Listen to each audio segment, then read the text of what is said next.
It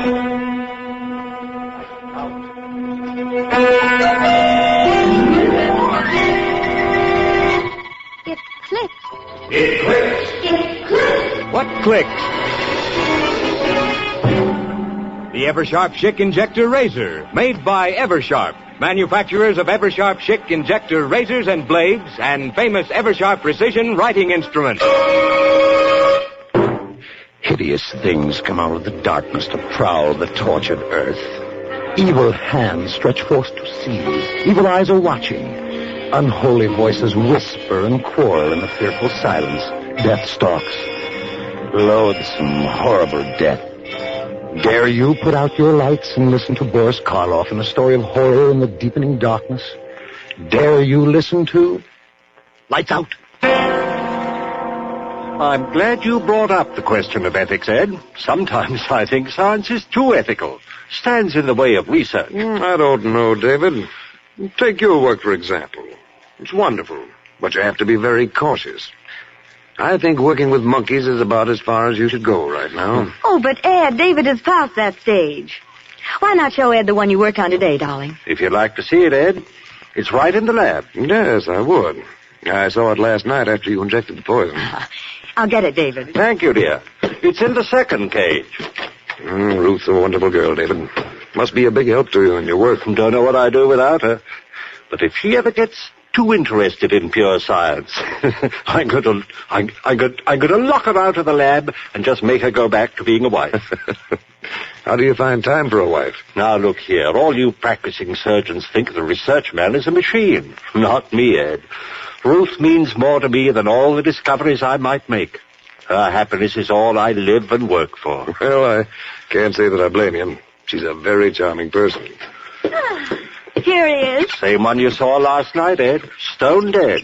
And there he is, just as healthy and alive as any other monkey. Why, it's amazing, David.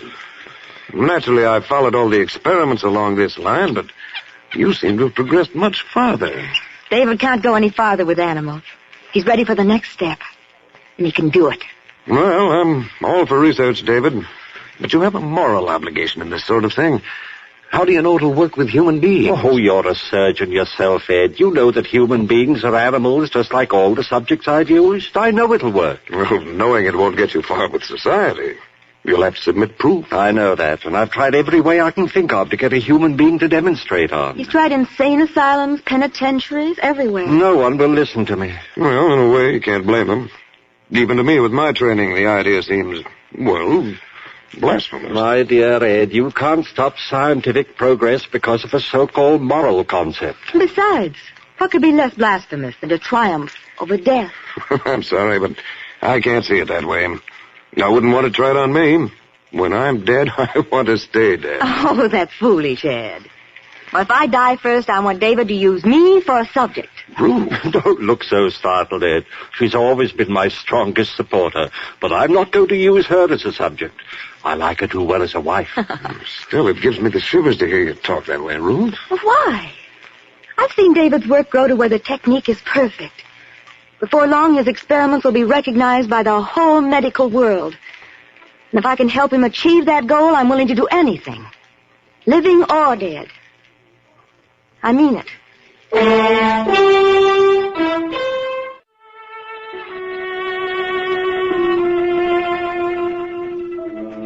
She said she wanted to do it, Ed. Living or dead. David, you're surely not going to hold her to that. Not now. Of course I am. She meant it. But I called you over here tonight, Ed, because I need help. Don't tell me that. But I want you to help me bring Ruth's... to bring her here. That's exactly what I mean. David. Will you help me? Or must I bribe some stranger? David, why don't you give this thing up? It's inhuman. Ed, if I succeed, I'll have Ruth back. Don't you see how much it means? Well, yes, if you're successful. Oh, I've no doubt about that. Look, I've got my laboratory record. 714 times I performed the experiment on guinea pigs, rabbits, monkeys. 714 times it's been successful. Don't you see? But, David, this is no laboratory experiment. Ruth was your wife. She is my wife. The only woman I ever loved. That's why I want to bring her back here and start her breathing and living again. There's an ugly name for what you're asking me to do, David. I know. Grave robbery. But there's a better name for it, Ed. Death robbery. We'll rob old man Death.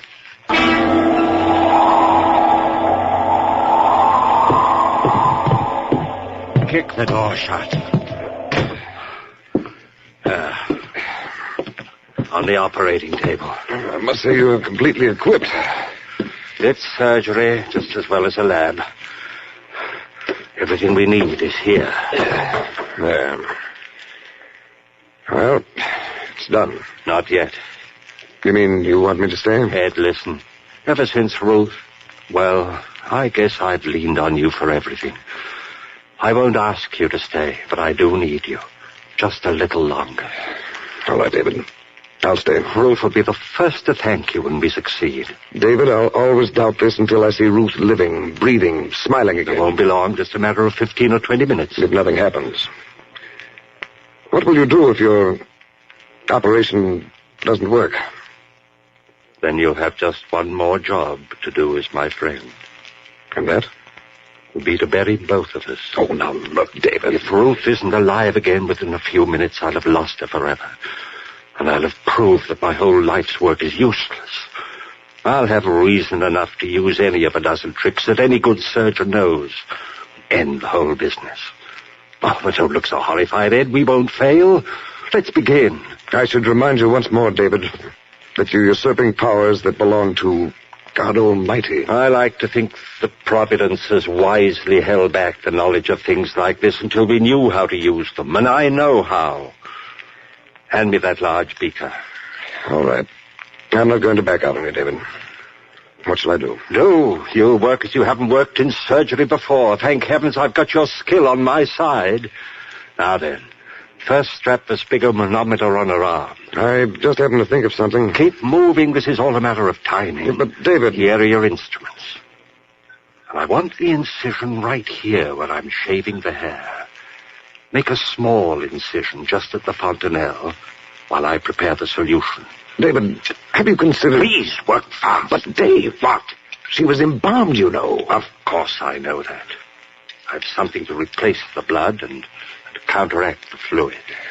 It's ghastly. Finish the cut. I know what I'm doing.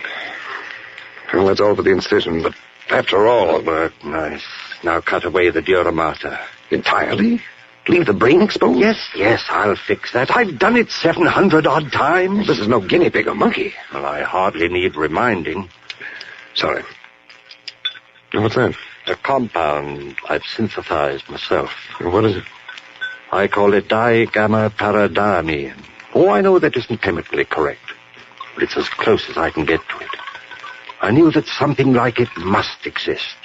It took 3 years to track it down. It took me that long to make the first drop of it. Oh, you know what you're doing, all right. Yes, I do. Now then, if you're finished, take the leads from that storage battery there and attach the positive to the silver plate on the shelf. Put that at her feet. I feel as if I were doing something unholy. Place the tip of the negative in the incision you made in the skull. Be sure the tip of the wire actually penetrates the pia mater. David, what if you bring her back? I will bring her back. But what if you bring her back and find she comes back without her soul? Her soul? You're a surgeon, and you believe in a soul? Well, I hesitate to say there is no such thing. You've seen a good many deaths, haven't you? Have you ever seen any evidence that the soul escapes at death?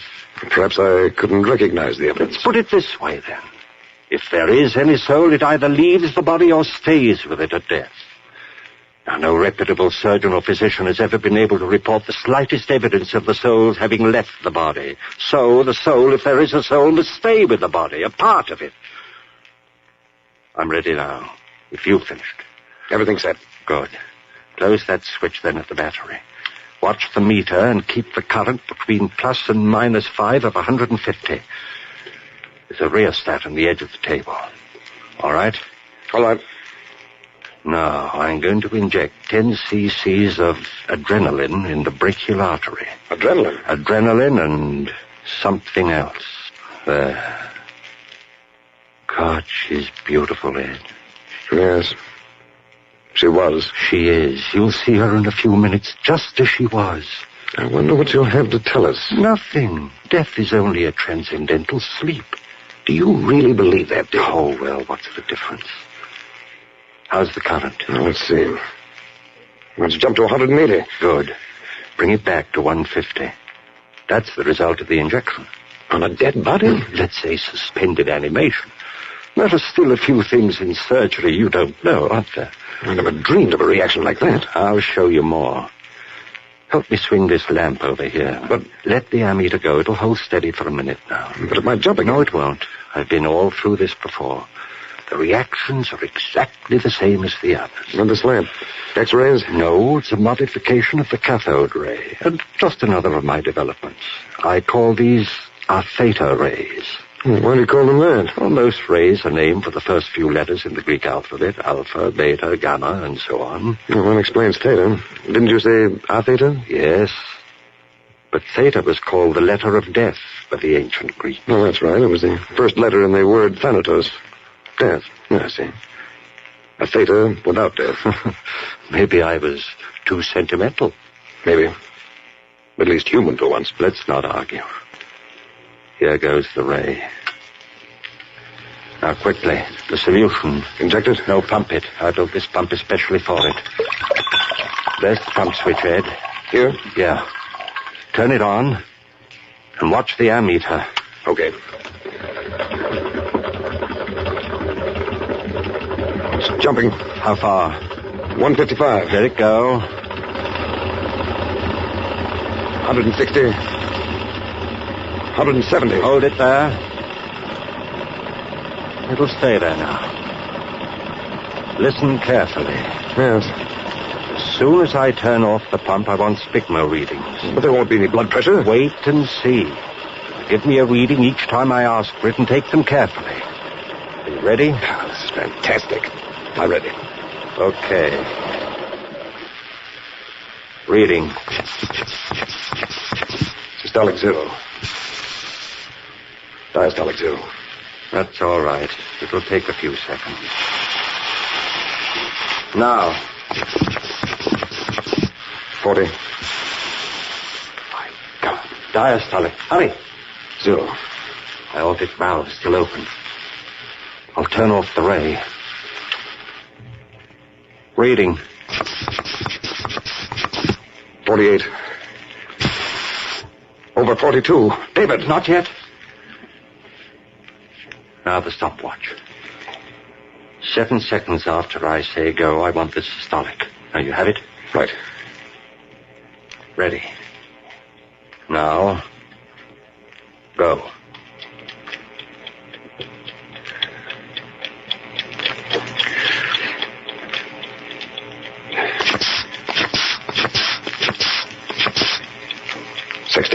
Good. Just what it should be. Lord, look at my hand. Well, I don't wonder. Oh, darling, just a few more minutes. All right, Ed. Now the ray again. We'll know the answer very soon.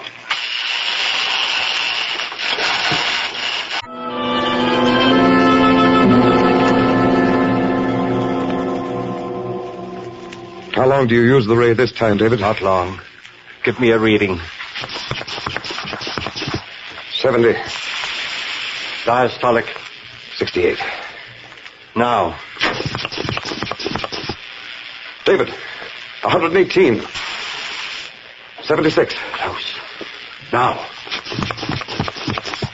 120. That's it. 80. The stethoscope. Quick. Listen.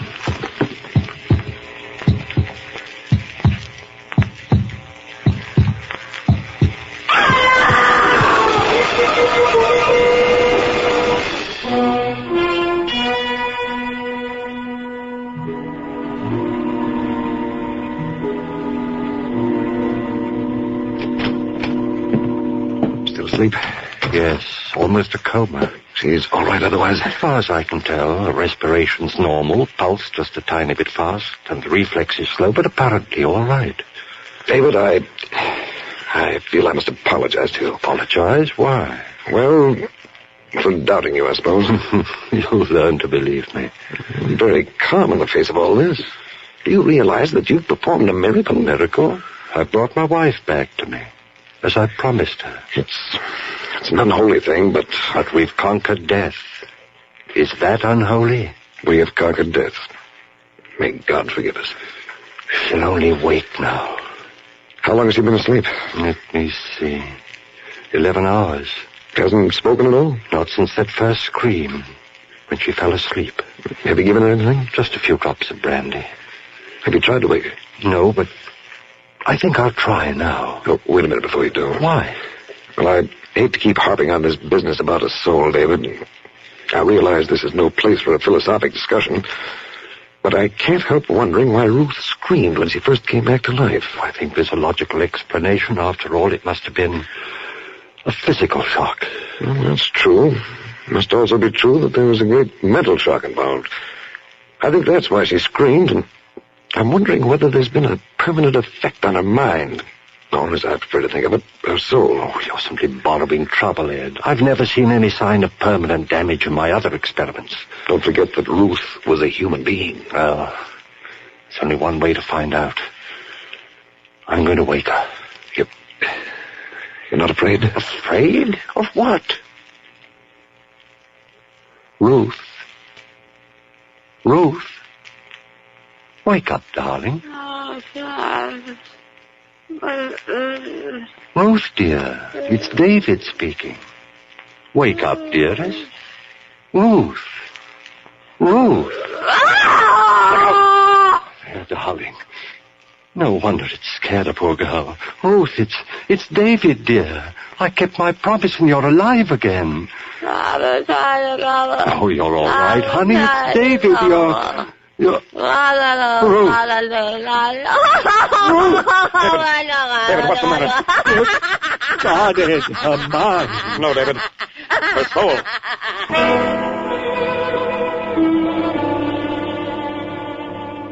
David, you'd better go out for a little exercise now. I'll stay here with her. I'll stay while you go out and walk around a bit. You've been there with her since 8 o'clock last night without any let-up. Go on, I'll stay. Ed. I know, old boy. I'd give anything myself if we could undo what we've done, but... Ed, what can I do? Well, there may be something. Let's try an experiment when she wakes up again. What kind of an experiment? Well, let's see if we can talk to her, get her to say anything. If we can get a flicker of intelligence, maybe we can teach her, build up from a small fragment. Maybe it might work. I'm going to wake her up and try it. But not now. Why don't you take a walk, relax a little, and get something to eat while you're out? Eat? I can't eat. I'm going to wake her. Ruth. David, why not let her sleep? She's waking up now. Ruth. Hello, Ruth. Are you waking up? Poor child. Poor child. There. She repeats after me. A little. Maybe it will work, Ed. Ruth. David. It works. Seems to. Ruth, say I want a glass of water. Seems to. I want a glass of water. It's too long for her. Ruth. Say, Ruth loves David. Ruth loves David.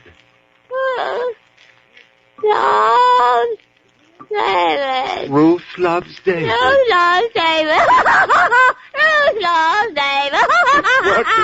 Maybe. But what is she thinking? I don't know. No. Ruth, stop it! Stop it! Wait a minute, old man. No, Too much for you, tired as you are. Go on out, take a little walk, and I'll work with her for a while. Stop. Your nerves won't take something like this. Oh, I guess you're right, Ed. I can't think anymore. I'll be right back. Fine. I'll take good care of her and see what I can find out. Be patient with her. Don't worry, I will. And you get something to eat while you're out. All right, I'll try. Poor guy, this is really rough on him. Rough on him. Ruth. We're kidding ourselves. There's nothing there. She's a parrot. Ruth, put on that scalpel. You'll hurt yourself. Ruth, stay away. Don't put it down. Think of David.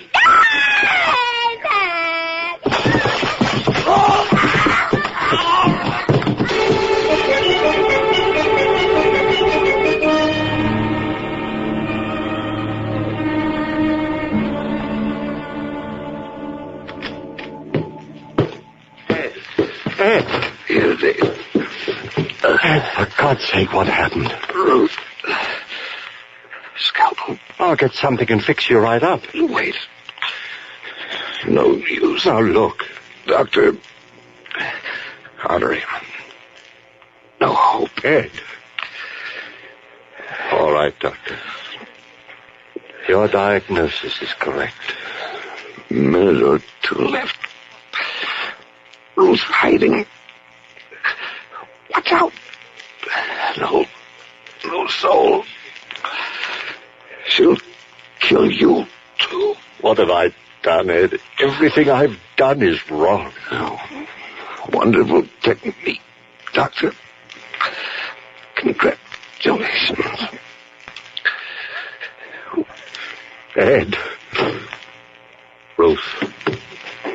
She's somewhere in the house. What if she gets out and a scalpel in her hands?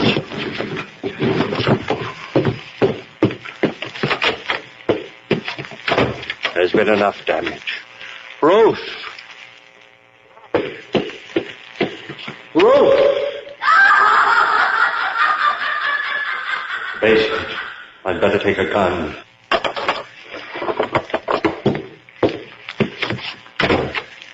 Ruth! Ruth! Wish I had more light.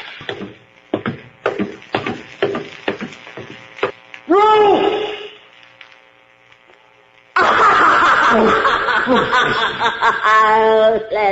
Ruth, now give me that scalpel. You'll hurt yourself. Ruth! Ruth, come back! Come back!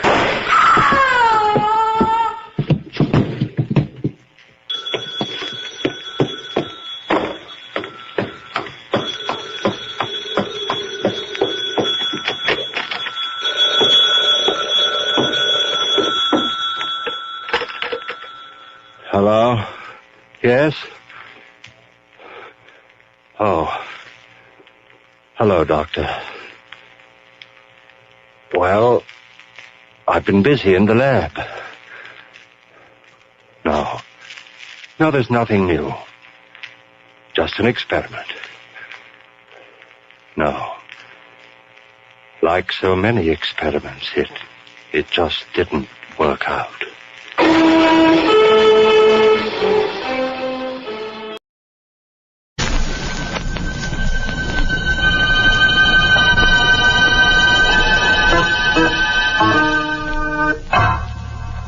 This is Bela Lugosi, welcoming you to Mystery House.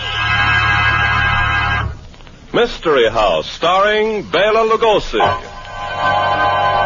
Mystery House, where live again the stories of the greatest mystery theater the world has ever known, the Grand Guignol of Paris. Mystery House, where tonight the distinguished actor John Carradine joins Bela Lugosi in presenting The Thirsty Death.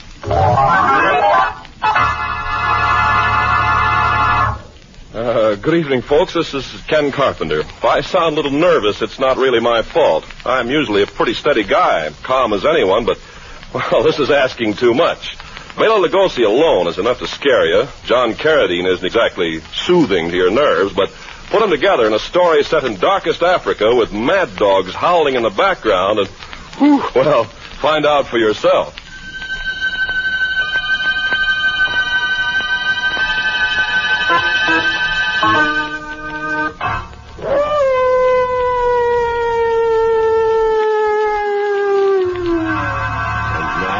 The curtain rises on The Thirsty Death, starring Bela Lugosi and his guest at Mystery House, John Carradine.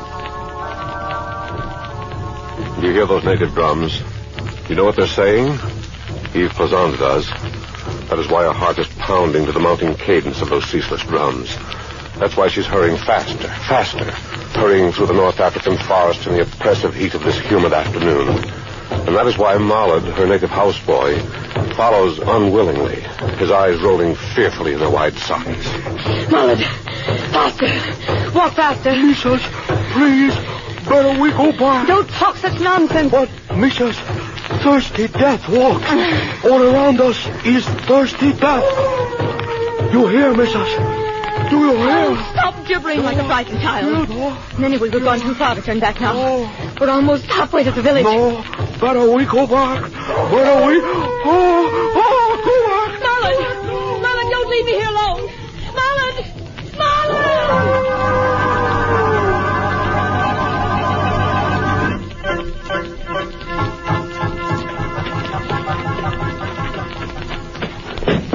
Let me in. Open the door and let me in. Eve, it is you. Renee. I couldn't believe my own ears. Come in. Oh, I had no idea this was your house, Renee. I knew you lived somewhere near here, but... What happened? I was on my way to the village when Mollard, my houseboy, became frightened and ran away. There was a mad dog somewhere near. Well, so I have something to thank the epidemic for after all. Who would have thought back in Paris that we should meet again like this? Oh, Renee, please. Yes, forgive me. I was so taken away at seeing you. Sit down. Let me pour you some water. Oh, thank you. Here, drink. Not thirsty. Make yourself ill. More, please. Well, will all be all right, I suppose? I never knew before what thirst could mean. Imagine those poor devils out there. Hundreds of them will have hydrophobia. Whatever induced you to set foot outside your door? Oh, it was foolhardy of me, I know. But my husband had to leave for the coast. Be gone at least a week. And the prospect of being shut in all alone, except for my terrified houseboy. Yes, the natives are in a dreadful panic. My own houseboy, Gildas, ran off and deserted me yesterday. But you say you were on your way to the village. Oh, perhaps you know the Chabours. I was going to stay with them until Francois, my husband, returned. Eve, are you happy with him? Him? You mean my husband? Of course we're happy. Very happy. Then why, when I first learned who the new doctor and his wife were, did you send back word by Gildas that I would not be welcome in your home? Because you were afraid that seeing me might rekindle our love? Wasn't that it? No, Renee. Because Francois is such a jealous husband. Middle-aged men with beautiful young wives usually are. Well, I'm rested now. I must be on my way to the village if I'm to make it by nightfall. But you can't go out there again. I must. Oh. Renee, you loved me once. I love you still. Then go with me. Take me to the village. Very well. But you're still tired. Rest a bit longer, then we'll stop. Strange, isn't it, Renee? Strange and wonderful. And doesn't it prove something to you, Eve?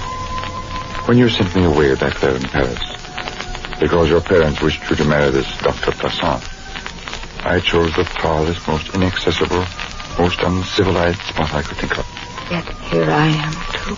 Eve. With my husband. Does he know that you were once in love with another? With me? With another, yes. I'm not sure. Those dogs. You said one spine tingling. I'll have my gun, of course. Hydrophobia turned him into such a snarling, howling, frothing beast they had to smother in between two mattresses. Oh, it's a ghastly disease. Yet there are fools, criminal fools, who refuse to obey the order that all dogs be killed. I didn't hesitate to kill all 4 of my pets. Eve, why do you suddenly look at me like that? Oh, nothing. There's a dog in your home, isn't there? Yes. Put that sheer folly. Francois refuses to do away with him. That's another reason why I couldn't bear to remain home. I was afraid. What manner of man is this husband of yours? He says he needs the dog for experiments. Please, Renee, we mustn't delay any longer. It gets dark so suddenly out here. Very well. I'll get my gun. Renee. What's the matter? Somebody's outside. Probably Gildas, that poor houseboy of mine, coming back at last. No, it... Eve, who was it you said you saw just through the windows? Why'd you? My husband. Your husband? But I thought you said. He mustn't find me here, Renee. He's so insanely jealous, he'll think... He mustn't find me here. Wait, go upstairs. There's a bedroom. All right. Who's there? Oh, good evening. Good evening, monsieur. I'm Dr. Plaisant. Oh, new doctor. Well, won't you come in? Thank you. I am René Bramont. Yes, I've heard of you. I think that back in Paris we had a mutual friend. You must be mistaken, my dear doctor. I am from Marseille. So, you are an obliging host. Your health, Dr. Poisson. And yours, Monsieur Bremont. Splendid liqueur. I must say, a comfortable place you have here. Thank you, Doctor. This, I presume, is your living room. It's a very small place. Just the kind of place that would appeal to my wife. We're thinking of building next year, and if you don't mind, I like to take a look at the bedroom. No. That is, I'd rather you didn't. Oh. The bedroom is occupied, perhaps? Of course not. I'm here all alone. Then? Well, Doctor, I might as well confess. Yes? Gildas, my houseboy, deserted me yesterday. Well, the bedroom is in a frightful mess. I must ask you to wait until some other time to see it. As you wish. And now, Doctor, at the risk of seeming a rude host, I must remind you that it will soon be dark. You think I should be on my way? After all, Dr. Poisson, you of all people should be aware of the menace that lurks in the forest. There's still mad dogs loose, and after dark... Oh, yes. Those mad dogs. And me completely out of serum. Out of serum? Good heavens. Can't you get some more? The whole district has run out. I intended leaving for the coast today to get a supply, but... Yes? But something very significant came to my attention. So I sent someone else. Doctor, it's such a long trip. Why, this means that for at least a week, every case of hydrophobia in this district must necessarily be fatal. Yes, monsieur. In what ghastly cases we had. Death so horrible that even I, who have seen so much of death, was utterly revolted. Why? And yet you are so rash as to keep a dog in your own house. What's that, monsieur? What's that? You know I have a dog? Then she told you. She? I don't know who you mean. Who told you? Gildas, my houseboy, Gildas. You know how these natives chatter. He heard it from your houseboy. A most unusual servant, that Gildas. First leaves your bedroom a frightful mess so that I can't see it. And now he tells you about a dog. Dr. Poisson, you must do away with the dog. It's too dangerous. Why, just think if your wife... Your solicitude for my wife's safety touches me deeply, Monsieur Bremont. Too bad she couldn't be along with me on this visit. Yes, it is. But perhaps we shall all three be together quite soon. Goodbye, monsieur. Goodbye, Doctor. Yeah. Eve, you can come down now. Oh, Renee. Oh, I was so frightened. I can hardly stand. You're pale as a ghost. Here, sit down. I thought he'd never go. When he asked to see the bedroom. Eve, he knew you were here. You think so? His very manner in asking to see the bedroom. And his reaction when I forgot myself and spoke of the dog. Yes. I tried to tell myself otherwise, but I know it's true. Didn't he even speak of a mutual friend in Paris? He meant me. Of course. He knows we were once sweethearts. And now, the way things happen... Don't, Eve, don't. I can't bear to see you like this. What if he does know? You've done no wrong. God knows you've been a faithful wife. But I told you how jealous Francois is. He'll never believe the truth, never. What kind of a devil is he? That you should cower and cringe before him? Oh, you don't know what he's capable of. Then why don't you divorce him? You don't love him, you never have. He'd never consent to a divorce. He's told me so. Then leave him anyway. Eve, darling, come away with me.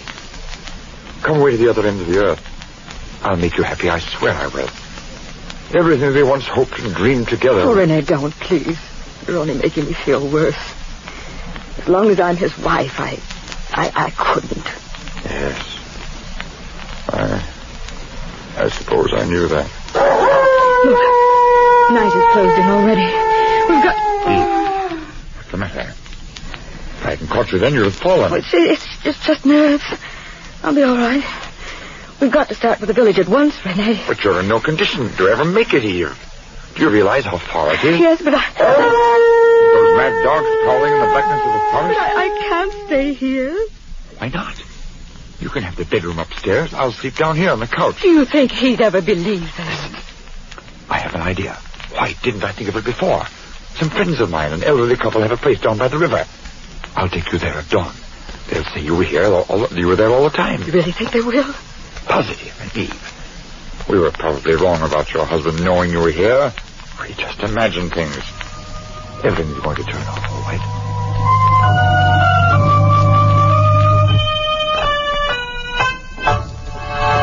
Renee! Renee! What is it? What's the matter? Oh, Renee. Oh, I had such a terrible nightmare. I woke up screaming. Poor thing. Why, you're actually trembling. What time is it? Well, as a matter of fact, we'd have had to get up soon anyway. It's just about dawn. Well, then if you don't mind, I'll go back downstairs with you. I hate to be alone. Sure thing. I'll start right in fixing breakfast. I had a restless night, too. Wouldn't be a bit surprised if I was going to have another bout of malaria. My head's spinning, and I ache all over. Sit down. I like the lamp. Just too. It's eerie blackness. Ah, here's a match. Oh, there. The light from the lamp makes me feel better already. I can almost laugh at my horrible dream now. Was it about the dogs? Yes, about the little dog Nero that my husband refused to kill. I dreamed that right before my eyes, the dog changed into the shadowy figure of a man. No wonder you woke up screaming. But that was only the beginning of the dream. It seemed to me that I woke up there in the bedroom upstairs, and the shadowy figure was leaning over me. I was so paralyzed with fright I couldn't move. And then what happened? And then I heard this thing go out of my room and close the door. Then it seemed to me that I lay there in eternity, trying to scream but unable to utter sound. Finally, I found my voice. Eve. Renee, you do look ill. I hadn't noticed before how... Eve, I had a strange dream, too. I also dreamed that a shadowy figure was moving about in here. No. Then I dreamed the figure went out and barred the doors and windows from the outside. Renee, look. The windows are barred. Yes. Quick. The door, test it. Well, we must still be dreaming. It can't be. It's true. The door is locked and barred from the outside. Whoever you are there, open the door. We've got to get out of here. We've got to get out of here.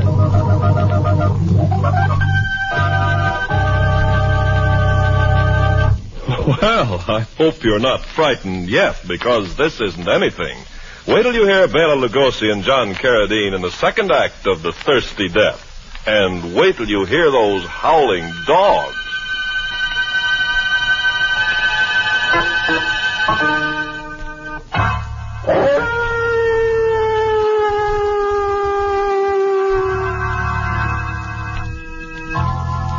We left Yves Plaisant and René Bremont beating senselessly on the barred door.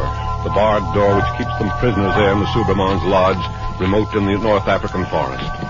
As we return to them now in the ghostly dawn, they are still hammering their fists on the door in a fit of panic, still shouting hopelessly for help. Stop, Eve, stop! Stop it, Eve! We're behaving like panicky children. We've got to be calm. We've got to think this thing through like rational human beings. Calm, Renee. Rational? Yes, of course. We wake up and find the door and windows barred from the outside. Now, was that any reason to give way to terror? Shadowy figure, Renee. He must have had a purpose. A ghastly purpose. Nonsense. He only existed in your imagination. And I dare say you transplanted him to mine. For all we know, Gildas may have done this just as a joke. You don't really believe that, Renee? Certainly I do. Or if it wasn't Gildas, maybe it was some native with a twisted sense of humor. Oh, Renee, we've got to get out of here. Naturally, and it shouldn't be very difficult if we use our heads. Now, let's see. Why, of course. I have a hatchet over here in the drawer. Oh, Renee. Gone. Renee, he took it. Whoever locked us in took it. Now. Now, don't get hysterical again. I can always fire my revolver, and maybe it might help that way. Well, then hurry. See, the cartridges are over here in the other drawer. No. Cartridges.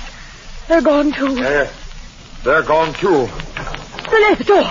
Somebody there. It's opening. Dr. Prezant. Good morning, Monsieur Beaumont. And Eve, my dear wife. Aren't you happy to see your devoted husband again? You locked us in, didn't you? Yes, it was you. Stand where you are, monsieur. I shall feel impelled to use my gun. Dr. Prezant, what sort of comedy do you think you're playing? A romantic one, but only as a supporting player. I am sure you'll be the first to admit that. Oh, no, Francois. It isn't true what you're thinking. We can explain everything if you'll only give us a chance. Yes, I'm sure it would be a most ingenious alibi. You blind, stupid, jealous fool. I demand that you let us out of here at once. Let you out? Oh, no. I couldn't do that. It would be criminal. Criminal? Decidedly. You are dangerous. What riddles are you speaking now? Not riddles. Facts. Oh, he's gone mad. Completely mad. No, my dear wife. I'm not mad, but unfortunately, it will soon be impossible to say the same about one of you. What? Which one? Me? Perhaps. And then again, perhaps it is she. Who knows? What are you talking about? Tell us what you have to say and be done with it. Very well, Monsieur Beaumont. Remember telling me that I ought to have killed my little dog. What about it? I have been forced to follow your advice, monsieur. You see, the dog had become rabid. Oh. But what has that to do with us? Patience. Patience. What will interest you particularly is that last night, after I killed the poor dog, I filled my hypodermic needle with its saliva. With its saliva?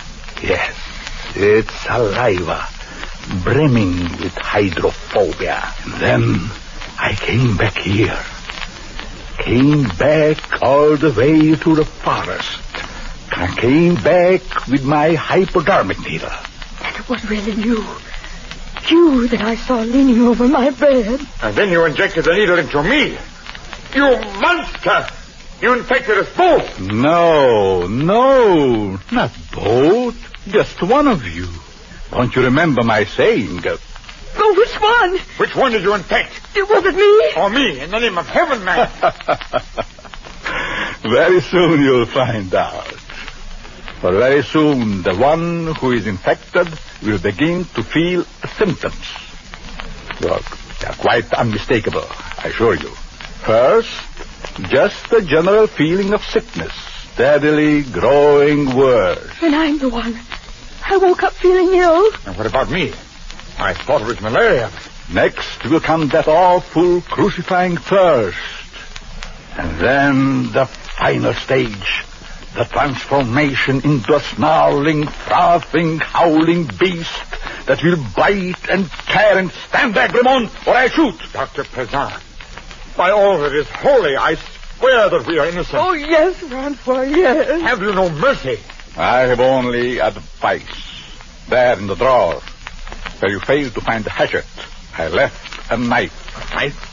Oh, it's not sharp enough or strong enough to tear open the door or window bars. However, when the mad person attacks the healthy one, the knife will prove useful.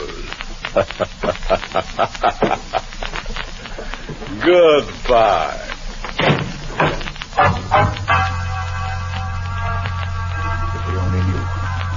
If we only knew which one of us it was. Not me. He wouldn't have done it to me. He wants me. He wouldn't destroy me. It's you, Rennie. He did it to you. You're just saying that, Eve. You know in your heart it isn't true. Suspicion has turned his love for you into inhuman hatred. You're the one he'd want to destroy, not me. It's you he's infected. You.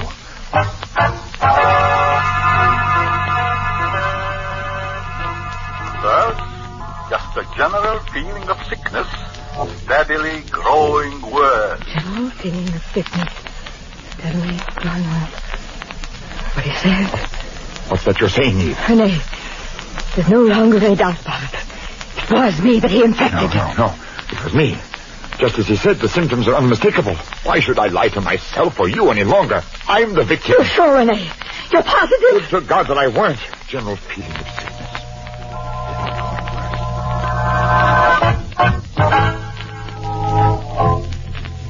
Next will come that awful crucifying thirst. That awful crucified first. Renee! Where's the water? Empty. No! That devil! He must have poured out all the water. Poured out all the water! And I'm so thirsty. So horribly, terribly thirsty. You are? Eve, you are?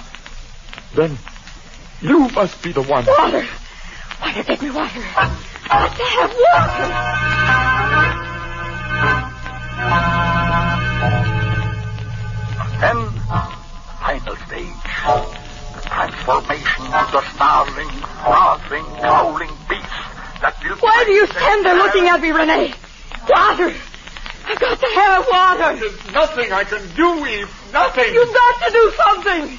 There in the drawer where you failed to find the hatchet, I left a knife. When the mad person attacks the healthy one, the knife will prove useful.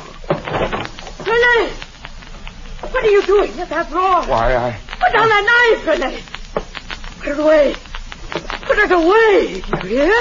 Eve, stay away from me. I warn you. He's going to kill Don't me. come a step closer. Kill If me you with do, the I'll knife. have to use this knife. But get We're locked the in here knife. together, Eve, and there's nothing I can do but use this knife. Help! Help! Oh!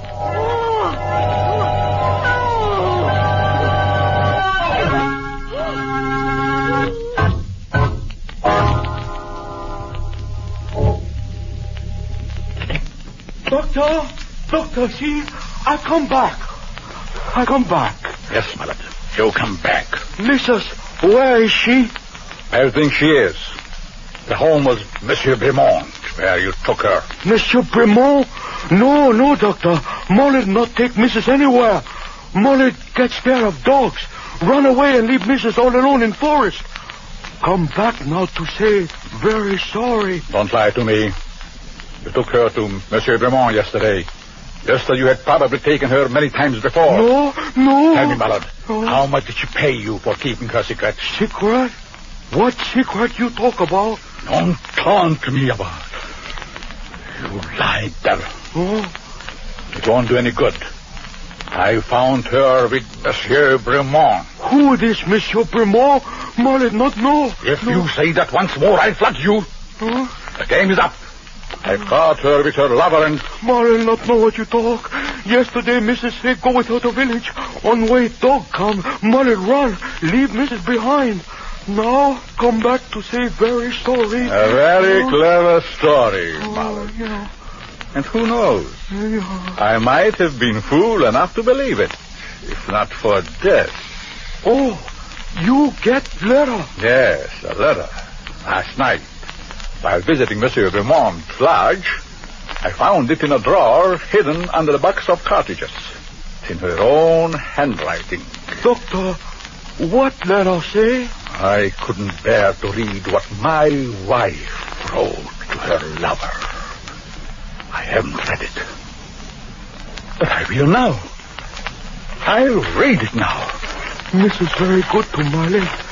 Very good to Molly. Doctor, what is it? Why you... Rene, everything that once was between us is forgotten and must forever remain that way. Please, I beg you, never come to see me. And if ever we chance to meet, remember, I am Madame Plaisant, and not the girl who... Oh, dear God. What have I done? Doctor, where you go? Quick, Barret, come. Maybe there is yet time.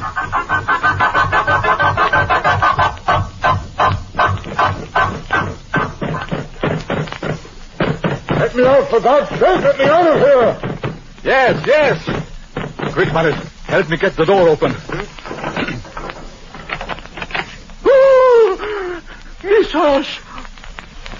There. How did you expect to find her? So, you killed her. Yes. I killed her. I was only your instrument.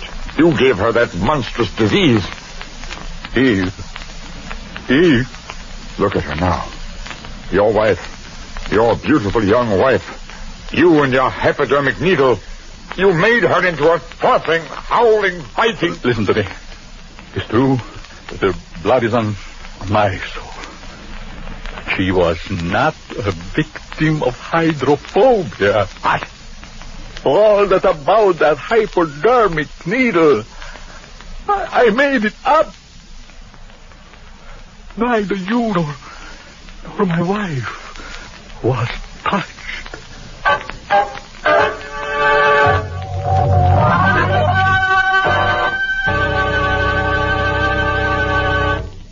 Ladies and gentlemen, that was The Thirsty Death, starring Bela Lugosi and John Carradine with Lorene Tuttle. What's the matter, Ken? We didn't frighten you, did we? Well, I'm afraid you did, Bela. That was pretty scary. Oh, that was nothing. Nothing? No, wait till you hear next week's story. The Grand Guignol play about a woman who was buried alive. And my guest will be the beautiful and charming Simone Simon. Hope you and your audience will join me next week at Mystery House.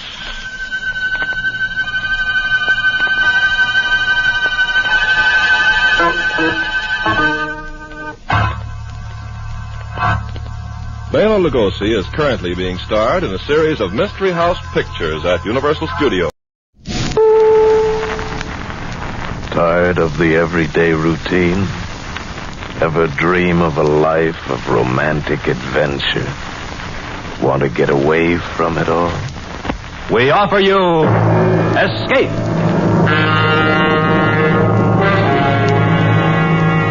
Escape, designed to free you from the four walls of today for a half hour of high adventure. Tonight we escape to a lonely lighthouse off the steaming jungle coast of French Guiana and a nightmare world of terror and violence, as George Toulouse describes it in his hair-raising tale, Three Skeleton Key.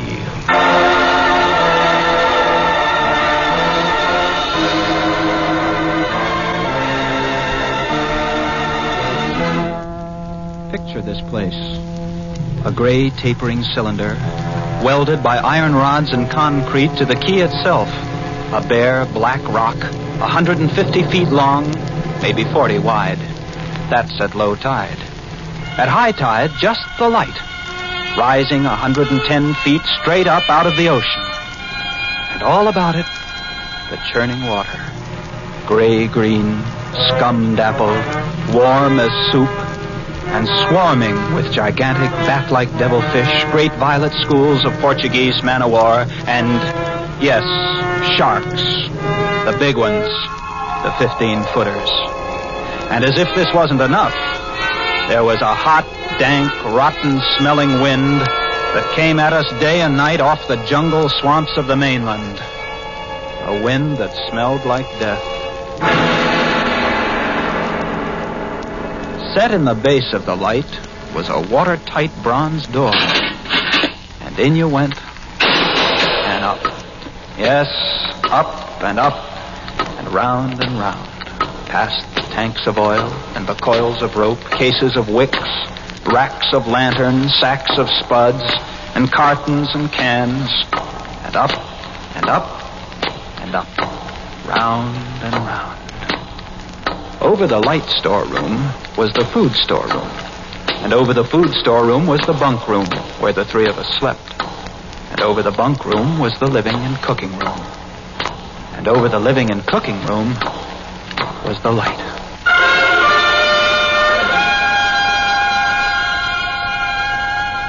She was a beauty, balanced like a ballerina on the glistening steel axle of her rotary mechanism. At night, you'd lie there on the stone deck of the gallery with the light revolving smoothly and quietly over your head, easing her bright white eye 360 degrees around the horizon.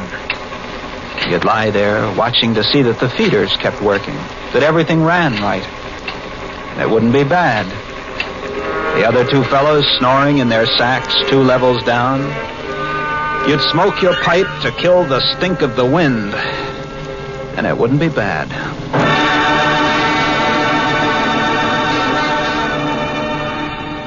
about those other two, Louis and Auguste, what a pair. Louis, he was head man, was a big fellow from the Basque country. Black beard, little hard black eyes, and a pair of arms that, I tell you, those arms were as big around as my legs. Yes, head man he was, and what word he let go was law. Silent fellow, and although I spent my first 2 weeks trying to strike up a real conversation, the most I could ever get out of him was... I took up this profession because I don't like people. They talk too much. It's quiet work, light tending. Let's keep it that way. You're getting to be as bad as Auguste. I thought maybe for once they'd send me somebody that was who would Louis. keep his mouth. And when he accused me of becoming like Auguste, I quieted down, because Auguste was the talkingest man I've ever met. The talkingest and the ugliest. He was hunchbacked, stood 4 feet high, had red hair and big blue eyes. It seems he'd been an actor in Paris. Over 200 different productions, dear boy, at the Grand Guignol. Oh, but it was monstrous, horrible. The way we used to scare the audience, I was hated. Yes, they used to throw things and hiss and bare their teeth at me. Finally, it got too bad. I couldn't stand it any longer. I gave up the theater. My nerves, you understand, yes, gave it up completely. I really did. I couldn't. It all started one morning at 2:30. I was on watch, lying on the cool stone deck, pulling on my pipe, staring out at the blackness, the phosphorescent combers and the big yellow stars, when, out of the corner of my eye, I noticed something show up for a second, something the light had touched, far off. I waited for her to come around again, and when she did, there it was.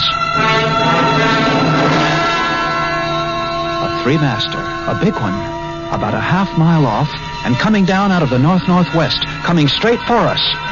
You must understand, our light was where it was for a very good reason. Dangerous submerged reefs surrounded us, and ships kept clear. But this one, this sailing vessel, was coming straight on. I went over to the gallery door and yelled down. Louis! Louis! What is it? Ship! Headed for the reefs! I had the glasses out now. I couldn't read her name, but I could see her quite plainly. All sails set, the foam creaming away under her bow, her beautiful lines. A Dutch ship, I guessed her. Why didn't she turn? Every time it passed, our light hit her with the glare of day. Ship? Where? North-northwest. The light will touch her in a moment. Oh, can't she see us? Look at her. She just keeps coming on. The square heads. What is it? What is it? Watch. North-northwest. I know what it is. What? The Dutchman, the Flying Dutchman. We did a play about her. What a performance. You ghastly galleon, hag-ridden, curse-driven, must-on... shut up, will you? Yeah, she's luffing. Yes. It's a sloppy way to come about.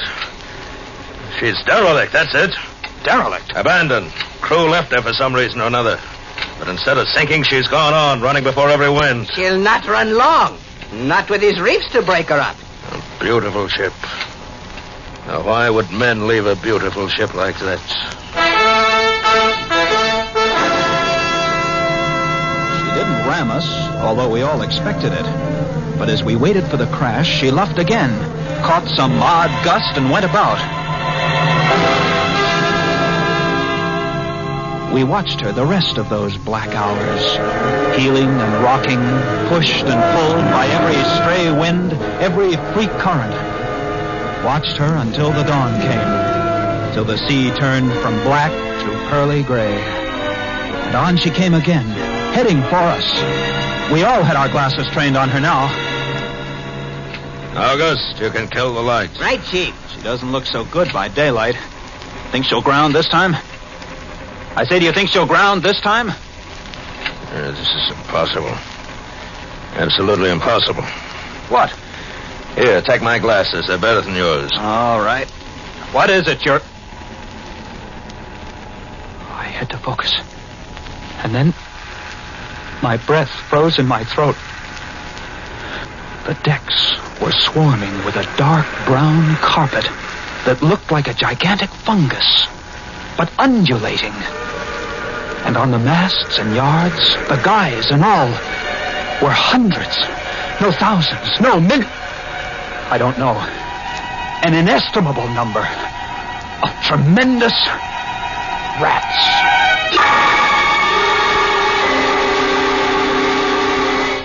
See them? Yes, I see them.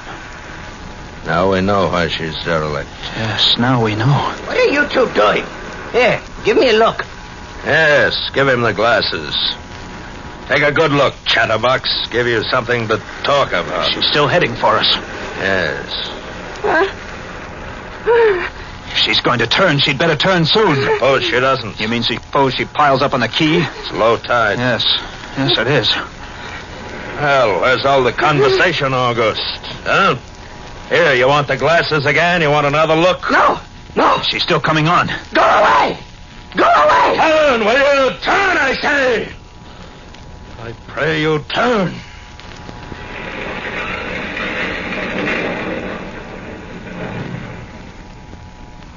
Cracked up. The rats. Look, on the water, like a carpet. They're swimming. Sure, they're swimming. Those are ship's rats. But they're swimming for the rocks. The door below, it's open. Well, come on. And down we went, racing down the stone stairs, taking them 3 and 4 at a time. Scared? You bet we were scared. August, you get the windows. Maybe they can climb. We don't know. Right, Chief. But hurry. Look. You see them? No.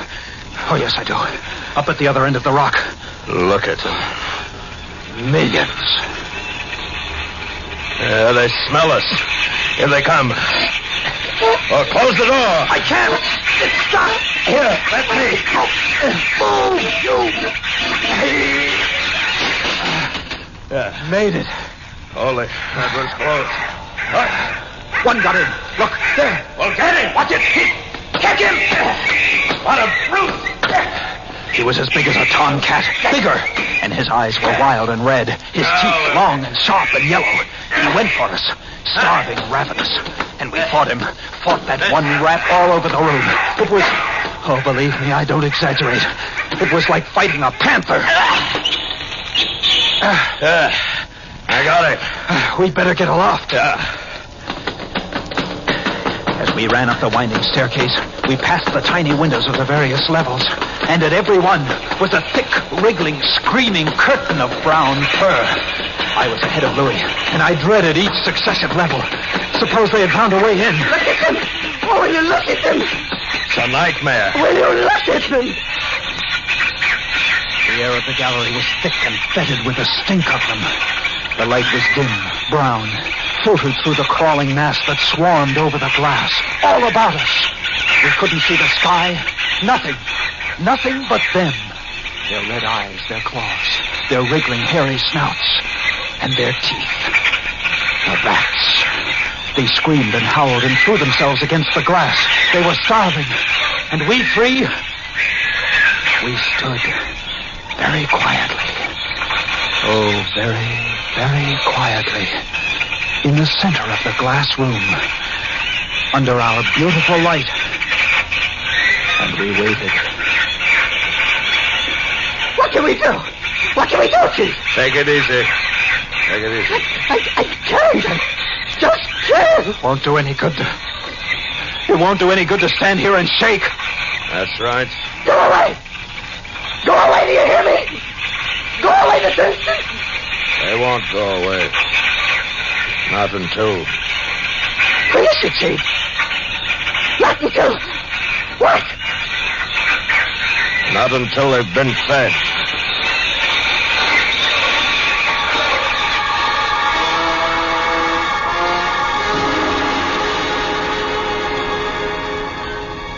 You can take just so much horror, and then you get used to it. And they were interesting to watch, you know. They couldn't understand the glass. They could see us, and they could rush at us. But that thin, invisible barrier held them off, stopped them. From time to time, we caught a glimpse of the rocks below.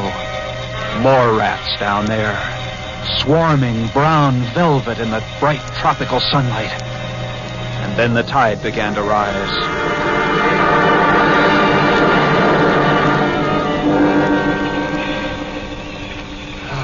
If only it had drowned some of them. Ship's rats don't drown.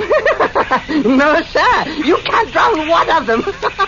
They're all climbing up the tower. This bunch around us is getting thicker.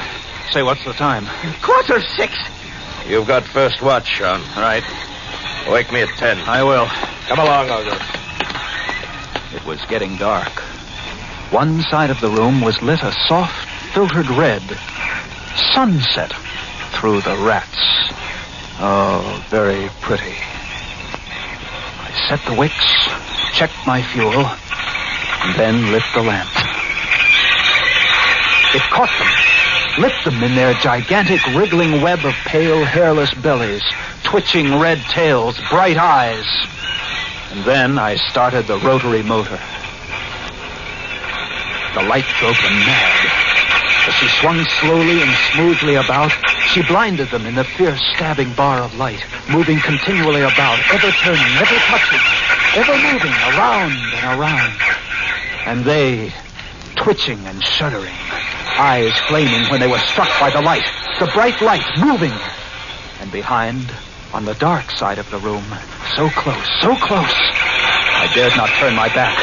But you can't help turning your back when you're in a room made of glass. On the dark side of the room, you couldn't see them, but only their eyes. Thousands of points of blank red light, blinking and twinkling like the stars of hell. And when I came up into the gallery early the next morning, there stood Auguste, his back to me. He was bowing to the rats, waving his arms and making a speech. Dear audience, I am going to play once again that magnificent role which made me the toast of the Paris theater. Prelotti, the evil genius of the medieval underworld. I am he who did guide the dark soul of Marechal into the nether. I stood staring at him, horror-struck. But he didn't notice me. The man had gone mad. He kept turning, telling his stories to all the rats, leaving no one out. Auguste! Another one, a late comer. Take a seat on the aisle, dear patron. Stop it. Gingeray, the blood-stained monster, was my partner in iniquity. He went on, bowing and scraping to the rats, his big blue eyes rolling and winking, his wild red hair waving about him. I grabbed him by the arms and slapped his face. He looked at me like a child, and then his face screwed up. He looked as though he were about to cry. Go below. Go on. Oh, very well then. Later, my dear audience, later. Matinee today.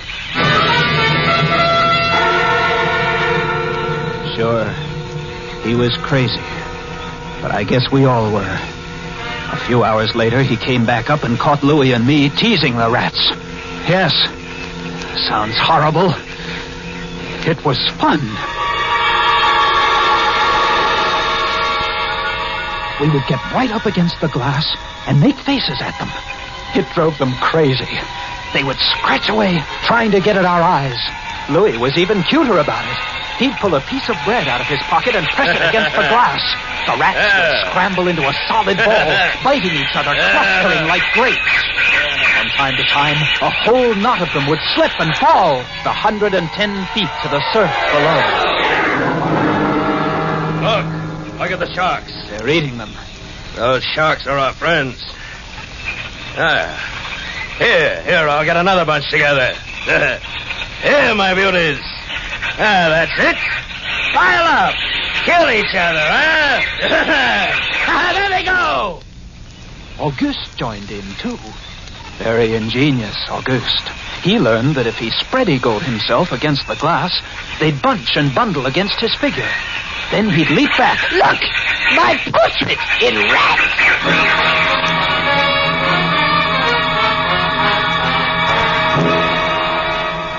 It went on all day.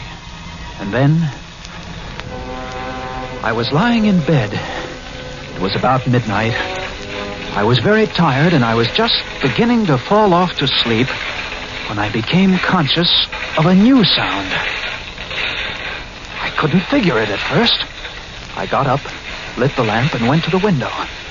Even as I looked out, I saw one of the panes begin to sag in. They had eaten the wood away. Louis, come quick! What is it? They found a way in! I held the glass with my hand. Now they were all going crazy, and assured of the success of this maneuver, were all nibbling away at the wood. Louis ran below and then returned with a large sheet of tin. We spread it against the window and hammered it into place. Even as we did so, we felt the heavy bodies thudding against the other side as the window gave way. There. That ought to hold. If it doesn't, we're done for. Rats can't eat tin. No, they can't. But what was that? I don't know. Came from below. The storeroom window.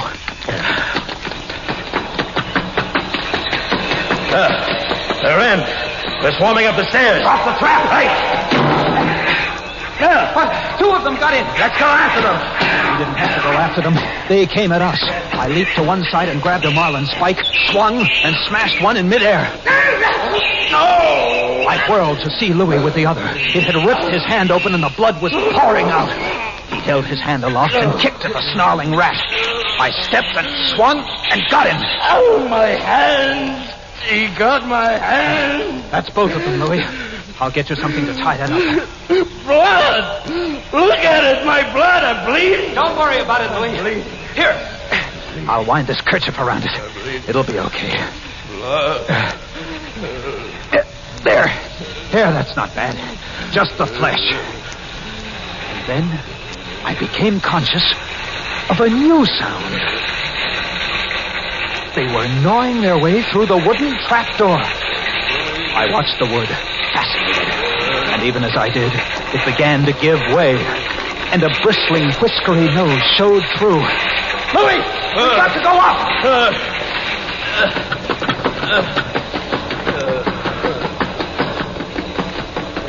The next level was the living quarters and kitchen. I slammed the trap there, but it too was wood. Oh, my blood. What are we going to do? I don't know. They'll be through this one in a minute. To the gallery. The trap door in the gallery is metal. Good. Come on! We made it. We lay across the trapdoor, exhausted, while below us the rats took over the entire tower. I could hear them howling and fighting over our food supply, our water, our leather. And all about us, the others screamed and glared in at us, swayed in a tangled mass, hypnotized by the ever-turning light. By morning, the air in the little room was horrible. Until now, we'd been getting air from the tower below. Now that was sealed off, and so was all our food and water. We lay exhausted, panting, waiting, and the hours crawled on. I was almost dozing from fatigue when I saw a sight that brought me to fast. Would you like to come in, my beauties?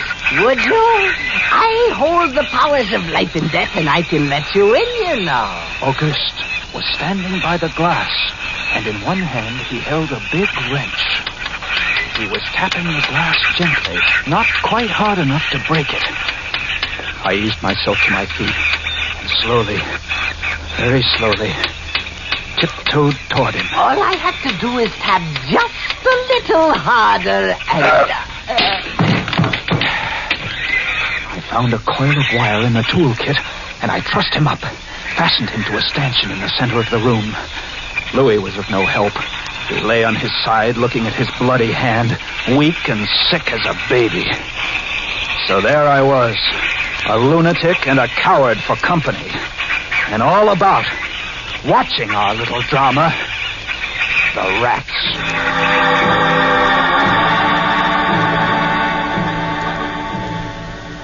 The day dragged by. The supply boat wasn't due for another 12 days. I don't know what they could have done if they had come. And we had only one way of summoning them. That was to shoot off distress rockets. But the rockets were 4 floors below. And even if they'd been right there in the gallery, I couldn't have opened a window to fire them.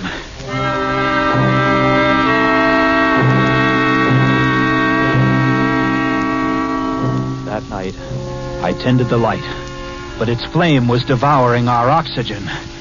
The following day, we lay thirst-tormented, starving, waiting. And the following night, I again tended the light. But the small supply of spare wicking we kept in the gallery had become exhausted. And quite suddenly, at about midnight, the light went out.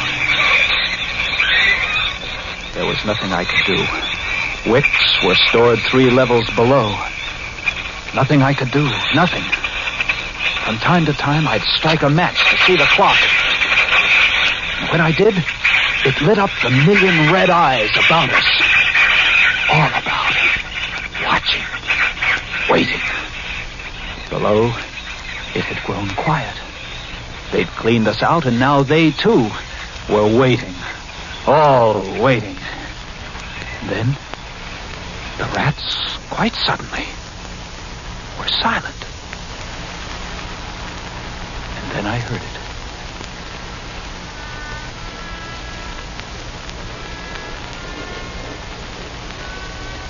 And then I saw the sky and the stars. The rats were gone. I went to the glass.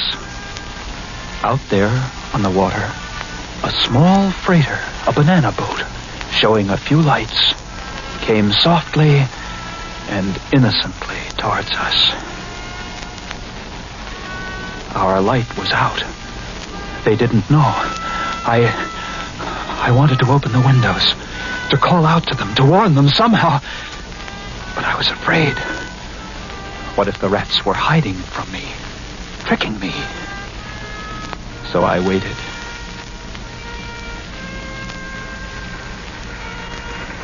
She grounded very softly on a reef not 200 yards from the quay. Grounded so gently that the man playing the cornet, was he a passenger, crewman, off watch, didn't even stop playing. They tried washing her back off. I could have told them to save their fuel. The tide was rising, would have floated her free. And I waited.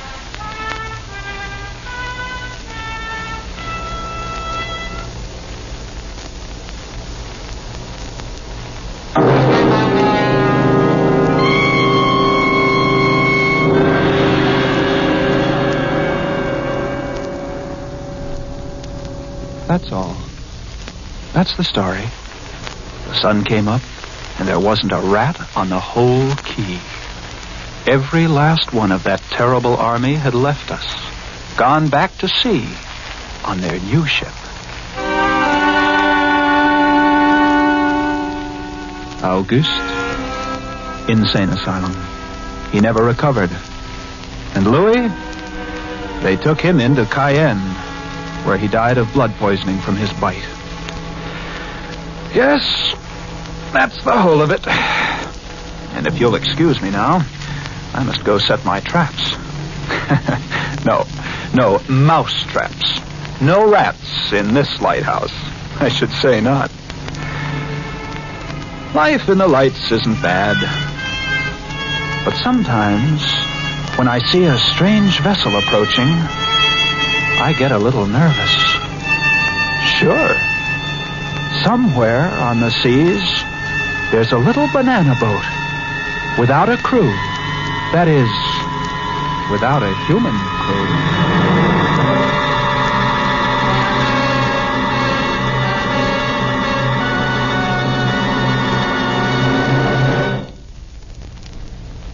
Escape is produced and directed by William N. Robeson. Tonight we have presented Three Skeleton Key by George Toulouse, adapted for radio by James Poe. Featured in the cast were Elliot Reed as Jean, Bill Conrad as Louis, and Harry Bartell as Auguste. Special music was arranged and conducted by Del Castillo. Next week. You are standing on the deck of a ship headed on an illegal mission to Central America. Before you, holding a gun in your stomach, is a desperate man who has just given you the choice between being killed or becoming a murderer yourself.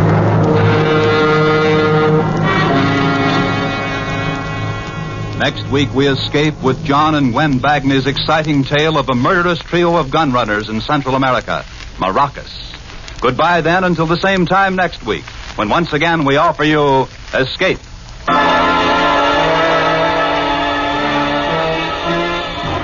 Stay tuned now for Life with Luigi, which follows over most of these CBS stations.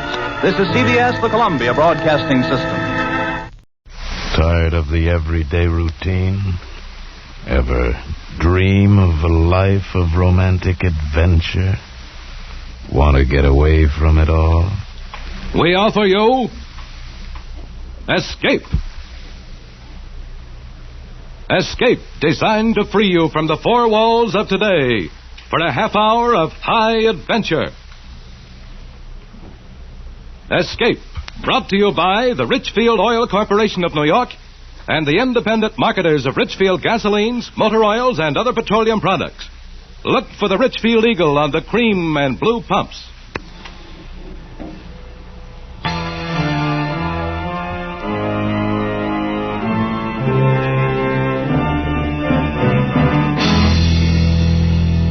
Tonight, we escape to the Nevada desert in the story of a foreign spy who sought to renounce the left arm and become once again an American citizen. As Hildegard Thielhet tells it in her exciting new novel, The Rim of Terror, starring Miss Nancy Kelly.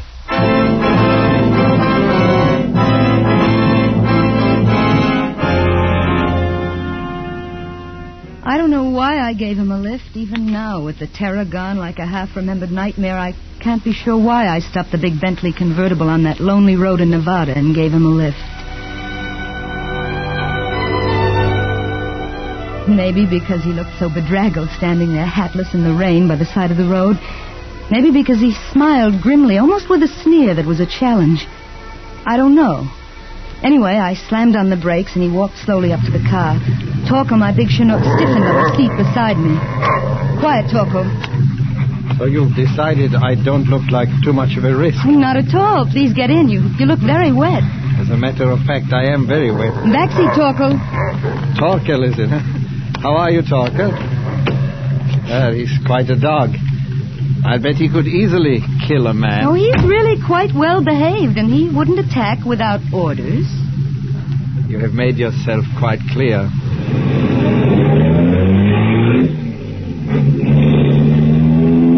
Impressive machine, this. I love it, but I'm really not used to it yet. I just got it last week. You drive it very well. Oh, thank you, but I don't really. Where are we now? I'd say about 25 miles east of Winnemucca. You're new to this part of the country? Yes and no. I've never seen that view before. It's breathtaking. Such a difference from back home. Back home? New England. This is the first time I've ever been in the West, and I love it. The scenery is yes, so... but this particular scenery doesn't appeal to me very much. Why not? I'd say there's someone waiting for us down there. Look.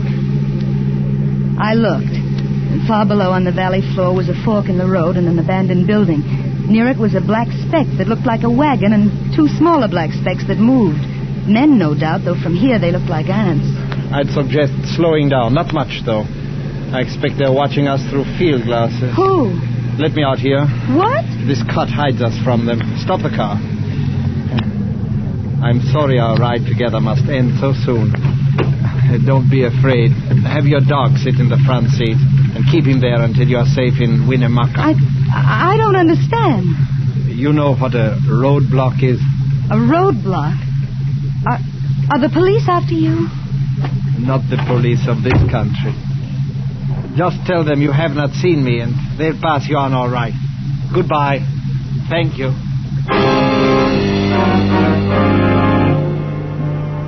He turned and started climbing the steep bank at the side of the road. He stopped halfway to the top and impatiently motioned me to go on. I slipped the car into gear, and suddenly I felt very much alone and scared. I motioned Torkel into the front seat and started down the pass into the desert valley. A couple of miles further, at the forks, the road was blocked by a black delivery truck. I was almost tempted to swing around it, but the man in the plastic raincoat who held his hand up so casually didn't look dangerous at all, so I came to a stop. Another man in a black raincoat was leaning against the truck trying to clean the mud from his shoes. Across the panel of the truck was a sign that read, Nevada Public Opinion Surveys, Carson City. I felt a little silly for feeling scared a moment before. Howdy, miss. We're making a traffic check. Yes? Mind answering a few questions? Only take a minute. What do you want to know? Well, now, let's see. Where are you from? Vermont? Vermont. Well, I declare. We don't get many tourists from Vermont. You come all this way alone? Well, I don't suppose you'd count my dog as a passenger. I guess not. Although I always say a dog's a man's or a woman's best friend. Nobody else with you? No. Have you given any rides to hitchhikers? No. No? Through the windshield, I saw a man in the black raincoat reach into the van. There was a smear of yellow paint on his raincoat, and the letters on the neat sign were blurred.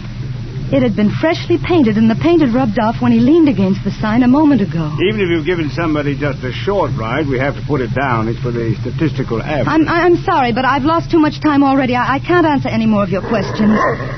The man in the black raincoat was beside the car now, peering in over the interviewer's shoulder. Somebody's been sitting in the seat next to Curlyhead there. You can see where the seat's wet. Let's quit stalling, Mr. Smith. Shut up. Ma'am, you can see for yourself you've had somebody sitting in that seat not very long ago. My dog. Your dog's as dry as a bone, ma'am. I'll search the trunk compartment. Maybe she's got him hid in there. You get her keys, will you? You take your hands off the steering wheel. Now, ma'am, just give me the keys. Torko! I had no idea the Bentley had such power. It leapt forward under the accelerator as I swung it around, clipping the front bumper of the delivery truck, skidding across the wet road and throwing a sheet of liquid mud over the two men. Through the rear-view mirror, I could see them running up the road after me, then stop and give up.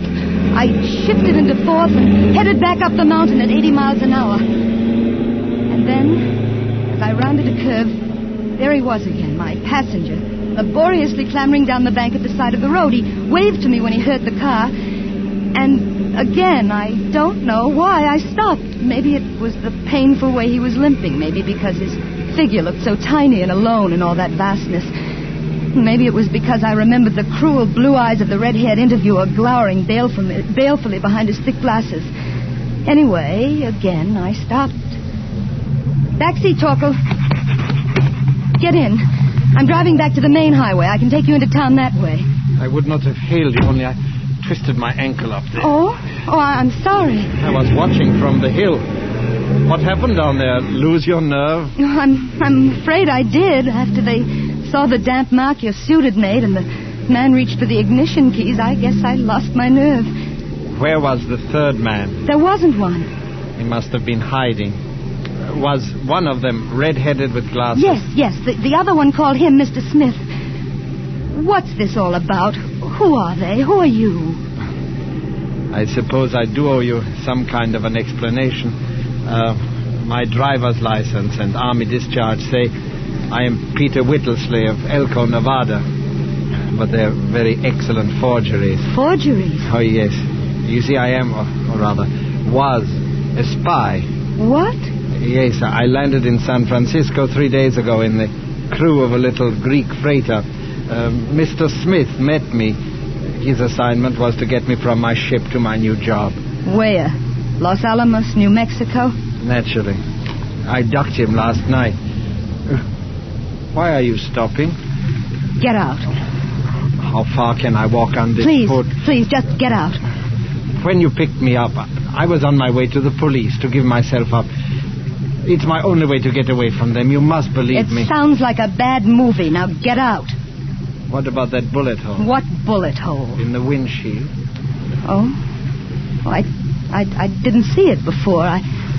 My friend, Mr. Smith, of course. I suppose I didn't hear the gun go off over the sound of the motor. Do you believe me now? Maybe I do. When you have been sent on a mission into a country by the left arm, you're not supposed to change your mind and go over to the other side. They don't like it. The left arm? What's that, a fifth column? Well, I suppose you could call it that. How do you speak English so well if you're a foreigner sent over here by the left arm? Foreigner? I was born right here in Nevada. And this is the only way I could get back home. No, please, don't make me get out. Take me to the nearest police station, will you? please. I suppose it was my New England conscience, or maybe just plain old curiosity, or maybe... Well, he was attractive.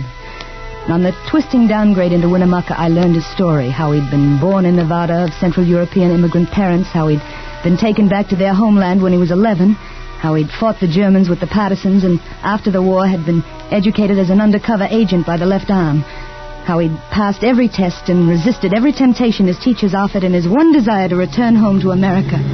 And believe me, America is home. I was born here, and I want to work here and to die here.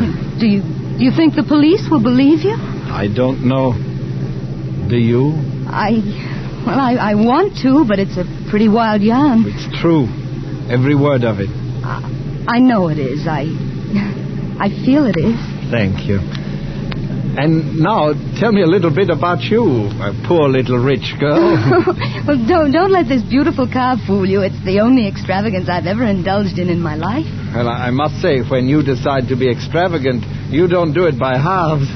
Oh, there's the city hall. Police station must be there. You can drop me here on the corner. You won't waste any time getting through town then. I don't even know your name to thank you. It's Elizabeth White here. I shall never forget it, nor your face. You're forgetting your coat. Huh? Oh, thank you. My name is really Alex Peck. I hope I shall see you again someday. Until then, wish me luck. I do, Alex. Goodbye, and thank you. He turned and was gone, limping across the courthouse square, and I suddenly felt very much alone. I headed west once more for Highway 45 and the straight road across Idaho and Oregon for Seattle. And then a few miles further, Torkel nudged my arm. No, Torkel, no, we don't play when I'm driving, no. I glanced at him and slowed down. He had a wallet in his mouth. Alex's wallet. It must have been dropped out of his coat as he left the car. He'd need it. It was part of the proof of his story. I swung the big Bentley into a side road, whipped it into reverse, and straightened out on the road back to Winnemucca.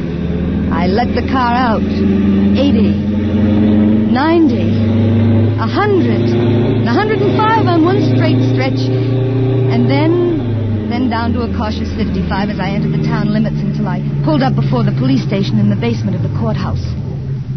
Stay, Torkel.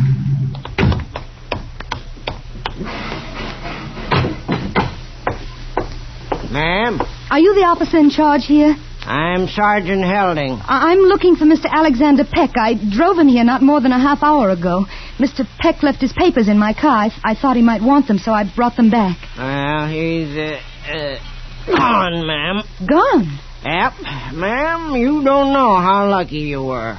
That fellow was a lunatic. Lunatic? Sure. His name is Peter Whittlesey from Elko. Nuttier than a fruitcake. He escaped from the Carson City Asylum last night. They came for him in the wagon. A black panel truck. That's right. Had Carson City State Asylum painted on the panel. In fresh paint? Pardon, ma'am? You've made a dreadful mistake. That's the same truck that stopped me back at Indian Forks. It must be. You're one of the most stupid, incompetent ignoramuses that ever sent a man to be tortured.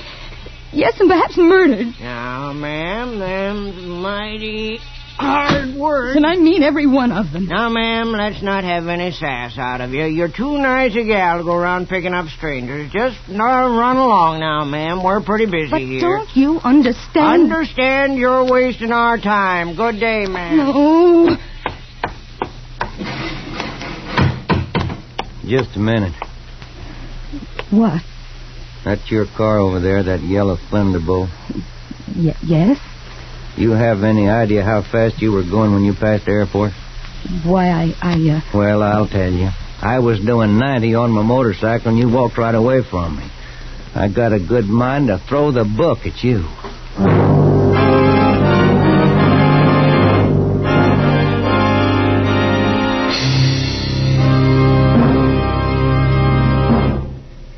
Here's a free offer you won't want to miss. A free offer by your Richfield gasoline dealer. Just for the asking, you can get a new 32-page baseball book that's a hit in any league. This new Richfield baseball book is the most interesting book of its kind ever published. It contains all the major league schedules and many minor league schedules. It shows the World Series box scores, and it has a special baseball quiz you can try on your friends. In the free Richfield baseball book, you'll also find seating diagrams of leading stadiums and dozens of other interesting facts on America's #1 sport. But the supply is limited, so be sure to get your free copy tomorrow from your Richfield gasoline dealer.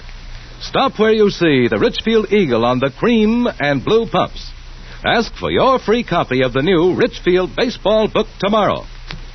And now we return you to Escape, starring Miss Nancy Kelly. He was tall and capable looking, this state trooper. He had a kind face, even if he was threatening to throw the book at me. I told him the whole story, every bit of it, and he believed me. And you will help me, won't you? That van can't go much faster than 55 miles an hour, and my motorcycle can do close to 100. We didn't run into the van coming into town from the north, so I guess it's traveling along the highway south to Reno, maybe to California. I can catch it and stop it, sure, so what? How do I know the guy isn't a lunatic, and the van isn't on the level? I got to have an identification. You'd like me to drive behind you? If you can identify those guys as the same guys who stopped you and tried to shoot you, I got a case. I'll make them wish they were never born. Let's go.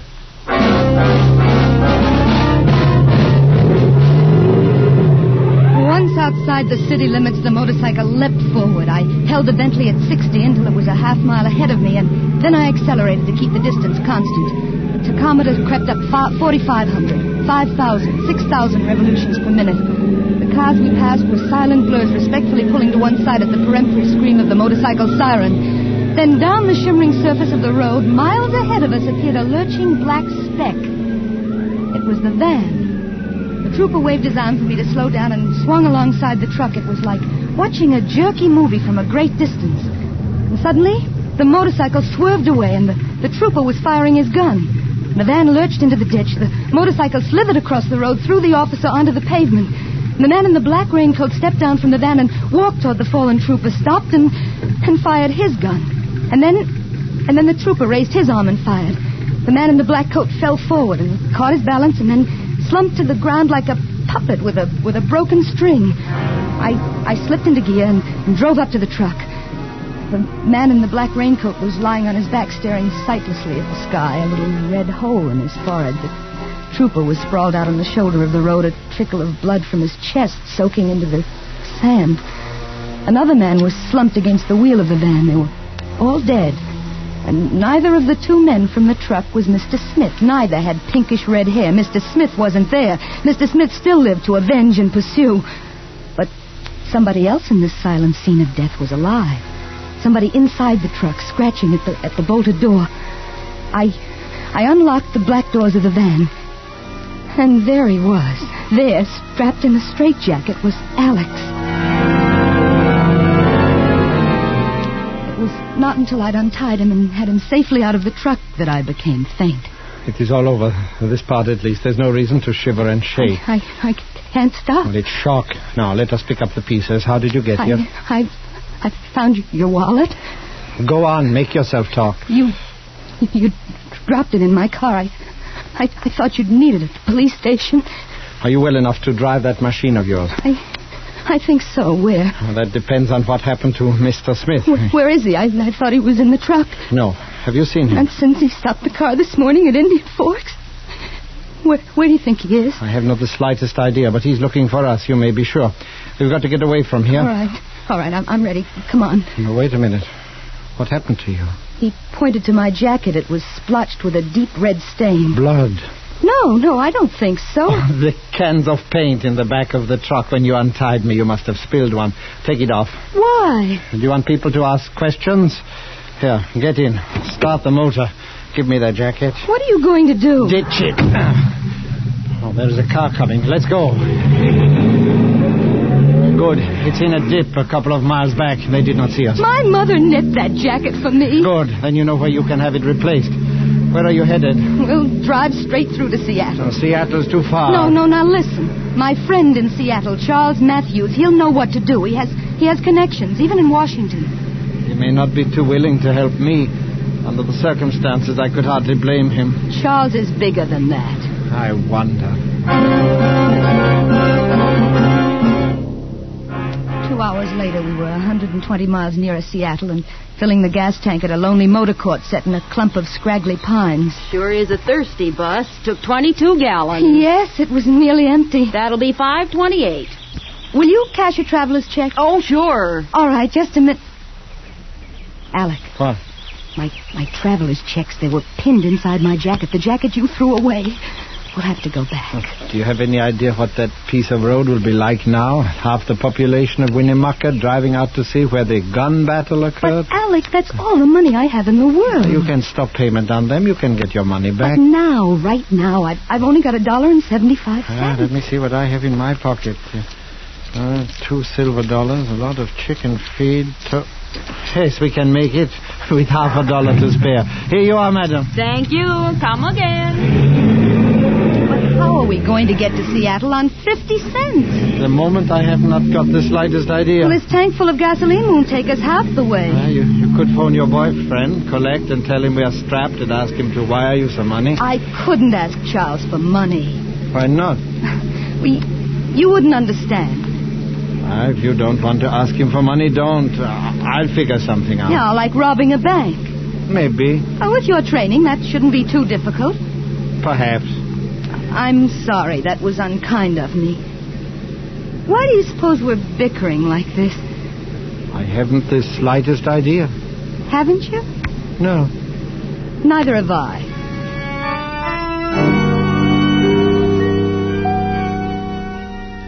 Payette, Idaho was the first big town. It was dark when we got there. Alec told me to pull up in front of the hotel. You can get a room and a hot bath while you're putting in your call to Charles. I can't get a room for 50 cents. Look across the street. That's what I've been looking for. What? A pawn shop. My watch should be good for a few dollars. It's Swiss, international currency, Swiss watches. Now beat it. Get a bath. I'll take Torkel with me and call you in your room in half an hour. Come on, Torkel. The hotel clerk showed me to a room on the second floor. It wasn't a very quiet room. On the corner beneath my window, the people of Payette were celebrating Old Timers' Day. They'd set up a kangaroo court and were trying their fellow townsmen who'd failed to cooperate by refusing to raise beards and wear pioneer clothes. But I couldn't waste time watching the fun. I had to get through to Charles. I placed the call and started the bathwater running when there was a knock on the door. Who is it? Here, your towels, ma'am. As I unbolted the door, I happened to glance into the bathroom. There on the rack above the tub, fluffy and white, were my towels. I tried to push the door shut, but it was too late. Mr. Smith shouldered into the room. I started to shout for help, but the sound never came. He hit me in the pit of the stomach with his fist, and I fell across the bed gasping for breath as the phone started to ring. I couldn't move. I couldn't make a sound. I lay there with the wind knocked out of me, watching Mr. Smith as he picked up the receiver. Hello? How much delay? Oh, just a minute. I'll ask my wife. She says to cancel the call. We'll try later. Thank you. Now, young lady, no monkey business. You try to yell, and I'll cut off your wind for good. You two, you and Peck, have caused me a good deal of trouble. I had a lot of trouble finding you. You should not have done that. How did you find us? The left arm never fails. Where's Peck? I don't know. You are lying. But I have plenty of time. I'll wait for him here. He is sure to return for you. I had to get to Alex. I had to warn him. The bathroom door was open. Smith was holding my arm, but for a moment he relaxed his grip. I swung away from him and threw myself into the bathroom, pulling the door shut and locking it. I expected him to shoot through the door, and I ran to the window ready to jump, but it wasn't necessary. There was a rickety fire escape. I crawled through and ran down the shaky steel stairs, dropped 6 feet to the mud, and ran around the corner of the building toward the old-timers kangaroo court on the corner, and there was Smith coming toward me through the crowd. He reached out his hand for me. I whirled around and shouldered my way through the crowd to the table where the man was sitting with the microphone. Please help me. Oh, hello there, miss. Now, give me your microphone. Now, just a minute, miss. You can't interrupt this. Please, it's a matter of life or death. Alec! Stay where you are. They found me. And then Smith came for me. He and a big man with a beard. And then a tawny streak tore through the crowd. Torkel. He'd heard my voice. He ripped the big man's leg. He jumped for Smith's throat. But before he reached it, the man with the beard pulled out a revolver. And Torkel lay there quiet. Mad dog. That dog was mad. I tried to bend over him, but I knew it was no use. He was dead, and Smith had me now, holding me. I told her that dog was sick. Your dog? Yes. To see her, you think my wife cared more for the dog than she did for me. I told her a dozen times that dog was Let sick. me go. I'm not your wife. Now listen to me. Listen to me, please. You people, this man, he's a spy. He's a monster. He's trying to kill me. Listen to her. Go on, folks. Listen to her. Drunk. That's what she is, drunk. Such a thing to say about your own husband, well, I declare. Now, I'm going to take you on home to the ranch and put you to bed. You ought to be ashamed of yourself. Wait a minute there, now, just a minute. Maybe you don't know, but I'm the county veterinarian. You can't leave that dog dead in the street. According to law, we got to make an examination of any dog that's dead or alive and suspected of rabies. Now, you get that dog in the police wagon. But my wife... I don't care about your wife. She wasn't bit. Now, you say you own that dog. Your friend here was bit in the leg, and you was scratched in the arm. Now, you get that dog in the wagon, and you follow him. And you, too. Now, look here. Now, you look here. That's the law. Now, get. Or do you want a little help from the rest of these good citizens? Smith loosened this grip. I turned and edged through the crowd which was moving in on him and the bearded drunk. I got to the fringe, to the open street. I ran toward the Bentley, and there coming towards me was Alex, coming from the pawn shop. Alex, alive, whole, limping but alive. Alex! Oh, Alex, my dear. Get in the car, quick. Torkel, they killed Torkel. Get in, tell me about it later. We've got to get out of here. Smith said he was a mad dog. They're holding him. They said he'd have to have a rabies test because he was bit. Good. We'll notify the FBI from the next town. And I got enough for the watch to buy gas to get us to Seattle. Did you reach Charles? No, Smith got into the room. He hit me. Well, tell me about it later. Well, slow down. Here's the highway signs. San Francisco left. And there we are, Seattle. Turn right. I said turn right. You said San Francisco left. Yes, but... We're not going to Seattle. What about Charles? Who's Charles? But I only got $20 for the watch.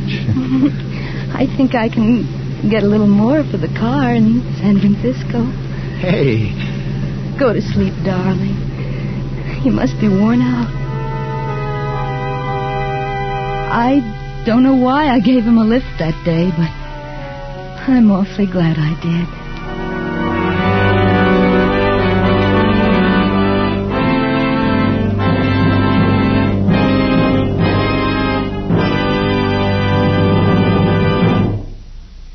From the magic of modern chemistry comes xylene, one of the highest octane gasoline components ever discovered. Xylene means new power for your car, new high Antonoc. And listen, today every gallon of Richfield gasoline contains xylene. Xylene in Richfield gasoline means surging power for the toughest hills and quick pickup in traffic. It means smooth, knockless power along the highway mile after mile. Moreover, your Richfield dealer offers you a choice of 2 great Richfield gasolines, both with xylene. For best results in the highest compression motors, select Richfield Ethyl. Ethyl at its best. For the average motor, get Richfield High Octane at regular price. Each Richfield brand is tops in its class. Each contains xylene. Try Richfield gasoline with xylene. Test it. Compare it with any gasoline. Stop where you see the Richfield Eagle on the cream and blue pumps. Escape is produced and directed by William N. Robeson and has tonight presented The Rim of Terror by Hildegard Tylette.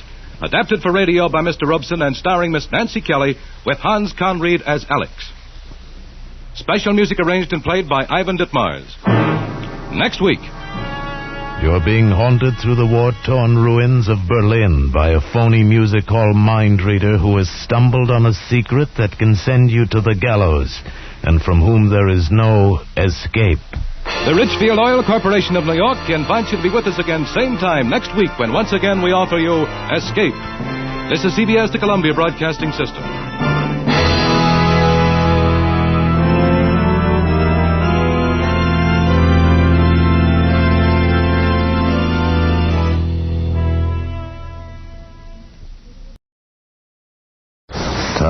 the everyday routine? Ever dream of a life of romantic adventure? Want to get away from it all? We offer you Escape.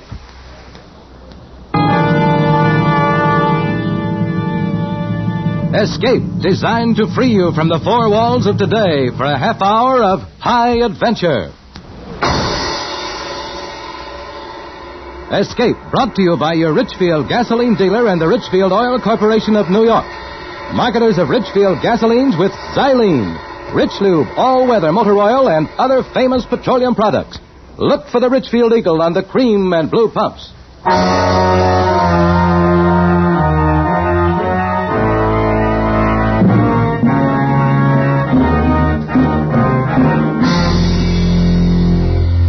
Tonight, we escape to the jungles of South America and a seething tale of terror and violence as told by James Poe in Bloodbath, starring Mr. Vincent Price.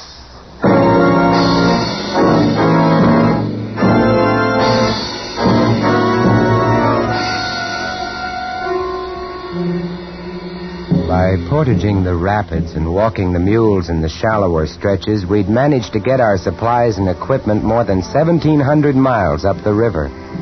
After this, further navigable passage being impossible, we'd traveled by foot, hacking our way through the thick, steaming jungle, coaxing and goading the heavily laden beasts.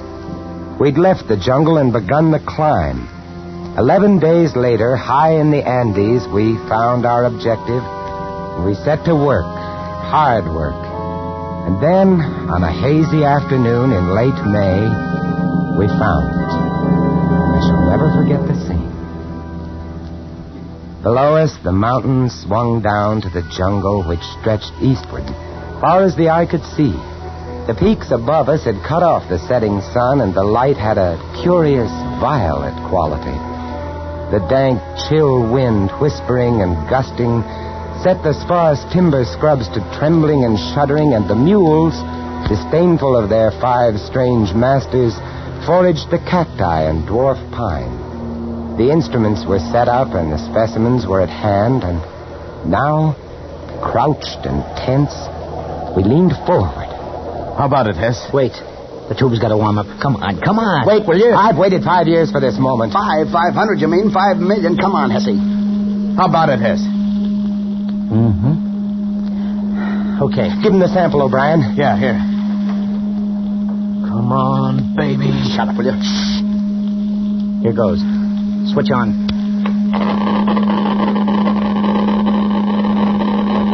Holy cow. Good. Good. It's fantastic. Fantastic. Yeah? Come on, Hessie. What's the word? Yeah, Hessie, give. Gentlemen. Unless this machine is busted, unless this Geiger counter has forgotten its multiplication table, we have discovered the richest lode of uranium ore known to man.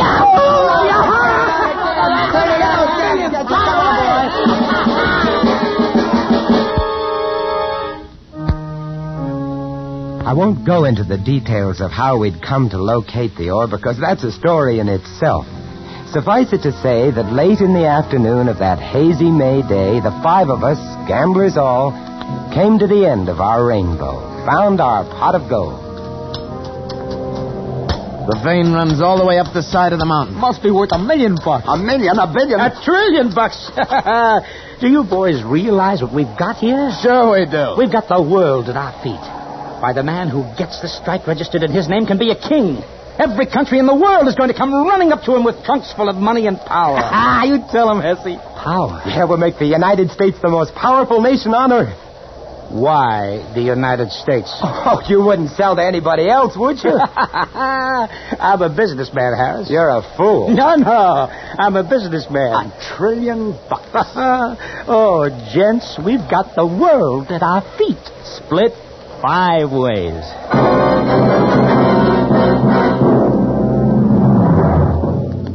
The world at our feet, split 5 ways. That night, as I lay huddled under my thin blanket, I wondered what it would be like, being a wealthy man. Wondered if it were really true. Wondered how it would affect the others, how it would affect me. In the morning, we were to set off on the long return journey down to the jungle and through the jungle to the launch and down the river to civilization. There we'd register our claim, purchase, if need be, the land, lease it perhaps from the government. Oh, millionaires. World at our feet. Uranium. Enough to blow up the whole universe. Power. Harris, wake up. Wake up, Harris, wake up. Oh, good morning, millionaire. Weems, wake up. The sun's coming up. Hey, where are the others? They've gone. Gone? Yes, Dumont and O'Brien. They took the mules and most of the food and cut out. When? How do I know when? Sometime during the night. But why? Why? $1 trillion, that's why. Oh, no. Once they get down to the jungle, they'll have to travel on foot. There's 10 days' march to the river. If they beat us to the boat, we're stuck with 1,500 miles of jungle between us and safety. 50? Impossible. We'd never make 100. That's right. We've got to catch them, or we're dead. We traveled as lightly as possible. It was a risky business, doubly so because O'Brien and Dumont had taken our guns with them. The only weapons we had between us were one long machete and 2 pocket knives. These would be of little protection against jaguars, bushmasters, tapirs, boa constrictors, and the rest of it. Fortunately, they'd left our number one necessity to survival. They'd forgotten to take our quinine. This and our food was all we carried.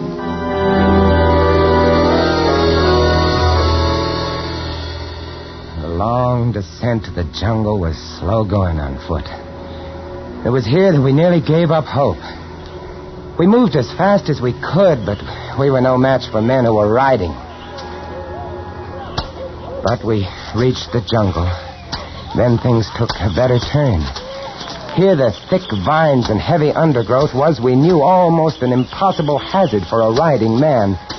And we could see their boot prints mingled with those of the mules. We knew that they were having trouble, too. The animals were afraid of many things in the jungle, would balk suddenly, require careful handling. We pushed ahead as rapidly as possible, battling mosquitoes, pume flies, matukas, and the blood-sucking carpato ticks, and, of course, the jungle itself with its never-ending barrage of razor grasses, needle vines, swamps, bog traps, and so forth. It was hot, stinking hot, and the going was hard, but we had to make it.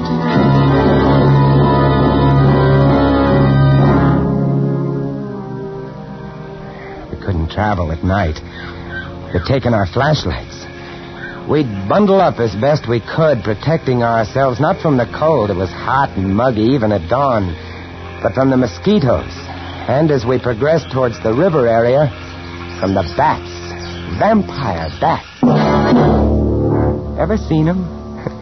They're small, rather fragile-looking little things. By day they hang, heads down from the trees, wings folded like clusters of rotten fruit. By night, they hunt. They have razor-sharp teeth, bite like the finest steel scalpels. Their object is to break the skin very delicately, start the blood to coming, and then they simply hang on and sip. Without mosquito netting, we had a rough time of it, a sleepless time. But we managed to keep on going. And on the 3rd day... It's no use, fellas. We can't make it to the river before them. We've got to, Weemsy. We've got to make it. Right, Wayne. And even if we do catch up, they got the guns. Huh? What are you stopping? Quiet. I heard something. What did you hear? Gunfire. Yeah. Come on. They can't be more than a mile or two ahead. Come on. We ran through the jungle, following the fresh marks of the animals and the 2 men. And a half an hour or so later, we broke into a little clearing, and there was Dumont.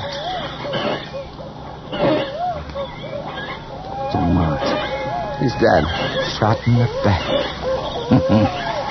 Good old Obie. Sweet guy, that Obie. Here, come on. Let's turn him over. He's really been sweating, huh? Yeah, it's malaria. You see his face? Good old Obie. And Dumont came down with malaria, probably started to slow him down. Sweet guy, that Obie.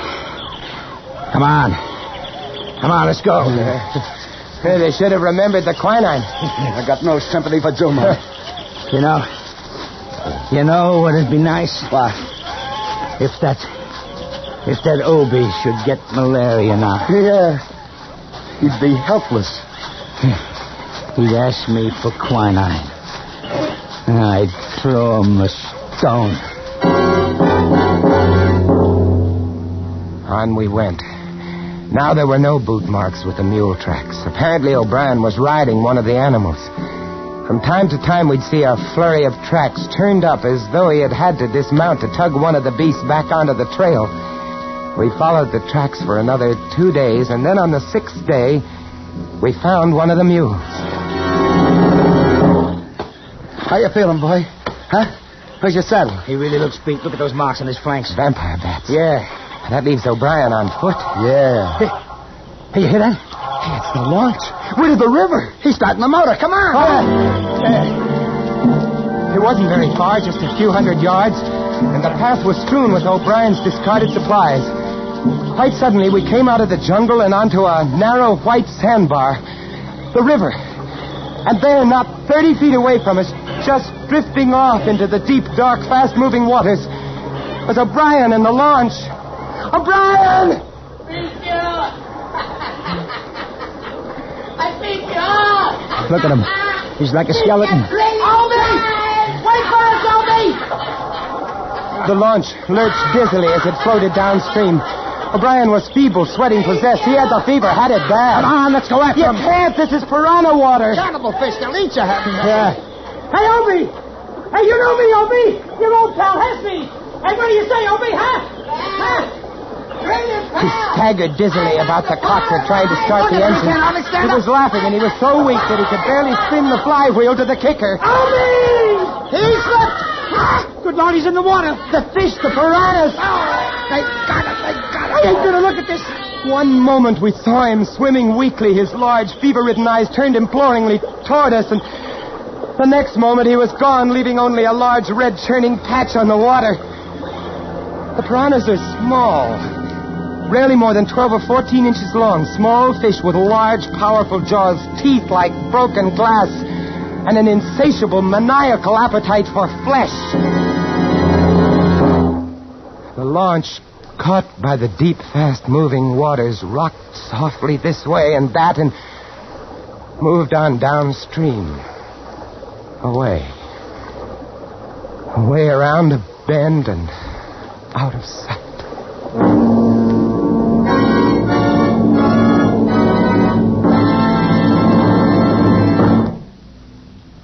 The march of science over the years has produced better than ever gasoline for your car. But now science adds one of the greatest gasoline components of all. It's called xylene. Xylene, a super gasoline component, adds two great qualities to gasoline. Xylene gives higher than ever anti-knock performance. Xylene means power. Today, every gallon of Richfield gasoline contains xylene. If you want a motor that runs quiet as a whisper, if you want pickup and power to spare, try Richfield gasoline with xylene. Your Richfield dealer offers a choice of two great Richfield gasolines with xylene. Richfield High Octane at regular price for the average motor. Or Richfield Ethyl. Ethyl at its best for tip-top results in the highest compression motors. Drive in where you see the Richfield Eagle on the cream and blue pumps. Get Richfield gasoline with xylene. Xylene, one of the highest anti-knock components in gasoline history. And now we return you to Escape, starring Vincent Price.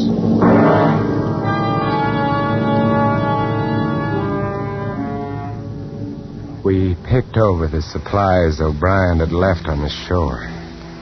There wasn't much we wanted. A gun without ammunition, a few tins of food, a tent and some bedding, cooking equipment, a coil of rope. We loaded these things onto the mule and set off through the jungle, downstream along the river's course.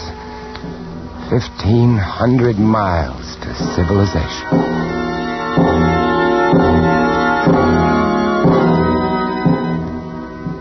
We had it tough. The jungle was thick along the river's bank, and we made little progress. Not more than 5 miles that day, but the next day, we rounded a bend, keeping close to the shore, and there, about a quarter mile below us and nuzzling the opposite shore, grounded on the sand, lay the launch. Looks shallow enough here. Yeah, it does. Yeah, but what about the fish? How deep does it look to you, Harris, at the deepest spot, I mean? Oh, I don't know, maybe 2.5 feet, maybe 3. Most of it's less than that. I got an idea. Shoot. We got to get across the launch, see? So here's what we do. We throw away everything. There'll be food and water on the launch, see? Yeah? Now, you see that little patch of sand in the middle of the river where the bar shows? Yeah. We go that way. That's bound to be the shallowest way, see? How do we go? On the mule, the 3 of us. Ah, you're nuts. This mule ain't in such bad condition it can't get the 3 of us across 70 feet of shallow water. What do you say, Harris? Why not? All right, I'll get aboard first. Come on. Get farther up, Weemsy. You're the lightest. Yeah. Harris, you get on next. Hang on to Weemsy. Here. Carry this coil of rope around your neck. We may need it. I've got the machete strapped to my back. You set, Weems? Yeah. Now hold tight to me, Hess. Don't worry. If I go, you go too. Yeah. And if he goes, I go. So let's hang on, gents. Yeah. Let's really hang on. As long as he's moving fast, he can't get at his legs. Ain't that right? He's not showing anything to him but hoofs and hair. Hold his head up, Weems. Don't let him look down. Now, you all set? Yeah, all set. All right, here we go. All right, get along. Come on, Come on, baby. I felt the mule lurch when he stepped into the water. The sand was softer here than on the shore. Sand, huh? Ahead, not 40 feet away, lay the little spit of land. The mule refused to run, couldn't run, and before he'd taken 10 steps, I knew he was too weak to support the 3 of us. From every direction in the swirling water about us came small, shadowy, dark shapes. Come on. The piranhas. Don't stop. Come on, baby. Keep moving, baby. Come on. Move along, baby. He can't do it. You gotta do it, baby. Come on. Sweet mother. What are those? The piranhas were churning the water about us, and coming in from beyond them were 4 or 5 long, dark shapes, 6 and 7 feet long, thick and wriggling eels, electric eels. They'll sting him. Get along to the bar. Get him to the sandbar. Faster. Come on. Made it. It's true about electric eels. I can throw a jolt that'll kill a jaguar. They got jaws like a vice. So, here we are, gentlemen, stuck. Just 30 feet of water between us and the shore. Get across it, and we can get to the launch and to civilization and all the rest. Oh, the 3 of us are too much for that mule. Only 30 feet. Why, you could run it in seconds. You see those little shadows around us in the water? I see those little shadows around us. You don't have to draw pictures. Hey. Oh, here's another bright idea coming up. As a matter of fact, yeah. Yeah, hold on to your hat, Harris. We got that curl of rope. Yes. The mule could carry one of us. That mule's not in such bad shape, you know. Yes. Tie the rope over his bridle. Then one of us pulls him over with him fast. You see, one rides, and then the other 2 pull him back. Yeah? And the next one gets on. Yeah. What do you say? Oh, he can't stay here. It's a natural. Who goes first? Me, on account I'm the lightest. I won't tire him so much. How about it, Harris? All right. Well, get going then. Okay. Tie that rope to his bridle. I'm doing it. All right, give me the machete. What do you want the machete for? I want it, that's all. Give me. No. Okay. All right, Here. now you 2 get at the end of the spit. So as when you pay out the line, you don't get it caught in his legs. Well, you think of everything. That's right. I'm a smart boy. Ready with the line. You sure it's tied fast to the bridle? Yeah, I'm sure. No funny business, Weems. All we got to do is jerk this rope once while you're over that water and you're done for. You're a sharp article. That's right. But not sharp enough. Hey, Weems, you cut the rope! So long, sucker! The rope. Our only salvation was cut. And now Weems, grinning and riding, was out into the stream, heading for the shore and safe. He went not 15 feet when one of the long, dark, wriggling shapes made for the mule and got his leg. The mule reared up on his hind legs, the eel clinging to his foot, pumping paralyzing shocks into him. Weems clutched his neck with one hand and slapped him on the flank with the flat of the machete with the other. The mule came down, and more eels went for his legs. He began to lurch sideways. Weems swung the long steel blade in an arc, barely missing the mule's leg, and connected with one of the eels. Hair seemed to stand on end. His other arm released the mule's neck. The arm holding the blade was extended stiffly, still caught in the thick, muscular back of the electric eel. And then the mule reared again, and Weems fell back into the water.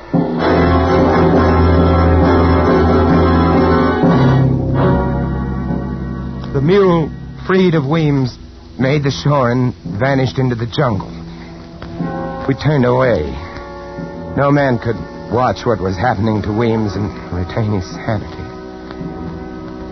And so, there we were. Hess and I on that sand spit which the river was slowly washing away. Night coming, the vampire bats coming, and all about us, the electric eels and the little cannibal fish waiting.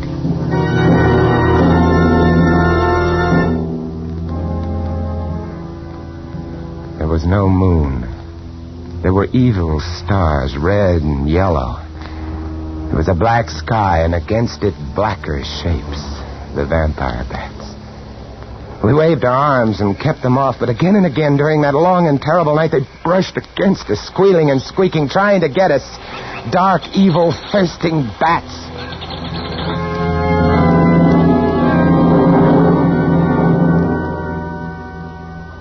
A 1,000 years later came the dawn.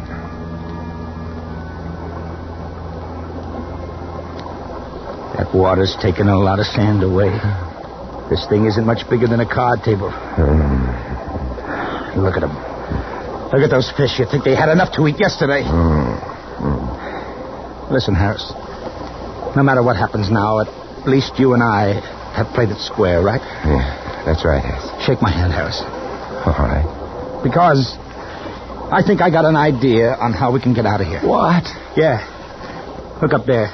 Yeah. See that vine hanging down from the big tree? It's over the water, and it must be 15 feet up. Yeah, but if you were on it, you could do a Tarzan to the shore. The rope? That's right. Now, if we can just lasso the end of that and pull tight, we'll have enough swing to make it across. Swing like a pendulum, if you follow me. One guy gets on the other's shoulders to swing over to get the start, see? Then, when he gets to shore, he fastens a rock and swings the rope back to the other. That vine will hold. It'll work.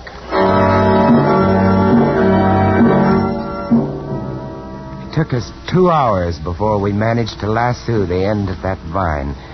And then we tested it again and again until we were positive it would hold a man's weight. And then we were ready. Stand good and steady now, pal. I'm going to go easy on you, but don't shake. Because if you spill me in that water, I'm a gone guy. I'm ready. I'm ready. Good luck. Here.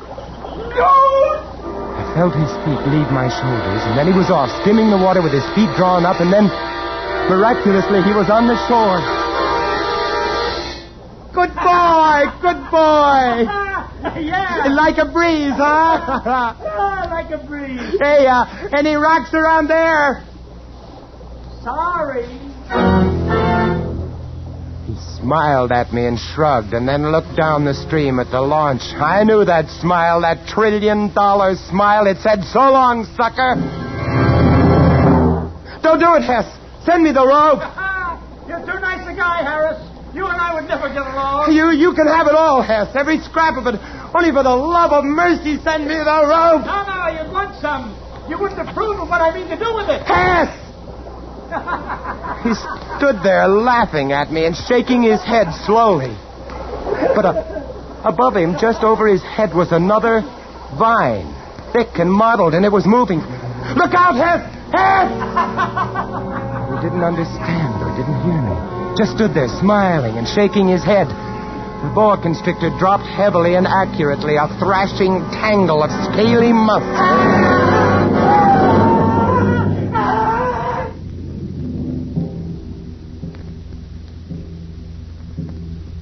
The sun was hot, blistering hot. I was alone, all alone, except for the ever-waiting piranhas. Hess's body was hidden by the low, scrubby vines and palmettos. Several hours later, I saw the boa, now gorged, slither lumpily away. I waited, and I waited. From time to time, I thought of stepping out into the stream. It would be over very quickly, I told myself, very quickly. But I couldn't. And then I noticed an odd thing. The current which had been sweeping the sand away had shifted slightly. A whim, a miracle. And now new sand from some sunken bar was beginning to pile up between me and the shore, grain by grain, rib by rib. I watched this. And I watched. And I watched. And at 5 o'clock that afternoon, I walked ashore to the lawn. And didn't even get my feet wet.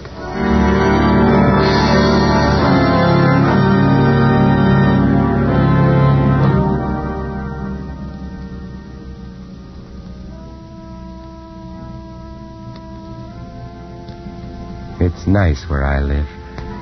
Quiet little streets, nice people, nice kids, nice country. Peaceful. Nice peace. I know where there's enough uranium to blow it all to hell. Want it? Just go up the river. Up the river, it's for the taking. Ask Dumont and Obie and Weems and Hess. $1 trillion worth. Enough to give the whole world a bloodbath. Yourself included.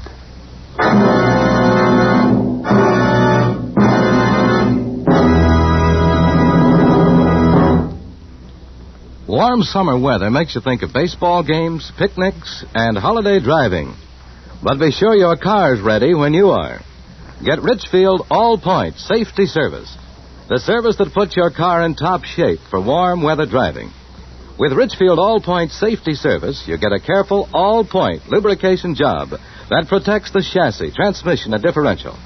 You get lubricants that stick to your car's ribs no matter what the temperature.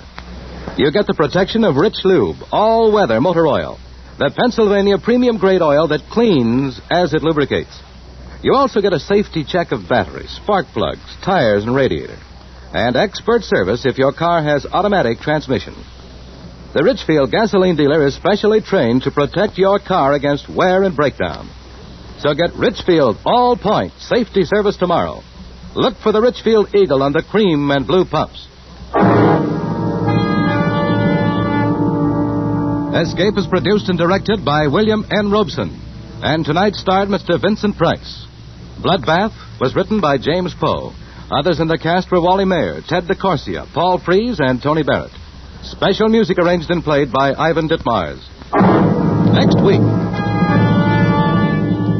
You are groping your way slowly through the dark hold of a ship at sea, moving carefully, step by step, dreading to find what you know is there. Death in the form of a deadly bushmaster from which there is no escape. Next week at this time, the Richfield Oil Corporation of New York invites you to escape to the Caribbean and a grim voyage of impending death, as Martin Storm tells it in his exciting tale, A Shipment of Mute Fate. Goodbye, then, until this same time next week, when once again we offer you Escape. Tom Hanlon speaking. This is CBS, the Columbia Broadcasting System.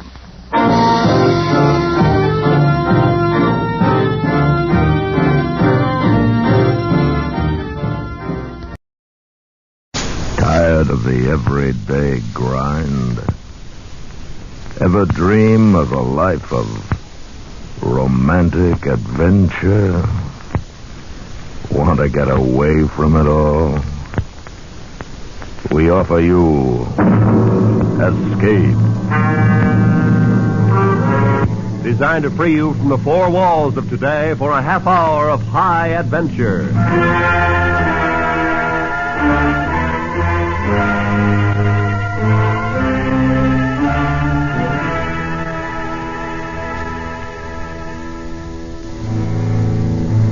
High on the frozen slopes of a great mountain, terrified and caught in a blizzard, while the thing for which you've been hunting has suddenly become the hunter. And if it finds you, then for you and your companions, there can be no escape.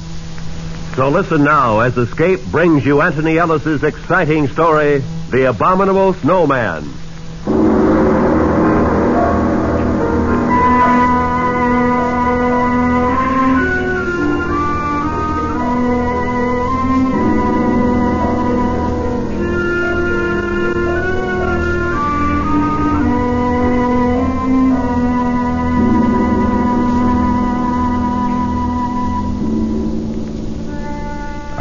bit of luck was when we hired our Sherpa guide, Nasang.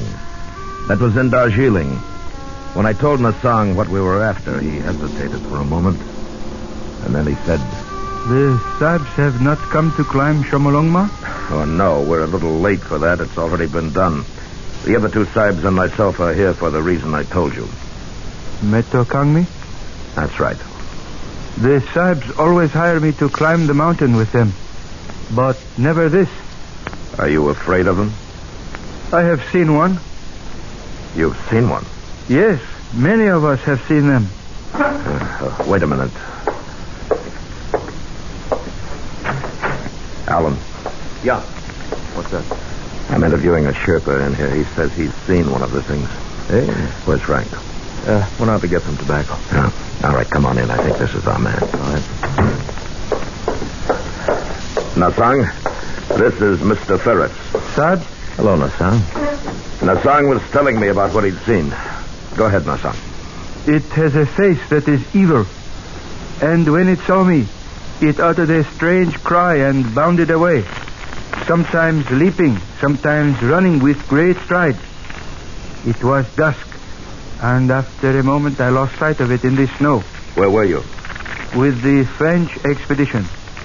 It was at 19,000 feet on Shomolungma. How far were you from it? 30 feet, perhaps 35. You're sure it wasn't an ape? I am sure. There is no ape in Himalaya to make such a track. What about bears? This too I have been asked.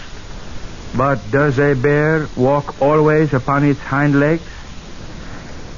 Well, that's enough for me. Alan? Yeah, he'll do. Yeah.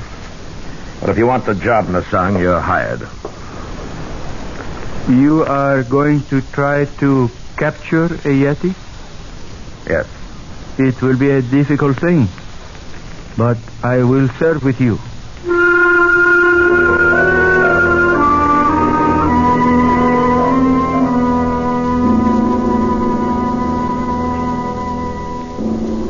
Yeti, wild man, Netokangmi, abominable snowman. That's the name the natives had for the things, and Alan Ferris, Frank Davis, and I were going to try to get one. We'd all done some climbing, but climbing was secondary here. Expeditions since the beginning of the 20th century had heard of the abominable snowman, observed their tracks, and one or two white men claimed to have seen them. Great ape, bear, monkey, wild men, we didn't know. But we were going to find out.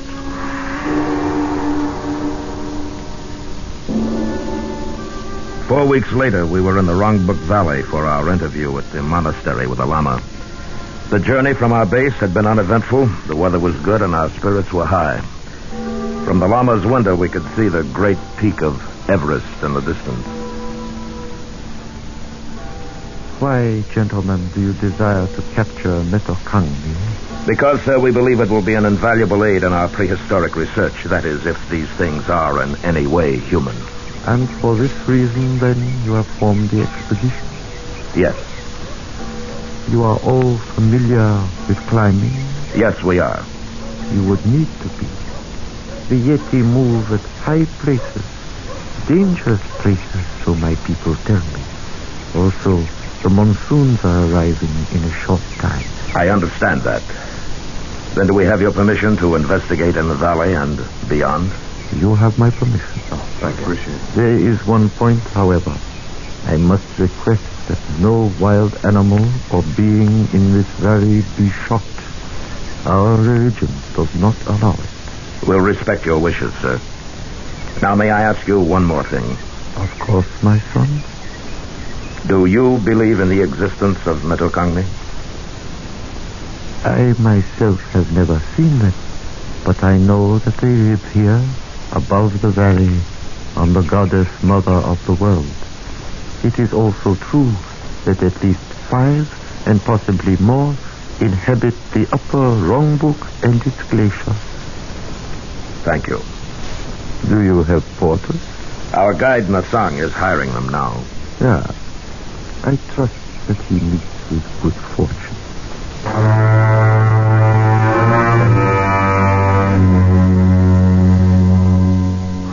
band, with great dignity, bowed slightly to us, and we were dismissed. But I thought I saw the shadow of a smile on his lips as he turned away. And it wasn't long before I found out why. Nasang returned to us in our quarters, and his face warned of bad news. Sir, I am unable to hire any porters. Well, why not? They know the purpose of the expedition. They will not go. Why? They are afraid. Of the snowmen? Yes. They live in peace with them. They wish no trouble. They are afraid. Well, all right. It'll be rough, but we can't waste time talking them into it. The monsoons will be coming in a couple of weeks. It's not the same as climbing Everest.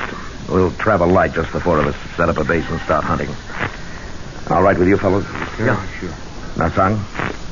I will go with you. I am not afraid. Good. Well, let's take a look at the map. Now, we'll each carry a capacity load. We should be able to make this point below the glacier in 2 days. That's 16,000 feet. And if our abominable snowmen are in the vicinity, we've got 2 weeks to find them. When do we start? Tomorrow. Good. Well, that's it. Paul? Yes, Frank? One thing. What do the natives mean when they say they don't want any trouble with the thing? Superstition, probably. Oh, no, sir. It is not superstition. It is because the Yeti are cannibals. That is why the porters are afraid.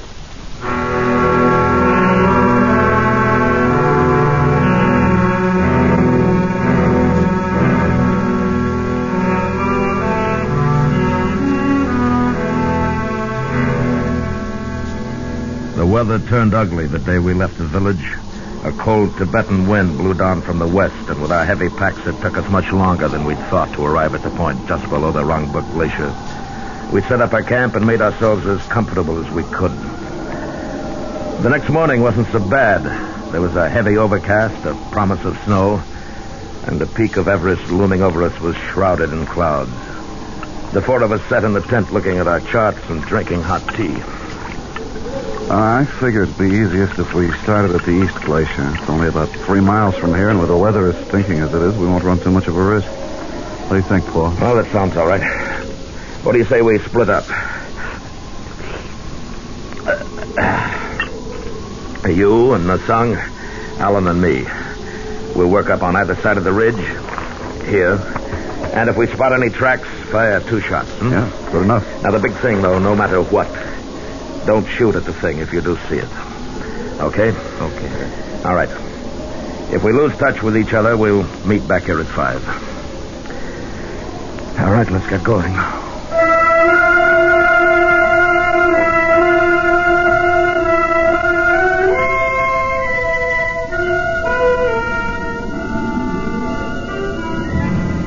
We'd left the base at 6 that morning, and the going was rough. Alan was pretty well shot by the time we got to the 17,000-foot mark.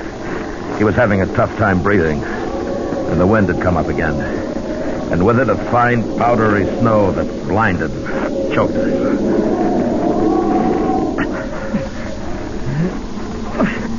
Hey, I gotta take 5. All right. Here, move over here. Might cut some of the wind.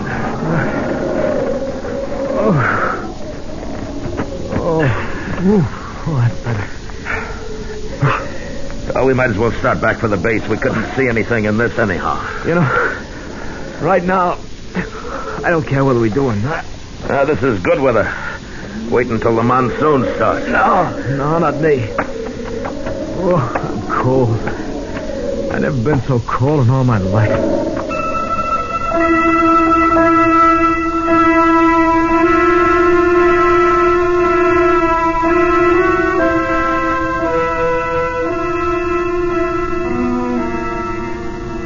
We stayed in the half shelter of an overhang for 10 minutes. And the wind was quieter and the snow had let up. I noticed that the tracks we'd made coming into the shelter were gone now, but we didn't have any worry finding our way back. I figured that Frank and Nasang had met pretty much the same thing on their side of the ridge, and we'd meet them at the base. So Alan and I picked ourselves up and started off.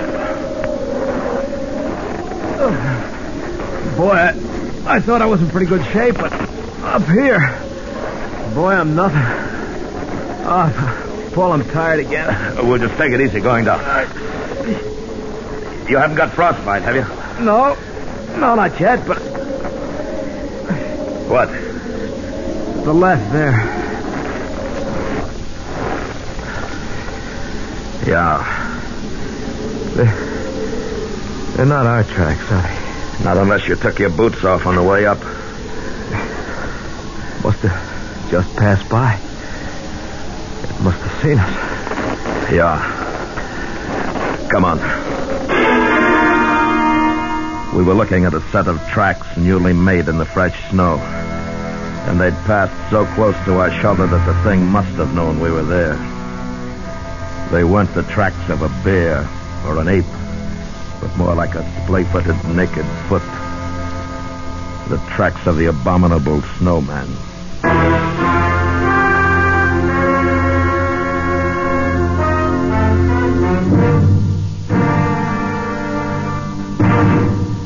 We will return to Escape in just a moment, but first, 30 million school children make their way back to class this year. There are just 10 million too many for existing school facilities. Contact Better Schools, 2 West 45th Street, New York 19, for information on ending this menace to America's educational standards. And now, back to Escape.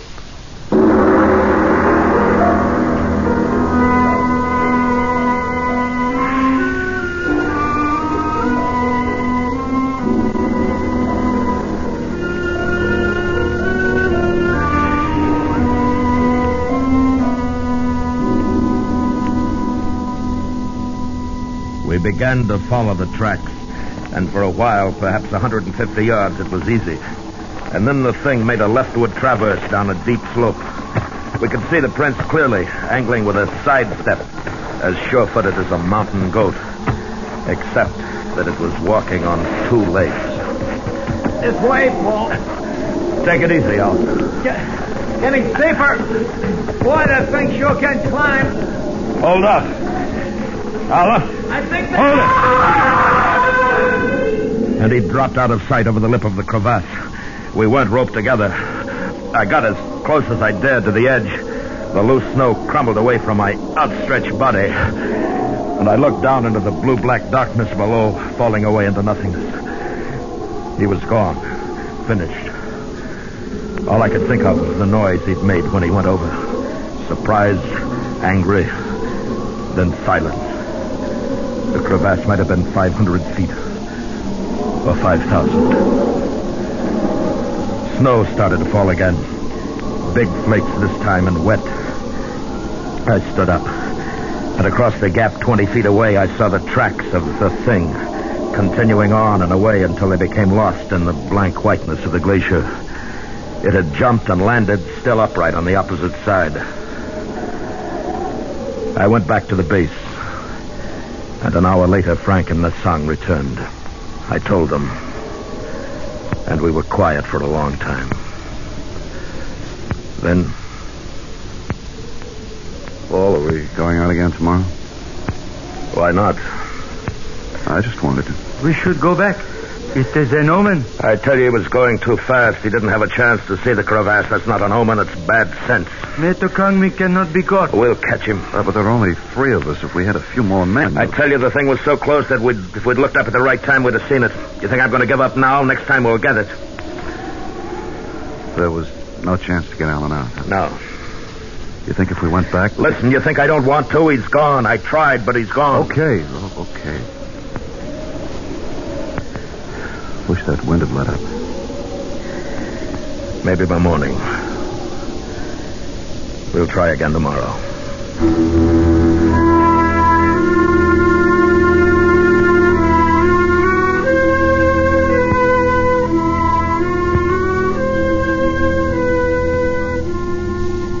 It was cold that night, and somehow colder because Alan was gone. I heard Frank tossing around, and I knew he was thinking about a body broken and lonely, lost somewhere in a deep and dark place.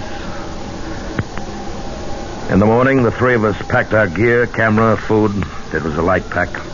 And we started up again. This time to a crest above the ridge. It was tougher than it looked, and we weren't even halfway up before we had to rest. But as I looked to the west, I saw clouds boiling up. Not white, but somber, threatening. And below, the valley looked grim, ugly gray. And then the sun was gone. And we kept on going up.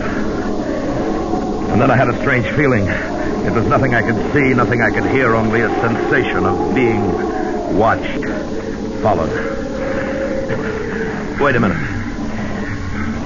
See something? No. I have felt it 2 sides. Something following us? Yes. It is Metacogni. How do you know? It can be nothing else. At this height, there is nothing else that lives. Maybe it's curious. No, don't turn around, Frank. Listen. When we get up to the crest, you two flop down. Stay in sight of the slope here. What are you going to do? Move around the hump and watch. If it thinks we're all together, it may come close enough to give us a chance to get it. You better watch your step. It looks nasty. I will. Now, come on. It took us another 15 minutes to get up to the crest, and then Frank and Nasang hunched down to rest. They were in clear view of the slope we just ascended. I moved back out of sight and made my way toward the hump, which backed a long shelf on the north side of the crest. In a couple of minutes, I lost sight of them and of the slope. The wind had increased, and the clouds had spread now to become an iron gray canopy over the mountain. It was getting colder again.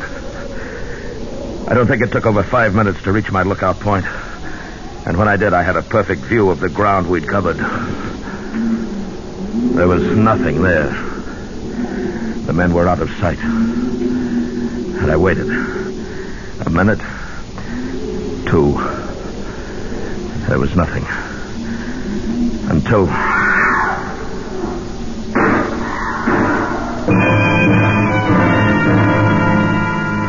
It came, carried on the wind, a cry and then shots. I scrambled back to where I'd left them. And when I got there... Frank was lying on his back. And I couldn't look at what was left of his face. There were terrible deep rents in his clothing, and he was dead. The song lay huddled a few feet beyond, a gun in his hand. Son? What is it? What? Metacogni came from behind us. Before I could draw the gun, it killed, and it sprang at me. It is strong, son, with the strength of 10 men. All right, can you sit up? My leg, it struck at me, my leg broken. I shot at it, but I missed. It jumped away and was gone. Okay. We'll have to figure out a way to get you down. We were 4 hours from camp, and with Nasang practically helpless, it could well be 4 days or never. I buried Frank where he was lying, then began to work down the slope. Nasang was in great pain. He half slid and crawled as best he could. That part of it wasn't too bad. Then we were at the bottom, and there was a ledge to climb. It took well over 2 hours to do that, and we still had 3 miles of difficult terrain to cover. The stops became more frequent. Son, leave me here. Go back. No. My leg is frozen. There is no feeling anymore. I shall not live much longer. Don't be a fool. After a rest, you'll be able to go on. Soon the night comes. If we are both caught here, we both die. There will be snow, much snow. Leave me, son. No, we're going back together. Please, let me sleep. Let me sleep here. I cannot go on. You've got to, Nasang. No more. The ridge is only about a half mile from there. It won't be too bad. No, let me stay. Nasang. Let me sleep. No, come on, Nasang. Come on, you're not going to sleep. Son. You'll be all right. Behind you, son. I turned, and for an instant I saw it outlined against the snow, crouching, of medium height, It was covered with thick hair. The face was reddish and bare, a semi-human face, and it was not an ape. The thing made a tremendous leap and was gone, but I'd hit it. I knew I hit it. Mr. Conley, that was he. Did you kill it? No, I don't think so. Then it will be back. It has tasted blood. You must leave me. No, get up. Get up. Come on. Let's go.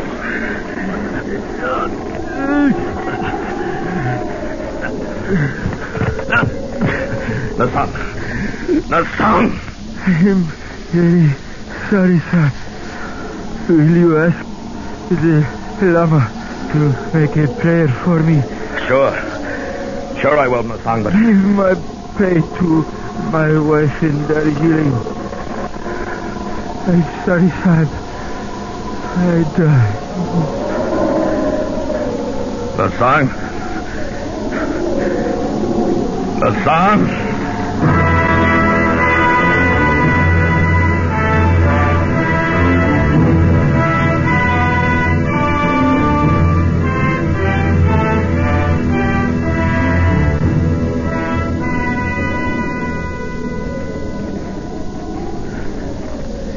And the darkness came, and with it shadows and the snow. Every hillock, mound became the thing, motionless, waiting. In my mind, I kept seeing it, its long arms, powerful, and the dreadful claws it must have possessed. I carried my gun in my gloved hand, but I knew that I couldn't fire it unless I was barehanded. And that meant my hand would freeze to the gun. And then suddenly I felt myself slipping.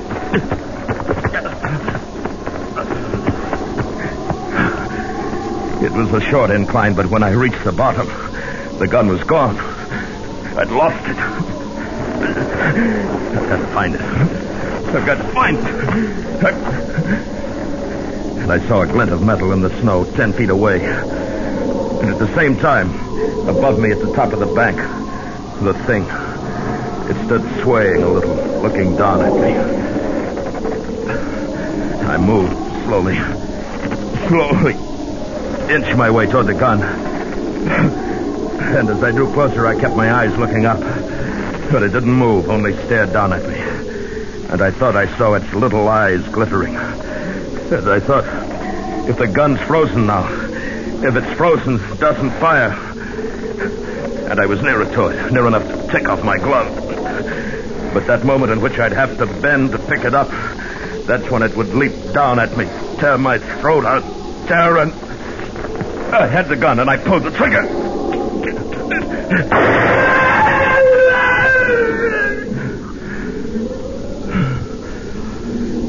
And it lay there, strange and terrifying, its blood staining the snow. And it looked at me. Looked at me. Until the sound died away.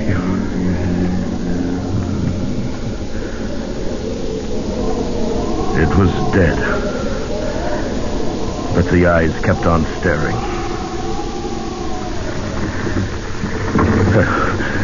It must have been the shots that loosened the snow and ice on the ridge above. I heard the sound, and I ran.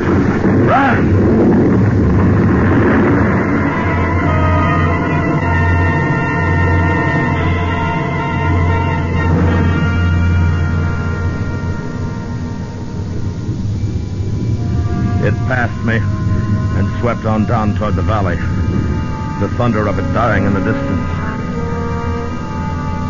And when I went back, there was nothing there. It was buried somewhere under tons of snow. I made my way back to the Wrongbook village. I don't remember how. I didn't remember anything the 2 weeks after. But I'm alive. And I'm not going back there again. That's all I know. Or want to know about the abominable snowman.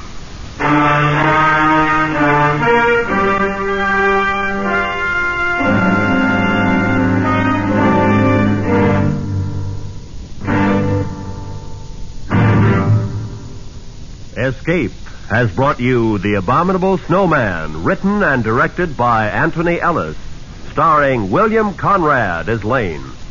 Featured in the cast were Anthony Barrett, Pye Averback, Jack Crucian, and Edgar Barrier. The special music for Escape was composed and conducted by Leith Stevens. Next week.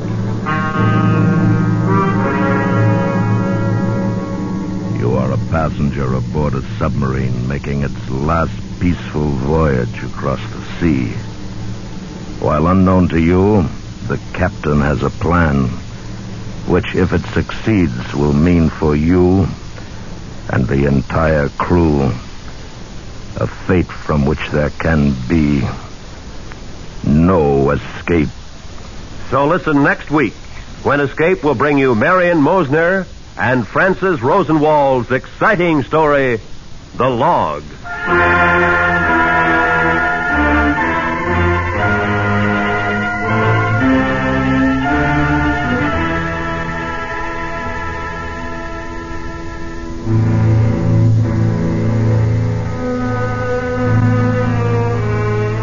You're headed in the right direction. The station is right. The network is right, too. Check all timepieces and then check your local radio schedule. Let's have no slip-ups. Everybody wants to hear the Jack Benny Show right from the beginning when it returns to CBS Radio tonight. This is Roy Rowan speaking.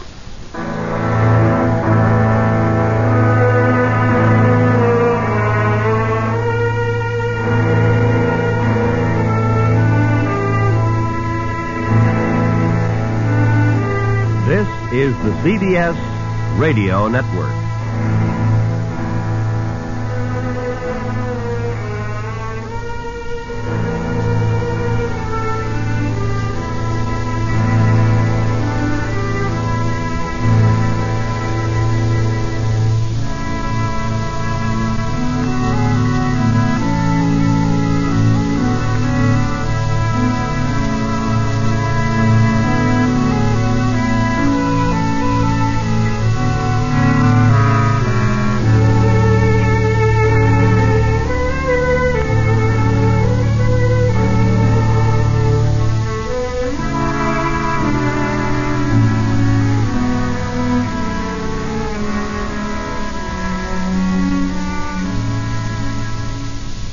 The Mummers in the Little Theater of the Air.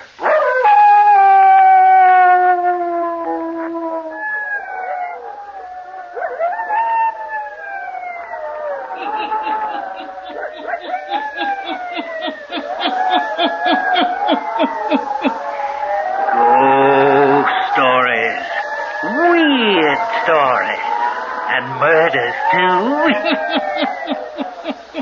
The hermit knows of them all. Turn out your lights.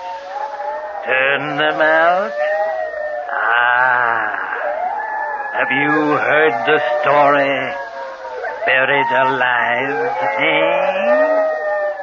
Then listen while the hermit tells you the story.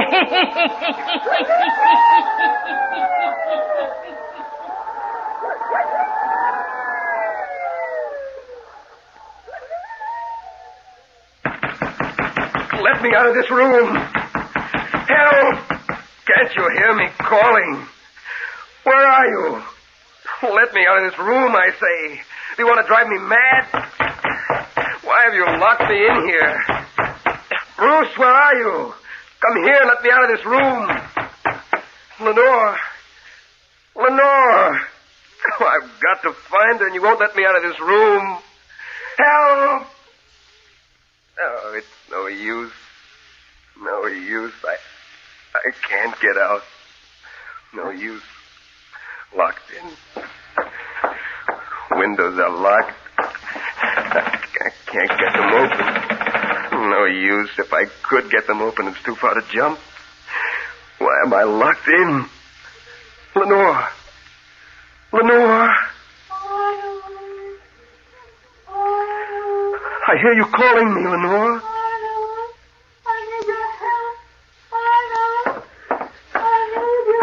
I hear you calling. I hear you. But they won't let me out of this room. I'm locked in.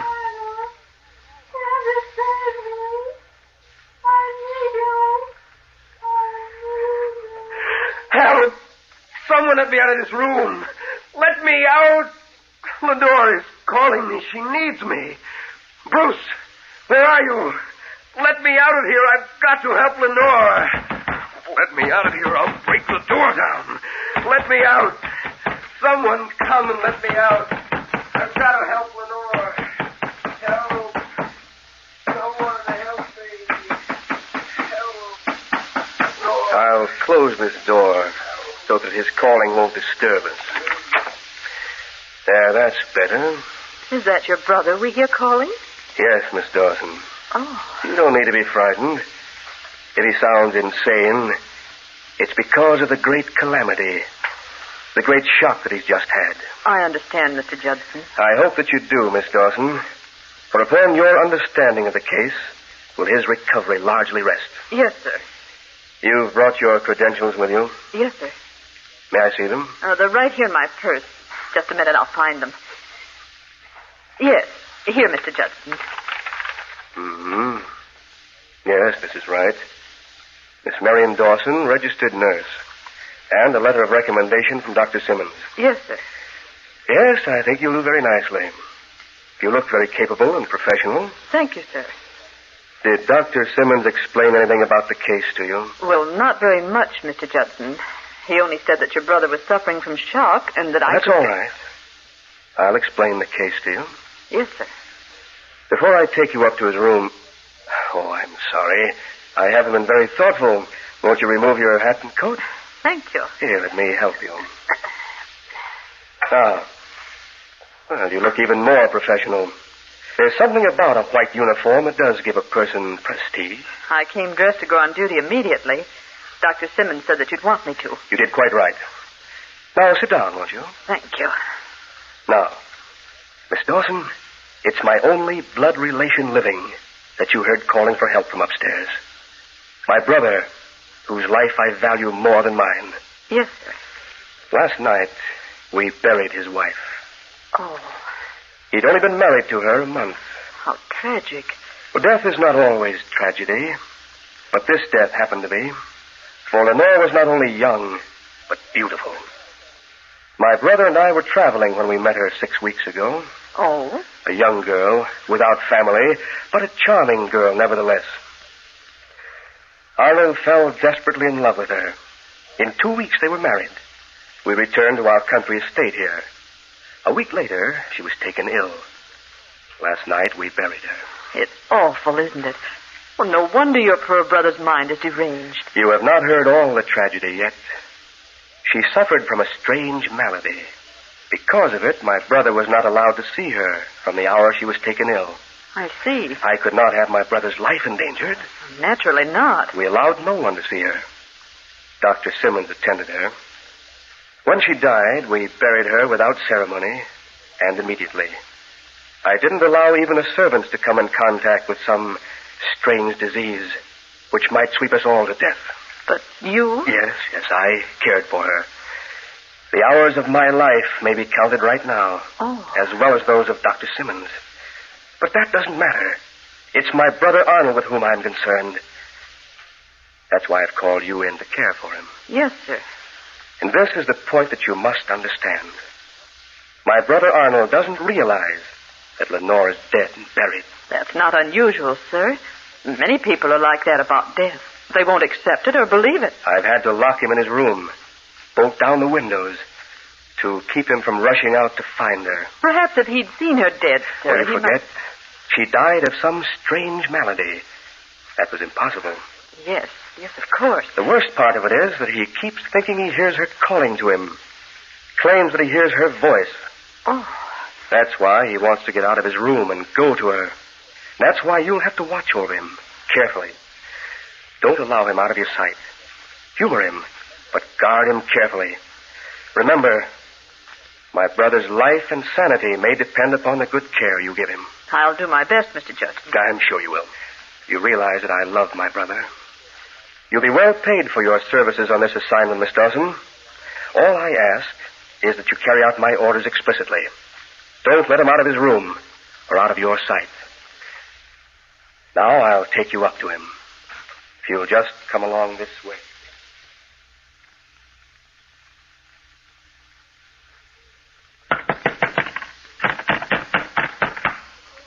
the door. Open the door, Bruce. Open this door. It will be your duty to get him to quiet down. Keep him from pounding on this door. Yes, sir. I presume that Dr. Simmons suggested that you give him sedatives. I'll get him quiet, sir. Open the door. If you don't open it this minute, I'll smash the windows. I'll jump to the ground. Let me out. I'll unlock the door now. I'm going to unlock the door now, Arnold. Get away from the door. Let me out. I've got to go to Lenore. Now, step back, Arnold. Bruce, where is she? She's been calling to me. Why did you lock that door? Let me go to her. Go lie down on your bed, Arnold. No, never. Don't you understand? Lenore has been calling for me. She needs me. Come now, lie down. Won't you lie down and rest, sir? Who is she? Well, this is Miss Dawson, Arnold. She's come to care for you till you're well again. I'm not ill. It isn't I, it's Lenore.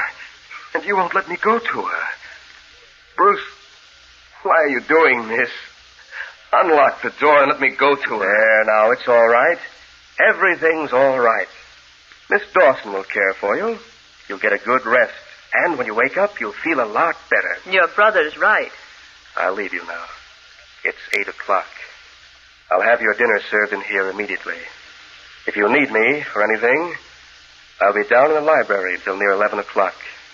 Then I'll retire. Yes, sir. My room is the fourth one down on the right. Call for me if you need me during the night. I will, Mr. Judson. Wait a minute. Don't go, Bruce. Tell me where Lenore is. What is it that's wrong? Why can't I see her? Why have you locked me in here? I've tried to tell you, Arnold. You won't believe me. Perhaps Miss Dawson can explain after I leave. Ring this buzzer if you need to get out of the room. You understand, Miss Dawson? Now get away. Get away from the door, Arnold. What? He's locking the door again. He's locking us in. He knows what's best. Now come lie on your bed. No. I'm going to give you something so that you can rest. What's wrong with Lenore? Lie down on your bed and I'll tell you. She's ill, and they won't let me see her. Here. I want you to take some of these tablets. I won't take any medicine. I'll get a glass of water. I tell you, I won't take anything that will make me sleep. Lenore is calling to me. She needs me. Now take these, please. They won't make you sleep. They'll just calm your nerves. Take them and I'll tell you about Lenore. Have you seen her? What is it that's wrong? Take these tablets first. All right. There. That's it. Are you here in the house to take care of her? What's wrong? Lie down now. There, that's better. You promised to tell me. Close your eyes. I'm going to turn off the light so that you can rest.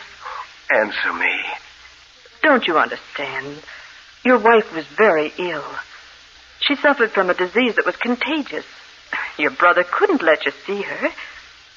But now she's out of her pain. You see... No, she's not dead. I know she's not dead. It's hard to believe, I know. She's not dead, I know that. What? Listen. You hear that?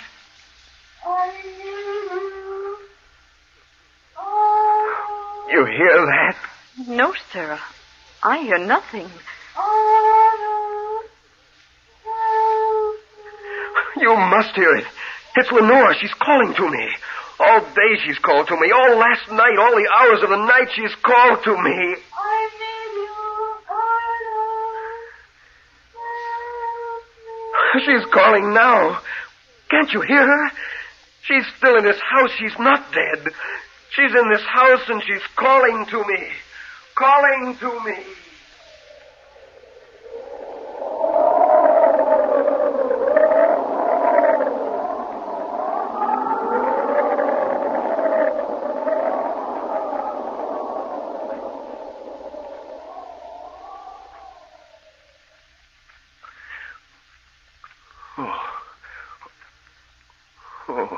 You're all right. I'm right here beside your bed. What's happened? You've been asleep. Sleep? How long? It's nearly midnight. You've been sleeping since I first came into the room. You gave me medicine. You forced me to sleep. You needed the rest. Where's my brother? He's retired, sir. The whole house is quiet. If you'd like me to get you something to eat, No, but I've got to get out of here. What's that? Listen. What was that? It sounded like someone at the door. It is. Open the door. It may be Lenore. I don't hear her calling, but it may be her. It can't be her. But I'll see who it is. Who's there? Unlock the door. I have to ring for your brother if I want the door unlocked. I have no key. Who's there? Who's outside the door? Is it you, Lenore? Why don't you answer? I guess we must have been mistaken. There's no one outside the door. Someone knocked at the door. I think we must have been mistaken. Listen. There is someone outside. What? They're tapping on the door again. It does sound like it. But when I called, there was no one there. Look. Yes. Yes, I am. Doesn't it seem to you as if the door was slowly opening? Yes, it is. It's like it was opening all by itself. But the door is locked. Well, that may be, but that door is opening all by itself. How can it be? Oh. Look. Standing in the doorway. It's Lenore. Oh, great heavens. Lenore, you're not dead. You're here. They told me you were dead. Lenore. She's leaving again. Where are you going? Wait. She's vanished. Oh. She just vanished, but now look. She's standing at the head of the stairs. She's waving for me to follow her. Lenore, I'm coming. I see you. Stop! Oh, Mr. Judson, help! Come here quickly! He's gotten out of the room! Oh, Mr. Judson, please come quickly! Oh,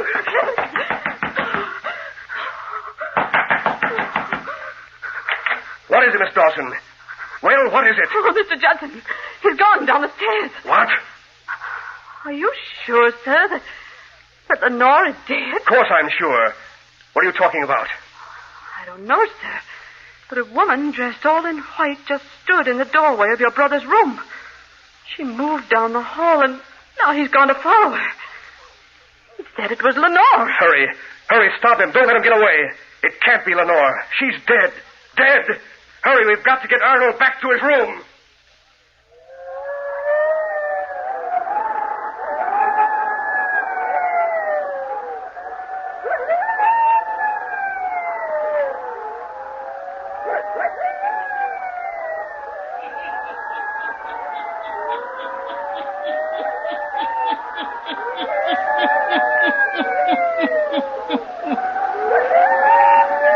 Lenore is dead. How can she appear in the doorway of the room? The hermit will tell you before the night is done.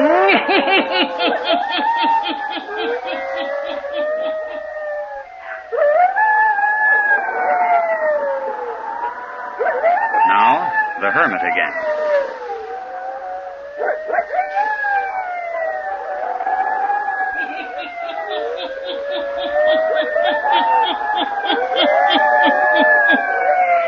Arnold follows the figure dressed all in white that beckons him out of the house.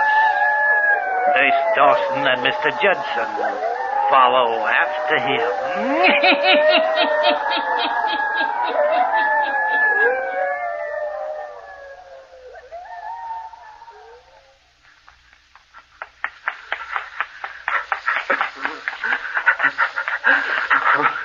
Wait for me, Lenore.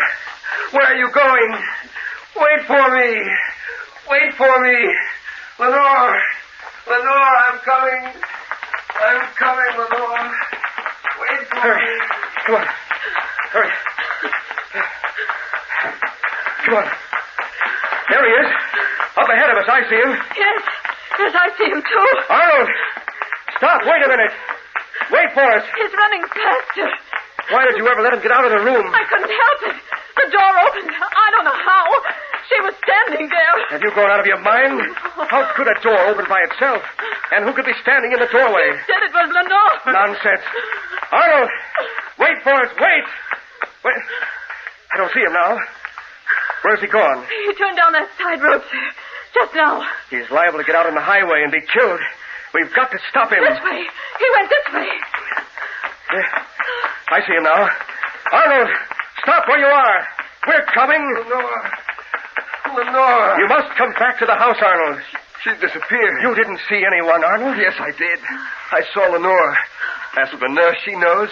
Lenore stood in the doorway of my room. She beckoned me to follow her all the way down the road.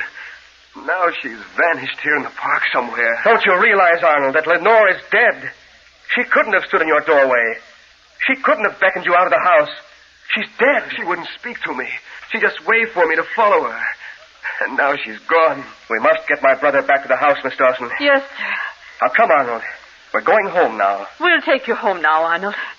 You and I must have been mistaken. We didn't see anyone. No. We were not mistaken. For look. Look. Up ahead of us. Lenore. There she is again. Great heaven. I see you. Wait for me. I'm coming. Stop him. Stop him. We've got to stop him. We can never catch him this time. He's running so fast. Oh, he mustn't go that way. No. No. Arnold. Arnold, wait for us. Wait. Look, Mr. Judson. Look where he's going. I see him. He can't go that way. No. Arnold, stop. You can't go there. No. We've got to stop him. He can't go there. We must stop him. Wait, let go of me. Let go of me. You can't stop me now. I'll not let you go in that vault. Let go of my arm, Bruce. You can't stop me. Lenore went in there. I'm trying to save you for your own good, for the sake of the sanity of your mind. Your wife lies in her coffin in that vault. You couldn't have seen her. She didn't beckon you to come here. It's just a trick of your mind. I'm going into this vault. You can't go inside. She died of a contagious disease. You may get it too, Arnold. Nothing can stop me now. I'm going inside.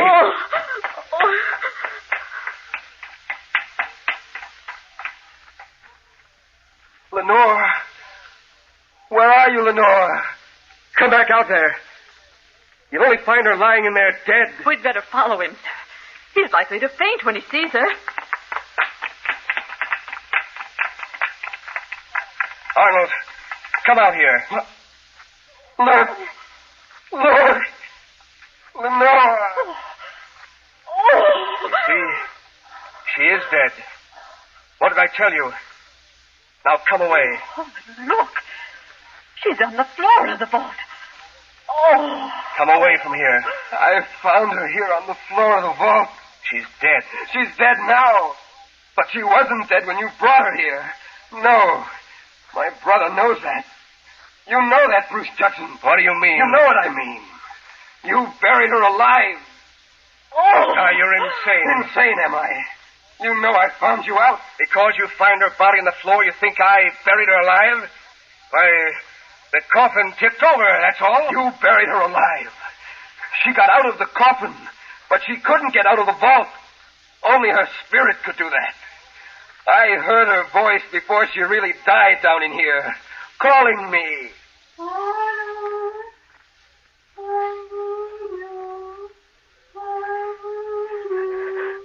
She called to me, but you locked me in my room. And then her spirit came to me tonight to tell me what had happened. Oh, Lenore. Lenore. Oh, what a terrible thing. You did that to your brother and that woman. What if I did? What if I did do it? She's dead now, isn't she? Forever. She fell in love with Arnold, not me. Now she's dead. Forever. Sure, I planned it, plotted it. It worked out. The medicine I gave her made her sleep the sleep of death. And we buried her alive. We buried her alive. Buried her alive.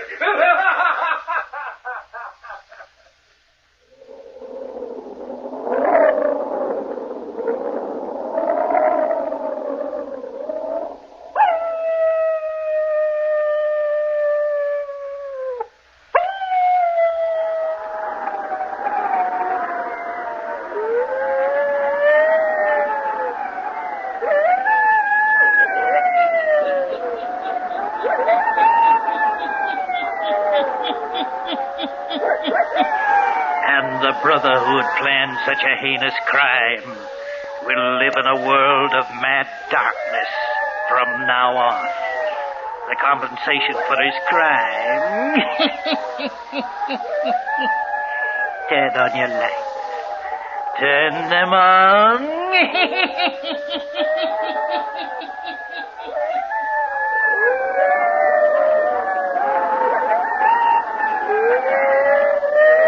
I'll be back. Pleasant dreams.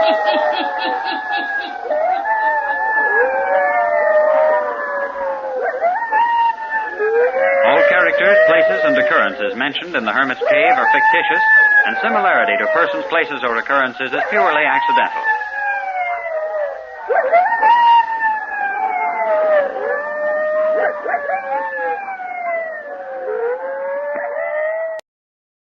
The Carter Coal Company and the dealers of Olga Coal present The Mummers in the Little Theater of the Air.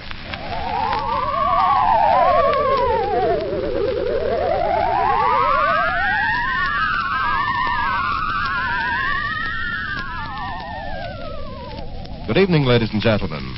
Well, by now we're getting a bit used to winter. We're like soldiers in the middle of a campaign, growing hardened to discomfort and better able to take it, and looking with longing toward the day when the war is won and there'll be plenty of everything again, including that good Olga coal. But like good soldiers, we can't afford to let down now that victory is in sight. We must work harder than ever to get every bit of heat from the coal we get, make it go further and use less. We must figuratively tighten the belts on our coal bins and wade into old man winter with a little less fuel and a little more heat from every ton. That can help make Hitler's ghost walk, which brings me to the Hermit, who's ready with a ghost story for you right now.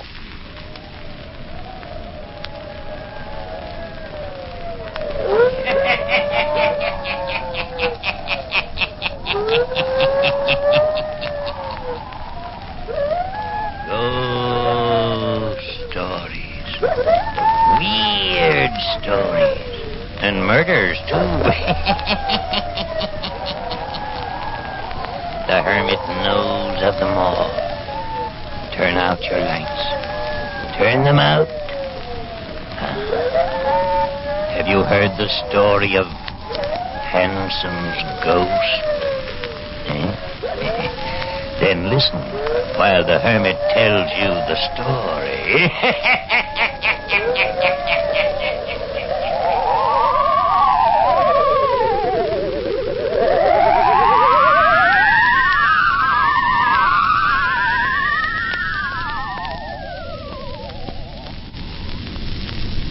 I'm glad that you two people came to me to talk this matter over. Well, we're glad, Dr. Thorndyke, that there is someone we can talk with before we go to see Uncle Hanson. I'm really all against going up to his old house. Marion feels it's because it was her father's last request before he died that she see him. Oh, we decided to make the trip. I understand. We might as well tell Dr. Thorndyke the truth, Douglas. My father also said that Uncle Hanson has a great deal of money. He felt that it should be left to Douglas and me. You were the only rightful heir. Dad said that if Uncle Hanson knew us, got acquainted with us, he might come to his senses and leave some of it to us. You make us sound awfully mercenary, Marion. Well, it should belong to me. Uncle Hanson cheated my father out of part of the estate. Yes, I remember. You see, Mr. Randall, your wife's uncle and I went to medical school together. So Marion told me. Then, when we planned to leave New York and come to see him, I thought it best that we write to you first and find out about Uncle Hanson. I'm glad you did. Marion wrote to her uncle and never heard from him. I'm not surprised. So, here we are in Warhawk. And, Dr. Thorndyke, you said in your letter that Uncle Hanson was very queer, that you wouldn't advise us to stay at his house. True. So before we go there, Douglas thought you should explain to us. Just what is wrong with him, Dr. Thorndyke? Well, first of all, no one in Wohawk ever goes to see him. Second, he lives in an old, bleak house that in itself has a grim past. Oh. Now, you may think I'm the one who is queer when I tell you this, but there is scarcely a person here who doesn't believe that the house is haunted. Some old superstition, Yes. But as far as I can see, it must have some truth to it. And Uncle Hanson lives there all alone? No. An old servant, a shy, crafty, almost demented-looking fellow lives there with him. I don't want to frighten you unnecessarily. But 2 years ago, I made a visit at the old house. You saw Uncle Hanson? Yes, at his request. You see, while your uncle and I were studying in medical school together, he had begun to show signs of strangeness. Yes? He was experimenting with a strange theory. He believed that he could recall from the dead the soul of some individual, and that the soul he recalled could return to the body of some person living in the present. Merciful heavens. Terrible, isn't it? The man must have been crazy then. Oh, he was very serious about it. But why work on such an inhuman theory? Because he felt that to return a soul from the dead was the only way of perpetuating life. If he could recall from the dead a soul that had passed beyond before its time, and could get it to live in another body, then the person could go on living. Preposterous. He claimed that someday he would prove it. He claimed that he himself would never die, or he would get some dead soul to occupy his body. And this way he might retain perpetual life. It's all pretty awful and muddled. To think that such a crazy man was my father's brother. As I started to tell you, 2 years ago, his old servant brought me a letter asking me to come that particular evening and see Dr. Hanson. I drove over to his house that night, walked to the door, rang the bell.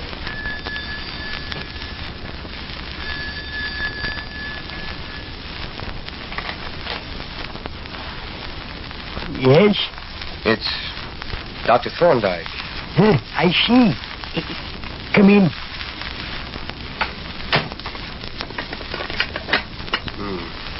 Keep it dark in here. I can't see where I'm going. The doctor needs it dark for his work. We don't care for the light. Will you tell Dr. Hanson that I'm here? He expects you. You can follow me up these stairs. All right. Can we have a light to see by? Your eyes will grow accustomed to the darkness like mine do.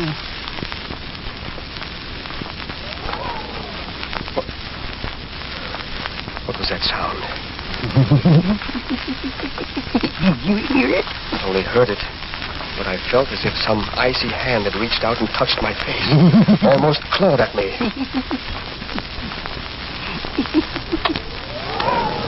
There. I felt it again. Something touched my face again.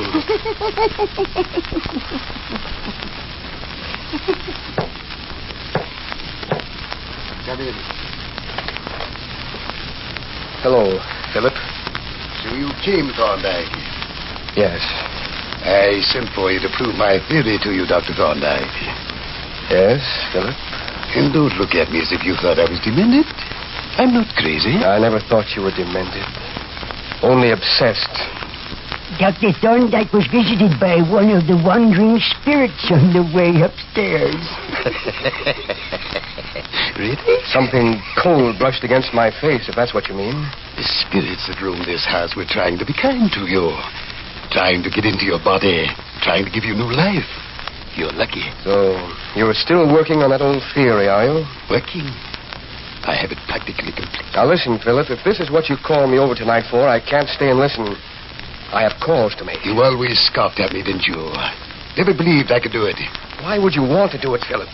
I have found a young soul that died too soon. The spirit of a man who was stabbed by his own wife. What do you mean? In this very house. Yes, he lived here. We know. Don't we know, Thread? Yes, we know. A young man who was stabbed by his wife. She went to prison for it. I remember the story. But about the spirit of that man, I'm able to recall. You did not know. Philip, this is nonsense. I'm about ready to call that spirit forth and get it to take abode in my body. Philip Hanson, I won't stay here and listen to such balderdash. You know what it will mean to me? I shall never die. Never. For once I've recalled one spirit to come and live in my body, I can recall others. I'm leaving. Wait, not yet. I shall never die. I shall have years and years to use my money. No one will be able to take it from me. It shall be mine for years to come, long after you are dead. I have no desire to live beyond my time, Philip. But I have. I'm going. Wait. I shall show you my experiment. Then you can go if you wish. What do you have cooking in that kettle? And in these test tubes? The essence of spirits. Turn down all the lights, Thrill. Yes, sir. Now I shall pass my body through the fumes coming from the steaming kettle. I shall put the fumes all about myself. Watch, and to make no sound. Now.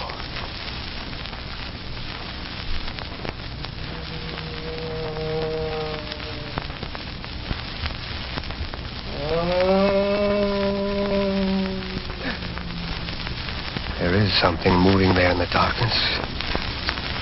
I see it. Quiet.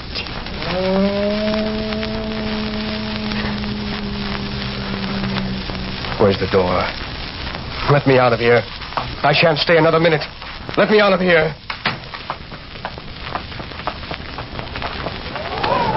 Get away from me, whatever you are. Get away. Where's the door? I've got to get away. Got to get away. Get away from here. Get away. Away!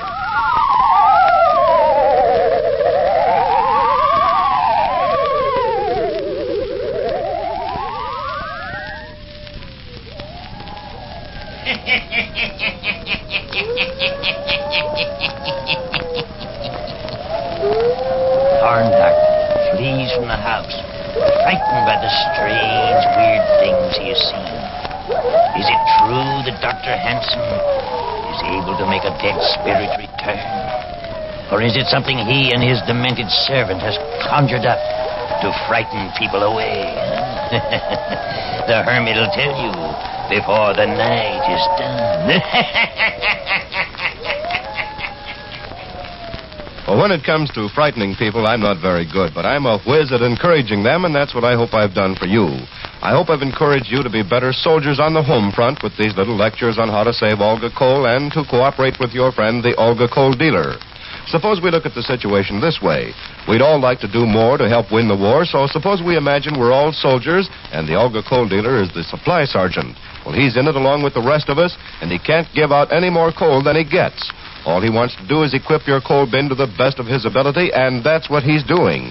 He gets gripes from every side, but he's delivering the coal as fast as he gets it, and he's trying to do so in a way that gives everyone his fair share. So don't be too hard on your Olga sergeant, folks. I know none of you envy him, and I know he wants to keep on serving you after the war is won in the manner to which you once were accustomed.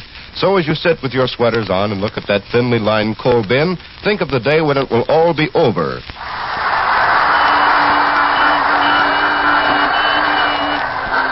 And you can once more take phone in hand and say, I want a whole bin full of that good Olga coal. That's right, the kind spelled O-L-G-A. Well, come on in, Hermit. You haven't even been here, and we've been telling ourselves stories.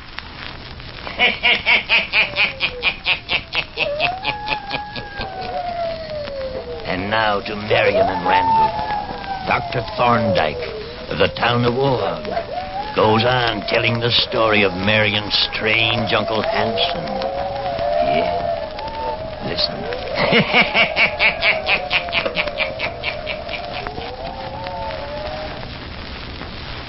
I'm sure I ran out of that house yelling, I've got to get away. Oh, how horrible. Man is positively crazy. That's what I thought. But he did conjure up something. I saw it. It's unbelievable. I know it is. That's why I hated to tell the authorities. But I finally did ask them to go up there and investigate. What did they say? They saw him in the afternoon. They said he was sitting downstairs reading and acted perfectly normal.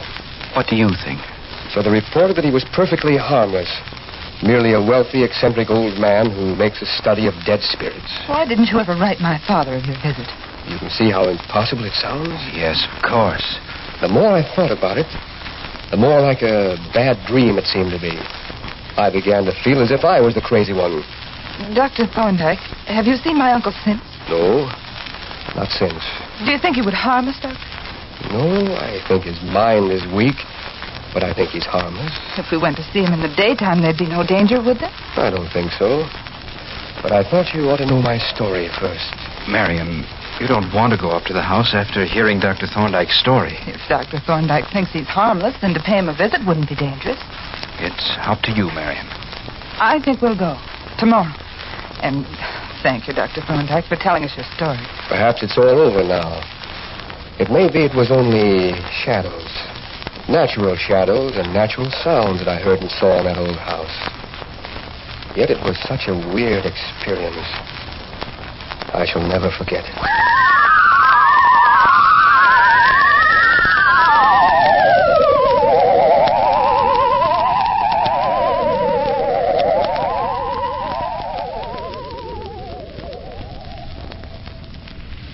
Are you nearly ready to go down to dinner, Douglas? Yes, dear. Just fixing my tie.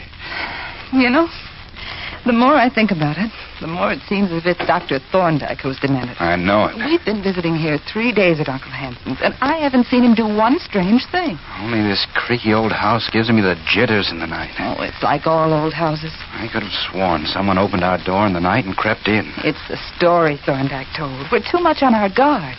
Everything has a double meaning to us now. Maybe you're right. Sure I am. And Uncle Hanson has been awfully kind to us, and so pleased to see us. Uh-huh. And even this old servant of his isn't bad. He's been kind, too. He cooks good meals for an old duffer, doesn't he? Yes. And do you know what he said to me, Douglas? What? Well, he told me yesterday that Uncle Hanson was so glad we came to see him. So glad that you and I were sensible. Uh-huh. And that now he could die peacefully, knowing that we wouldn't waste his money for him. Well, it's all turning out better than I anticipated. Huh? You ready to go down to dinner? Already. He still works in his laboratory long hours, doesn't he? Yes. I asked him last night to let me see it, and he said perhaps he might tonight. Why do you want to go up there? Oh, just to see what he does. You can see that he's completely forgotten trying to restore dead spirits. I'm not afraid of him, honey. I guess you're right. So, I just want to see what he does do up there in that room. Maybe we can tonight.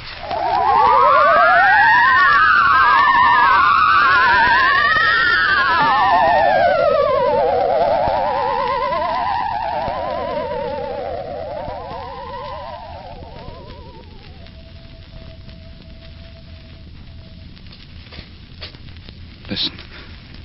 What was that? Marion, wake up. I thought I heard our door creak open. What, Douglas? Sure as anything, I thought I heard our door creak open.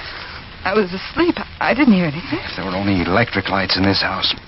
Where's that darn candle? There was one on the bedside table. I can't find a thing groping around in this dark. You've got yourself upset from visiting Uncle's laboratory. But he did have the most queer-looking gadgets up there, didn't he? Yes. Now, if I can only find a match.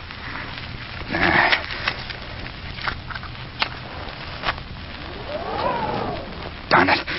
Where did that wind come from? It blew the light right out. Oh, why don't you forget it? You just heard some board creak. There isn't anything in here. Darn funny creaks. It's strange how you're more upset than I am. I'd just as soon move out any time, I can tell you.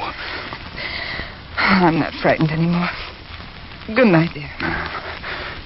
Good night.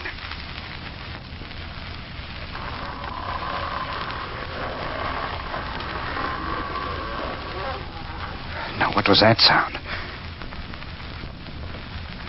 Marion, something cold passed over my throat. Marion. Douglas, what is it? Get away from me. Marion. Douglas, there's something standing right over you. I can see it. Douglas! Oh, help! Don't move. This won't take long. It's Thrail. Thrail, what are you doing? Get away. Get away from here. Leave me alone if you know what's good for you. Get out of our room. I'm going to call my uncle. Get his hands off my throat.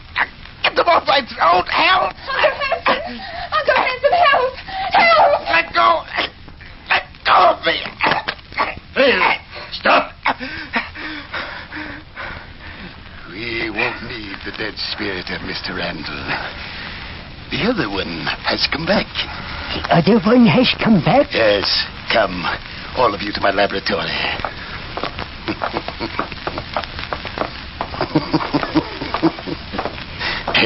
I captured the spirit trail as it wandered about the house tonight. It's hidden in my laboratory. That is good. If my experiment works through him, then it may be we can get a young spirit for you. Then you can live on, too. Oh, Douglas. Now, all is dark in here. Very dark. Only the fumes from my kettle.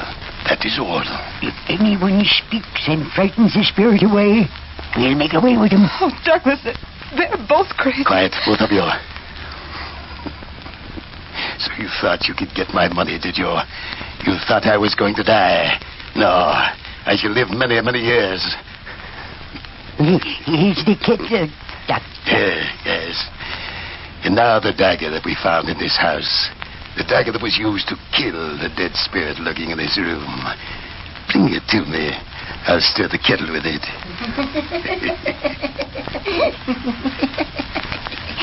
Here it is, Doctor. Yes. Now all very quiet, very dark, very still. And the fumes are rising. See, they cover me. Now, spirit, dead soul, wherever you are, come out. Come out.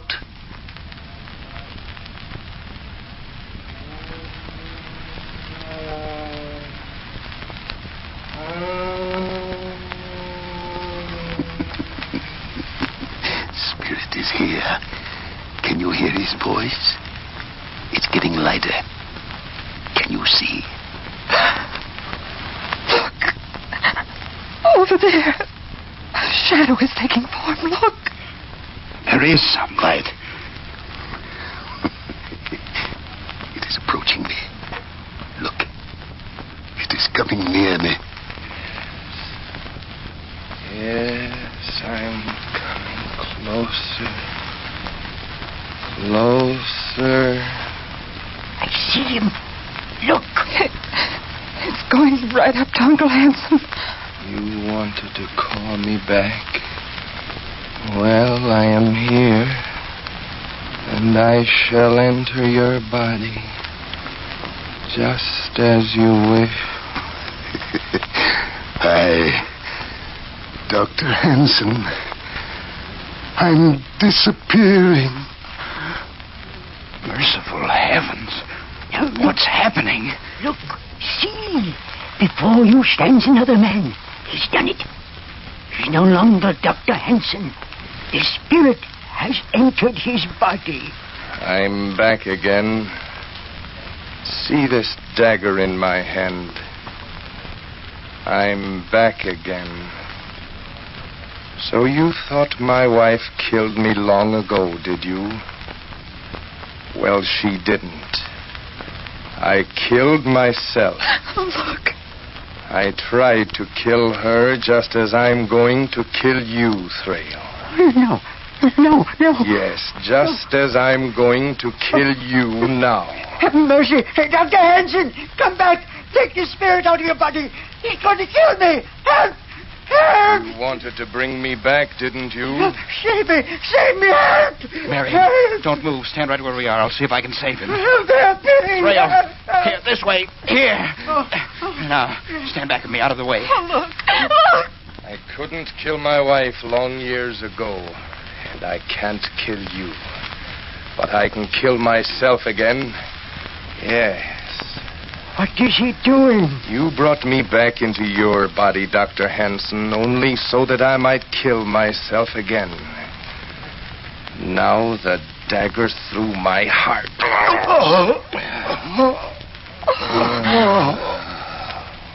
He's killed himself. Here, let me light a candle so that I can see. Where's the candle? Here, Douglas. There.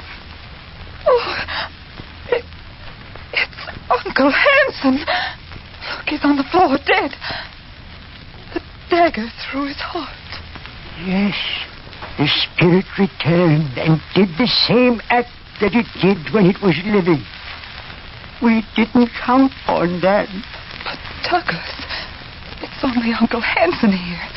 He's killed himself and he tried to kill his servant. But we did hear another voice, didn't we? Of course you did. It was the spirit that wanders this house.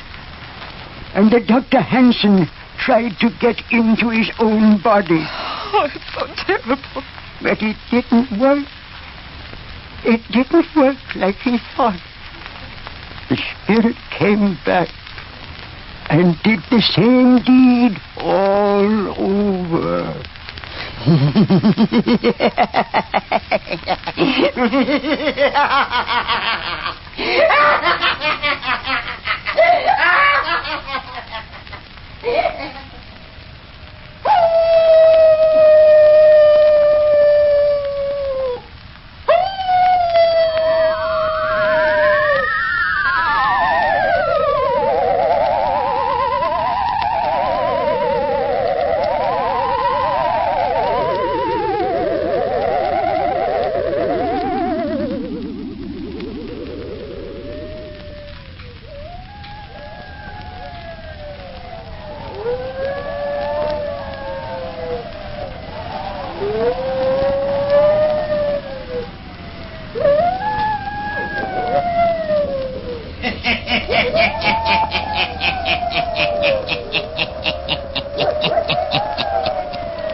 The ghost returned, as Dr. Hansen wanted it to, and entered his body. But it killed, just as it had when it was on Earth before. Yes.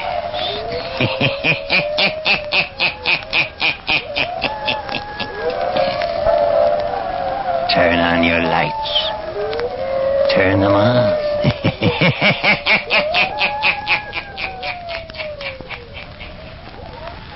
You have just listened to the 406th story by the Hermit, made possible through the courtesy of the Carter Coal Company, producer of Olga Coal, and your friend, the Olga Coal dealer.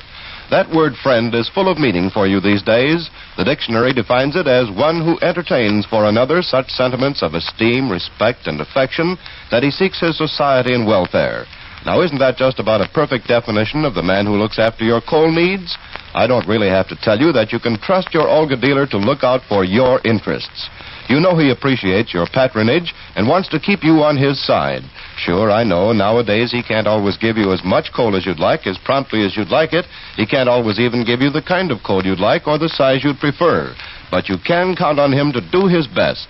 In these war days, that's all anyone can do. So don't shop around for coal. That does no good, just causes a lot of confusion. And above all, don't get panicky about deliveries. After all, these shortages are never as bad as you think they'll be. You're still eating and wearing shoes and clothing, aren't you, in spite of what you've heard? Well, the chances are you'll not freeze either. And remember the reason for all the shortages. What you don't get is going to help those boys of yours and ours at the fighting fronts. By saving every bit of coal you can, you're doing your part on the home front.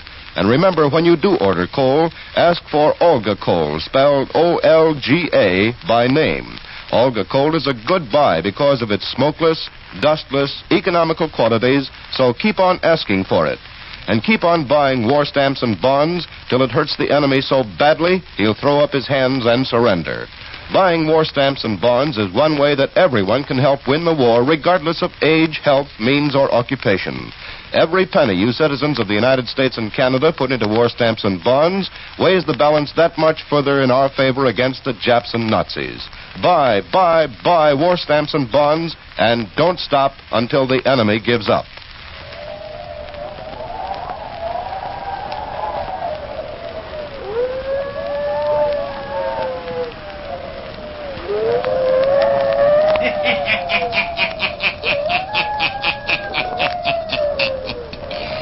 And the Hermit has more stories for you.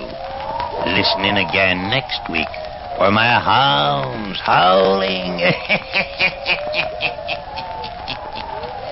I'll tell you the story of the devil dog.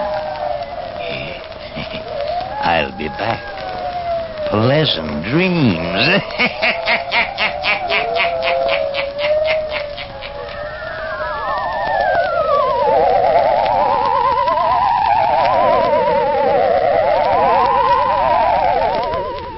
All characters, places, and occurrences mentioned in the Hermit's Cave are fictitious, and similarity to persons, places, or occurrences is purely accidental. Jack Lellman speaking.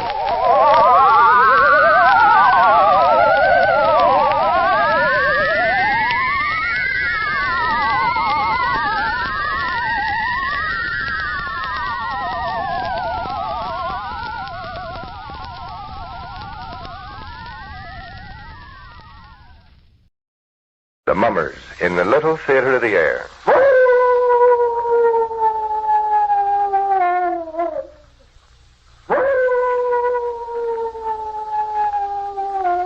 Now, the Hermit is ready.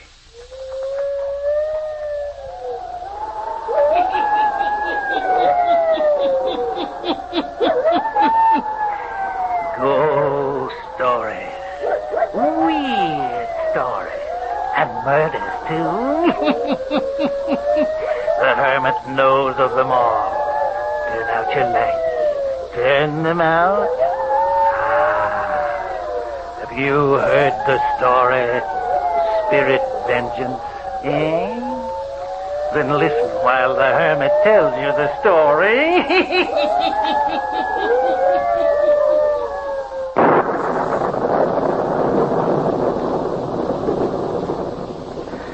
Still storming.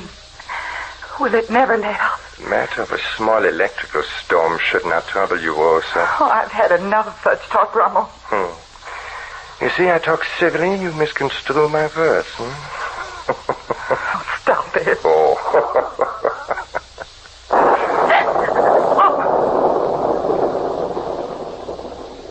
Draw up your chair closer to the fire. Rosa, my dear. Think on the pleasant things. You'll forget all about the storm outside. Think on pleasant things. As if I ever could. Oh. After all that has happened in this house in the last 3 days. I'm thankful for the thunder that drowns out your words. Who is there in this house to hear us? Who is left here but Carter, who's in on your horrible schemes? My dear, I thought you'd learn to appreciate my experiments before this. Appreciate the terrible things you and Carter are doing? Carter's a very clever assistant and servant, my dear, who desires life more than... Carter was a fiend, and so are you.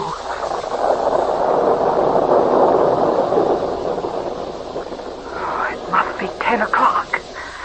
Thank heaven. Why are you thankful for the hour of the night, There will be no visitors tonight.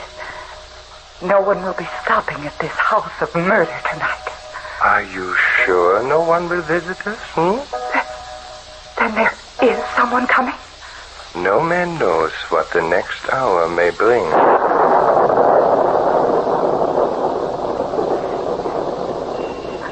Rummel? Do not get upset, my dear. Carter will do the honors. Come in. Yes, Carter? A gentleman and a lady wait outside in the hall, Professor Santos. So? They find themselves confused by the storm. Confused? You mean deliberately? Rosa, please. Carter, what you wish to convey to me is that the gentleman and lady have lost their way? Oh, Ramon, please send them on their way. Send away specimens? But, my dear, the way you talk, one would think that specimens were easy to get. Huh, Carter? And these two are good ones. Then why are you waiting? Show the strangers the kindness of our shelter and hospitality. Oh, no, Ramon.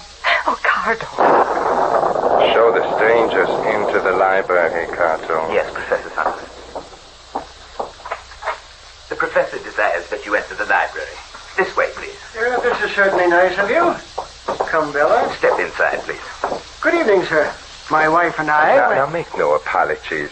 Cardo, you will prepare a room for the visitors? At once. Won't you sit down? Thank you. Here, Bella, you take this chair. Thank you. You'll pardon me if I do not rise from my chair. You'll perceive that I walk with a cane, and even then with some difficulty. Please don't go to any bother because of us. As soon as the storm is over, if you could tell us the way to the next village, we'll be on our way. It isn't necessary to prepare a room for us. No, we'll be on our way. Surely not in a storm like this. It's strange country to us. And then we saw the road was closed, and we took the right fork, as we thought the sign said. It brought us right here to your door. The road didn't seem to go any further.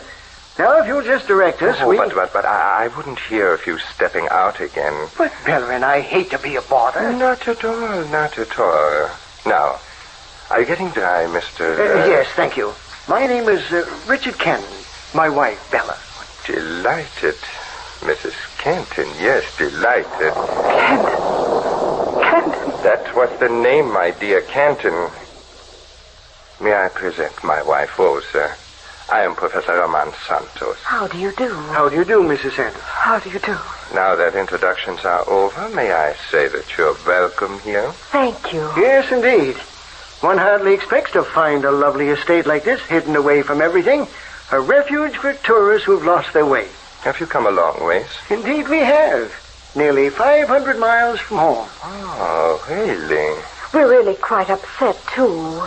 Our only daughter, Lisa, was married a month ago. She and her husband, Charles, went for a tour of this country for their honeymoon.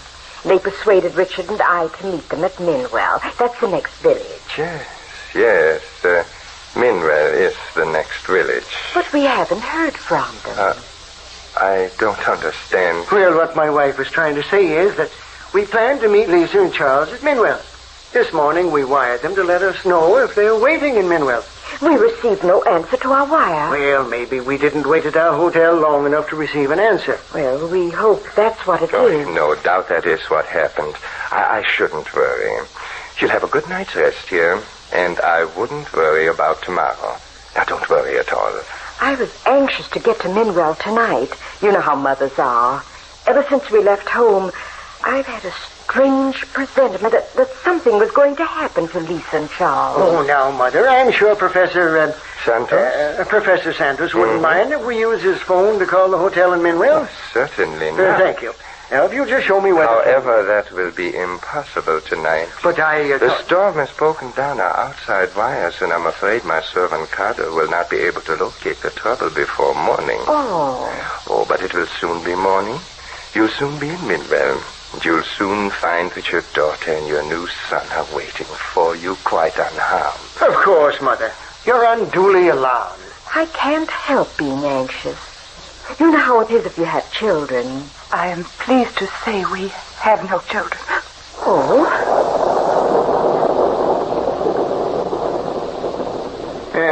You are a professor of philosophy, perhaps? Medicine. Well, surely you don't practice. There are so few houses about. You seem to be shut off from the rest of the world. I devote my time to science. Oh, I should have known from all these books. Professor Santos experiments with the human heart, the human body. What? Oh, sir, my dear, you speak very bluntly tonight. It's quite true. I hope someday to find a certain answer to an ageless problem. You mean that you expect to discover a way to make the heart beat on forever? Exactly. Quite right. You rang, Professor Santos? Yes, Cardo.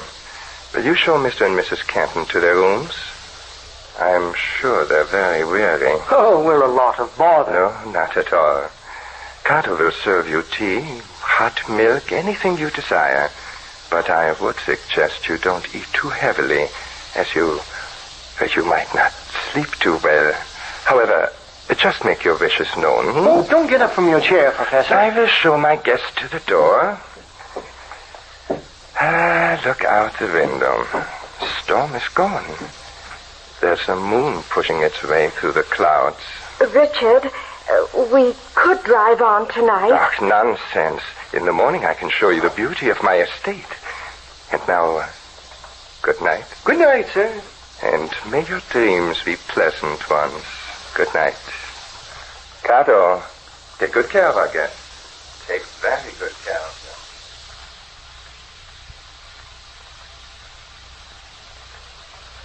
them. You know who those people are? You know who those two are? Quiet. My hearing is good, Rosa. The mother and the father. Yes. What are you going to do? I'm very fortunate, don't you think? You're insane. Yes, very fortunate. A stroke of luck. You're mad. And you are a coward. Furthermore, stop dabbling in my affairs. Don't come near me. The mother, the father, out of the way. There be no searching for the other two. Mad. You grow more mad each hour. What is it Carter would say? It is easy to convince a wise man, but to reason with a fool is a difficult undertaking. Carter, I was just speaking your name. Carter, what would you say if I were to tell you that the mother and father of the young lady, Lisa, were guests in our household? I would say, Professor Santos, it is too late to pull the rein when the horse has gained the brink of the precipice. Oh, good. Well spoken. The time for stopping the leak is past, when the vessel is in the midst of the stream. Superb, exactly. Nothing should deter us from such wisdom. Nothing. Certainly not, my good wife, Rosa. What are you going to do with me? Do not worry, my dear. Cardo, you will escort Rosa to the laboratory. To the laboratory? No. Your knife may be of assistance. Rosa, you will follow Cardo. At once to the laboratory and await me there. What's the matter, Bella? Why are you poking around everywhere? Richard, I have a strange feeling about this place. Somehow I don't like it here. Don't like it here? Beautiful room like this? The man and his wife. There's something wrong there. And that Cardo gives me the creeps. Why, the professor and his wife are cultured people, Bella. Oh, your nerves are getting the better of you. I'm worried about Lisa and Charles. They'll be worried about us because we aren't in Minwell tonight. Oh, they'll have sense enough to know we'd stop along the way in such a storm as we've had tonight. Oh, try and sleep, Bella. We'll be on our way first thing in the morning. Everything is going to be all right. Don't worry, Bella. Oh, try and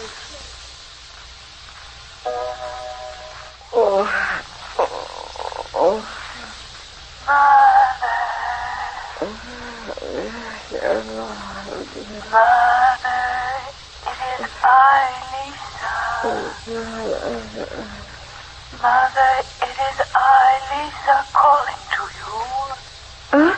Mother, wake up quickly. Who's that? Did someone call to me? Father? Huh? Father, wake up. What is it?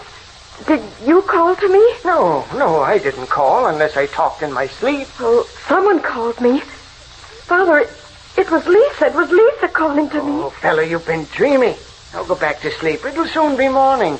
I'm sure now that I heard Lisa calling to me. Oh, Bella, you were dreaming. Perhaps I was. Perhaps I was dreaming. Oh, I'm sorry I woke you up. Oh, please, let's try and get some sleep before morning. All right, dear. I'm sorry.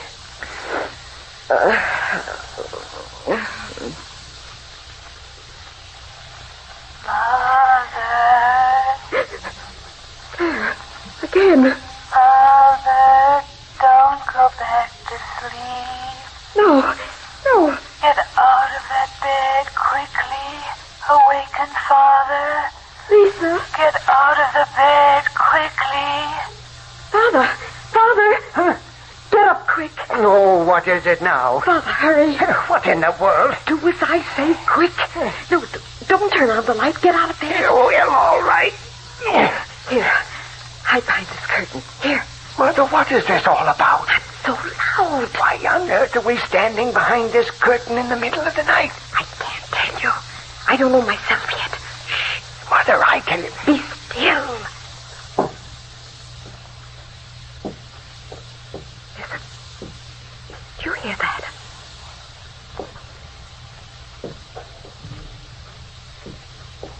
Someone walking. Yes. That man walking with his cane. Suppose it is he walking down the hall. Why are we hiding behind this curtain? I can't tell you yet.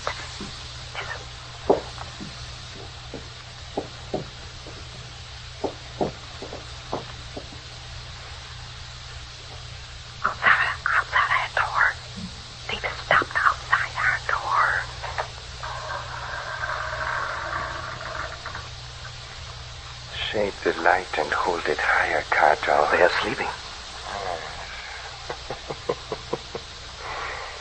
Very peacefully. We will make quick work of this.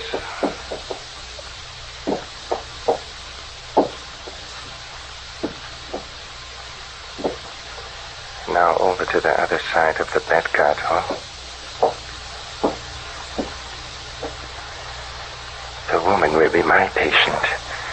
When I give you the word, make quick work with the knife. Ready. All right. Now! Professor Santos! There's no one in this bed. But we saw their forms under the bedclothes. Yes. With our own eyes we saw them. Only a second ago. Now, there is no one here. This is impossible. No one in this bed. We've slashed the pillows with our knives. They've escaped, but how? I saw them in this bed. What's happening?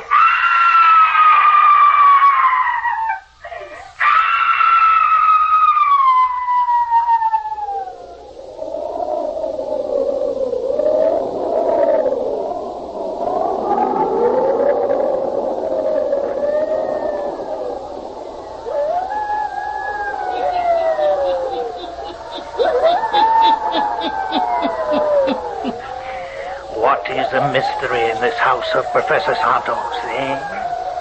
Is Lisa in this house? Who screamed, eh? The hermit will tell you before the night is done.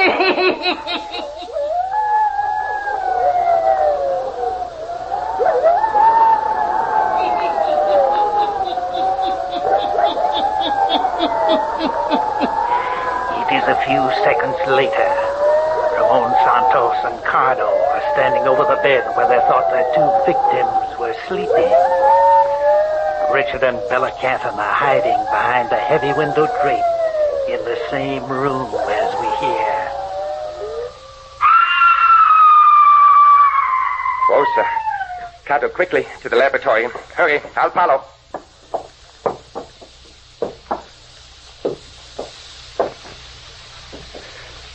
They've gone. Yes.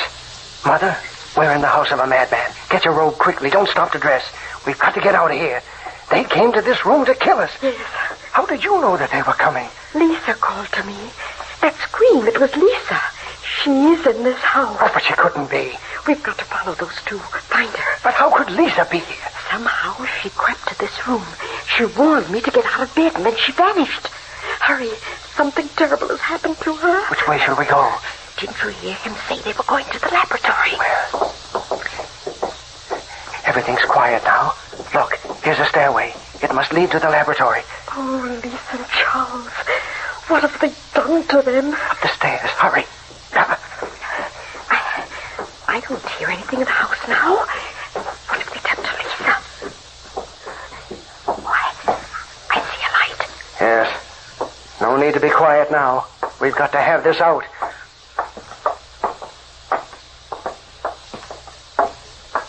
So, how very convenient. You decided to pay a visit to my laboratory. Where's our daughter?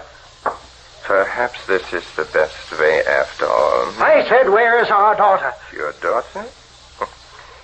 You told me this evening she was in Minwell. She's here somewhere. Yes. She came to our room. Nonsense. I heard her whisper to me, and then she vanished. Well. Now we have prestidigitation to add to our entertainment, huh? Where is Lisa? Where is Charles? My dear man. We know that you came to our room to try and kill us. We're not afraid of you or your Cardo. That is interesting. We heard Lisa scream. What have you done with her? My dear guest, the screaming came from my wife, Rosa, who now sits over there in that chair, bound and gagged. I assure you, you will hear no more screaming tonight. We're not going to be put off. Lisa and Charles are in this house. Father, look. Look. Lisa's purse. That's Lisa's purse lying there on that table. Yes. My girl, what have you done with her? That's her purse. She's in this house. I heard her whisper to me. What have you done with her? Carter, we've had enough of this hysterical scene. We shall end this cross-examination now. At your orders, Professor Santos. Now, listen to me, you two sniffling nobodies. I told you earlier this evening that I am a scientist. Rosa went further. She told you that I experimented with the human body. That's very true. Now I shall experiment with you. Why?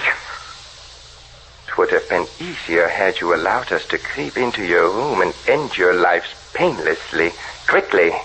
But no. You, in your clever wisdom, thought to outwit us by making us believe that there were two forms lying in the bed. Are you prepared, Cado? Yes, Professor.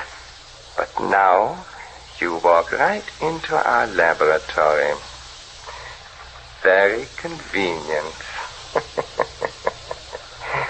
Very convenient. You let go of her. Cado, take care of the gentleman. No, you don't.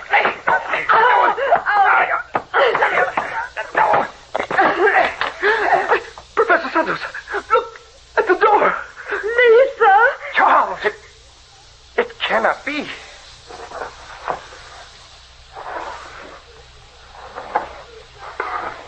Lisa, you're safe.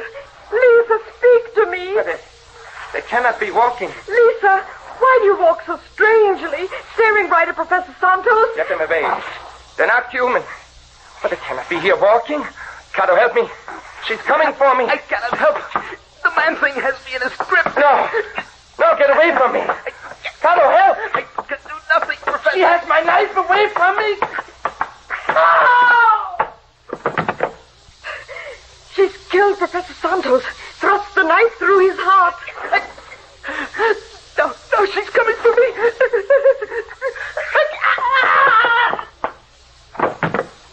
Father, Lisa has killed them both. Lisa.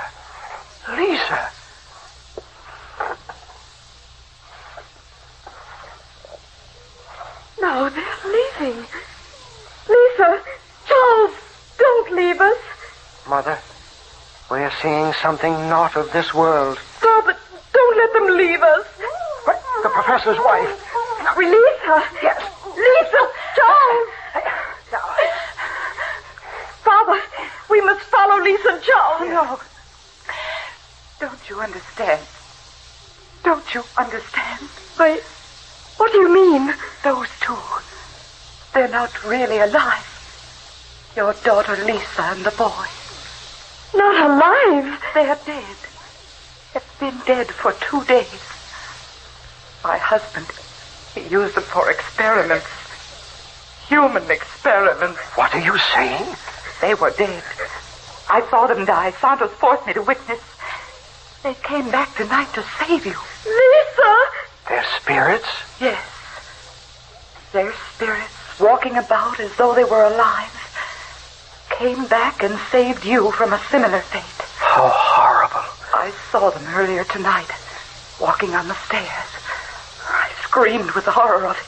Oh, then it was you who screamed, not Lisa.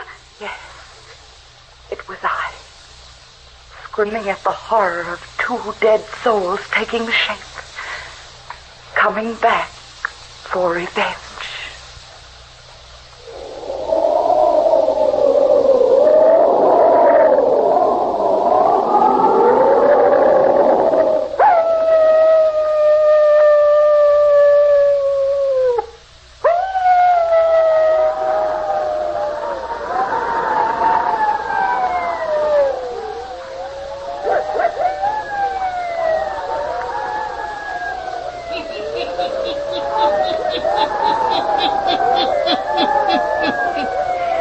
Two spirits return in their earthly forms to save the lives of their loved ones. Yes, and to mete out justice to the mad professor and his bloodthirsty servant. Turn on your lights. Turn them on. I'll be back. Pleasant dream.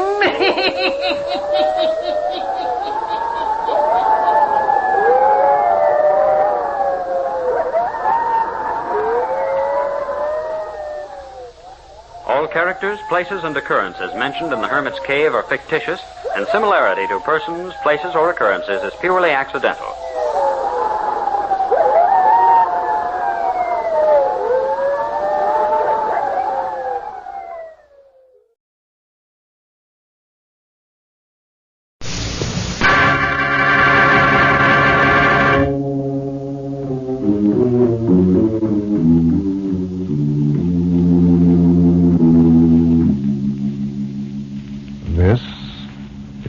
House of Mystery.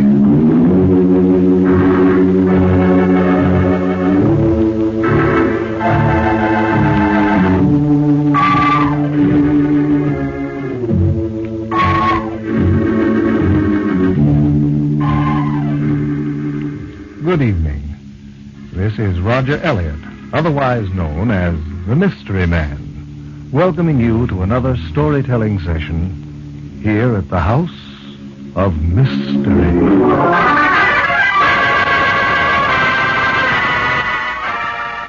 Today we continue with Chapter 2 of our current story, The Monster in the Lake. And since we have a lot of ground to cover, I suggest we get right into it. That all right with you? Sure, yes. All right, Johnny, if you'll turn down the lights, we'll let you give us a brief synopsis of what's happened in the story so far. That's fine. Go ahead, Johnny. Well, it all started when you got a letter from a man named Martin Dobbs. You used to know him at college, but you hadn't seen him for 15 years. In the letter, he said he was in some kind of trouble, and he asked you to come and visit him at Macklin Lake, his place in the mountains. When you got there, everything was kind of mysterious. Steve Harris, the caretaker or handyman who met you at the station, just kind of hinted at certain things, only he wouldn't tell you what. But he did tell you that his wife Bertha did the cooking and that she also took care of Mrs. Dobbs, who was sick. You didn't have much chance to talk to Mr. Dobbs himself because he had to go in and see his wife. So you and Steve Harris walked down to the lakefront, and you were on your way back when all of a sudden you heard a woman scream from one of the cottages. Yes, and it was a shrill, high-pitched scream, born of fright and terror. Steve Harris started up the path toward the cottage. It's Mrs. Dobbs. She's seen it again. Seen what? You'll find out soon enough. Too soon. We hurried up the path. When we reached the cottage, Martin Dobbs was waiting for us on the porch. His face was ashen gray, and there were beads of perspiration on his forehead. He looked like a man who'd thought he'd seen a ghost. But he hastened to reassure us. It's all right. Everything's all right. Well, if I can be of any help, Martin. Thanks, Roger. Thanks just the same, but everything's all right. Bertha's with her now. Steve. Yes, Mr. Dobbs. Would you drive into town and tell Dr. Newcomb I'd like him to come up here as soon as possible? Yes, sir. Well, don't you have a phone here, Martin? Yes, but it's been out of order since Sunday. Bad electrical storm. No, I'm sorry that had to happen just when you arrived, Roger, but... Oh, forget it, Martin. The only thing is I feel a little helpless. Perhaps if I knew what this was all about, I might be able to do more than just stand by. I'm going to tell you, Roger. I'm going to tell you everything, just as soon as I can pull myself together. No, good Lord. What's the matter? I promised you buckwheat cakes for breakfast. A cup of coffee's all really all I want. We can get that ourselves, can't we? You don't mind? Of course not. Well, let's go into the kitchen. Bertha should have some coffee on the stove. After you. Thanks. This way. How long have you had this place, Martin? I bought it 3 years ago. A Wall Street man owned it, a fellow named Macklin. That's why it's called Macklin Lake. I hope I wasn't wrong about Bertha having a coffee on the stove. You weren't. I can smell it. Matter of fact, she's even got the buckwheat batter mixed in a skillet warming. I'd better close this door. If you like, Martin, I can fry up a batch of buckwheat cakes. They may not be as good as Bertha's, but they'll be edible. Now, go ahead if you want to. But don't make any for me. I couldn't eat a thing. Now, I'll pour this coffee. We'll hold the buckwheat cakes until tomorrow. I'm sure the batter will keep.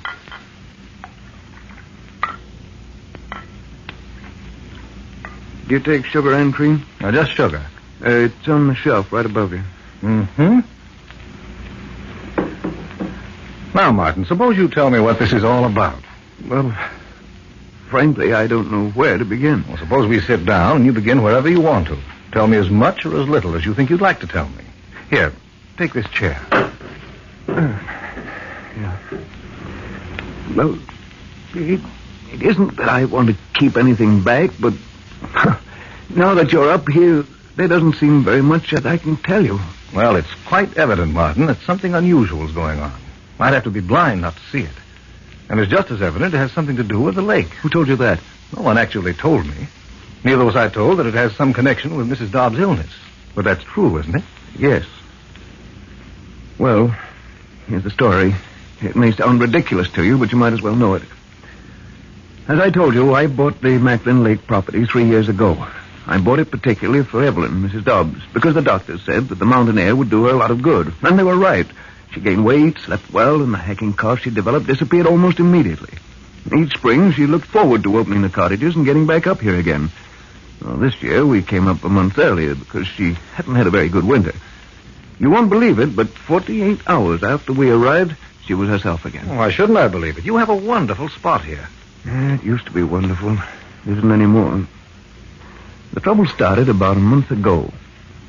When the weather was nice, Evelyn liked to take a beach chair down to the dock and sit in the sun. There's something about the calmness of the lake that relaxed her. She spent hours at a time down there. The day it happened, I was in town with Steve, picking up some tulip bulbs and some fertilizer. I remember we had difficulty parking because of the county fair that was on, and everybody and his cousin was in town. We got back here about 4 o'clock. I found Evelyn in her room, crying, hysterical. She said she'd been sitting on the dock when suddenly she heard something splash off to her left. She'd been asleep and the sound awakened her. And when she looked around, all she saw was some ripples in the water, which she imagined had been a jumping fish. She settled back in her chair and prepared to doze again, when suddenly she heard another splash, even louder than the first. This time she saw the head and shoulders of what she described as a huge monster rising from the lake and coming toward her. She remembered nothing about what happened after that, but evidently she must have screamed because Bertha heard her and rushed down to the lake. She found Evelyn lying on the beach, half conscious. Her face and neck were bruised, and her hands were lacerated. Now, how did that happen? I don't know. But she must have put up a terrific struggle. Well, that means the monster actually attacked her? If there was a monster. What do you mean by that? No, it's all very confused, Roger. She sees the thing in her sleep, but honestly, I don't know whether it's all in her imagination or not. Ever since this happened, she's refused to leave her room. She sits at the window all day long, watching the lake. And 5 minutes ago, when you heard her scream, it was because she thought she saw the monster rising out of the water at the end of the dock. Has anyone else seen the monster? You, Steve, or Bertha? No, but there's an old fisherman who lives in a shack at the north end of the lake. I asked him whether he'd seen anything. He said no.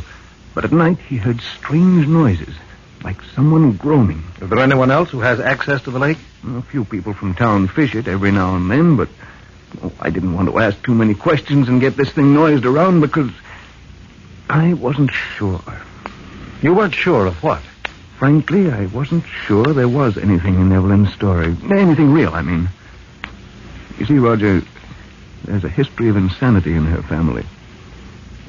One of her brothers is in an institution now.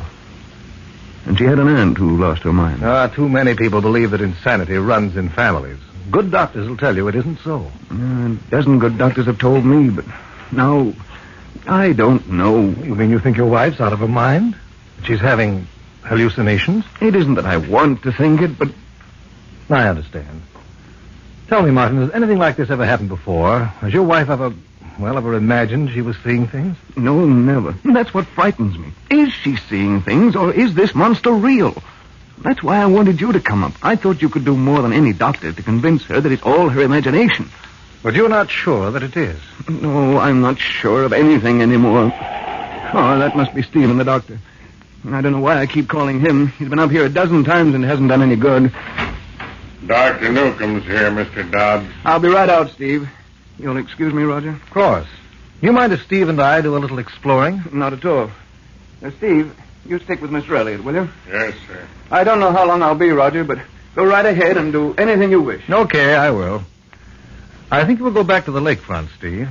Back to the lakefront? Yes. I think we'll take a boat out and see whether we can meet the monster face to face.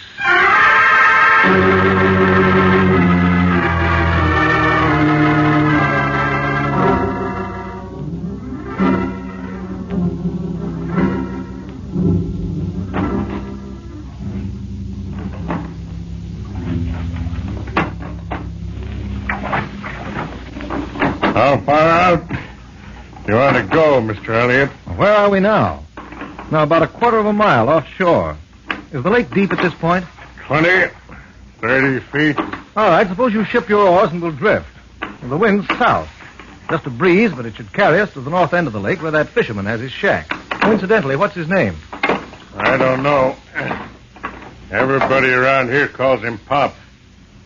Mr. Dobbs told you about him, didn't he? Well, just that he lives in a shack at the north end of the lake and says he hears peculiar noises at night, like someone moaning. You can't believe anything he says. He's crazy as a bedbug. How does he live? Catches a few frogs and fish and sells them in town. You should see his shack. It's like a pig pen. Tell me, Steve, what do you honestly think about this monster business? I don't know, Mr. Elliott. Bertha and me was talking about it last night. She says Mrs. Dobbs is going out of her mind. She thinks Mr. Dobbs ought to take her away from here before she really gets bad. Bertha doesn't believe that Mrs. Dobbs saw a monster in the lake? No. Well, what about you? Well, I guess I don't believe it either, except... Except what? I don't see how a person could start seeing things just all of a sudden. I figure maybe it was a big bass or a pickerel. You think Mrs. Dobbs might call a fish a monster? Just getting a glimpse of it coming out of the water, she might. A 10, 12-pound pickerel's a big fish. What was that? Bass jumping. See him? Jumped again. Yeah, not a very big one. That's funny. What? Bass don't jump like that, over and over. That's the fourth time. Yeah. I'll bet something's chasing him. Look at how the water's boiling where he went down last. Can you paddle over there? Maybe we hadn't better. Why not? You've got a rifle and I've got a pistol. We certainly don't need any more protection than that. Here, let me get up at the bow. Watch it. These round-bottom boats ain't very steady. Watch it, Mr. Elliott. I didn't do that. I was standing still. Well, there's something under the boat rocking it. Use your oars. Pull away. Too late. We're going over.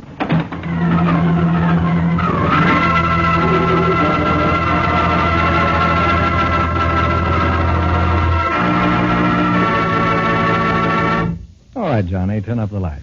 Oh, right. Well, then there was something in the lake. Then Mrs. Dobbs was right, huh? We weren't quite sure at that point, Johnny. All we knew was that the rowboat suddenly began to rock violently and then turned over, spilling us into the lake. Well, weren't you afraid? Well, I wasn't very happy about it. Monster or no monster, the water was pretty cold. I would have been scared stiff. Oh, don't make any mistake. I didn't feel like any hero. As a matter of fact, I made a beeline for the overturned boat. The only thing that stopped me was what happened to Steve. What happened to him? Well, I'd better save that for tomorrow, because if I tell it to you now, you'll be staying up all night trying to figure out the solution. Anyway, there isn't time. But I can assure you, Steve and I spent a few very exciting minutes in that ice-cold lake water. And for Steve, they came close to being his last minutes. But you'll hear all about that tomorrow at the same time. And for our radio listeners, this same station. I'll be waiting for you at the House of Mystery.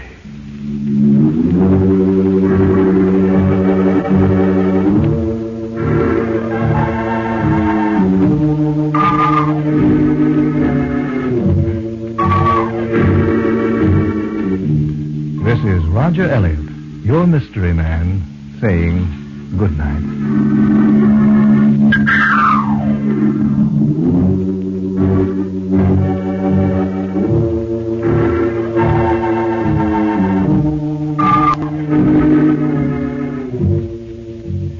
Roger Elliott tells a new story every week at the House of Mystery, and you're all cordially invited to attend the meetings of the Mystery Club, Monday through Friday, at this same time over many of these stations.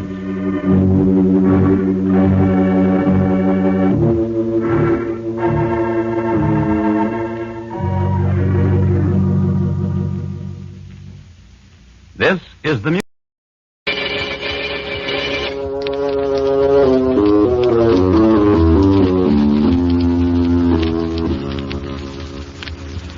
This is the House of Mystery.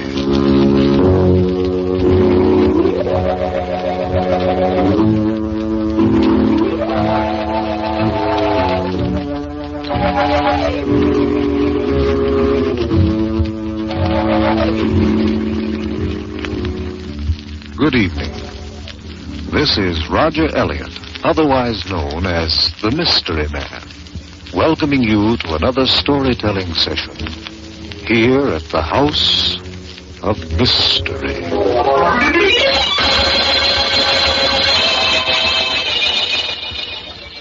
Today, we continue with the reading of Edward Bulwer Lytton's famous ghost story, The Haunters and the Haunted. As Ruth told us yesterday, Mr. Bulwer Lytton was not only a writer of ghost stories, but the author of The Last Days of Pompeii and a distinguished member of the British Parliament.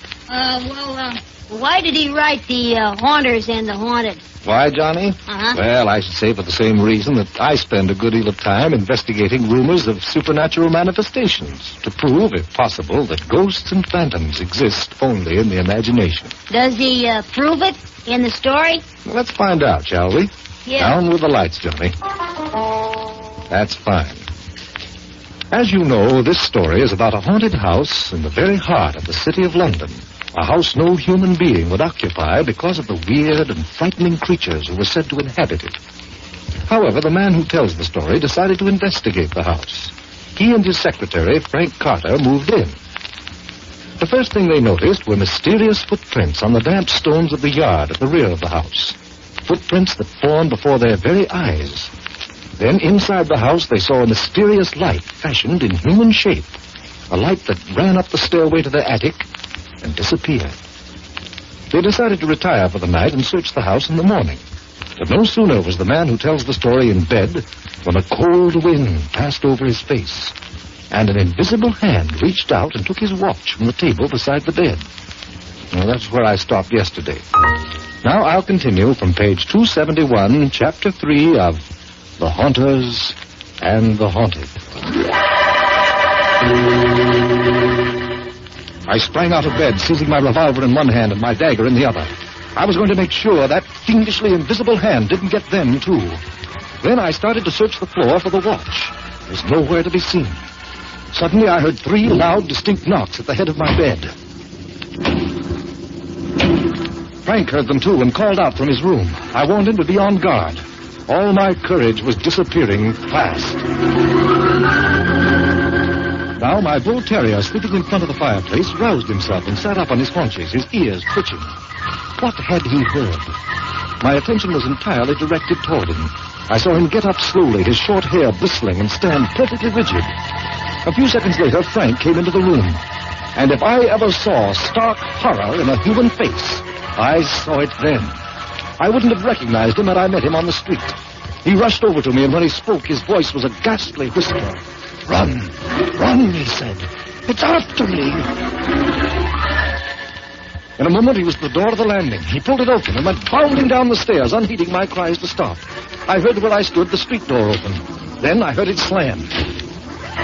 I was alone in the haunted house. I struggled with myself for a moment. Should I follow Frank? I decided against it. Yes, I was somewhat frightened. But at the same time, my mind refused to believe the incredible things my eyes had witnessed. If I could only keep my wits about me, I was certain nothing could go wrong. I went immediately to Frank's room. In spite of careful searching, I could find no door or even crack in the wall by which the invisible thing could have entered. My own room was the only possibility. I decided to return to my own chamber and wait for the thing to appear again. Once inside, I shut and locked the door to the hall. Then I stood by the fireplace, expectant and prepared. It was then I missed my dog. Horror seized me, for he was my only companion now. Looking around, I saw him slunk into an angle in the wall, as if literally trying to force his way through it. I went over and spoke to him. The poor beast was beside himself with terror. His teeth were bared, foam dripped from his lips. And my favorite pet would certainly have bitten me had I dared touch him. And so, though I wanted badly to comfort him, and in fact needed comfort myself, I left him alone. Taking a deep breath, I put my weapons, gun and dagger, back on the table, lit my pipe, and seating myself near the fire, began to read. It was only a few minutes before I became aware of something standing between the page and the light. I had heard nothing, I'd seen nothing. Only a deep shadow on the printed page. I looked up and saw... How can I describe the horrible sight? It was a darkness shaping itself out of the air in an undefined outline. I cannot say it was a human form, and yet it looked more like a human form than anything else. Except that it was gigantic, stretching from the floor to the ceiling. While I gazed, a feeling of intense cold seized me. I couldn't have been chilled more by an iceberg. And to this I will swear. The cold I felt was not only the freezing chill of fear. At one moment, I thought I saw two eyes staring at me from that great height. I tried to speak, but my voice failed me. I could only think to myself, it is from fear like this that men die. I tried to get up, but I was held down by some invisible force. An immense and overpowering will was pitted against mine. A will that was as superior to mine as the strength of storm, fire, and flood are superior to man's. And now, as this impression grew on me, came horror. Horror to a degree impossible to convey in words. I knew if I surrendered to it now, I was lost. With a violent effort, I succeeded at last in stretching out my hand to the revolver on the table. As I did so, a heavy blow fell on my wrist and another on my shoulder. My arm fell to my side, powerless. Now, to my added horror, the flames of the candle suddenly flickered violently and went out. I was in total darkness. This was too much. I must break through this horror. With a supreme effort of will, I steeled myself and found voice. Yes, I found voice. Though that voice was but a scream of wingless terror, yet it was enough to break despair. I rushed to one of the windows, and tearing the curtains aside, I flung the shutters open. When I saw the moon, high, clear, and calm, some part of my fright vanished. I turned to look back into the room. The dark thing, whatever it was, had disappeared, except that I could still see a faint shadow against the opposite wall. My eye next rested on the table. Then it was that horror returned, as I saw from under the table a hand rising, a hand seemingly cut off at the wrist. It was a human hand, an old woman's hand with skin that was parched and wrinkled. Slowly, the hand closed over the two letters that lay on the table, and in a flash, hand and letters vanished. Then once again, I heard on the headboard of my bed the three loud knocks.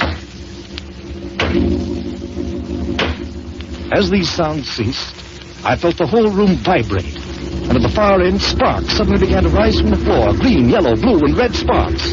A chair then moved itself away from the wall and placed itself at one end of the table. I blinked my eyes. This must be a delusion. When I opened them again, I'd see nothing. But I was wrong.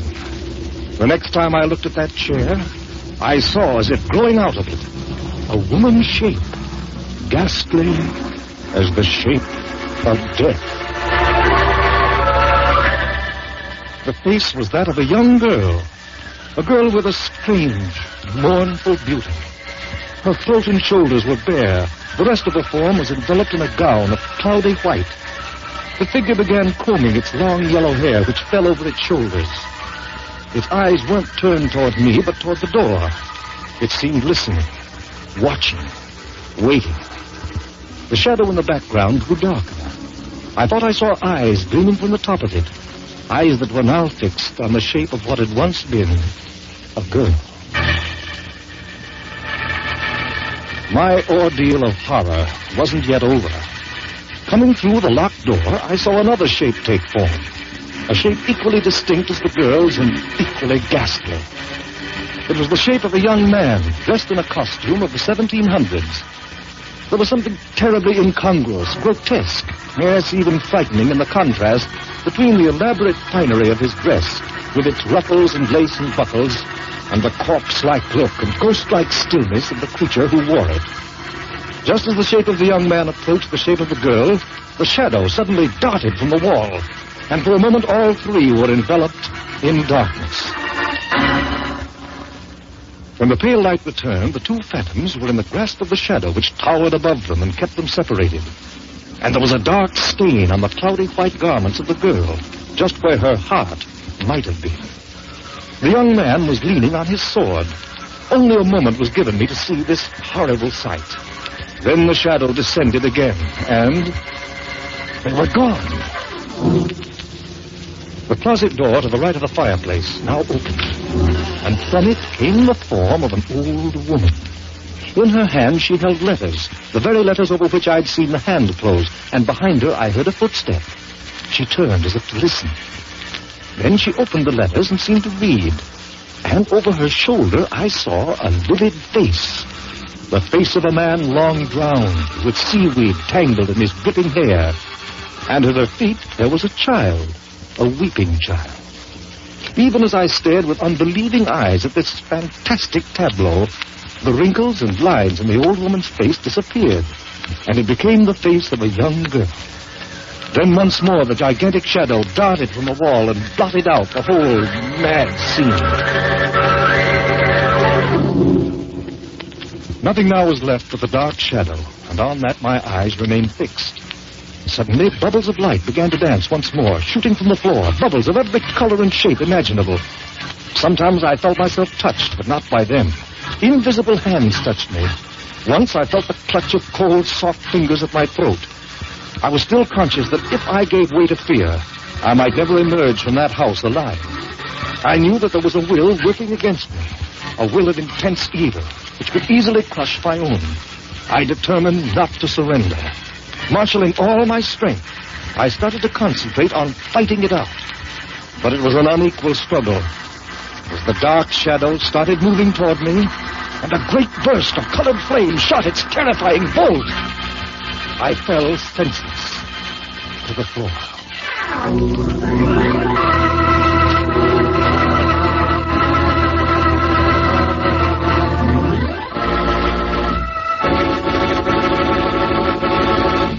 All right, Johnny, turn up the lights.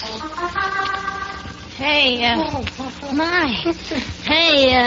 this isn't a true story, is it, Mystery Man? Of course not, Johnny. But you said that Mr. Bulwer Lytton had explanations for all the supernatural things that happened. Well, I didn't quite say that, Ruth. What I did say, or at least what I meant to say, was that Bulwer Lytton tries to explain why the storyteller saw the ghostly manifestations. Well, how can there be any explanation for people appearing and disappearing and hands reaching out for things in black shadows? You haven't a very good memory, Johnny. Remember the story of the haunted lighthouse? Sure. Remember how there seemed to be no logical explanation for the voice that said, "You'll die too"? Oh, yeah, but that was the wind. How's he going to explain the things he saw? Well, suppose we wait and see. Tomorrow we'll continue with Chapter 4 of The Haunters and the Haunted. Same time, and for our radio listeners, the same station. I'll be waiting for you at the House of Mystery.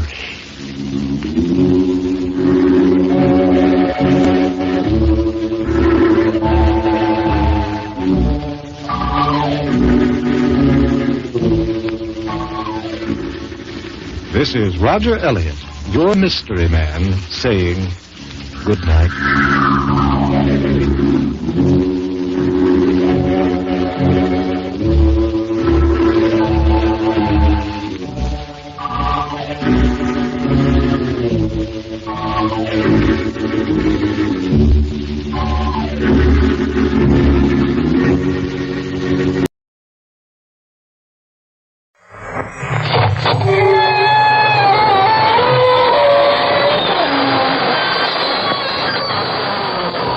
Good evening, friends. This is your host to welcome you through the creaking door into the inner sanctum. Come on in. One prankish little fellow, whom we shall call Maniac, for lack of a stronger word, just set fire to the walls. He said a closed room made him feel confined. As a result, 4 other characters are slightly burned up now.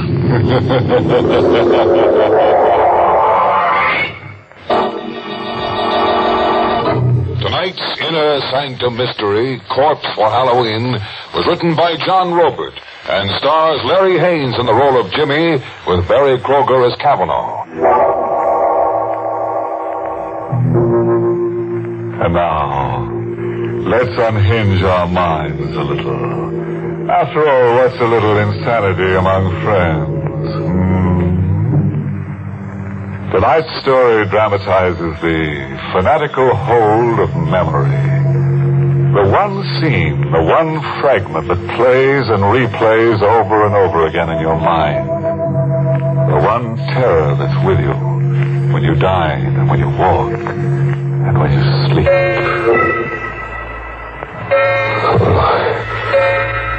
To sleep. Who can sleep? I'm here in the 35-cent flop, but I'm in the Burma jungle. Watching a scene that never gets stale, even though it's 5 years old. I can hear sounds travel across the brush. I pick them up as if I'm a receiving set. Animal sounds. And I see, as if my eyes are in the sky, I see two grim figures standing with their rifles aimed at a pair of jungle beasts. A tiger and its mate in a crouch, ready to jump. They fire point blank together as if by signal. No good. They miss. The beasts roar and leap. I hear them scream out, Kavanaugh and Dr. Golan. Just before they die.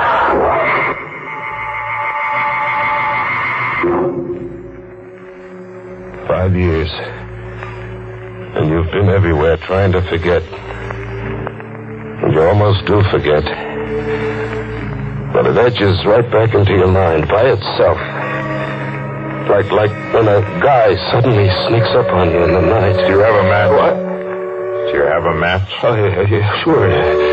You popped up on me so suddenly. You're a nervous man. Thank you. I have a parcel with me. For you. For me? What are you kidding? No. I have a parcel for you. Here, take it. Wait a minute.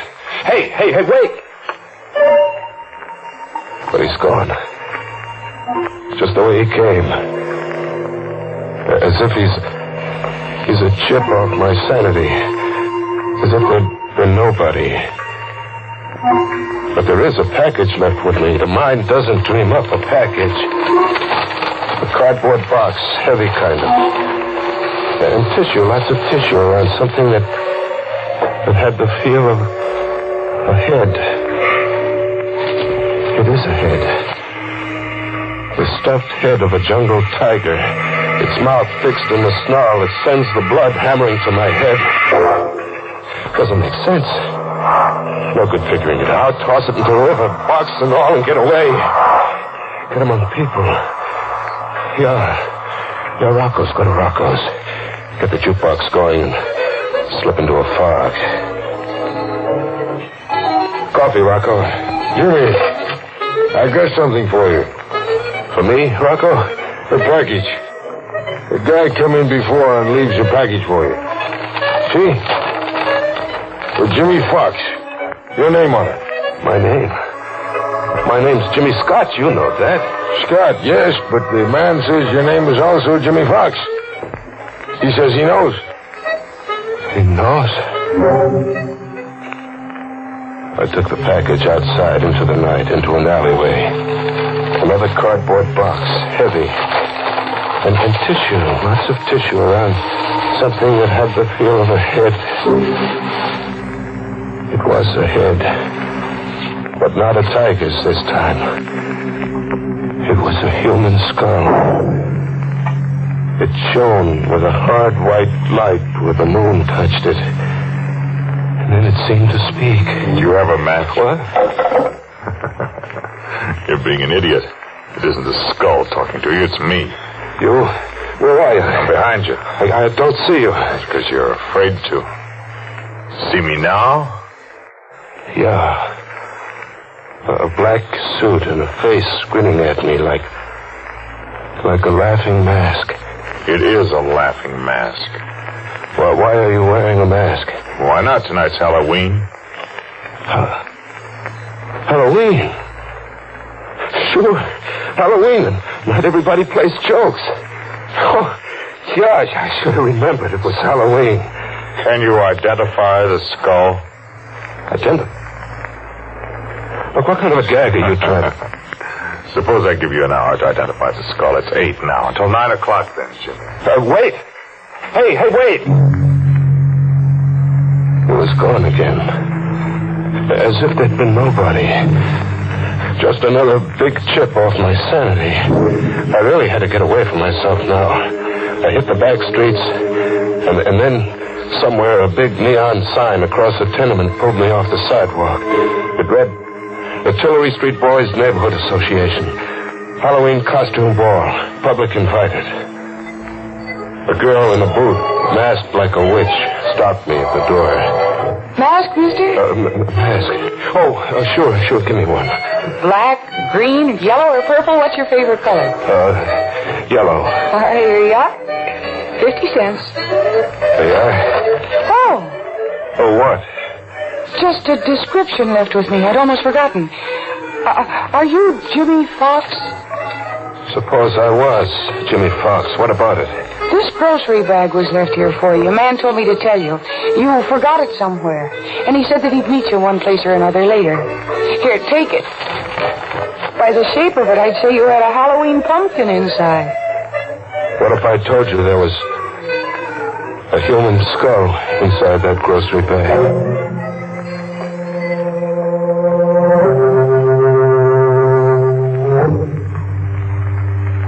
He'd meet me one place or another.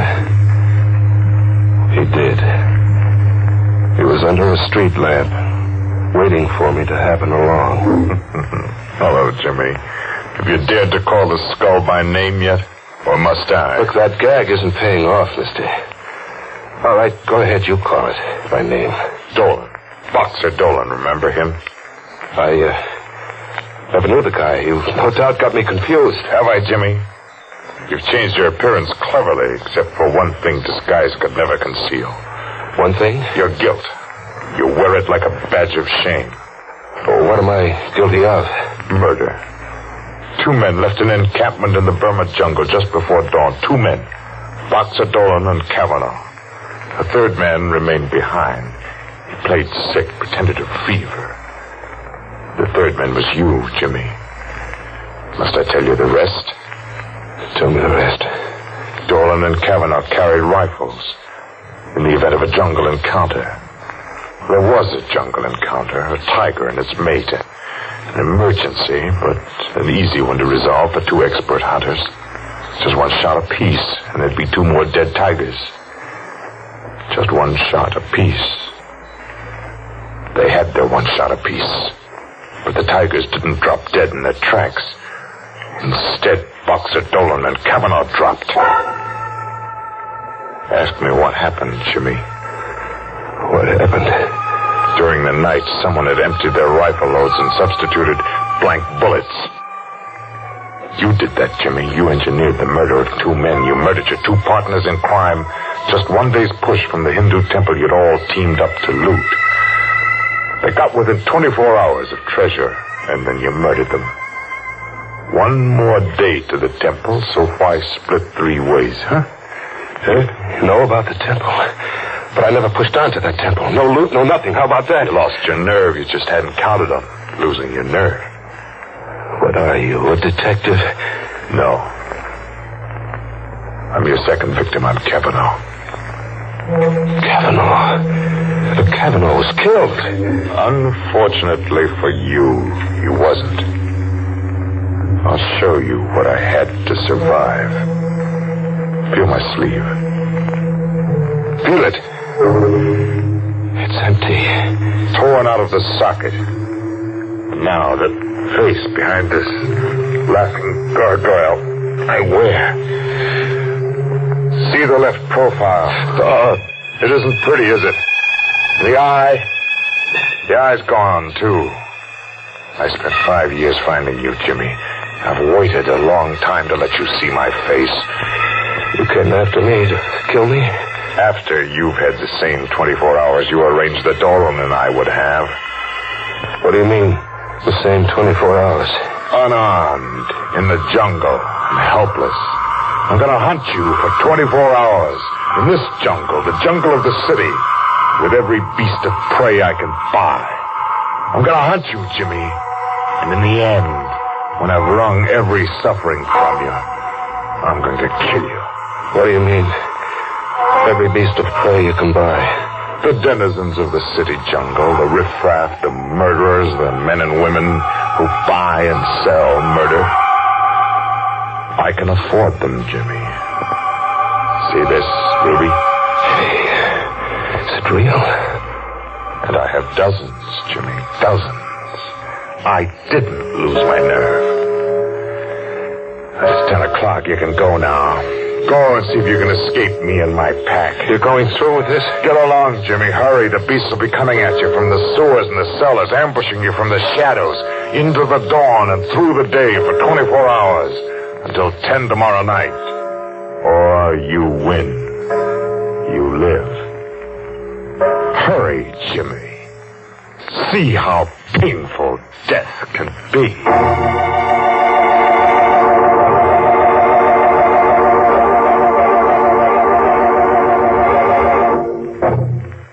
That Kavanaugh's one fella I never want to hunt me up.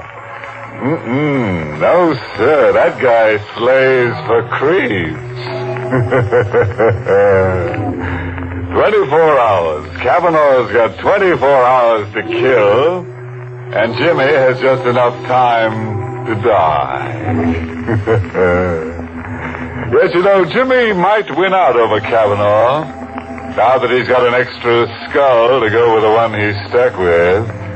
After all, 2 heads are better than one. Let's live out the terror now, shall we?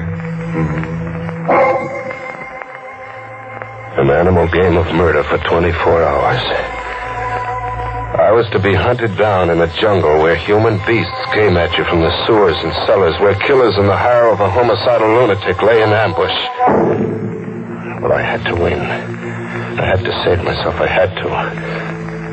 Hide. The thing to do was to hide, fade into an alleyway and find a cellar and stay put for 24 hours. Just stay put.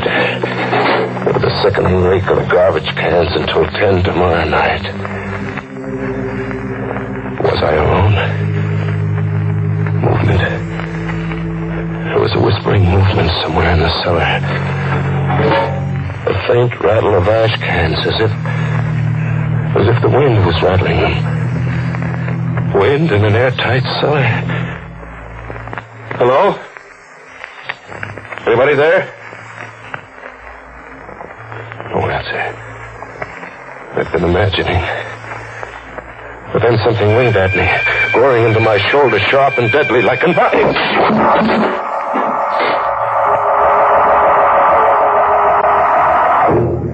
I came to, bleeding from a shoulder gash. I got out of there and back into the streets, into a jungle of faces. It was Halloween night like I'd never seen it. Masks and costumes on kids of 6 and old crones of 60. A crazy jungle of witches and snarling sea captains and lunatics. They couldn't all be in the hire of Kavanaugh. And then, where a fence was plastered with circus posters of jungle animals, a zany-looking guy was shooting from the hip at the poster while making menacing faces like a bad man. I caught a whiff of powder in the night air. The shot had burned into the poster. I crept up behind him. Faking a gun with my fist in my coat pocket, I rammed against his back. Get him up, pal. I got nothing to understand. Your gun. I want your gun. Hand it over. Oh, sure. Here. Now walk. Walk up the block and don't turn back to look.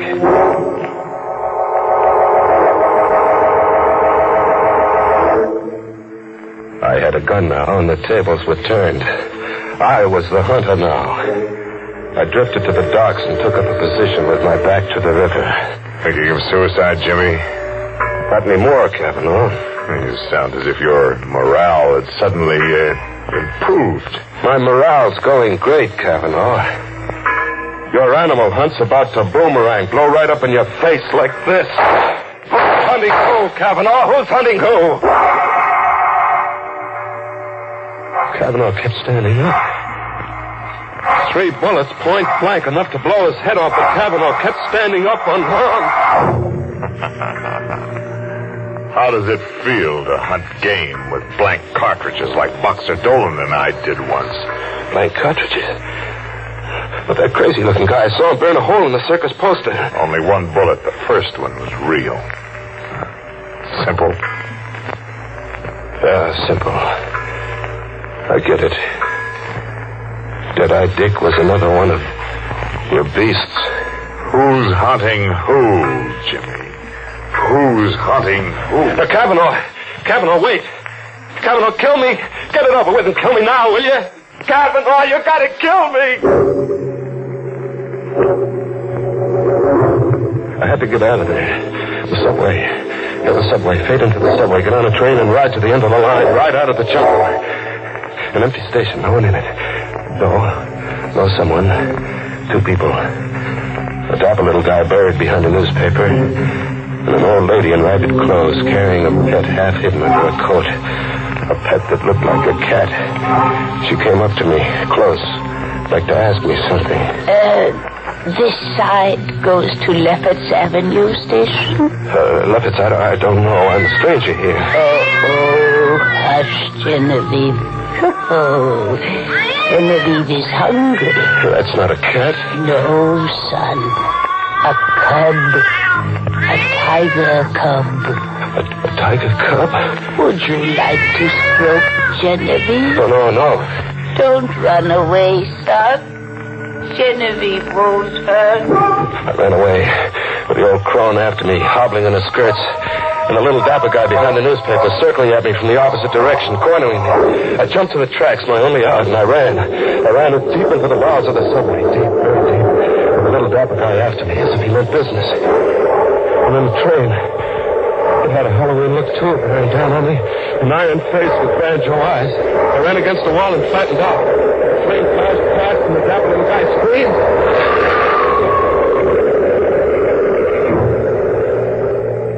Kavanaugh was shy, one beast in his jungle.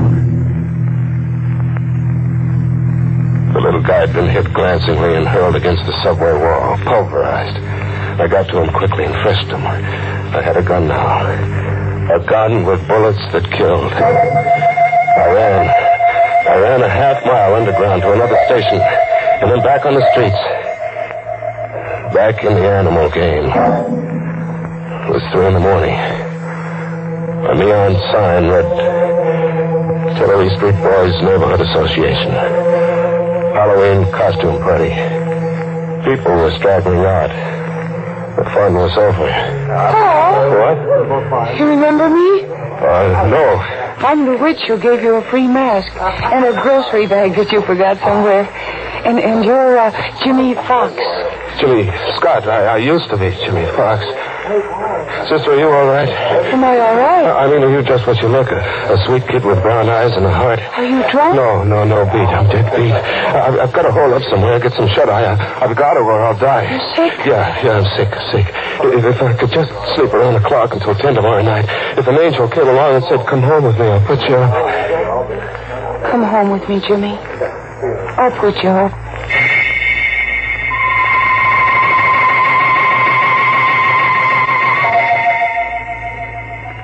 I fell asleep on the sofa with the gun under my pillow and the girl on a chair watching me anxiously. I had a friend. I could drop off and live in dreamland until 10 that night. At 10, I could wake up and live. Coming awake, I heard the alarm we'd set go off. The alarm stopped. There was a sound. An animal sound. And then a claw scratching at me, tearing at my cheek. I jumped up. The girl was gone. A guy was sitting watching me now. A skinny kid with a heavy shock of hair, not a day over 21. Oh, that's a lousy way to have to wake up from a sleep, pal. Lousy way. There was an animal clawing at me. My cheek's bleeding. Genevieve, she isn't housebroken. Still a little wild. You should have seen her dash for the kitchen when you let out a scream just now. Genevieve. Who are you? You're Jimmy Fox, huh? Yeah. I got something for you. For me? Yeah, it was given to me to give to you. Here. A rupee. Hey, wait a minute, look. It's 10 o'clock. I set the alarm for 10 and it's 10. Well, it's only a quarter of. That clock's always 15 minutes ahead. Now the game's over. It's 10 and you can't cheat. I've won, Kavanaugh. You can't go back on your promise, Kavanaugh. You can't. What are you trying to get over, pal? I don't... I've won. You can't cheat. I won't betray. A gun. Pal, you're crazy. Here, wait, look. Oh. It's done, and I won't be tricked, Kavanaugh. I've won.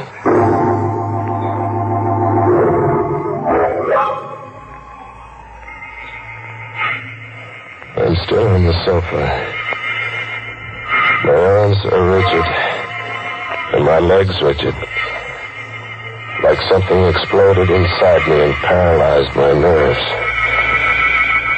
I can just look and hear. She's in the room now. The girl with her sweet face and brown eyes. Only her eyes are red, swollen from crying. I hear her talking to a cop. He's taking down what she says. He was a stray. He was like a sick dog in the street.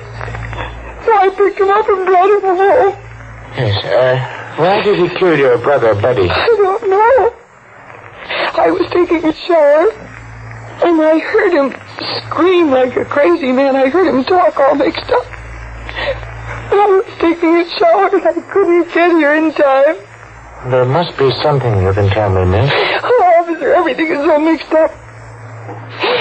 At the Tillery Street costume ball, a man gave me a cat with tiger stripes, and he begged me to keep it for him for a while until he found a new home for it. He'd been evicted, he said. Yes? Well, then, in the all-night restaurant my brother works in, a man gave Buddy a ruby to give to Jimmy Fox. When he woke up, he told my brother the ruby belonged to Jimmy Fox. This piece of glass? Yes. That's something off the Woolworth Time counter. What else? That's all. Really, that's all. I watch and I hear. I see through Kavanaugh's trick. Get me crazy, so I'll murder a stranger who called himself Buddy. The brother of a girl with brown eyes and a heart. Flame me, so I'll just want to die. Through weeks of a murder trial and months in the death house and 4 minutes in the death chair. I kept listening to them talk. The girl and the cop. Okay. We'll have to get the rest from Jimmy Fox there. Yeah, look at him. He's paralyzed with fright. I wonder what kind of a crazy Halloween story he's going to try to palm off on us when we get him talking. Captain Devereux speaking. McAvoy, send a police ambulance to 445 10th Street, apartment 3 rear. And McAvoy, see that a straitjacket's on that ambulance.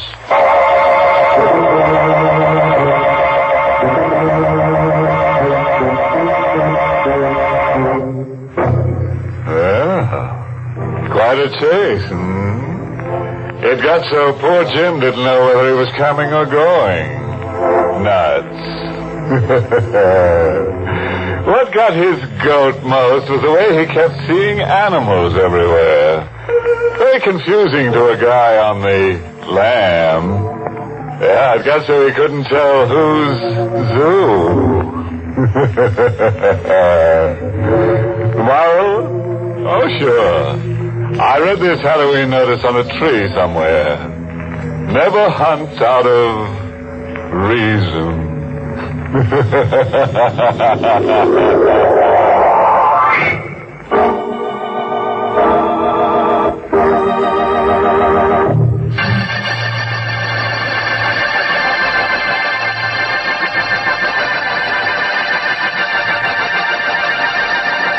Good night. Pleasant dreams.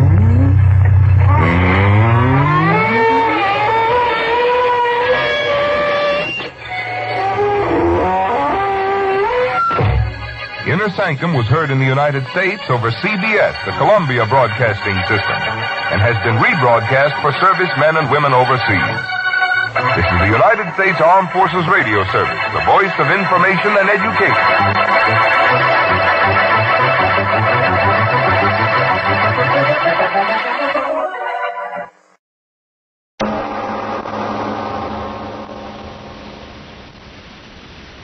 I tell you, Captain, it don't make sense. We picked her up walking down the street saying the same thing over and over again. Why, she's as goofy as they come, I tell you. Listen to her yourself. Revenge, revenge, revenge, Revenge, revenge, revenge. Here, listen to her, Captain. Over and over again. revenge, Such a young and pretty girl. revenge, What could have driven her out of her mind like that, I ask you? revenge, revenge, revenge, revenge, revenge, revenge, revenge, revenge.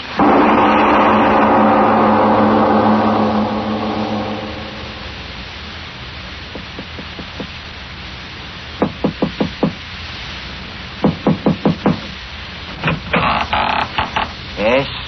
Yes, what is it? I'm looking for Mr. Henry Stewart, if you please. Oh, you mean about the advertisement? Yes, that's right. I got here as soon as I could. That's all right. As long as you got here, that's all that matters. Come in. Oh, thank you. Just put your suitcase down there. It'll be all right. Thank you. Now, if you'll come right this way. Thank you. Just step in here, Miss... Malone. Ella Malone. Oh, yes, of course. Miss Malone. Now, then, you'll have a chair, please. Oh, thank you. There we are. Now, then, Miss Malone, to be perfectly frank with you, I wasn't quite expecting you today. Oh, I'm truly sorry, Mr. Stewart. But you see, I took the wrong train and I had the hardest time finding the house. I do hope you'll forgive me. Of course. Don't give it another thought. Promptness may be a virtue, but we all can't be virtuous, now can we? Now then, you're here in answer to my advertisement. Yes, sir. You wrote me. Oh, yes, of course. You're the young lady from, From Queensville. Oh, yes, Queensville. You have my letter with you? Oh, yes, sir. Right here, sir. Yes. Now then, your friends know you came here, of course. There's no one very much interested, Mr. Stewart. Oh, come now. A pretty young girl like you, no young beaux, and so on. No, sir, there's no one. I mean, sir, you can depend on me to give all my attention to my work. Very commendable indeed. My work, as I wrote you, is entirely confidential. My philanthropies are, to a great extent, entirely sub rosa. No fuss, no feathers. You understand what I mean? Oh, yes, sir. As my secretary, my affairs will be entirely in your hands. My checking account, my finances, and so on. Entirely in your care. I understand, sir. It's quite a responsibility, and you're quite a young woman. And as I wrote you, the bank... Oh, yes, sir, I understand. The bond, I brought the money for it, $300.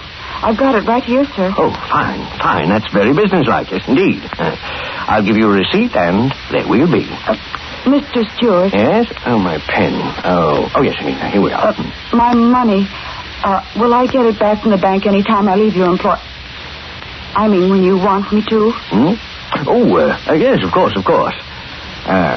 Now then, here we are. Received of Miss Nellie Malone. Ella. Oh, yes, of course, Ella. Memory isn't quite what it used to be. That's why I need a good secretary. I'm very good at remembering things. Oh, you are. Now then, we are. Guess this receipt is in good order. Received of Miss Ella Malone. $300 to be deposited with the Merchants Bank as surety bond, and to be returned to said Ella Malone upon request. There's my signature. Now then, how's that? I'm sure that'll do very well, sir.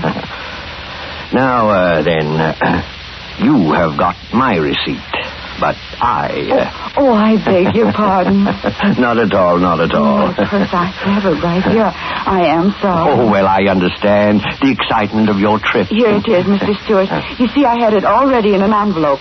Now, if you're open... Oh, no, not at all. Bank can do that when I send it to them in the morning. Now, just put your purse down there, and I'll show you through your new home. Yes, Mr. Stewart. Now, we'll go right up these stairs. Yes, sir. Oh, yes, you find I have quite a place here. 3 stories high, and every inch of it my own design. Rather dark. Oh, careful now. Oh, I'm all right. Mustn't hurt yourself. Hardly the way to start a new job, is it? Now then, here we are. Got a nice room for you, very nice. Fact of the matter is, you can choose any room on this floor. But, Mr. Stewart, your daughters... Daughters? Yes, won't they object?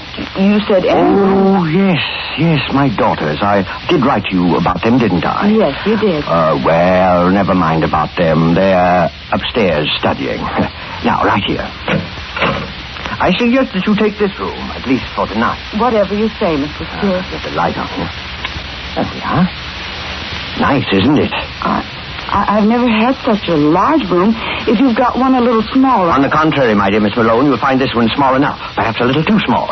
Yes, indeed. Entirely too small. But, Mr. Stewart... Locking the door... Mr. Stewart, why did you... Mr. Stewart, why did you lock the door? Mr. Stewart! Mr. Stewart, why have you shut me in here? Mr. Stewart, please answer me. Mr. Stewart, please let me out of here. Mr. Stewart, please let me out of here. It's getting dark in here.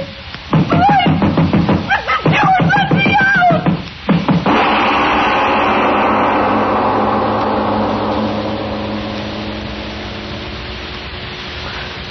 Yes, Miss Nord. There's no doubt in my mind at all that you're the very person I want to employ as my housekeeper. I'm very glad to hear that, Mr. Stewart. Of course, the matter of being housekeeper of a place as large as mine calls for definite qualities, you understand, of course. I always do my best, sir. Well, one certainly can't ask for more than that, no, indeed.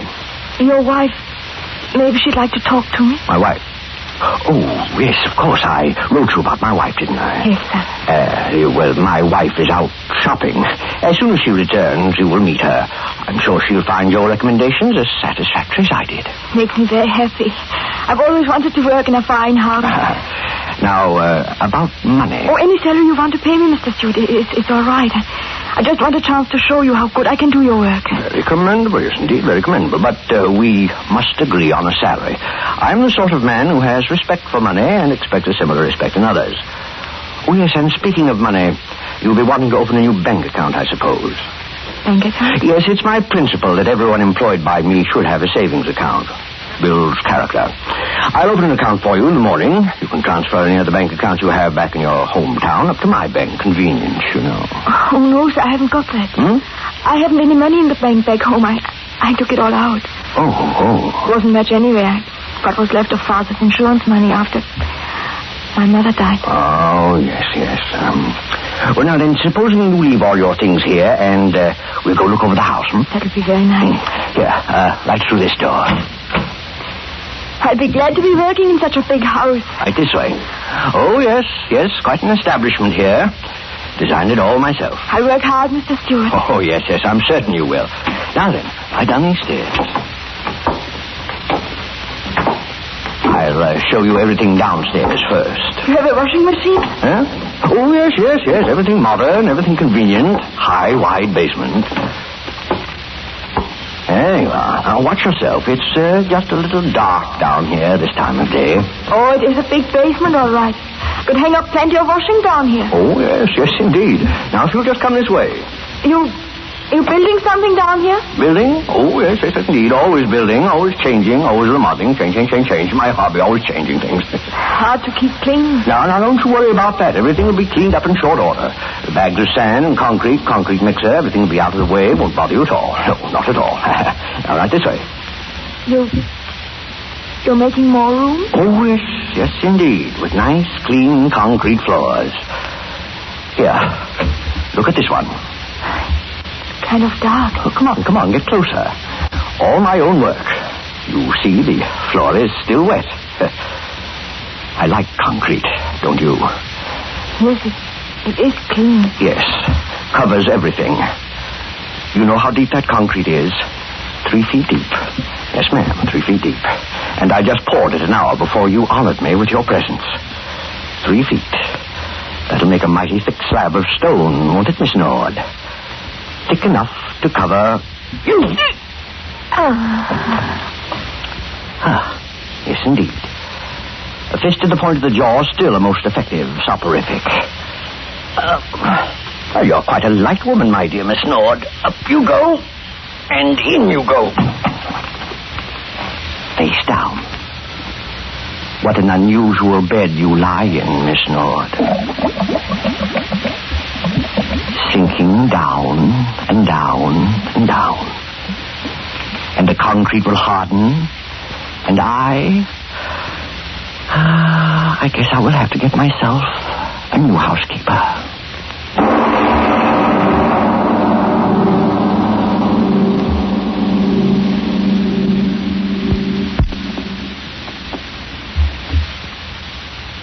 gentlemen, let's lean back now and relax for a moment. Let's take time out from tonight's amazing Lights Out story. The story of a strange, mysterious mansion and the one woman who entered those doors and was never seen alive again. Let's turn during this brief intermission to a much more everyday situation and a question that's much easier to answer. An angry girl is storming out of her friend's house. And her friend says, "What can be wrong with Lucy these days? She crosses a bear and she's losing so much weight she looks terrible. She's just no fun anymore." Well, you know what that well-known nutrition authority says about how improper eating due to wartime living may cause a person to become deficient in vitamin B1 and iron, and how you absolutely need enough of them to keep your right weight and energy. Why, come to think of it, that was Ruth's trouble when she got so run down. So she took ironized yeast tablets. And you know how grand she looks and feels again now. yes, friends, any number of people who, due to vitamin B1 and iron shortage, were losing weight, losing strength and energy and interest in life, tell how ironized yeast tablets help them regain glorious pep and strength and needed pounds. So if you're short vitamin B1 and iron, don't wait. Go to your druggist this very night and say, "A bottle of ironized yeast tablets, please." And now back to our Lights Out story of Murder Castle.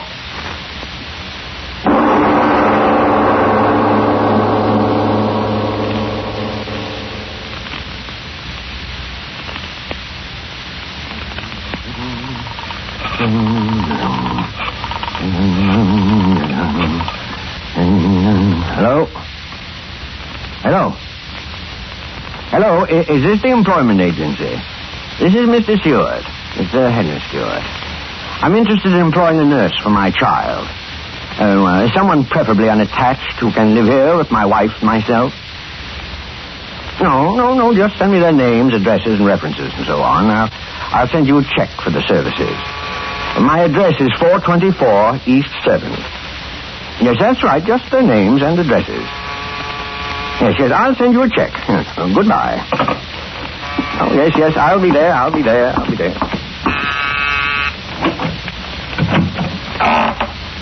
Yes, what is it?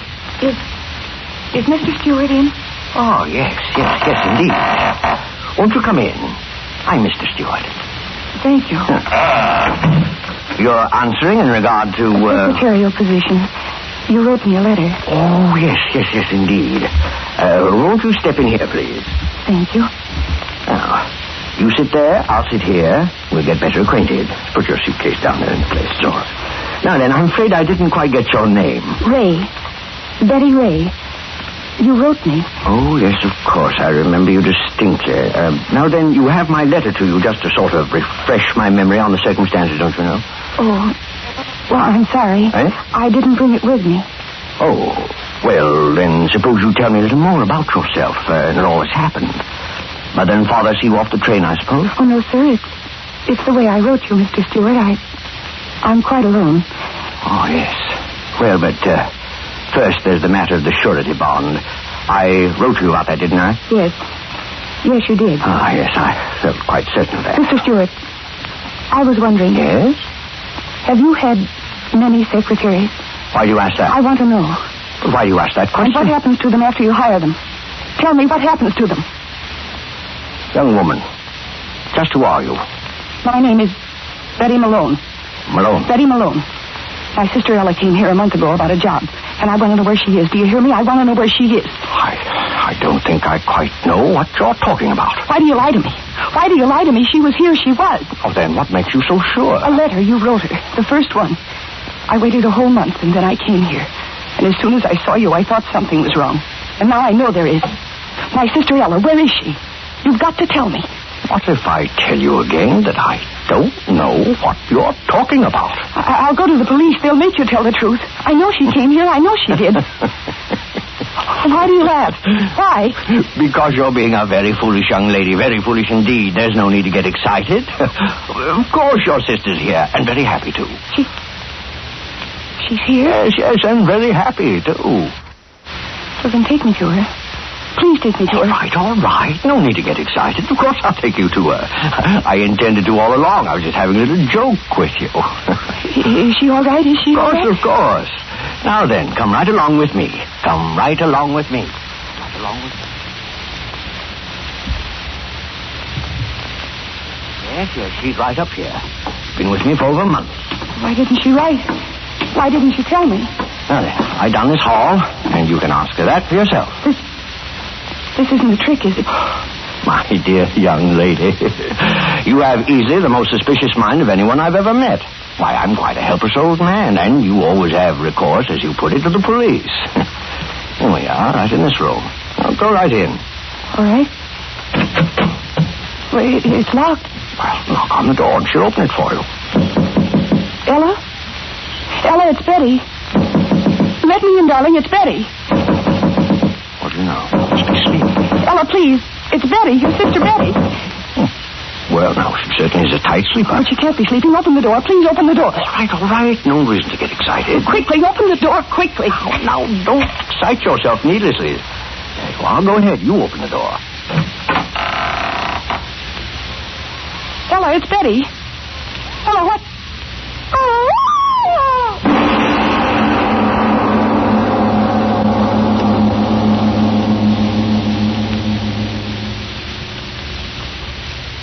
Now then, my dear Betty, we understand each other clearly, don't we? Ella. Dead. Nothing like a complete understanding now, is there? Ella. Dead. Oh, it wasn't so difficult. I shut the door, sealed it, and nature took care of the rest. Ella. Dead. She died quite easily. Much easier than others. Why? You mean, why do I do it? It's a very simple explanation, young woman. This is my business. Yes, my business. Some men make their fortunes in stocks, some bonds, some in business. And this is my business. Why? Why is any business conducted? Profit, my dear. And I've made quite a neat little profit. Oh, yes, and a very safe one, too. Ella, dead. Yes, and you're the very first to come wandering about looking for one of my customers. The first. And I assure you, the last. Oh, yes, 30 women have come in my front door. Ella. 31, including you and Ella. Come on along. No. I'll tell you all about them. You'll find it most instructive. Yes, indeed. Now, come. Don't hold my arm. Oh, but I must. These corridors, they twist and turn. Oh, yes, it's best I hold your arm. Get lost easily around this house. My most interesting house. Where are you taking me? Yes, there were 30 before you. Most interesting array. I used to read the want ads in small-town papers, and then I'd write letters. Oh, most interesting letters. I needed a secretary, a housekeeper, nurse, excellent salary, unusual accommodation. Oh, I knew this had happened. Indeed. And they brought all their worldly belongings with them, generally in a suitcase. Little here, a little there. Oh, why, sure, it's been most profitable. Now, in this room, for example... No, don't open that door. No, perhaps it would be better not to. The one in here came to be my housekeeper. Oh, let me see. How long ago was it? Oh, well, no matter. She came as a housekeeper, and after she went into a retirement in that room, I found in her suitcase such interesting bonds. Why, I tell you, my eyes fairly popped right in my head. Oh, yes. It's the uncertainty that makes my little business so very fascinating. Killed 30 women. Now, let's go down a little way now, down here. Oh, don't make me pull you along. Killed 30 women. It wasn't difficult. Most women are such fools, anxious to believe what they want to believe. They came here for life, and you gave them death. Ah, you're the smart one. That's why I'm even bothering showing you my work. I never did the others.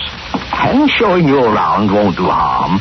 You won't be talking long. 30 women died.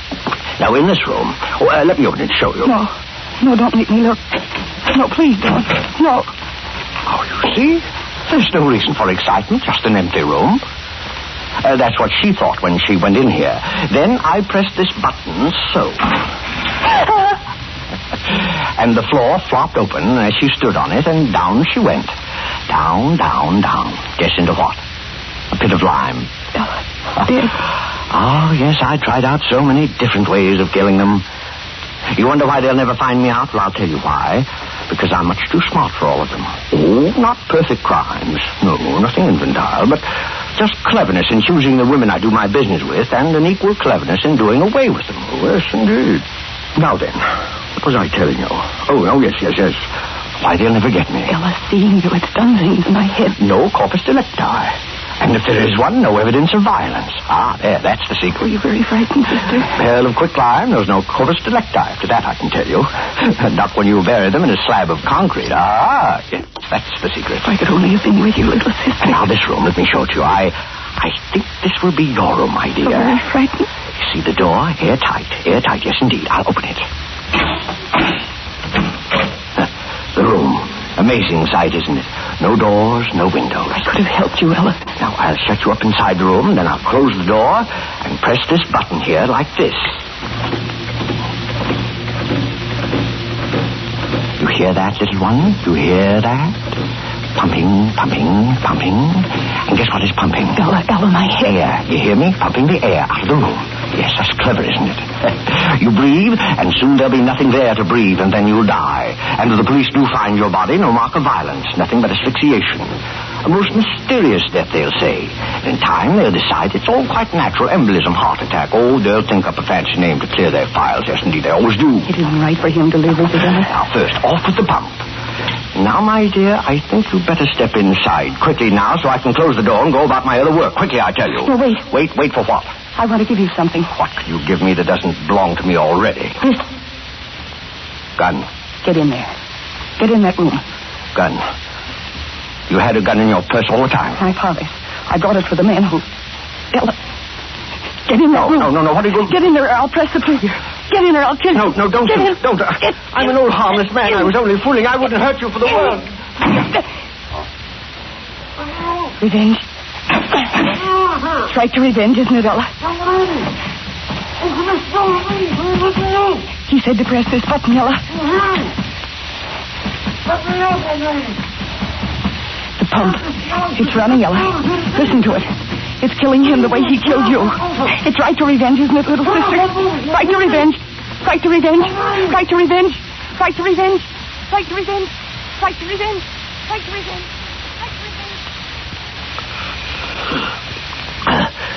The air. It's going out. The air. Shut off that motor out there. You hear me? Shut off that motor. Pumping out the air. Pumping it out. The pipe. Air going out. I can't reach the pipe. Shut it off, you devil out there. Shut it off. It'll kill me. Kill me. It's getting thin already. Shut it off. I'll give you anything you want. Shut off that pump. I can't die. I won't die. I'll tear the walls down. Let me out of here. Air. Man's got the web here. Let me out. Let me out. Well, my ear. Can't hear. Drums breaking. Blood in my mouth. My eyes. No air. Bleeding. Air. Give me air. Breath of air. Air.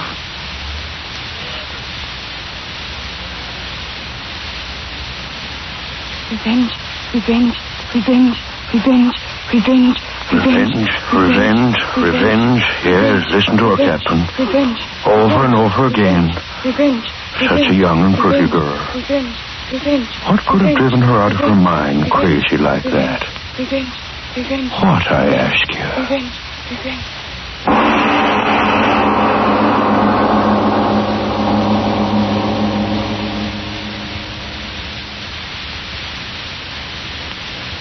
Well, Mr. Obler, and I suppose they all died happily ever after.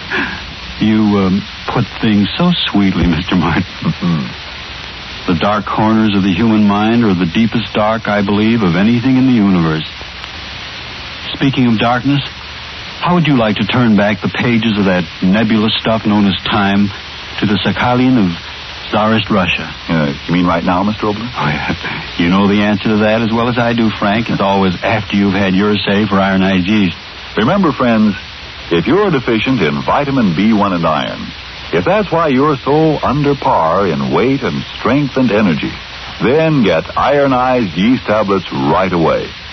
Now, of course, a run-down condition may be due to other causes. If in doubt, see your doctor. But if you're simply short vitamin B1 and iron, remember, ironized yeast has been so successful in such cases, that it's sold on this no-risk, money-back basis. If you don't begin to eat better, to look and feel much stronger, peppier, and more alive, the cost of the first bottle will be refunded to you in full by Ironized Yeast, Box IY, Rahway, New Jersey. Now, what is this about Sakhalin? Isn't that the Russian island up above Japan? Yes, but our story concerns itself only about the Sakhalin, which was used as an execution ground and it was a sort of a macabre education ground and a devil's island against the enemies of the Tsar. It's a strange story of man's inhumanity to man in one of the strangest places this world has ever known. But be with us again as usual. The Summer Theater.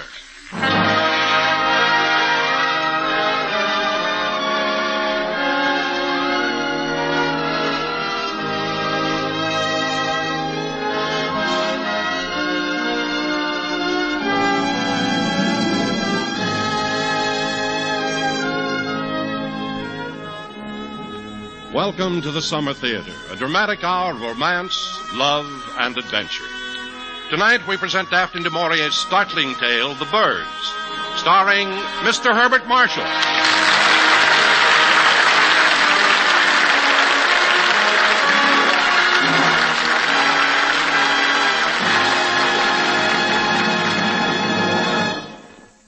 Good evening, ladies and gentlemen. This is your host, Don Wilson. Tonight we're presenting a brand new story by the famous author of Rebecca, Jamaica Inn, Frenchman's Creek, and many other favorites, Miss Daphne du Maurier. Now, this new story, however, is far different from any of these, and in many ways far more exciting. It's a tale I am sure will haunt you for a long time to come. The title is simply The Birds, and our star is Mr. Herbert Marshall.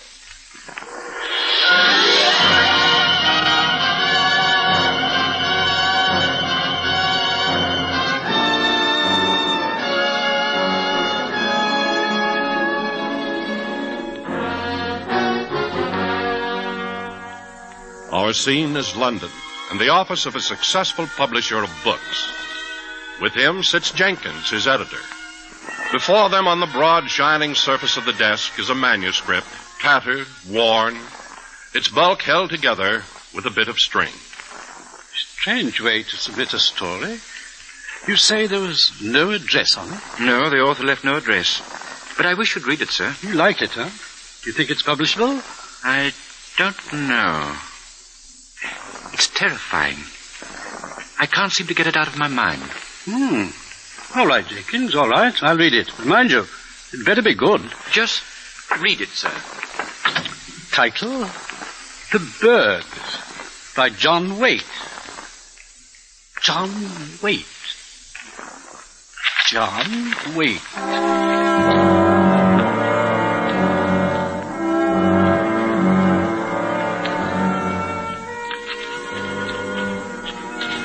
My name is John Waite.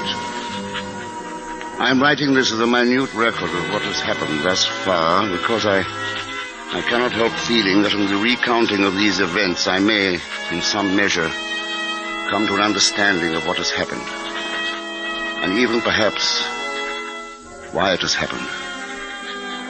The whole business is monstrous and overwhelming, and I'm not sure that human eyes will ever fall upon this, my journal.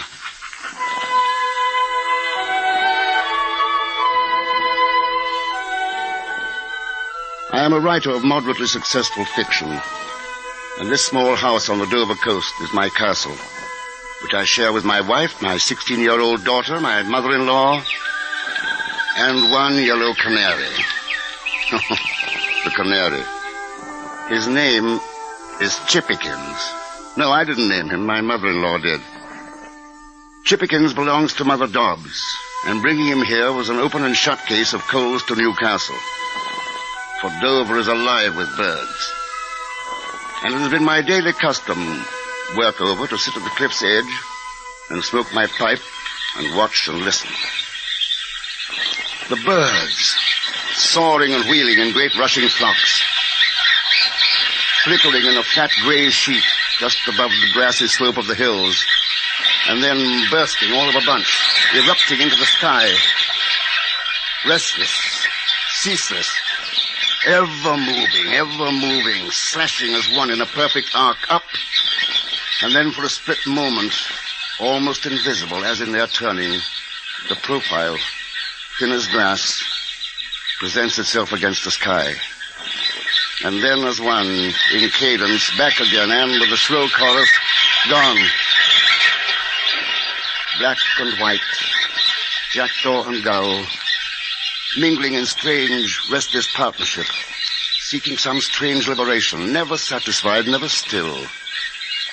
Flocks of starlings rustling like silk, and the smaller birds, finches and larks, scattering from tree to hedge and back again.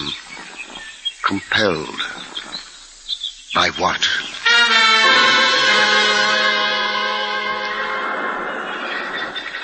And below, the seabirds waiting for the tide. They have more patience. Oyster catchers, redshank, sanderling, and curlew, watched by the water's edge, race the surf as it sucks away, revealing the prize. Farther out, the fishermen.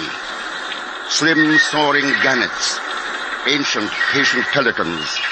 Black gulls, gray gulls, pale gulls, soaring, sighting, and plummeting. Wings folded. Feet tight in, beaks out. Knife through the surface, down in a flash of silver to the prey below.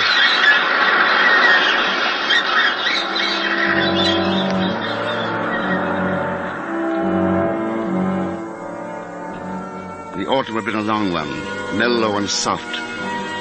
The leaves had lingered on the trees, red and gold, somehow reluctant to fall.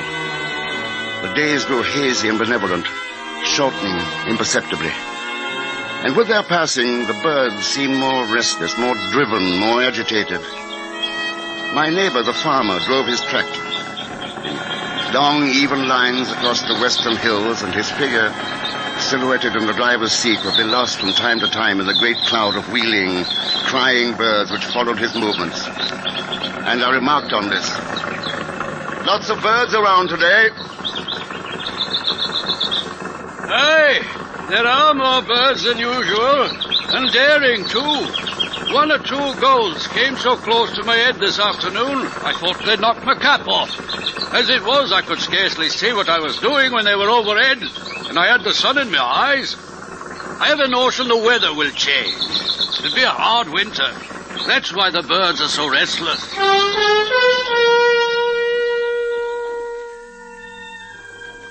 My friend the farmer said the weather would change on Tuesday, and he may have been right. I'm not certain. The fact is, the weather changed that night. And it was that night that it began. I'd been asleep. What? What's that? Oh, something at the window. And go back to sleep, dear. I'm going to find out what it is.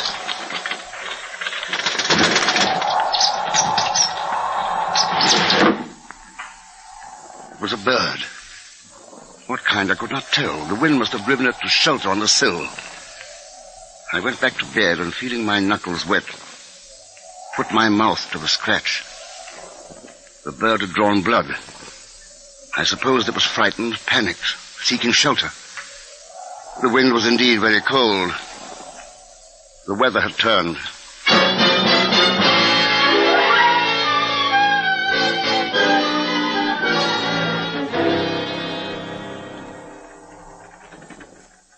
John, are you awake? Yes. See to the window, will you, dear? It's rattling. I've already seen to it, Megan. There's some bird out there trying to get in. Shoo it away. I can't sleep with that noise. All right, dear. What? No, get away. Get out. What was that? What happened? They went for me. Oh, John, you're still half asleep. Come back to bed. No, I tell you they did. Yes, dear, of course. Come to bed. What was that? Mother and Jill. I'll light a candle. No, hurry. I opened the door to our bedroom and crossed the landing to the room Jill shared with Mother Dobbs. It was pitch black in the room, and the air was filled with small birds. I could feel them all about me, and I swung my arms. They poured through the open window. They struck the walls of the ceiling. Oh, Father! Quickly, Jill, come out. Mother Hobbs. I'm under the covers. Run for the door. I slammed the door after them. I didn't want the birds spreading through the house. Now in the darkness they sensed me and dove for me. Tiny beaks and needle claws set to pierce and tear. I seized the quilt from the bed, wound it over my head, and then swinging a pillow at random, I went to work. I couldn't see what I was doing, but I could feel the thudding of their bodies. I swung till my arm began to numb. How long I fought with them in the darkness, I do not know.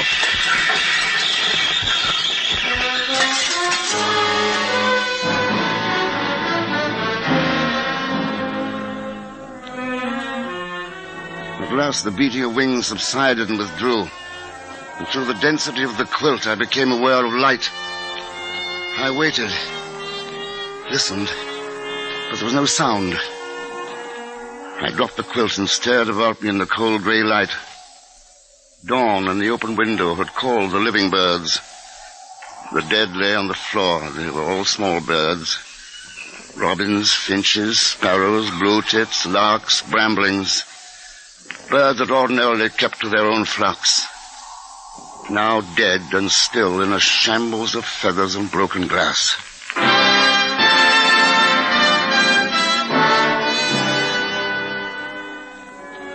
Outside it was cold, bitter cold, and the earth had all the hard black look of frost. Not white frost to shine in the morning sun, but black frost that the east wind brings. And across the field, the sea, fiercer now with the burning tide. It broke and crashed in the bay. Of the birds there was not a sign, not so much as a sparrow. Nothing but the east wind and the sea.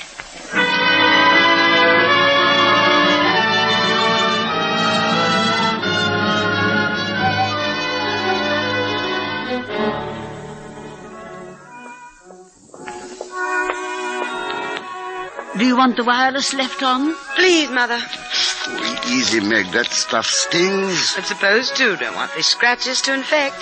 No, I suppose not. I'd say you ought to thank the Almighty they didn't get in your eyes. That's what I'd say. Yes, Mother. Nasty little creatures.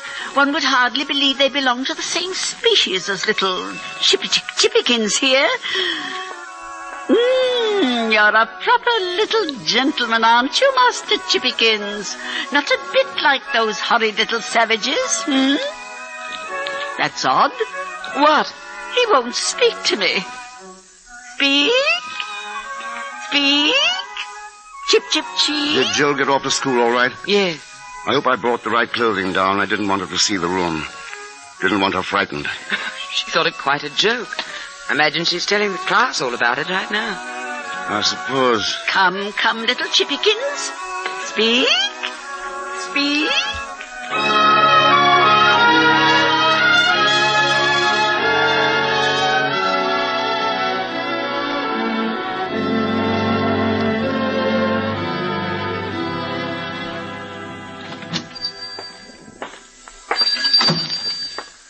Good morning, Mr. Waite.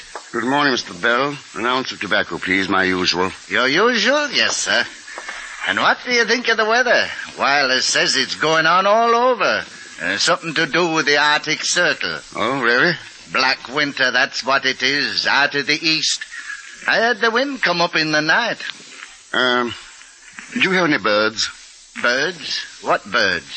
We had them at our place last night. Scores of them came into the bedroom. Quite savage they were. Here, look at my hand. Well.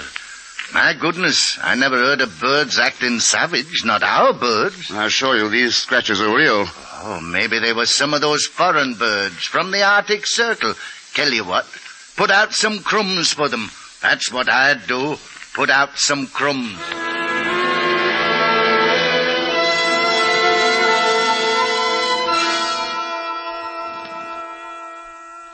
You bring the paper, John? Yes.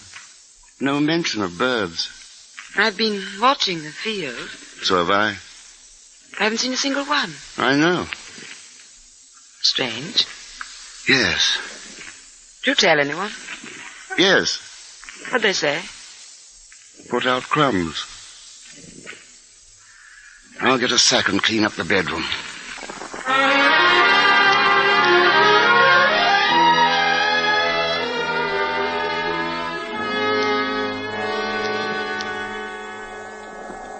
Their bodies filled the sack. The ground had frozen during the night. It was too hard to dig. I went down the cliff path to the beach. The sky was leaden. The sea was flat, calm, oily. Not a sound of birds. I kicked a hole in the sand. And as I did this, I saw them. The gulls out there, riding the sea.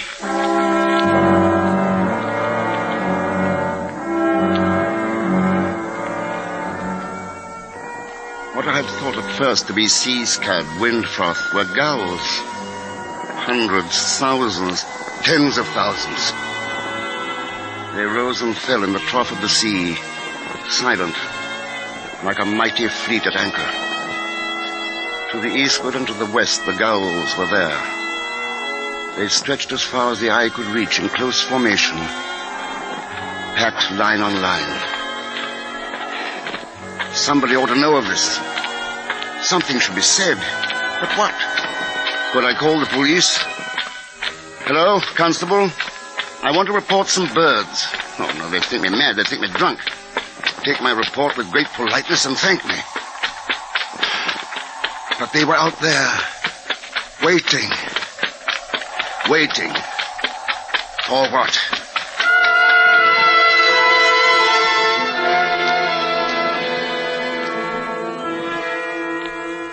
John, come quickly. It's on the wireless. What? About the birds. The Home Office at 11 a.m. today.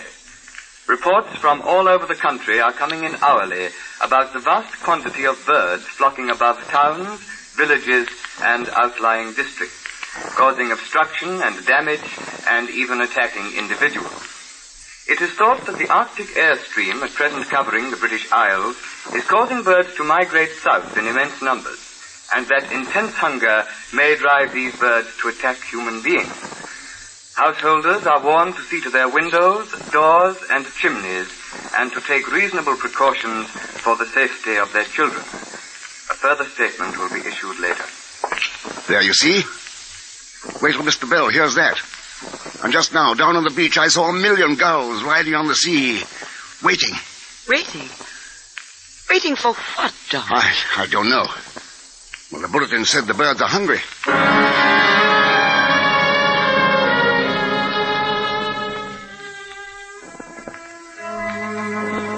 In the shed were all sorts of boards and sheathings left over from the blackout days of the war, and I spent the next few hours putting these up. There was no thought of my novel this day. Actually, the writer is a lazy creature and welcomes any diversion from his work. Somehow this seemed to be something a little bigger than diversion. Do you think that's really necessary, John? I don't like to take chances. But they were such little birds. I'm not thinking of those. Oh? The gulls. I see. Are you going to do the downstairs, too? I think I better. It'll be dark with the windows all boarded up.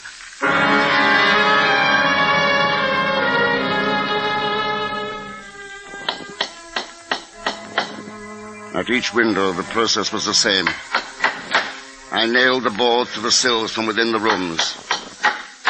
And by the time I reached the kitchen, Meg and Mrs. Dobbs were listening to the wireless again. The sky was so dense at 1 o'clock this afternoon that it seemed as if the city was covered by a vast black cloud. The birds settled on rooftops, on window ledges, and on chimneys. The sight has been so unusual that traffic came to a standstill in many thoroughfares. Work was abandoned in shops and offices, and the streets were, and still are, crowded with people standing about to watch the birds. We take you now to our roving microphone in Piccadilly Circus. I've been standing here for hours. We cannot begin to describe the enormous variety of birds which are circling overhead. I have never seen anything like it. Standing beside me is the gentleman... what is your name, sir? Jenkins, Peter Jenkins. What do you think of the birds, Mr. Jenkins? Oh, never saw nothing like it. I swear I never did. Well, just before we went on the air, you were telling these people and myself about your cat. I wonder if you would mind repeating that for our air audience. Lord, lummy, they wouldn't want to hear none of that. Oh, I'm sure they would. Well, I've got these 3 mouses, you see. Big bully and alley cats they are, hard as nails. And out where I live, the birds keep a wide berth around my cottage. Well, this morning I looked out of the window and saw what we all saw, and I says to my cats, I says, all right, men, Arthur, Freddie, and you, Leon, out and at 'em. You see, one of their jobs, my cat's jobs, that is, one of their jobs is to keep the birds scared out of the vegetable patch. So I opened the door and they started out. Then they saw all them birds, and they just turned around with their back hair all up and their tails looking like porcupines. They turned and run into the bedroom and under the bed and wouldn't come out for love or money or the dish of cold water I throwed at them. Thank you, Mr. Peter Jiggins. Now we have a lady here at our microphone. What is your name, miss? Come on. There's nothing to be nervous about.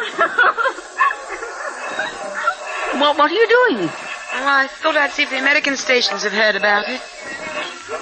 She lies. Listen to the mockingbirds. Listen to the mockingbirds. What's that? That's the Americans' reaction. Do you think they never do take a thing seriously? It seems that we're having a little trouble with our mobile unit. A number of birds have settled on the antenna. Well, can't you chase them off or something? We've got to complete this broadcast. Try throwing something at them. I don't know, stones, anything. Ladies and gentlemen, we regret this unfortunate circumstance. I'm sure we'll have the situation straightened out in a moment. Would you please bear with us on this most unusual of all days? And now we return you to our main studio for a brief program of recorded music.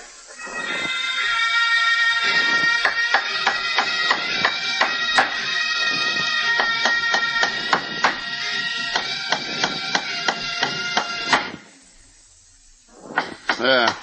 That ought to hold it. If you want my opinion, it's all nonsense. That's what it is. Oh, Mother. Boarding this place up so we have to light the lamp, and it's only 3 in the afternoon. Tell me, how much singing has Chippikins done today? Not a note. He's off his feed, that's what. Look at him. He's so nervous and agitated. What with all your banging. See?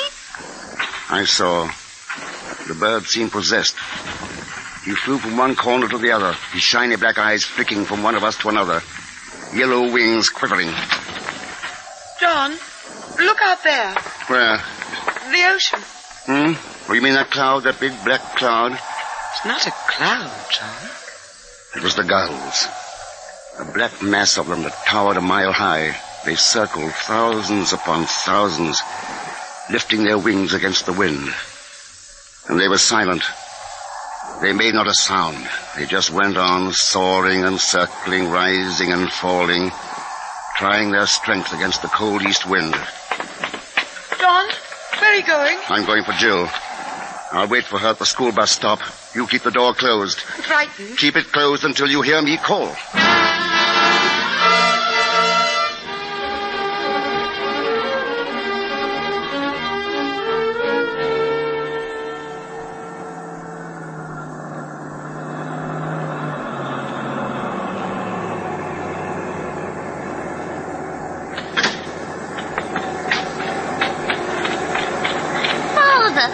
What are you doing here? Come, Jill, hurry. All right, but you look so funny.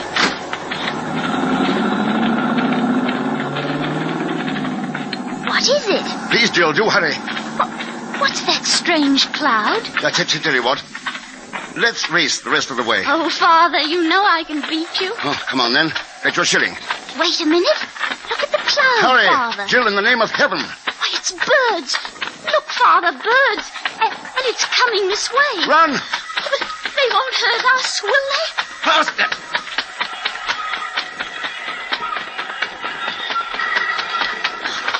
I'm scared. Meg! Meg! Open the door! Hurry! Yes. Quick, Jill!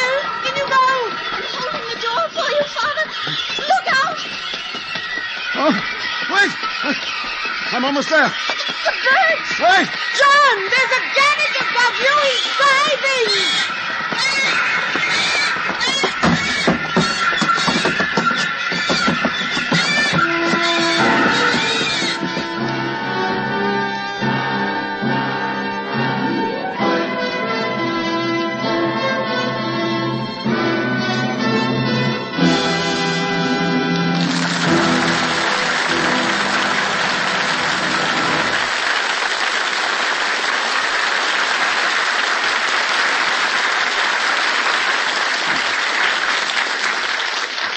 It's Linkletter times 2, Tuesdays on CBS Radio.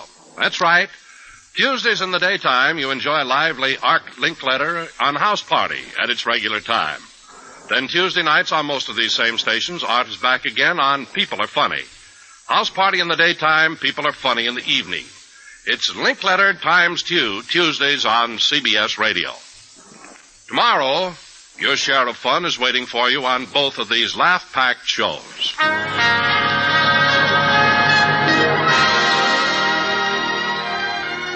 And now, Act 2 of The Bird, starring Mr. Herbert Marshall as John Waite.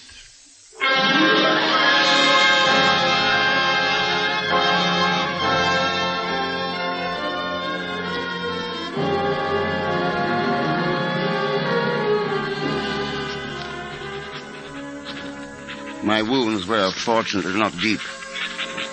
Had the gannet struck, I would surely have been killed on my own doorstep. The other birds, black gulls, white gulls, and so forth, had pecked and torn, but they were as yet still inexperienced at attacking human beings, and so had done no very serious damage. My preparations had been most fortunate. Throughout the afternoon, the birds assailed the house without luck, and we sat in the kitchen and listened.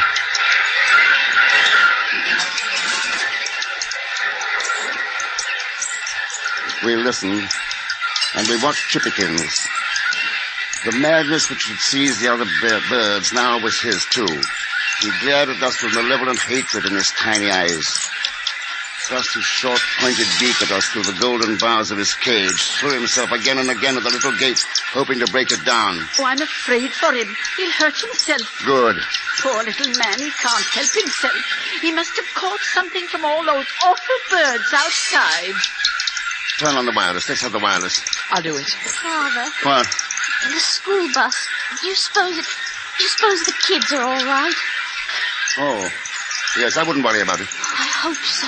Chippikins, do leave off that, darling. You'll hurt your little self. Yes, baby. The Ma's here. Oh, Mother, what happened? he bit me. Here, look at my finger. Oh, dear. I'll get the iodine. And you can leave off that, John Waite. As you said, Mother Dobbs, he can't help himself. I'm going upstairs and check things.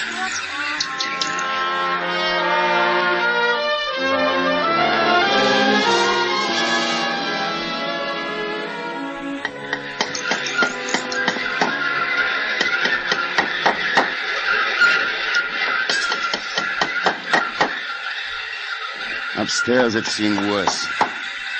What worried me most were the bedroom fireplaces. They were quite close to the roof, and I could hear many birds which had made their way down the chimneys. Now, with only a thin plywood thickness between them and the interior of the house, they screamed and scratched at the wood.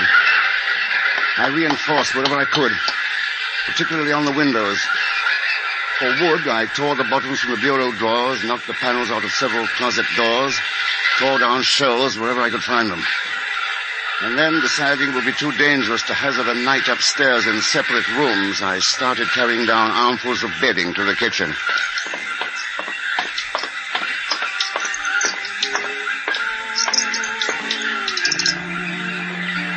John, what on earth are you doing? I thought, just for fun, we'd sleep down here. Oh, you're carrying this game too far. How's your finger? Oh, be still. Here, Jill, help your mother. Right-o, Father. And Meg, what's for supper, huh?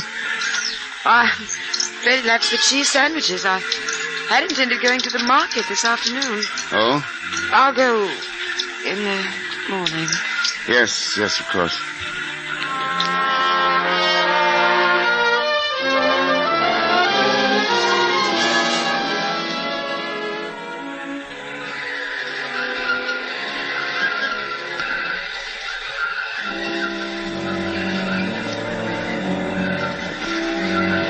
I finished moving things, I locked both bedroom doors. If they should break through the bedroom windows or fireplaces during the night, the doors would hold them for a while. And perhaps in their mad jamming of the rooms, they would smother. Perhaps they would die.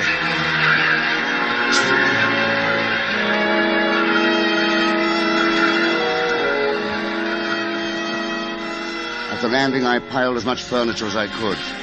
Made a solid wall of bureaus, tables, chests, mattresses, and so forth. Now, should they break through the doors, they would have this third barrier to assail.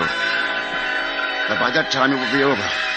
Surely. I regarded my handiwork with some pride and wondered. Outside, I could hear the birds beating against the house.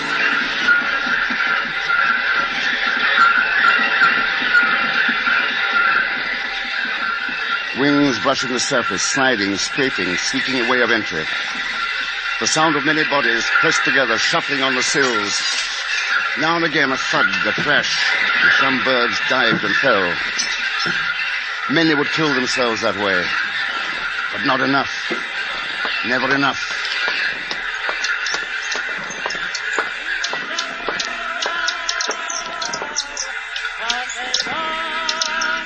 John? Yes, Meg. There's to be another report in a moment. The man said so. Good. Yeah, eat your cheese sandwich. It's good. Oh, thank you. This is London calling. A national emergency was proclaimed at 4 o'clock this afternoon. Measures are being taken to safeguard the lives and property of the population, but it must be understood that these are not easy to effect immediately, owing to the unforeseen and unparalleled nature of the present crisis. Unparalleled. Get him.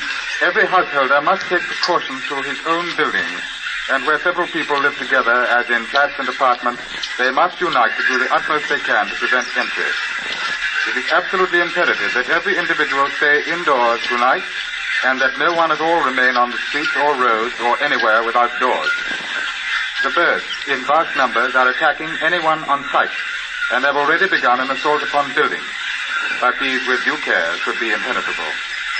The population is asked to remain calm and not to panic. Owing to the exceptional nature of the emergency, there will be no further transmission from any broadcasting station until 7 a.m. tomorrow.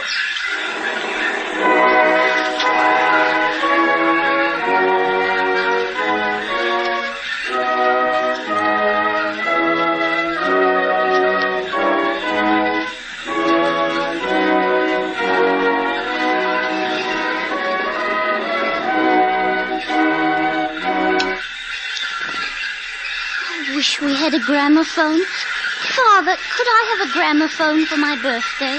Yes, sweetheart, a gramophone. It shall have the best that money can buy. Mother, did you hear that? Yes, Angel, I heard. Now, suppose we all go to bed. It's been a long day. Wait. Shh. What is it?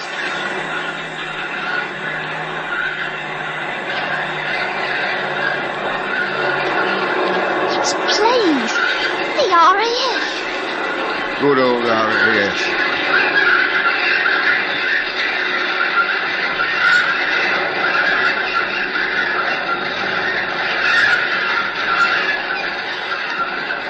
I wonder what they intend doing.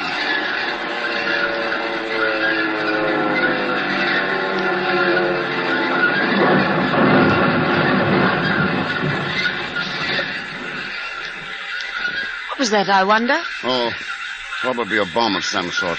I wouldn't worry about it. Well, I must say I feel better now. Mother Dobbs, mind you say goodnight to Chippikins. I'm not speaking to him, the ungrateful little wretch.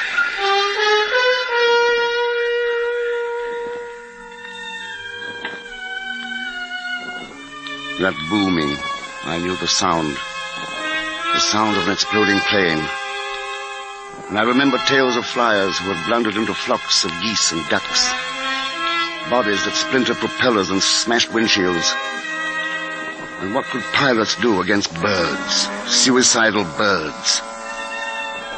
But at least it showed that somewhere in the country they were trying. Somewhere in some small back room at this very moment they were thinking, working. And they would succeed. They had to. Had to.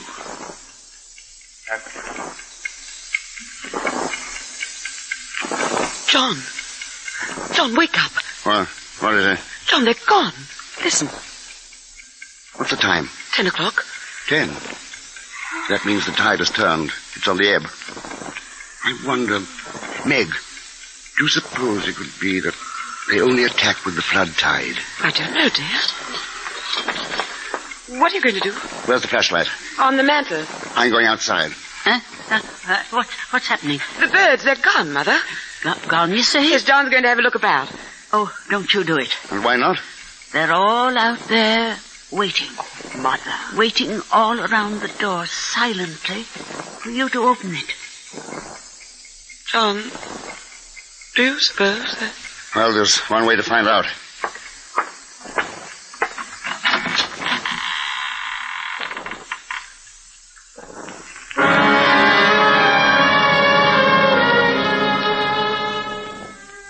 It was a scene of such violent death as few men have witnessed.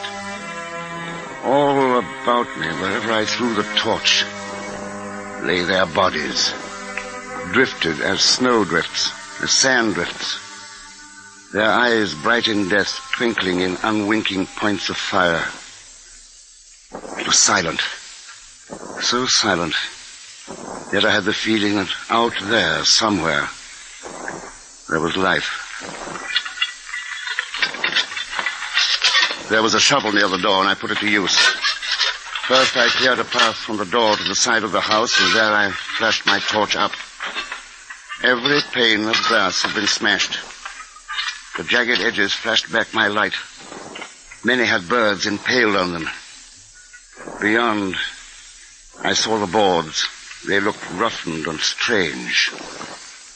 There were flecks and streaks of blood on the boards, and a fine crisscross of splinters where the thousands upon thousands of bills had driven again and again into the wood. I shoveled the birds up against the windows and jammed them with my hands into the broken panes. Piled them on the sills and the cracks. A futile gesture.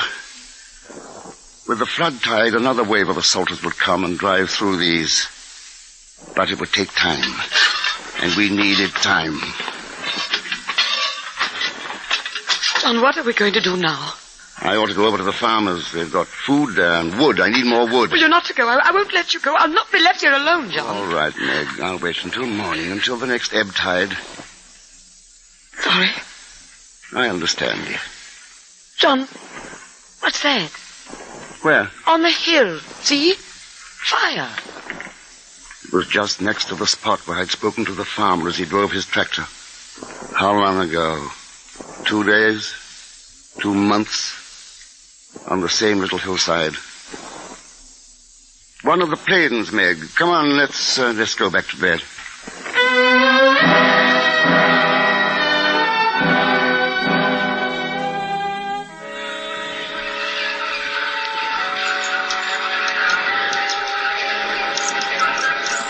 The second attack was much worse. There was something different about it, something I found difficult to analyze. And while I was thinking about it, I watched the canary. He, too, had been quiet during the lull, but now he stormed and raged again, beat at the bars of his cage. And I thought of the birds in cages all over the world. Parrots, lovebirds, peacocks, yes, and ostriches. What of the ostriches? And the great red flamingos and the big swans in the parks with their powerful wings and beaks. Father, what's that noise? Noise? From the chimney. I don't know. Let's see. Sounds like they're trying to get at us through this chimney. We've got the fire. Get too low. John, do something. Here, give me that can of paraffin oil. Now then, everybody stand back. Careful. Back. This will clear them out.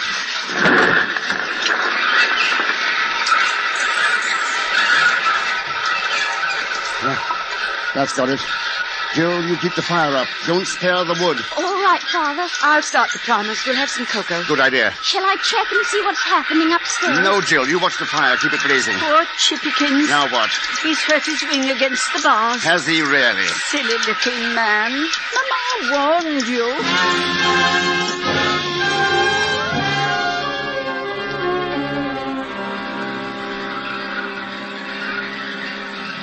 At the head of the stairs, I pushed the barricade aside and listened at the bedroom doors. They'd broken in, and I could hear them screaming and scratching at the thin doors.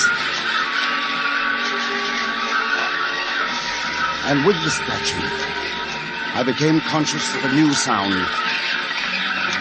It sounded like talons. Could the hawks have taken over what the gulls had failed to do? The hawks. The birds of prey. Buzzards. Kestrels. Falcons. I'd forgotten the birds of prey. And as I listened, I could hear the soft patter of thousands of feet across the floors of the bedroom. And the sounds of talons. Of splintering wood.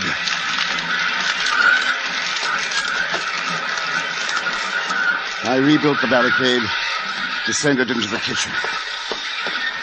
The others had not yet noticed that soft patter just above our heads. I prayed that they would not. Outside, the birds continued to dash against the ground, against the walls. Those were the herring gulls, the suicide boys, kamikaze fighters. They had no brains. The blackbacks were something different. They knew what they were doing. So did the buzzards, the hawks.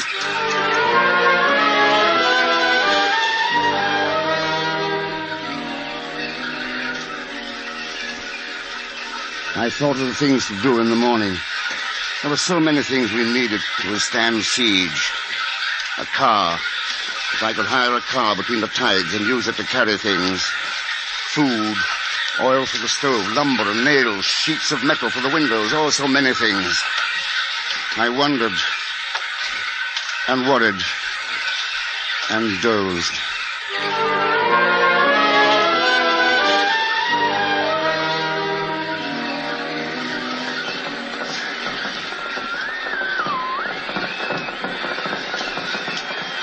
John, it's 7. Don't you want to hear what the wireless has to say? Yes.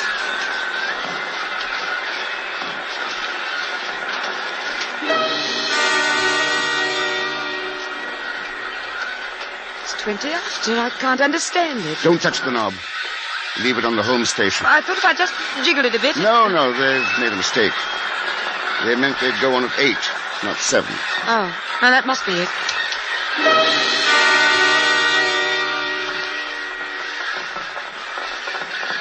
10 after 8, John. Maybe it's broken. No, I've checked that. It's working all right. Birds are letting up. Shh. I thought I heard something. No, nothing yet.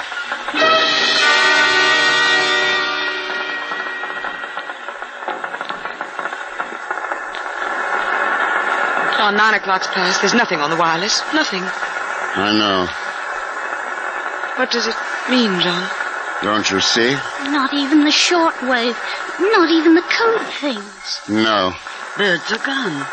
Look at Chippikins sleeping. Sure is someone, somewhere in the world. Some one of the countless transmitters.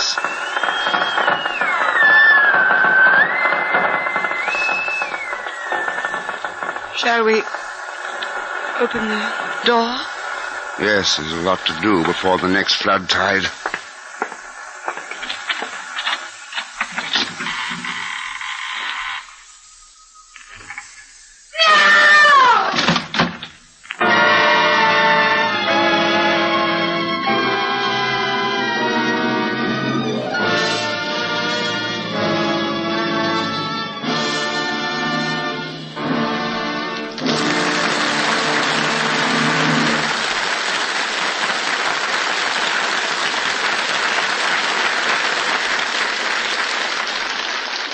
This is America's 10th Farm Safety Week, proclaimed by the President, supported by all agricultural organizations.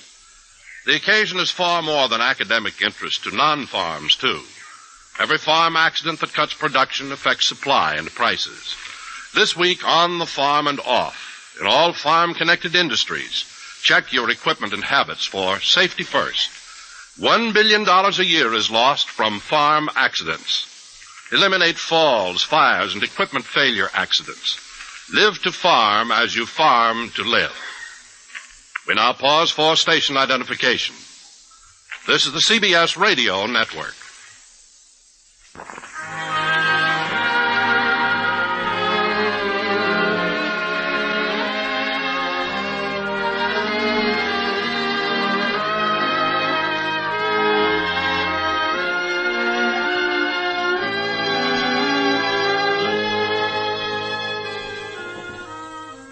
And now we return to the Summer Theater as the curtain rises on Act 3 of The Birds, starring Mr. Herbert Marshall as John Waite.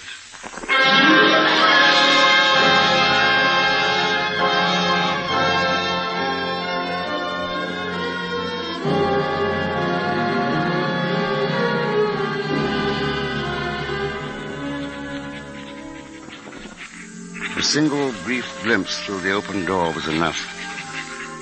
I slammed it and paused to consider this new dilemma. The birds were out there, silent and watchful, waiting. Not a single one flew.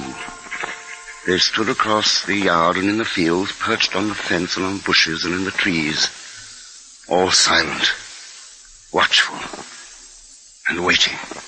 What are we going to do? I don't know. They didn't move. Just like chippykins, every one of them. Yes. Here, chippykins. Here's my finger, see? Go on, take a bite. He won't move. Is he asleep? No. No, he seems drugged. Or exhausted. What are you doing? Look at them. They're just sitting there. Here, give me that book. There. It's like they're all hypnotized. I'm going to the farm. Then you'd better take me. Me too, Father, please. All right. I guess we better all go. There'll be things to carry. Bundle up warm now. It's better cold out there.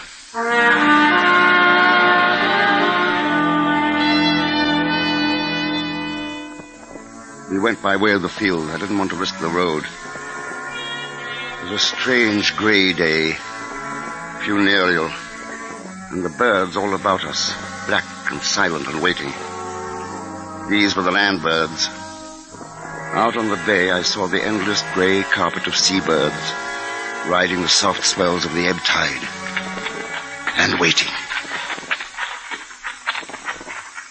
Well, there it is. Oh, they did have a time of it.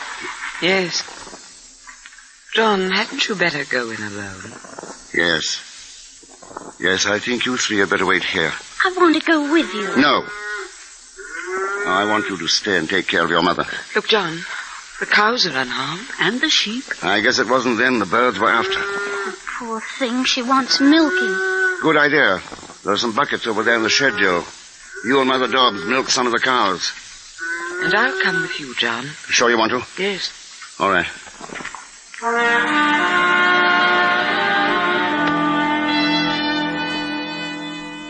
Here in the yard, the birds sat motionless, watching. And on the roof of the house, and in the trees, and on the sills of the broken windows. Sprawled near the back door, I found the farmer's body. Inside, the place was a shambles. But the larder in the storeroom was intact, and we took sacks of flour and a tub of butter, and sugar and tinned meats. Supplies for a siege. Upstairs, sprawled by the telephone, was the farmer's wife. I want to try the wireless. Oh, it's no use. Here, carry these things out to the car. We have much time, you know. We're taking their car? Yes? Is it right? Call it a neighborly loan, if you like. We'll need more oil for the stove. Yes, I'll get it.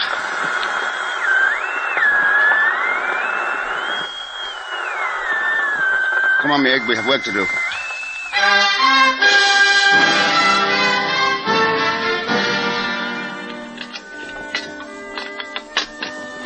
The farmer had been planning to build a new silo, and stacked in the barn were large sheets of galvanized iron.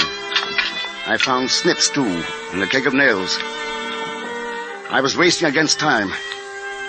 The second trip I made alone. This time I was in search of lumber, hardwood. I tore up the flooring in the hall of the farmhouse. There was a bale of barbed wire. I tied it to the back of the car. And as a final, futile gesture, I went upstairs to the telephone.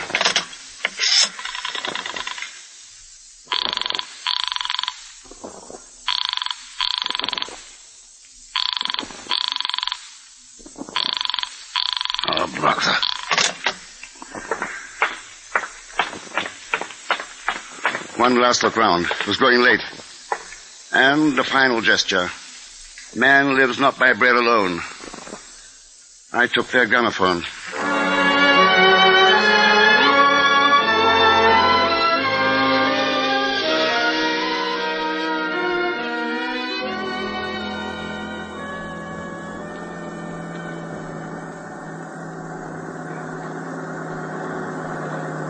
As I came down the little lane to our door, I glanced out to sea, and my heart stood still. I couldn't believe my eyes. There were ships there. Great battleships, 3 of them. The Royal Navy. Throughout the proud history of this isle. In time of crisis. No, I was wrong. The Navy was not there. The gulls were rising from the sea. The tide was turning. Help me quickly, it's time. All right. Come on, dear. Mother.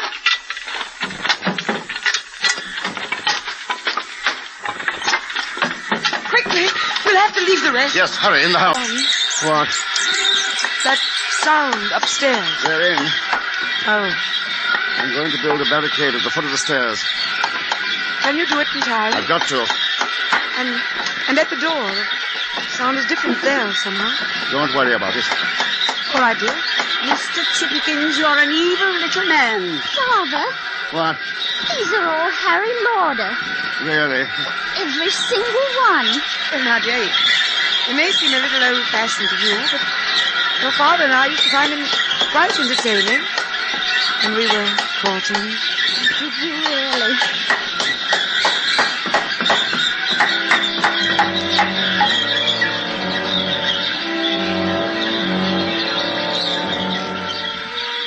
There was a soft scratching at the windows. This didn't bother me. Those were the small birds.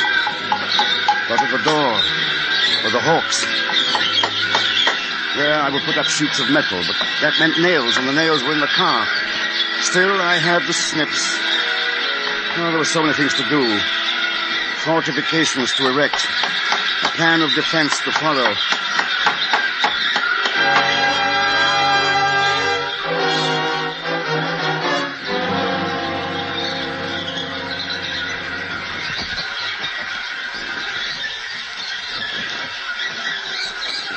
I have done all I can until the next ebb tide. The barbed wire stands in the hall. I intend to nail it across the outside of the windows. I don't think they will be able to get through that. And the galvanized metal is cut to size. And when I get the nails, I will put it up. I am becoming distressed about the main door. The falcons, the hawks, the birds of prey continue to dig at it. But if we can but survive this phase of the attack, we may make out. We have food and fuel for a week. But with each new attack, they grow more intelligent. Their numbers are increasing steadily. When will it end? How will it end? And as I sit here staring at the pages I have written, I cannot help wondering why. Why the Almighty has decreed that this is to be the end.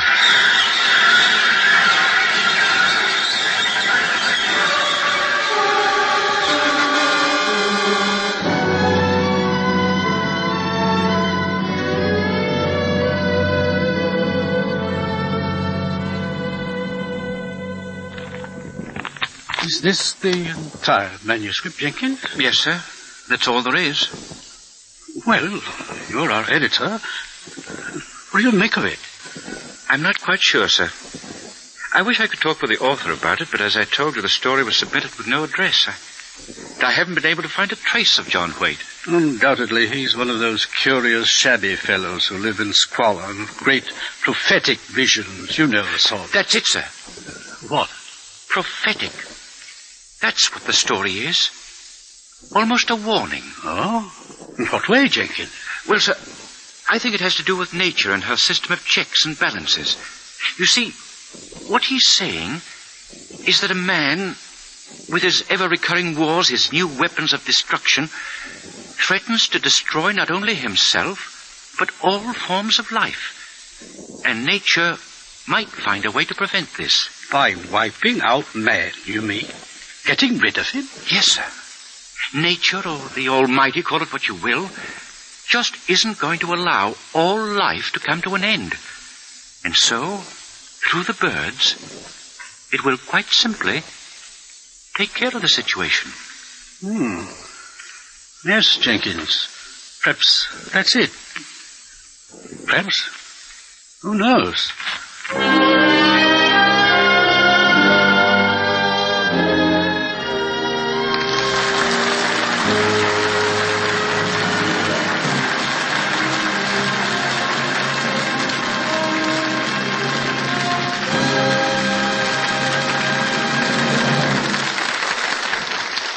And now, once again, here is our star, Mr. Herbert Marshall.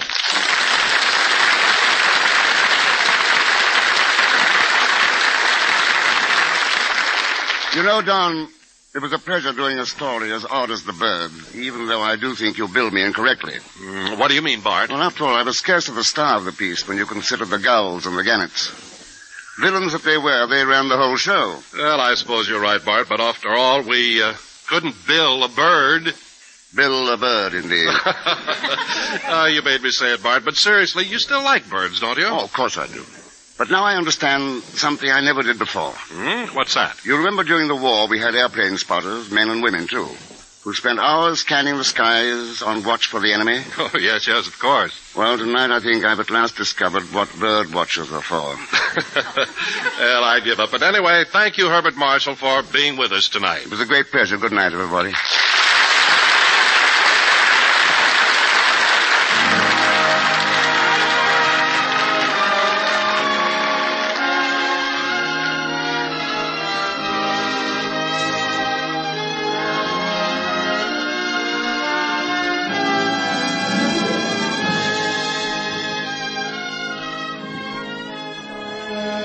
Tonight, you've heard Daphne du Maurier's terrifying tale, The Birds, especially adapted for the Summer Theater by James Pohl and starring Mr. Herbert Marshall. Featured in the cast were Betty Lou Gerson as Meg, Gloria Gordon as Dobbs, Betty Harford as Jill, Herb Butterfield as the publisher, William Johnstone as the editor, Tudor Owen as the shopkeeper, Ben Wright and Alistair Duncan as BBC announcers. Our producer-director is Fred Mackay. Herbert Marshall may shortly be seen in Riders to the Stars, a United Artists release.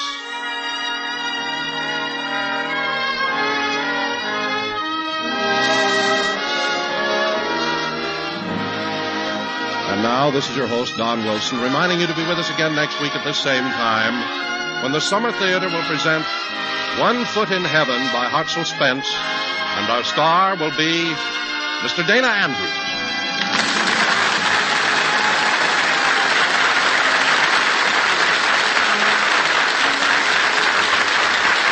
This is the CBS Radio Network.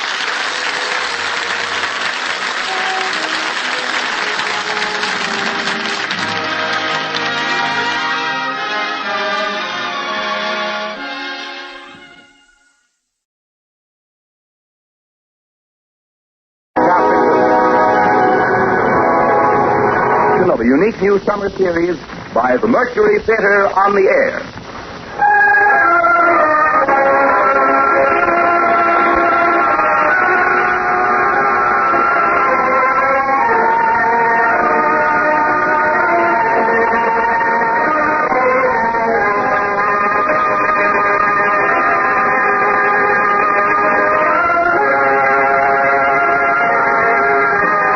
In a single year, the first in the life of the Mercury Theater, Orson Welles has come to be the most famous name of our time in American drama. Says Collier's Magazine, 23-year-old Orson Welles threw a bombshell into Broadway. Robert Benchley writes in The New Yorker, the production of the Mercury is, I should say, just about perfect. Time Magazine declares, the brightest moon that has risen over Broadway in years. Wells should feel at home in the sky, for the sky is the only limit which his ambitions recognize. And finally, the United Press remarks, meteoric rise of Orson Welles' Mercury Theater continues unabated. With 4 hit shows in its first year, the Mercury might well close its door on a season unparalleled in Broadway history. But Mr. Wells has long been working on a project for a greater audience, the Broadways of the entire United States. The Columbia Network is proud to give Orson Welles the opportunity to bring to the air those same qualities of vitality and imagination that have made him the most talked-of theatrical director in America today. And it is this project which Columbia brings you this summer. For the first time in its history that radio has ever extended such an invitation to an entire theatrical institution. But here is Orson Welles himself to tell you about it. The director of the Mercury Theater, the star and producer of these programs, Orson Welles. Good evening. The Mercury Theater faces tonight a challenge and an opportunity for which we are grateful. We will present during the next 9 weeks many different kinds of stories. Stories of romance and adventure, biography, mystery, and human emotion. Stories by authors like Robert Louis Stevenson, Emil Zola, Dostoevsky, Edgar Allan Poe, and P.G. Wodehouse. In the cast tonight are Martin Gable, the Cassius of our production of Julius Caesar, and George Coulouris, who played Antony in that production and appeared also in our Shoemaker's Holiday and Heartbreak House, and other leading Mercury Theater players. We're starting off tonight with the best story of its kind ever written. You will find it in every representative library of classic English narratives. It is Bram Stoker's Dracula. The next time I speak to you, I am Dr. Arthur Seward. George Coulouris plays Jonathan Harker, and Martin Gable plays Dr. Van Helsing. It is Dr. Seward who tells the story, and so for the moment, goodbye, ladies and gentlemen. I'll see you in Transylvania.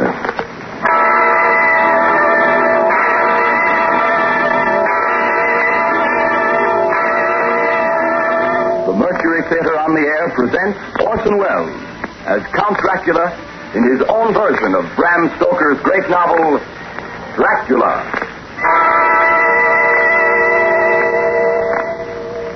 Ladies and gentlemen, my name is Arthur Seward. I'm here tonight to bear witness to the truth of certain events which you may find it hard to believe, but I ask you to believe them. I have here certain documents, telegrams, clippings from the press of the day, memoranda, and letters in various hands. All needless matters have been eliminated, so that the history, almost at variance with the possibilities of contemporary belief, may stand forth as simple facts. I present you first with excerpts from the private journal of Jonathan Harker. I, Jonathan Harker, lawyer's clerk, article to Peter Hawkins, Esquire of Exeter, England, am writing this journal in the hope that if misfortune overtakes me, it may one day come to the eyes of those who love me. I set out from London on the last day of April to visit one of our clients in Eastern Europe. On May the 3rd, I arrived in Budapest and came after nightfall to Klausenburg on the borders of Transylvania. At Bistritz, there was a letter of welcome for me from our client, informing me that his carriage would await me at the Borgo Pass. It was signed Dracula.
You are early tonight, my friend. A caleche with 4 horses were drawn up beside us. Let me help you, sir. The coachman smiled, and the lamplight fell on a hard-looking mouth with very red lips and sharp-looking teeth as white as ivory. We began to move. I looked back. The coach and his load of passengers had vanished from sight. We swept into the darkness of the pass. I struck a match. It was within a few minutes of midnight. And then a dog began to howl somewhere far down the road. The wind was rising, moaned and whistled through the rocks, and the branches of the trees clashed together as we swept along. It was colder and colder still, and fine powdery snow began to fall. The baying of wolves sounded nearer and nearer, as though they were closing round us on every side. We kept on ascending, always ascending. The howling of wolves was growing less. Presently, it ceased altogether. And just then, the moon broke through the black clouds, and by its light I saw round it a ring of wolves running alongside the carriage, in silence, with white teeth and lolling red tongues, with long sinewy limbs and shaggy hair. Welcome to my house. I must have fallen asleep. The carriage had pulled up in the courtyard of a vast ruined castle. The coachman was nowhere to be seen. Welcome to my house. Come freely, go safely, and leave something of the happiness you bring. Count Dracula? I am Dracula. His face was strong, very strong, aquiline. The mouth, so far as I could see under the heavy mustache, was fixed and rather cruel looking, with peculiarly sharp white teeth. You're here, Mr. Hart. Tonight, as you say, Mr. Harker, the wolves. Listen. Come now. There are many things you must tell me tomorrow. Of England and of the estate there you have purchased for me. Why, yes. The estate is called Carfax, I believe. Yes, that is so. But now I will detain you no longer. You will find your room in readiness. And I advise you not to leave it during the night.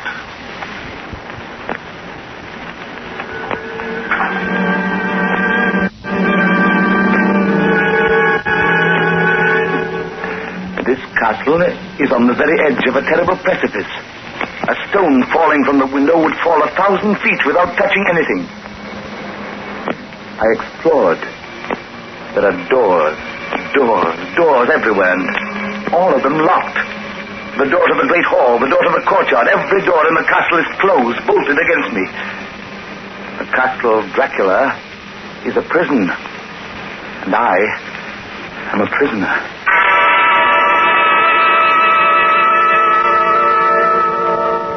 The next night, I couldn't sleep.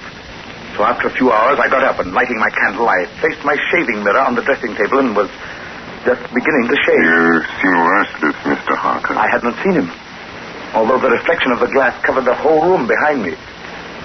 I turned to the glass again. Count Dracula was close to me, and I could see him over my shoulder, but there was no reflection of him in the mirror. It was blank. I started and cut myself on the side of the throat. The blood was trickling down my neck. Count, my mirror! The blood! The blood! Wipe the blood from your face, Mr. Harker. And take care how you cut yourself. It is more dangerous than you think in this country.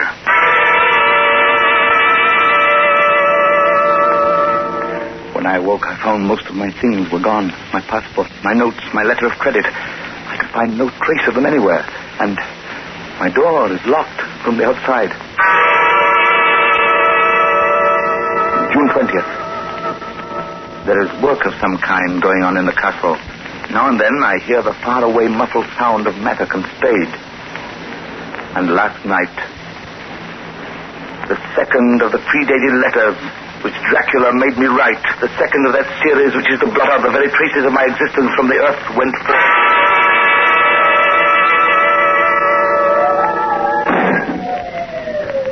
Count Dracula. Yes, my young friend. Well, what of me? When am I free? When can I leave this place? Free? Mr. Harker, you're always free. You want to leave? Would you like to leave tonight? Yes, in God's name. My dear young friend, not an hour shall you wait in my house against your will. Come, follow me.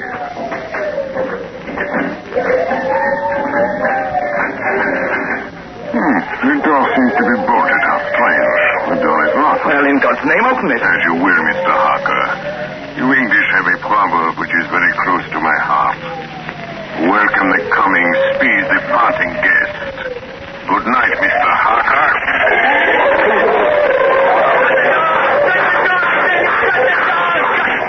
The door is shut, Mr. Harker. I take it you will remain.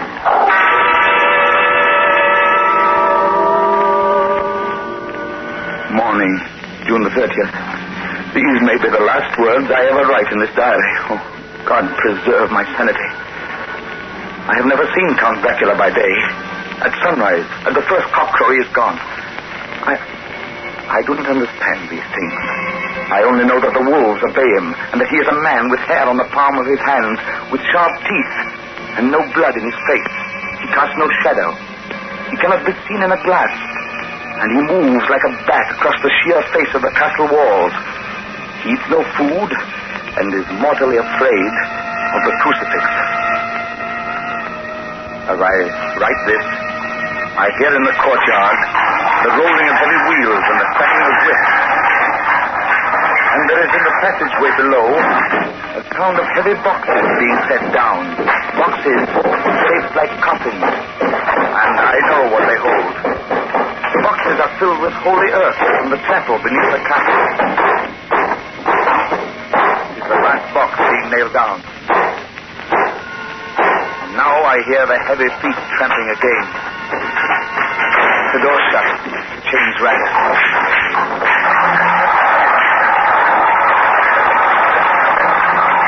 In the courtyard and down the rocky way, the roll of heavy wheels, the crack of whips.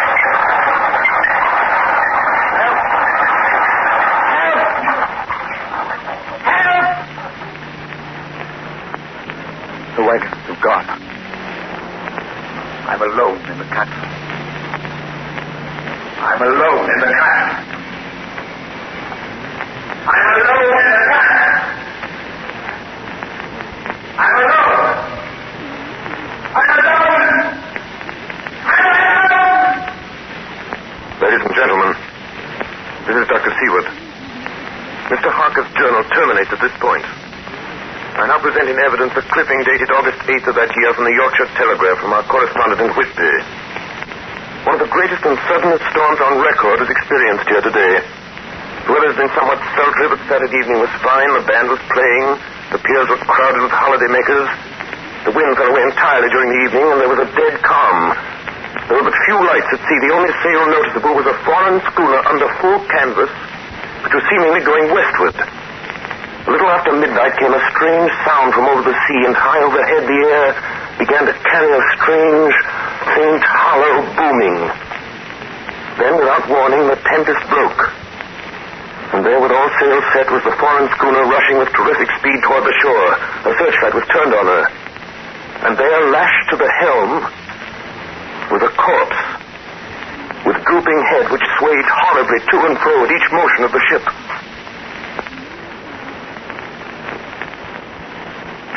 A moment later, she crashed. And then a strange thing was seen.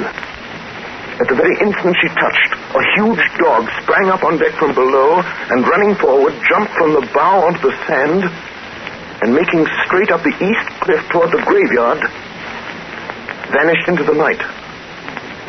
The Coast Guard, going aboard at dawn, found the dead man fastened to a spoke of the wheel.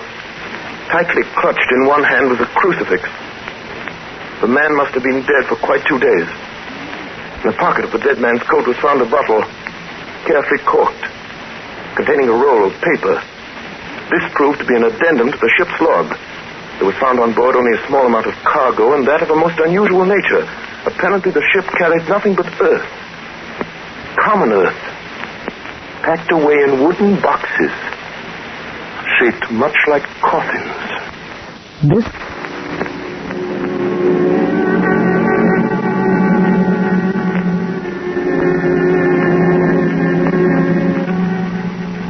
Log of the Demeter. Russian flag, Black Sea to Whitby. July 6th. Finished taking in cargo, a queer cargo, boxes of earth. At noon set sail, east wind fresh, crew 4 hands, 2 mates, cook, and myself, captain.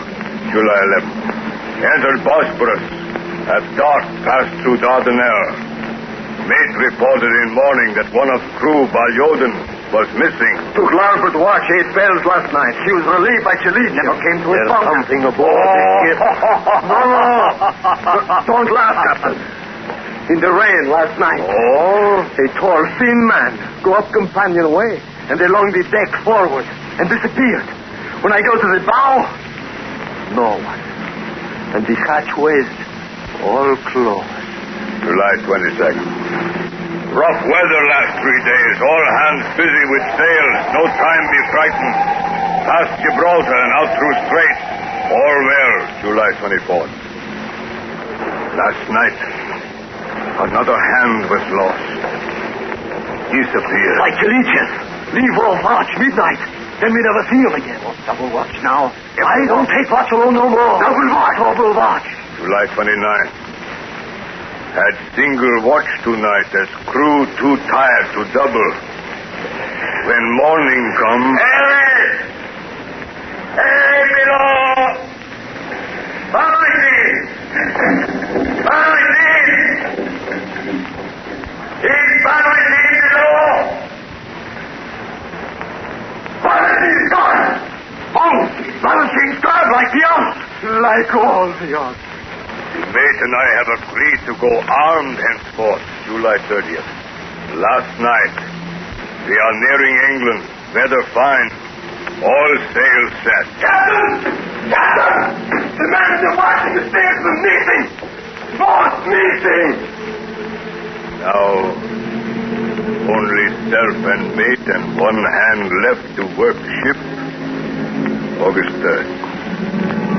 2 days of fog and not a sail sighted. At midnight, I went to relieve the man at wheel, and when I got to it, found no one there. It's here! I know it now. I saw it. Like a man, tall and thin and ghastly pale. It was in the bows looking out. I gave it the knife, and my knife went through it. What? Empty as air. What is it? What are you talking about? It's here, and I'll find it. It's in the hold. In one of those boxes of earth. I'll unscrew them one by one and see. And see. He is mad. Stark raving mad. It's no use my trying to stop him. He can't hurt those big boxes. They are invoiced as common earth. He's there. Down in the hold. I know the secret now. The sea will save me from him. That's all that's left. That's all that's left. August 4th. I am all alone on my ship. And still the fog. I dared not go below. I dared not leave the helm. So here all night I stayed. And in the dimness of the night, I saw it. I saw him. God forgive me, but the mate was right to jump overboard. It was better to die like a sailor in the blue water. But I am captain, and I must not leave my ship. I shall tie my hands to the wheel when my strength begins to fail. And along with them I shall tie that which it dare not touch, my crucifix.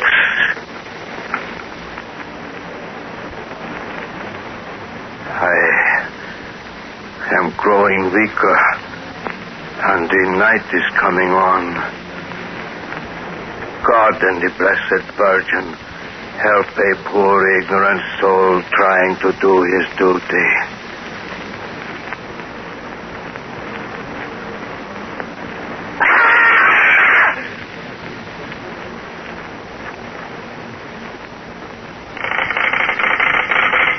Telegram. Keyword perfect. To Van Helsing, Amsterdam. Lucy Westenra in alarming condition. Cannot diagnose. Come at once. Seward. Telegram. Van Helsing, Amsterdam. To Seward, perfect. I'm on my way to you. Please arrange the examination immediately my arrival. Van Helsing. Ladies and gentlemen, I must now explain that 6 months before the events recorded here, I had become engaged to a young lady, Lucy Westenra. We were to have been married in the spring. My old teacher, Professor Van Helsing, arrived at 4 the next afternoon. I took him at once to Lucy's house. She lay in a bed asleep. She was ghastly, chalkily pale. The red seemed to have gone even from her lips and gums, and the bones of her face stood out. Young Miss is bad. Very bad. She must have blood or she will die. Yet she is not anemic. The qualitative analysis of her blood gives quite normal condition. It is strange. I do not like to think how strange. Look! My God, her throat, look! The black velvet band that she always wore had dragged up a little and showed a red mark on her throat. Just over the external jugular vein were 2 punctures, not large, but not wholesome looking. The edges were white and worn looking. Well, what is it, Professor? What's wrong with her? Speak frankly. You can tell me the worst. I wish I could, Stuart. I wish I could. But I do not dare. Won't you tell me anything? I will tell you this. Your young lady is in a danger greater than death. You must believe me. If you leave her for 1 moment and harm befalls, you will not sleep easy thereafter.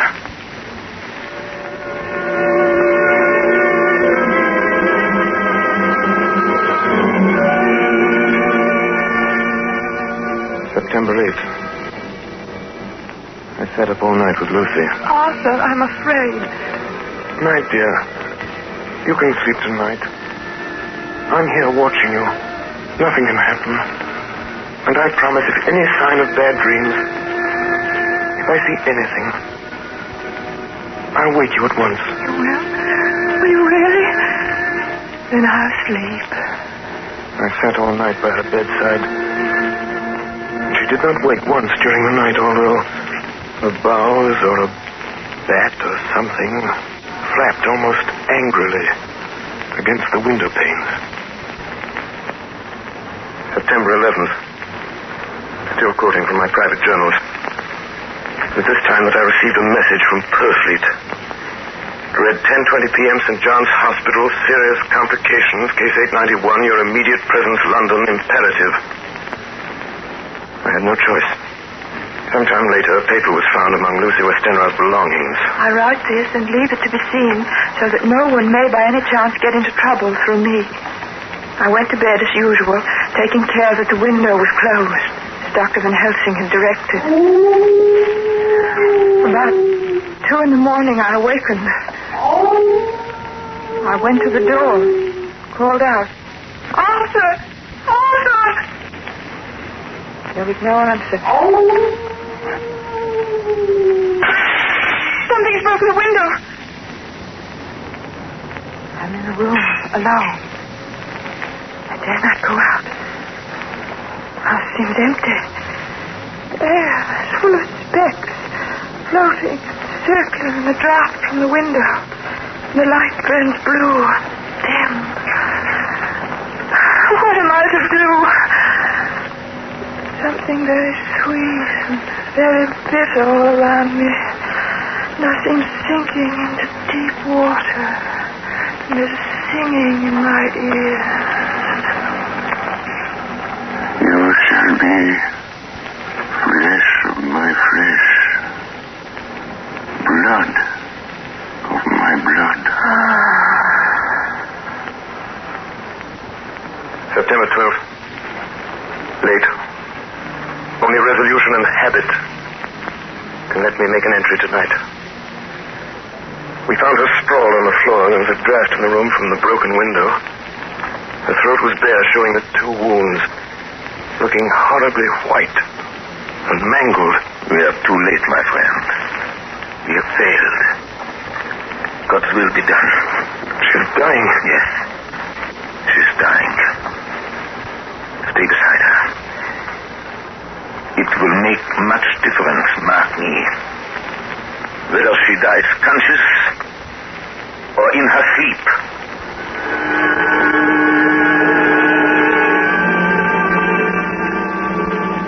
It was late in the afternoon before she opened her eyes. Arthur, oh, my love, I'm so glad you've come. I took her hand and knelt beside her. Her breath came and went like a tired, peaceful child's. And then the light from the setting sun fell on her face, and then, insensibly, a strange change came over her. Her eyes grew suddenly dull and hard. Her breathing was heavy. The mouth opened, and the pale gums drawn back made the teeth look large and sharp. Arthur, oh, my love, I'm so glad you've come. Kiss me. Bend down and kiss me. Not for your life. Not for your living soul as hers. Lucy! She's dead. Poor girl. There's peace for her at last. The end. Not so. It is only the beginning. Wait and see.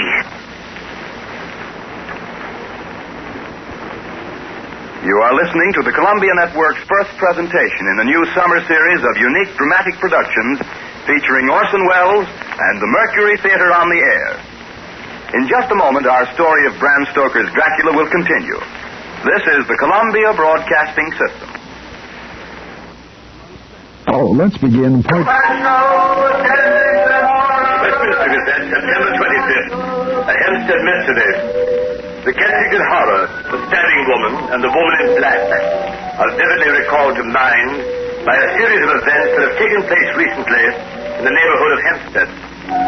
Several cases have occurred of young children straying from home or failing to return from their playing on the heath.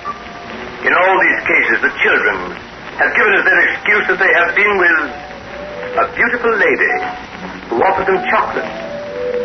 In each case, the child was found to be slightly torn or wounded in the throat.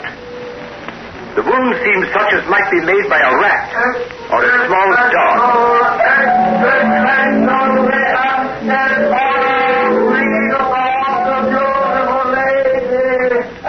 The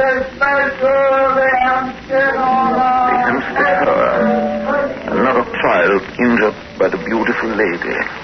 They have just received intelligence that another child missed last night was only discovered late in the morning. It has the same tiny wound in throat. Well, Stuart, what do you think of that? You mean to tell me, my friend, that you still have no suspicion as to what poor Lucy died of? Nervous prostration, following great loss and waste of blood. And how was the blood lost or wasted? You are a clever man, my friend, and a good doctor. But you do not believe that there are things that you cannot understand. You are wrong, Stuart. Are you aware of all the mysteries of life and death? Can you tell me why in the pampas there are bats that come at night and open the veins of cattle and horses and suck riders' veins? How in some islands of the western seas there are bats which hang on trees all day, and then when the sailors sleep on deck because it is hot, split down on them, and then in the morning are found dead men, as wise as Miss Lucy was? I understand none of these things. After tonight, Stuart, if you dare to come with me, perhaps then you will understand. September 29th. Before dawn. Now it is done. And I would sooner die 1,000 deaths than live again through what I did this night. We will spend the night, you and I, here, in this churchyard where Miss Lucy is buried. We enter the tomb, we open the coffin. You shall yet be convinced. Take care, Van Helsing. Miss Lucy is dead, is it not so? Then there can be no wrong to her, but if she's not dead... The some difficulty, we found the Westenra tomb. I took up my place behind a yew tree on one side of the tomb, Van Helsing on the other. Chilled and frightened. Suddenly, I saw something moving between two yew trees. A dim, white figure which held something at its breast. The figure stopped. I could not see the face, for it was bent down over what I saw to be a fair-haired child. There was a sharp little cry, such as a child gives in sleep, or a dog as it lies before the fire and dreams. Then the thing saw us. She drew back with an angry snarl. The lovely blood-stained mouth grew to an open square. If ever a face meant death, I saw it at that moment. Then suddenly she turned and vanished in the direction of the tomb. Child is not harmed. We leave him in a safe place where the police find him. There's more to do. Come. Now we were in the tomb. Then in the coffin. The thing lay. Like a nightmare of Lucy, the pointed teeth, the blood-stained mouth. Van Helsing never looked up. From his bag he took out a book, his operating knives, a heavy hammer, and a round wooden stake, some 2 or 3 inches thick, sharpened to a fine point, and hardened over a fire. Do it. The life of this unhappy woman is just begun. When she become what you call undead, there comes with the change the curse of immortality. She cannot die, but must go on age after age, adding new victims. Because all that die from the preying of the undead become themselves undead and prey on others. So the circle goes on, ever widening as the ripples from a stone thrown in the water. But if this lady, this undead, be made to rest as true dead, then the soul of the poor lady whom we love shall be again free. Tell me, what am I to do? Take this stake in your left hand, the hammer in your right. Yes. Place the point over the heart. Yes. Then, when I begin the prayer for the dead, in God's name strike. Are you ready? Now, Domine Jesu Christe, Fili de vivi, qui humans tuas ex voluntate Patri.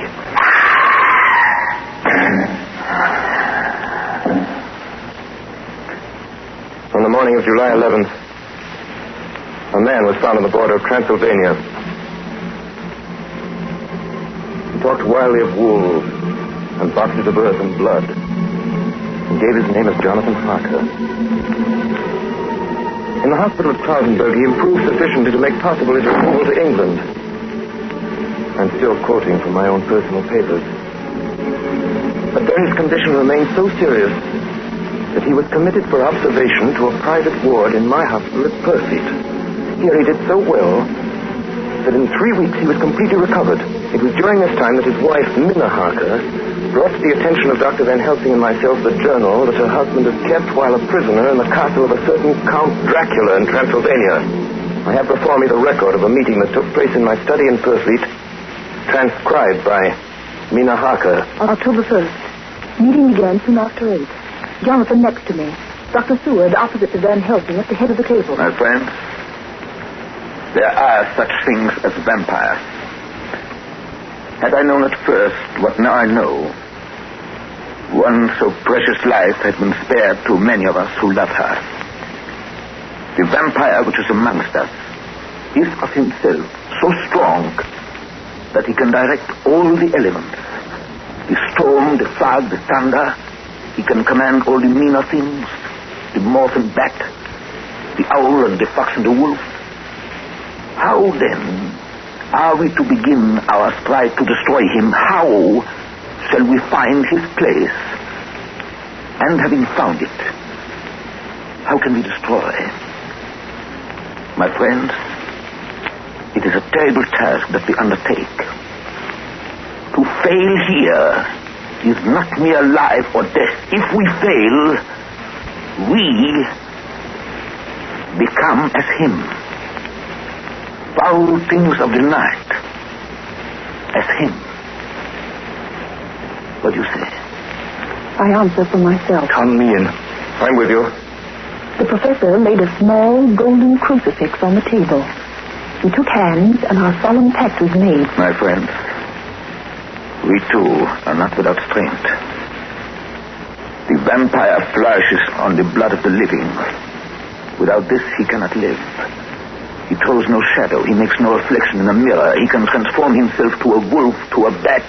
He can come on moonlight rays as elemental dust. He can see in the dark. He can do all these things. Yet he is not free. His power ceases at the coming of the day. Then, until night, he must remain in the shape in which he finds himself, and except in his coffin home, in those earth boxes he cannot rest. When we can confine him in his coffin, then, my friends, if we obey what we know, we will destroy him. At that moment, something slapped wildly against the window. Then... Did you hit it? I don't know. We looked out of the window. Against the black sky, we could see nothing. Data in our possession.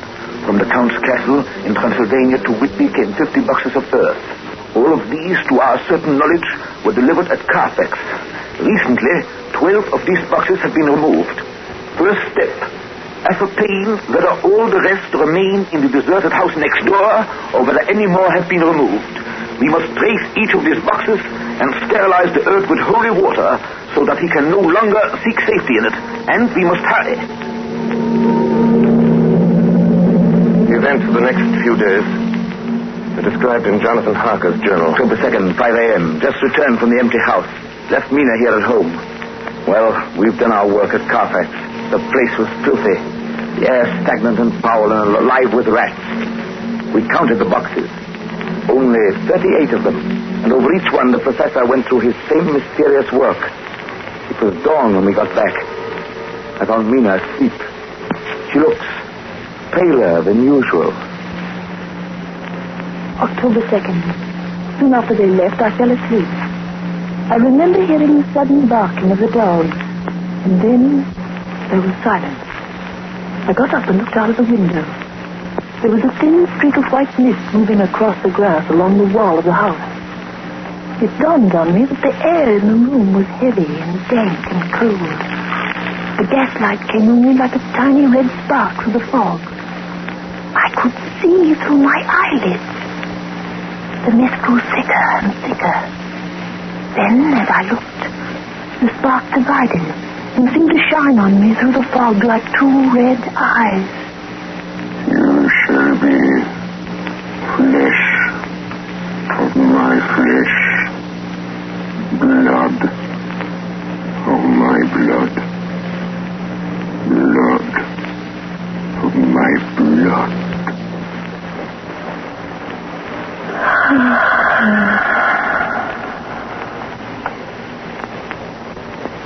October 2nd, 8 p.m. We're on the track. 12 boxes were delivered last week to an empty house of 337 Piccadilly.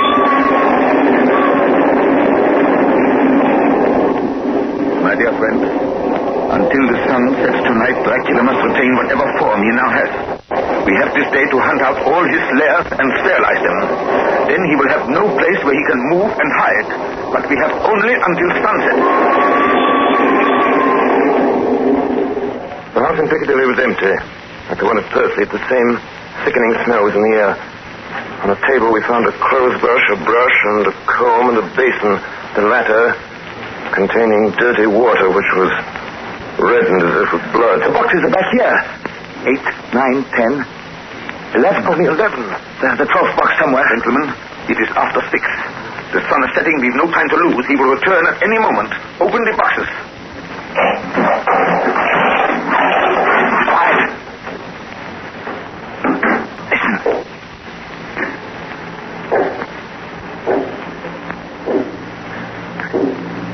Be ready.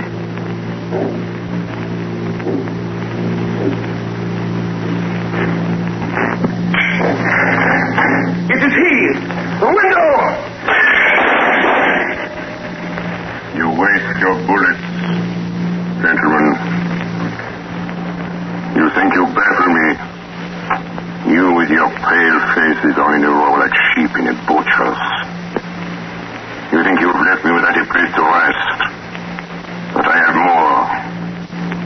time is on my side. The one you love is mine already. I have known her. Already my mark is on her throat. Flesh of my flesh. Blood of my blood. She is with me always. Over land or sea. October 4th morning. Another meeting in the study of Turkey. We must find that last remaining box, gentlemen. We must find it. As long as that earth exists impure, as long as there remains one place of refuge for Dracula, there is no safety and no peace for any soul in England. And for the undead, never peace so long as he lives. Blood of my blood. Blood of my blood. Mina! How do you know that? Quiet. With me always. Over land and sea. Mina, darling, how did you know that Dracula said those... I don't know. The words just came. Strange. There are times when somehow I feel that I'm with him.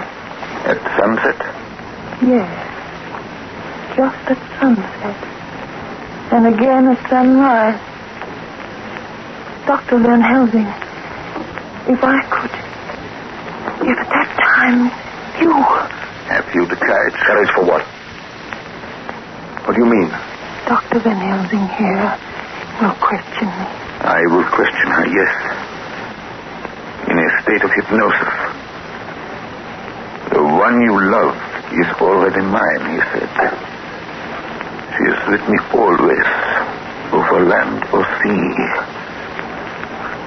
Count Dracula. Perhaps she will betray you if she is really with you. Who knows? If she is really with you over land or sea. Blood of my blood. Mina. Yes? Answer me, Mina. Are you with him? Yes, I am with him. Where are you? I do not know.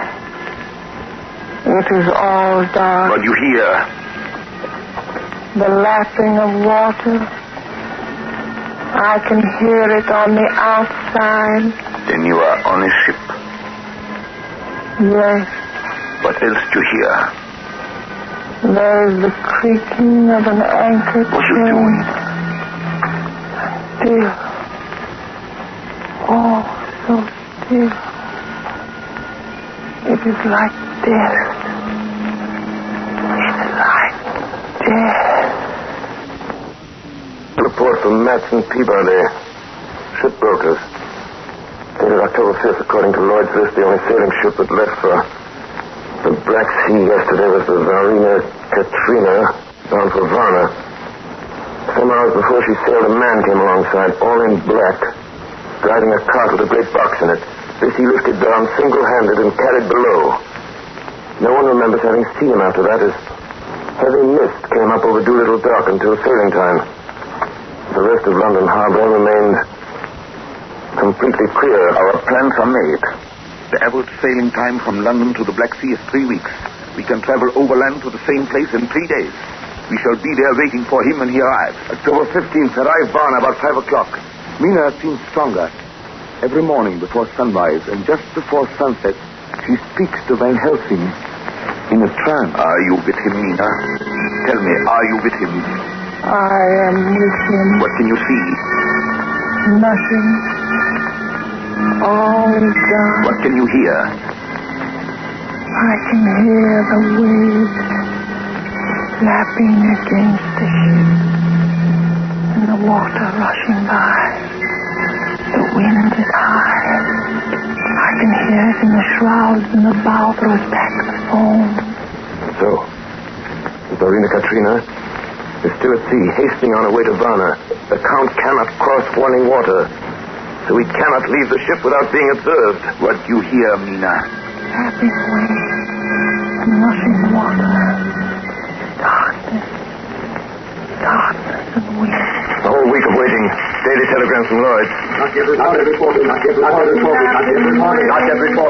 Rushing water and creaking masts. darkness and wind. October 24th, summertime. Lloyd, London to Harker. Sarina Katrina reported this morning. From Dardanelle, Lloyd, London to Harker, October 28th. Sarina Katrina in heavy fog reported entering Galat Harbor at 1 o'clock today. Galat is 38 hours from here, and the first train for Galat leaves at 6:30 tomorrow morning. My friends, we have lost.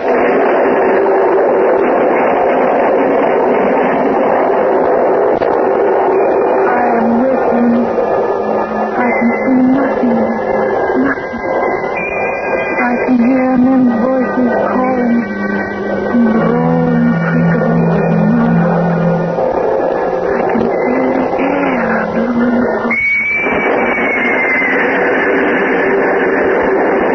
October 29th, evening. We're due between 2 and 3 in the morning, but already at Bucharest we are 3 hours late. Something's going on.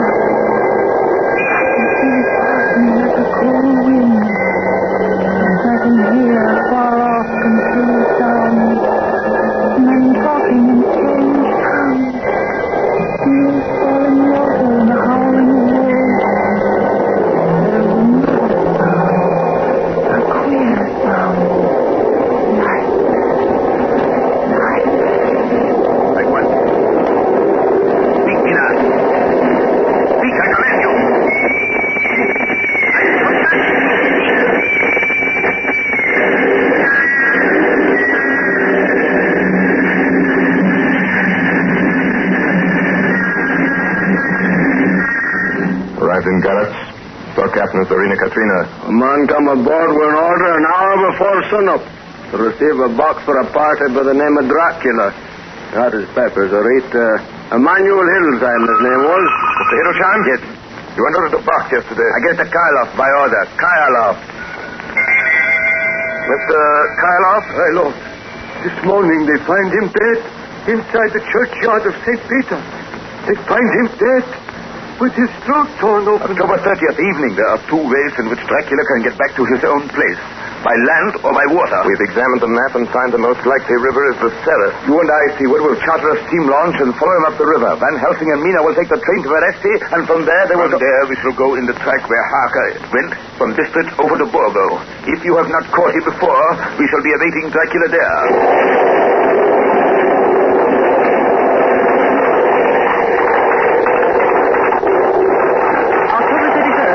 We arrived at Veresti at noon, then Husband and I.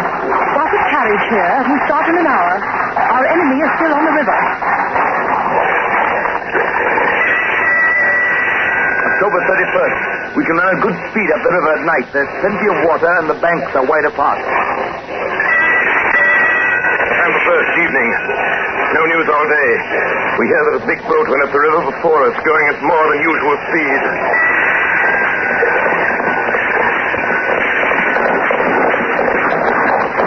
November 4th. All day driving. The country gets wilder as we go. By morning we shall reach the Borgo Pass. November the 4th, evening. We've left the launch. We've got horses and we follow on the track along the river. We are armed. Look! Quick! There they are now! Heading west! With the dawn, we could see the Slovaks some miles before us, dashing along the river with their wagons. On it is the great box.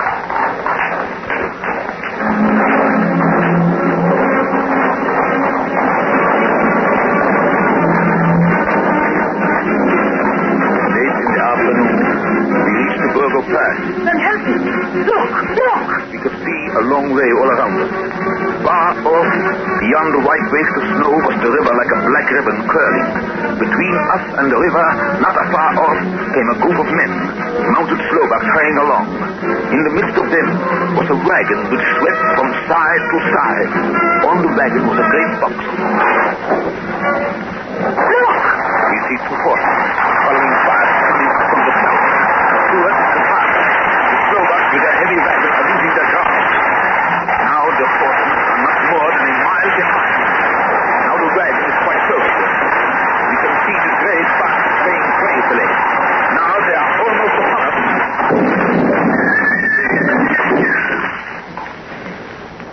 Now has happened a strange thing. The wagon smashed into a great rock bed in the snow. lost its front wheels, and turned over on its side, jammed against the stone. The horses tore loose from their traces and bolted, and the slowbuck scatter and vanish after them. Then silence. Silence like comes after ringing a bell. Look. His face. It is Dracula. Sprawled out stiff and twisted in the smear of his own holy earth. The box, in falling, has emptied the dirt onto the snow. His face is old-looking. The skin is like paper. Dr. Seward, there's no time. Look at the sun. Sunset. In 1 minute there's darkness and he is forever lost to us. Have you the stake of wood and the hammer? Yes. Now, Seward, pray for us. Kneel down and pray. Harker, the stake of wood over his heart. Be not afraid, Harker. Do not look into his eyes. The hammer. Now, Harker, strike. Strike!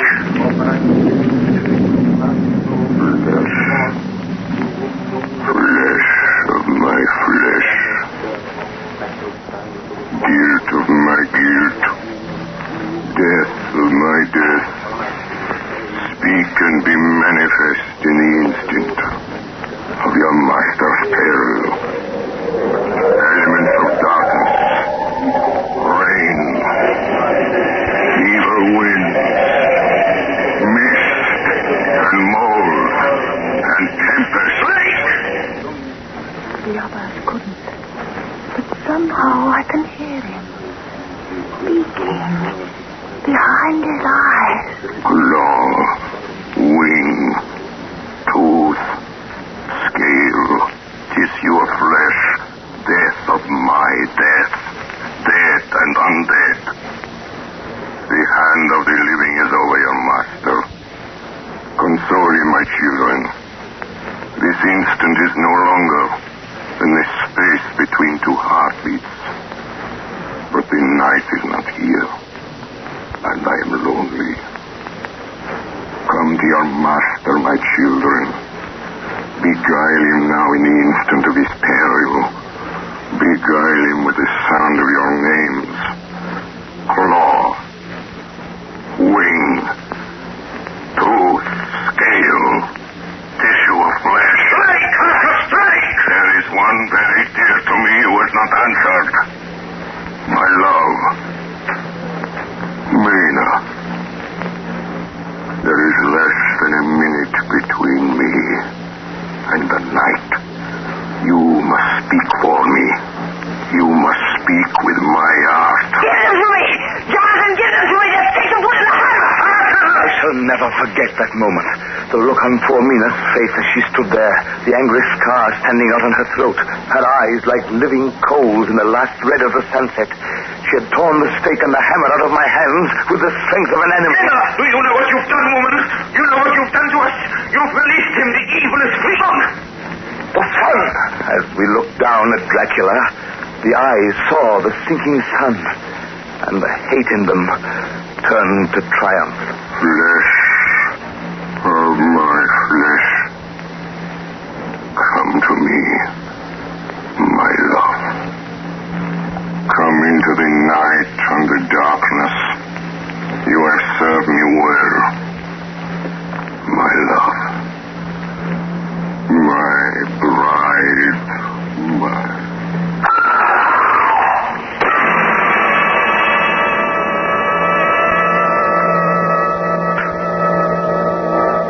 Ladies and gentlemen, all the evidence in this case is now before you.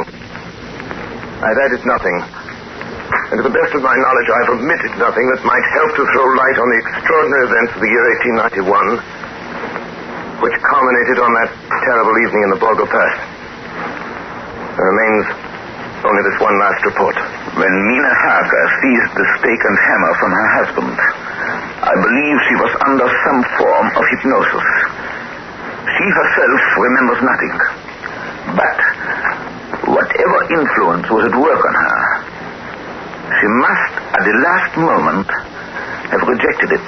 For at the exact instant the sun disappeared, it was Mina Harker the stake through the heart of the thing that called itself Dracula. At that same instant, even as we looked, the wound on the side of her throat was no more. As for Dracula, before the scream of the creature had died from our ears, the whole body crumbled into dust and passed from our sight. In that final moment of dissolution, there was in the face a look of peace, such as I never could have imagined might have rested there.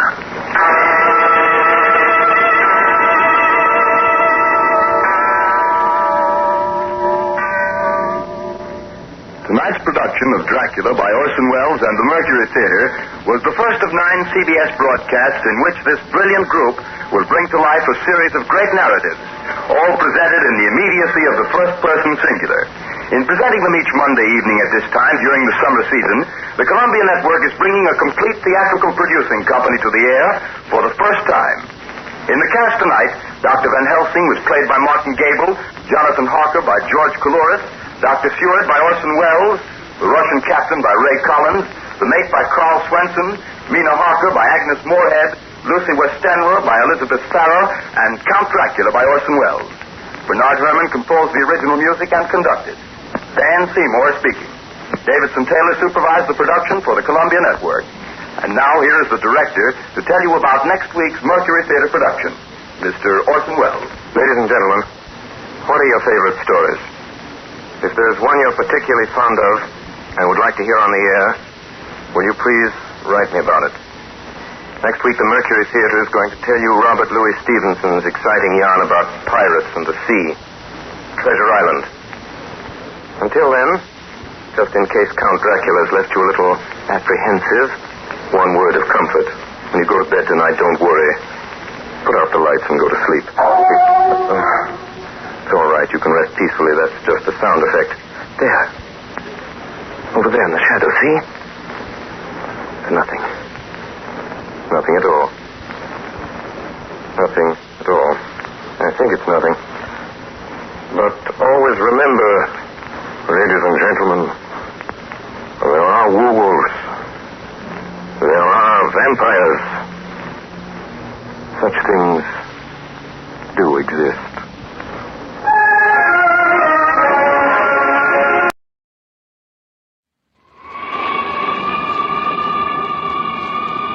Mystery House.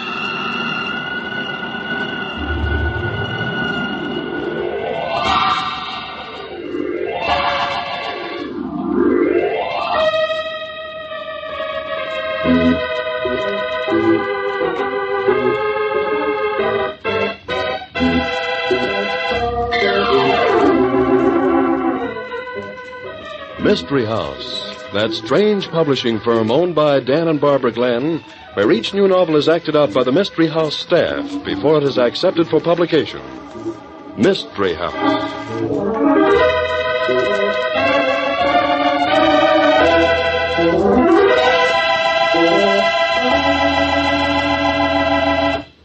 Barb, you said tonight's story had something to do with a Scotch background. Right, Dad? Well, now, no cracks about the Scotch being stingy, please. You know my ancestry's Scotch. How could I forget? Say, I don't see why everybody thinks it's so smart to crack wise about being economical. It's just good common sense. Oh, you're an expert on common sense, are you, Tom? I certainly am, Mr. Glenn, and I can prove it. Listen.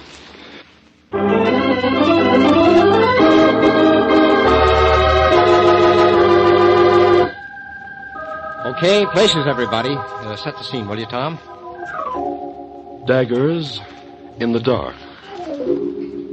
Tonight's story opens in the makeshift dressing room which adjoins the small auditorium of the Women's Club in a small Midwestern town.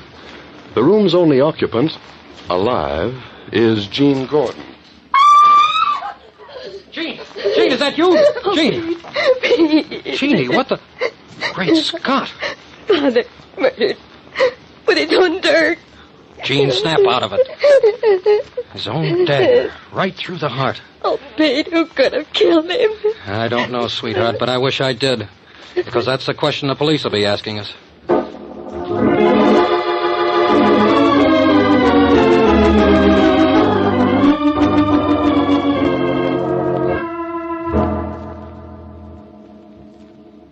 right.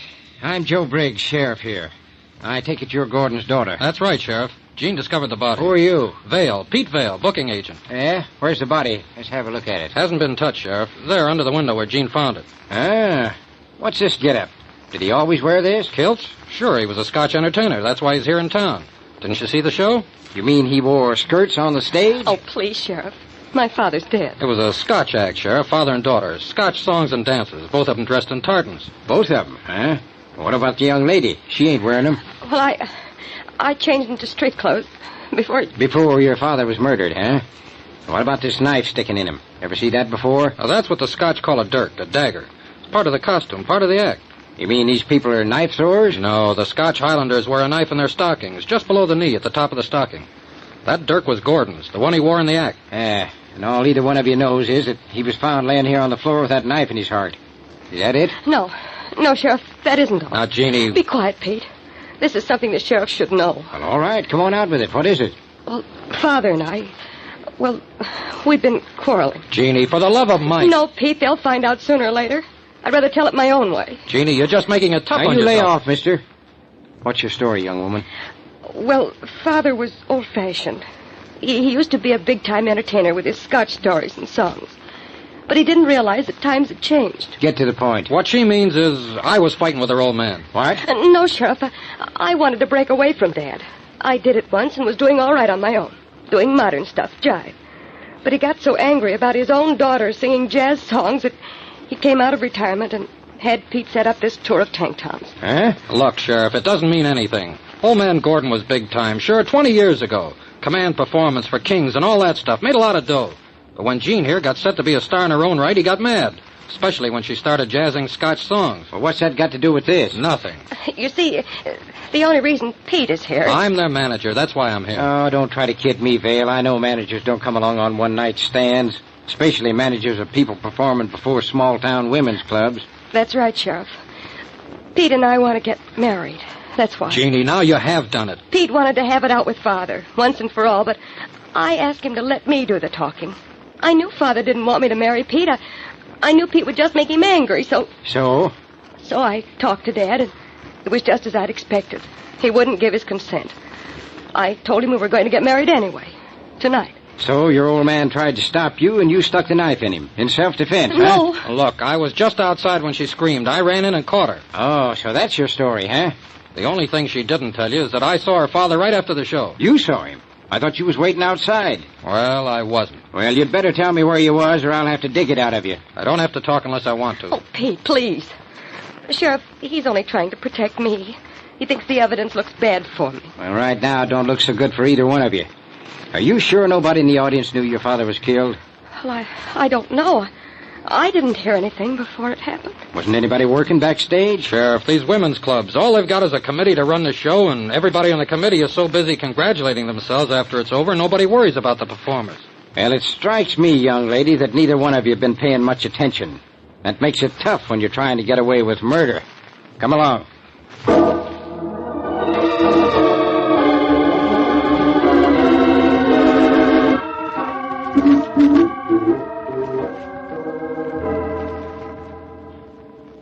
Well, Alma Peabody, what are you doing in the courthouse? Joe Briggs, this is serious. I've something to tell you. Well, I'm always glad to talk to important people, Alma.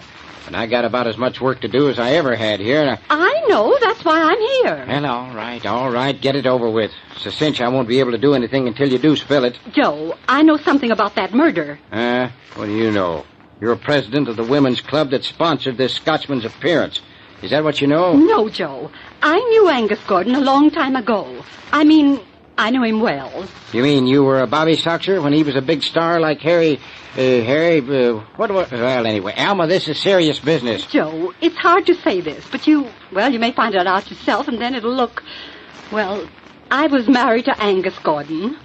What? It's true, Joe. Are you losing your mind, Alma? You was married to Jim Peabody before you came to this town. Everybody knows that. Everybody thinks I was never married before, because I was so young when I came here with Jim Peabody. But I was born in Scotland, and my parents married me off to Angus Gordon when I was 16. Angus was just a coal miner then. Well, all right, Alma, all right. You kind of knocked the wind out of my sails there for a minute, but What does all this have to do with murder? I'm trying to tell you, Joe. When Angus and I came to this country, he was just a struggling Scotch singer, poor as a church mouse. Yeah. So when Jim came along and offered me real security as the wife of a bank president, I left Angus. I never loved him anyway. Alma, you've been thinking that I might suspect you of Gordon's murder if I found out about this? Well, my conscience bothered me. I just had to tell you for fear you or someone would make it seem different than it really was. Mm-hmm. Well, you've got nothing to worry about. I got your ex-husband's daughter locked up along with her boyfriend. Between the two of them, I figure I got the one who done it. But do you think the girl is actually implicated, Joe? I doubt it. I figured the boyfriend done it. The girl's trying to protect him, but that won't last long when I turn the heat on. Joe, do you trust me? Well, that's a strange question. Oh, don't hedge, Joe. Answer me. Well, Alma, when it comes to murder, I don't trust anybody. But to be sheriff in this county, you've got to be careful of your politics, and you swing a lot of votes. That means you do. What do you got up your sleeve? I think I might help you and at the same time do something charitable for Angus's daughter. If you'll let me, Joe. You sure you're not holding out on me about this girl? She's not your daughter, is she? Oh, heavens, no. Angus adopted her right after I left him. And what is your interest? Oh, I suppose it's conscience. I feel badly about what happened to Angus, and I'd like to do something for Jean. Something that might help you. Help me? How? Well, if you put Jean in my custody temporarily, I could be nice to her. That's no help to me. Oh, but don't you see? Let the young man out, too. If he did murder Angus, and if Jean knows he did... Oh, you mean they might try to get together, huh? Exactly. I'll watch Jean like a hawk. Only she'll think I'm just being nice to her for the sake of her father. Then if this person she wants to marry comes around, I'll be able to find out what he's cooking up. Something you could never do as long as you hold them both in jail. Well, it's crazy. It ain't right. But you'll do it? All right, Alma. I'll send the girl to your house.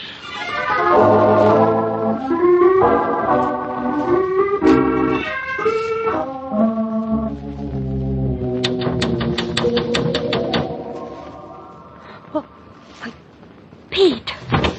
Let me in before somebody sees me. Oh, Pete, where did you get the ladder? How did you get here? There. I made it. Oh, Pete, you're crazy. What are you doing here? That sheriff has an idea we'll try something together. That's why he sent you here and let me out on bail. But this time of night, what's the idea? I wanted to be sure old Mrs. Peabody'd be asleep, so I could talk to you privately. Oh, she's asleep, all right. But, Joe, what are we going to do about you? The sheriff is sure to get you convicted for what happened to Father. He practically told me that. Yeah. I understand he offered you a nice little deal. What do you mean? That's why I'm here, baby. To tell you can't get away with it. What? Pete, what are you talking about? I never thought this would happen to me. Falling for a gal and having her turn out to be a double-crosser. What? Pete, I've never seen you like this. No? Well, you never will again. Do you really think I'd sell you out? Oh, spare me that, will you, Jean? It's bad enough to know it. Peter Vale. Oh, you really think... I don't think anything anymore. I just came to tell you I'm going to beat it. But before I go, come over here. Close to me. Pete, what's got into you? Nothing's changed between us. Listen, Jean. Before I go, there's just one thing. Oh, Pete, please. Not this way. I won't listen to you. I can't. Okay, baby. If that's the way you want it. Oh, no. No, Pete.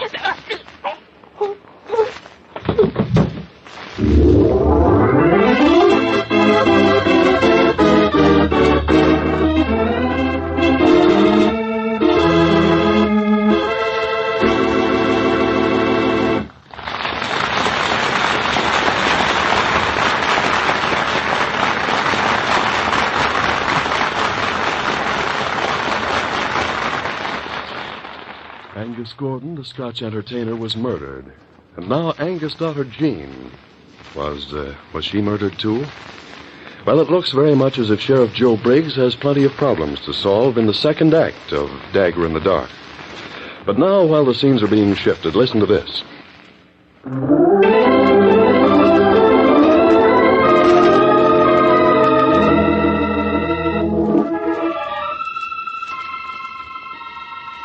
And now, Act 2 of Dagger in the Dark.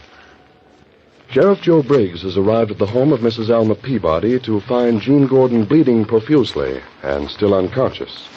As the curtain rises, the sheriff is talking to Alma. I sure was a fool to listen to you, Alma. If I'd have left the girl in jail, this wouldn't have happened. Oh, I know, Joe. I regret this even more than you do. But there's one good thing about it. Don't you see? What's good about a knife wound in a pretty gal like her? Oh, I don't mean that. I mean, now you know who did the other murder. Who killed Angus Gordon. You mean because you saw Pete Vale hauling a ladder up to the side of your house? Of course, Joe. I saw him as clearly as I see you. He climbed up to poor Jean's window and stabbed her. That's the way he stabbed her father. Did you see him do it? You got the knife? Knife? Well, whatever he stabbed her with.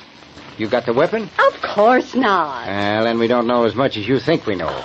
All we know is you think you saw this guy hauling the ladder up. I did see him. Well, how'd he get away then? You claim you called me as soon as you saw him. I did. He just must have got away. Uh-huh. Well, how? My men were all around the house the whole time. When I got here myself, you were just coming out of Jean's room. And you say you got to the girl right away. Oh, Joe, don't argue about such inconsequentials. Do something about Jean. Yeah, she's all right. The doc's in the other room fixing her up. She's going to be all right. But what about the man, her boyfriend? Yeah, we'll get him. Don't worry so much. That's my job. What? Jean! Wait a minute. What are you doing out of bed, miss? Where's the doc? I'm all right. The doctor left me quite a while ago. Jean, you should be back in bed. Come, I'll help you. Leave me alone, Mrs. Peabody. I want to know what happened to Pete. You mean you're worried about that Vale fellow yet? Sheriff, tell me what happened to him. Is he all right? Be switched if I know, Jean. I ain't seen him. Only Alma here claims she's seen him with a ladder outside your window. Well, sure he was here. But is he all right, Sheriff? See, I told you, Joe. Please, Sheriff, I've got to know. Pete thinks I lied to you about him. Did he get away? Now, look, young lady, you shouldn't be worrying about a guy who stuck a knife in your back. Pete didn't. I know he didn't. What? Jean, you're not rational. Why, of course it was he. It was so dark you couldn't see. But not so dark I couldn't feel. Look. Well, your finger's scratched. What about it? Whoever it was who tried to kill me was behind me. I could still see Pete against the window when this hand was clapped over my mouth. Oh, Joe, don't mind her. She's so weak from the wound she just can't remember right. No. I felt this hand over my mouth and I reached up and tried to pull it away. That's how I scratched my finger. On the knife? No, on a diamond ring. What? I could feel the ring when I tried to pull the hand away. Don't you see? It couldn't have been Pete. He never wore any rings at all. But, Jean, who else could it have been? The house was locked. There wasn't any other way of getting in except through your window. It must have been your friend Pete. I don't know who it was, but it wasn't Pete. Well, this beats me. Teaches me a lesson not to listen to women, even women like you, Alma. Joe, you've got to do something about this. I can't have my reputation at stake this way. Your reputation? Attempted murder happening right here in the Peabody house. What will the town think?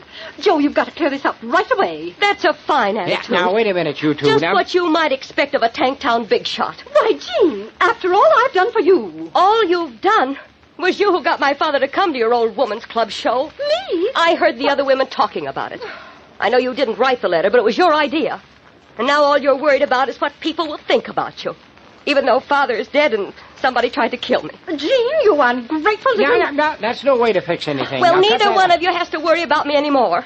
I'm going to get out of here and find Pete Vale before he gets caught for something he didn't do. Oh, no, you don't. Wait, I'll get it, Alma. Yeah, Sheriff speaking. Hey, who? Yeah, Lambert. Yeah. Well, bring him out here. Yeah, right away. Oh, it's Pete. I know it's Pete. Oh, what's happened, Joe? Oh, it's that Vale feller, all right. Gil Lambert, the lawyer, was on the other end. He said Vale walked into his office an hour ago. They're coming out here right away.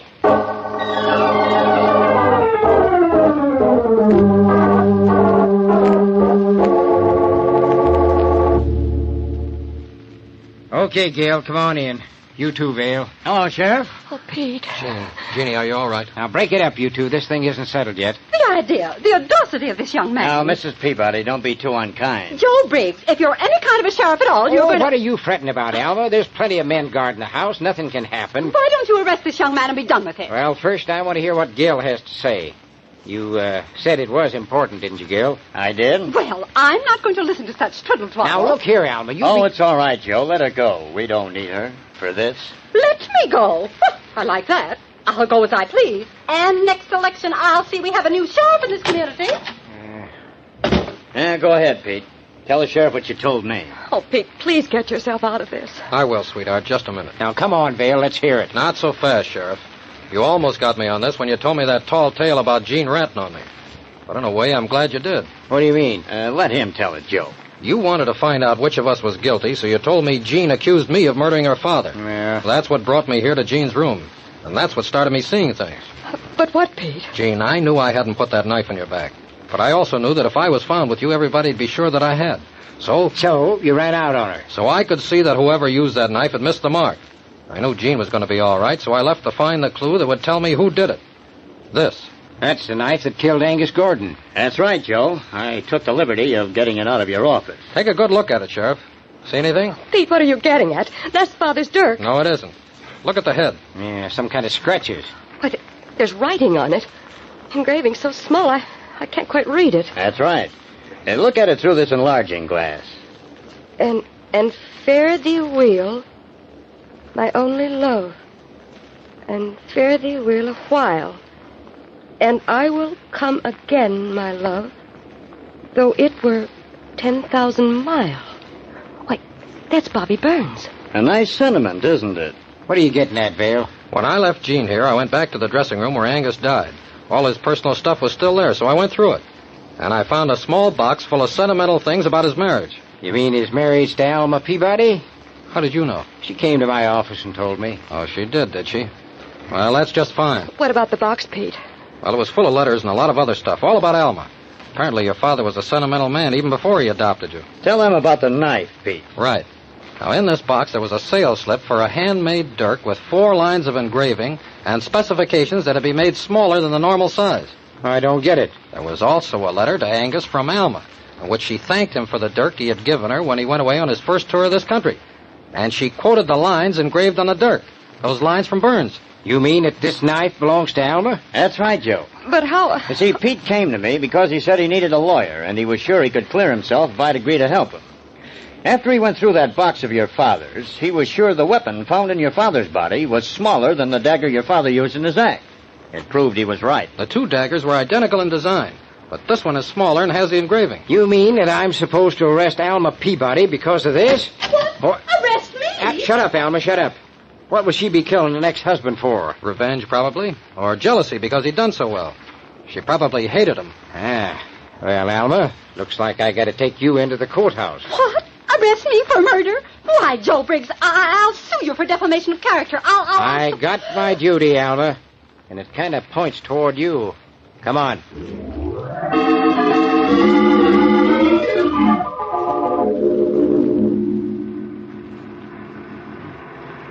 You will live to regret this, Joe Briggs. I've never been so humiliated in my life. Well, there's nothing much I can do about it, Alma.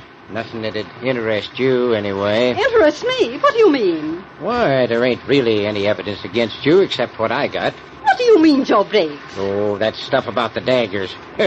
That could be blown higher than a kite. You see, I'm the only one who knows your real motive.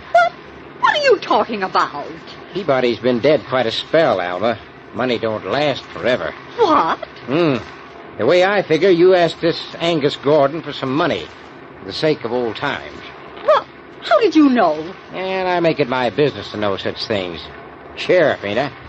And he turned you down. Wouldn't give you a penny. But, Joe, you couldn't know that, right? Oh, I heard it myself, Alma. Gordon was a mite worried about you. Yeah, figured you might be up to something. Joe, that's not true. He was, well, as nice to me as he could ever be to anyone. Yeah, sure would look good for you if I was to testify about that meeting, wouldn't it? Oh, you couldn't do such a thing to me. Well, I've got my duty, Alma, and then there's the law. What about the law? Well, a man can't testify against his own wife. What? Joe Briggs, you must be out of your mind. Be quite a thing for Joe Briggs to be married to Alma Peabody, wouldn't it? Have folks buzzing plenty. And it'd clinch you're not getting caught, too. But, Joe, I didn't murder Angus Gordon. Sure, but you think it over, Alma.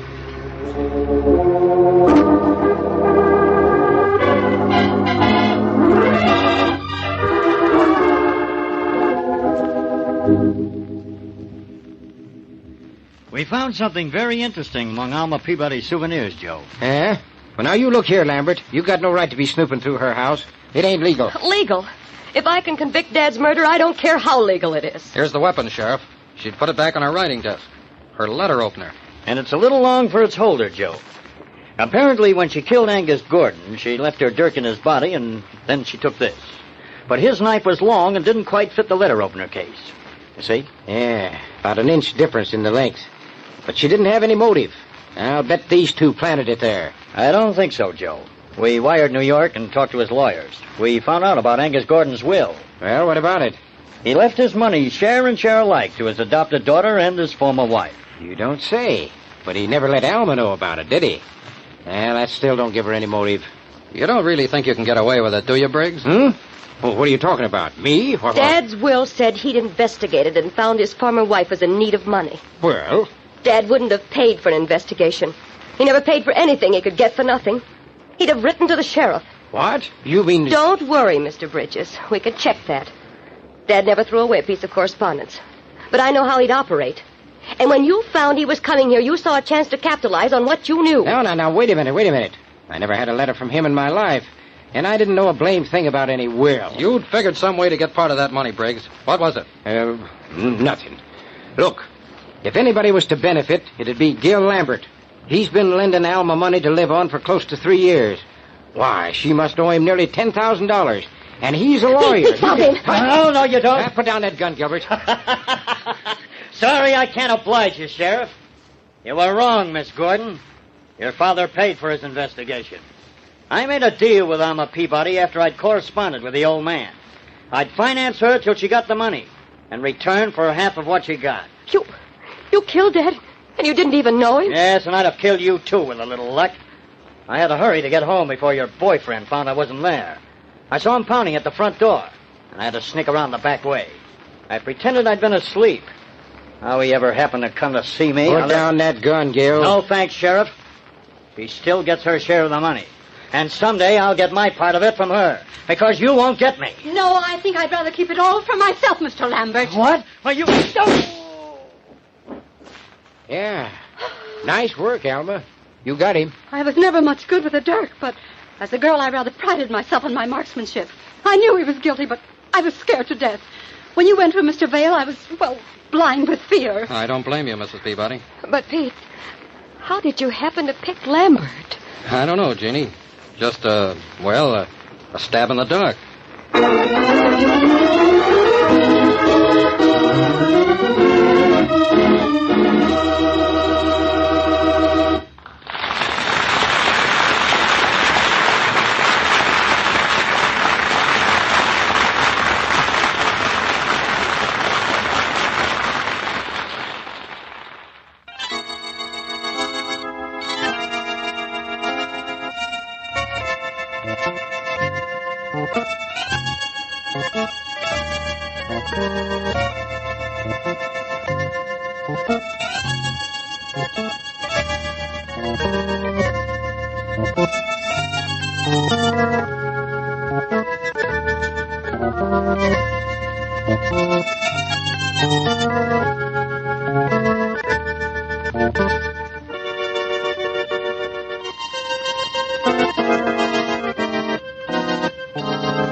Mutual Broadcasting System presents Quiet Please, which is written and directed by Willis Cooper and which features Ernest Chappell. Quiet Please for tonight is called The Thing on the Purple Board.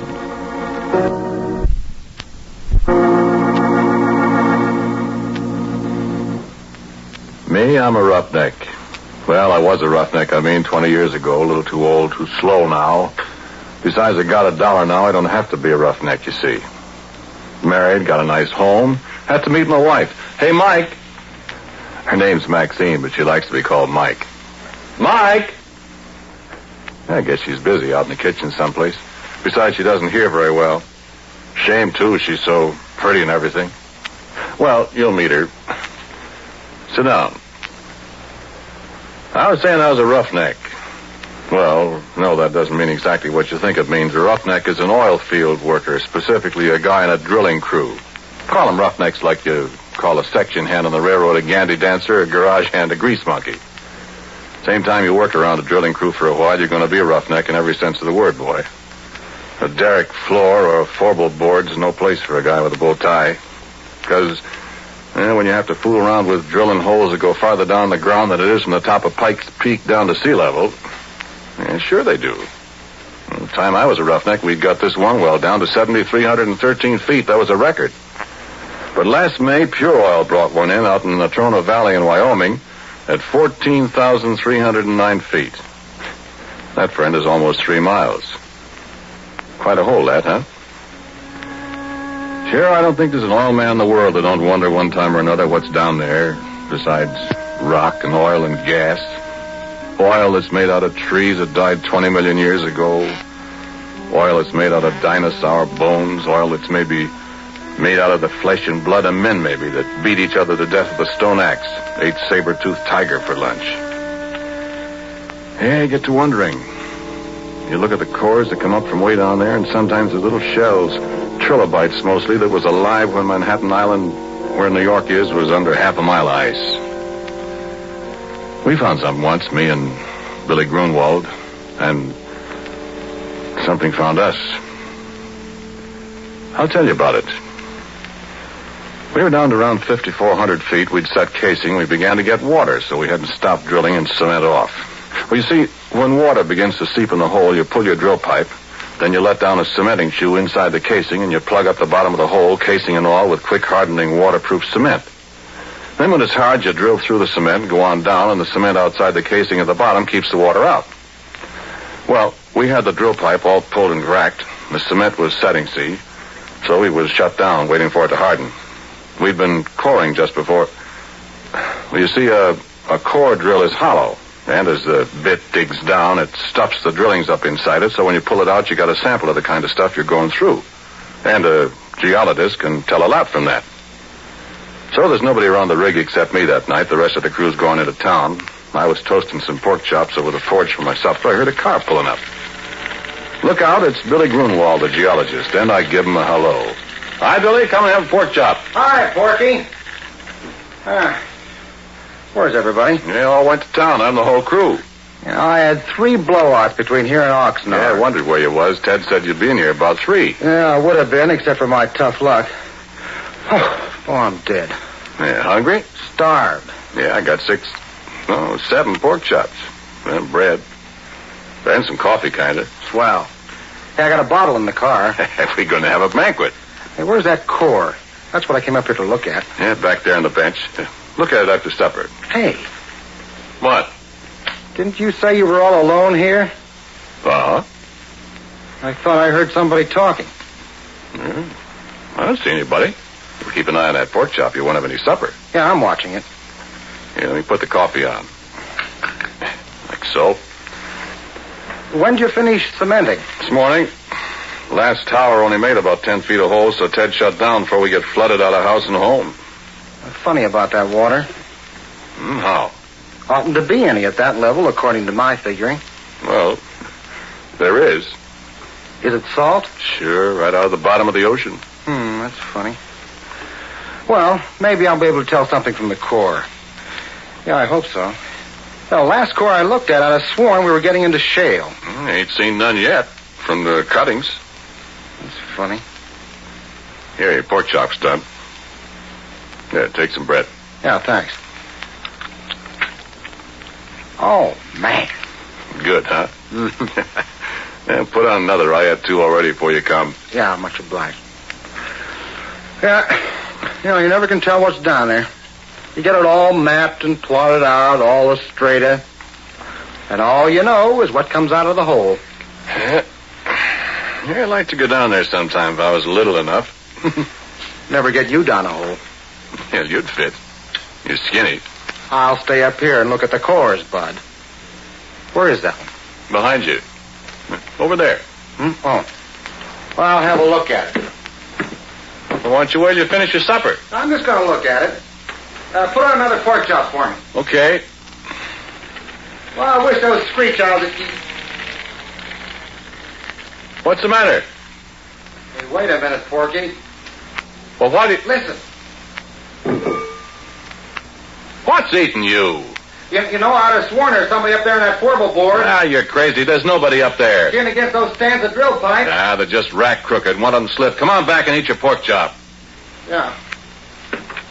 Yeah, I guess so. Only what you so jittery about, Billy? Come on, eat your sandwich. Here. Yeah, well, thanks, Porky. I don't know. I'm just naturally that way, I guess. I'm always scared of the dark. Doggone it, I hate to be a baby, but I can't help it. Scared of the dark? Honest? Stupid, ain't it? Oh, I don't know. Everybody's scared of something. Me? Spiders scare the tar out of me.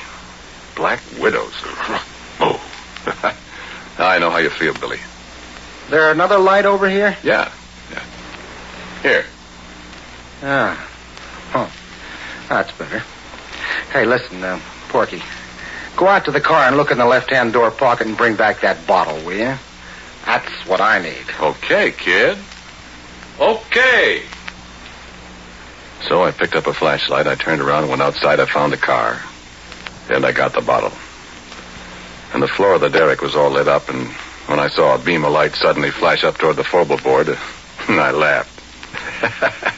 Billy Grunwald and his ideas. Sure, I looked up. There wasn't a darn thing up there, except the drill pipe racked against the fingerboard. Oh, this, forbel board. Well, you've seen oil derricks, or pictures of them? You know that little platform that runs around the outside of the derrick about halfway up? Well, that's the forbel board. Well, you see, drill pipe comes in lengths, and you handle them with several lengths screwed together so as to save time getting them in and out of the hole. 2 lengths is a double, 3 is a triple, 4 is a forbel. When you pull the pipe, you heist it up inside the derrick with a traveling block, which moves up and down from the crown block at the top of the derrick. And then when a forbel of pipe is pulled out, it's held in the rotary table. You break the joint with tongs, like a great big Stilton wrench, you see. Snub a cable that's fastened to the handle over the cathead on the drawworks, and that breaks the joint. Then you hold the tongs on the pipe, give the rotary table a few turns to unscrew it. You heist away with the traveling block and swing it over against the fingerboard, lean it against the derrick. The guy up on the forbel board takes off the traveling block. You do it all over again till you got all the pipe out, you see? Well, there wasn't anybody up on the forbel board except a screech owl, and it flew away. So Billy turned his light off, and I come on inside. And just as I come up the steps, he let out a yell. Yay! What's the matter? What's the matter, Billy? Hey, come here. Look here. Well, what's it? Look, Porky. My... Where did you find that? Now, listen, Porky, I give you my word. That was embedded in the core. Why, it couldn't be. I tell you it was. Look where I dug it out. Hey, you know what? That rock there comes from a mile underground. And it's been a mile underground for 1,000,000 years. And look at this. And I did look.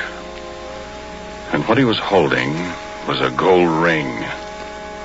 And it was all carved and filigreed just like jewelry. And there wasn't any kidding about it. It was real.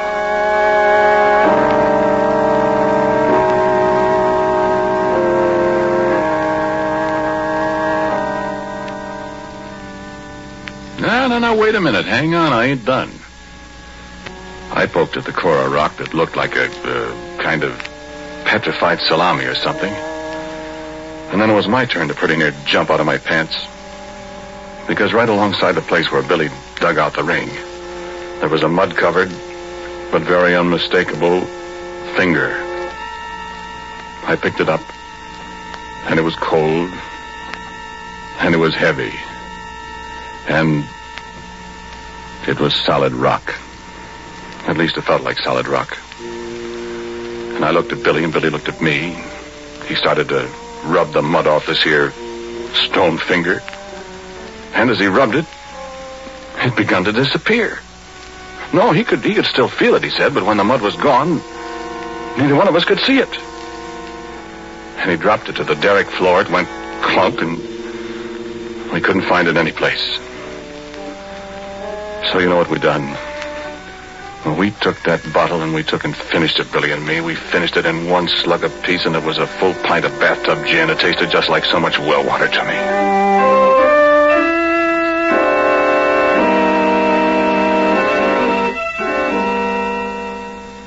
And then we sat down on the derrick floor and we looked at each other. We didn't say a word. My eyes got heavier and heavier.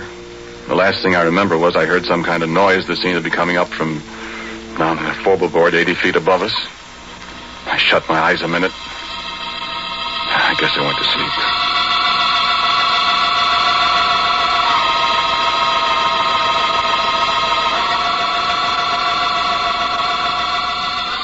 And I had awful dreams.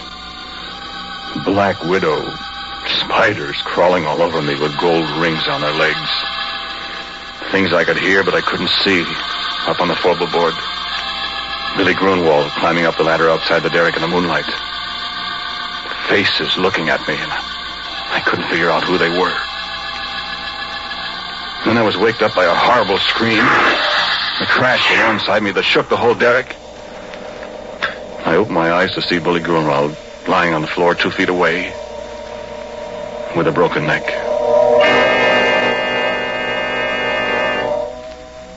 With a broken neck and his left hand, well, he put the gold ring on the little finger of his left hand, and the way his arms were spread out, his left little finger and the ring were gone. Well, friend, I got out of there. I run down to where Billy had left his car, and I got in. I stepped on the starter. I couldn't get it to go, and then I remembered after I pretty near run down the battery that Billy had taken a key. I wasn't going up there and go through a dead man's clothes to get it. So I sat there in the car and shivered all by myself till daylight.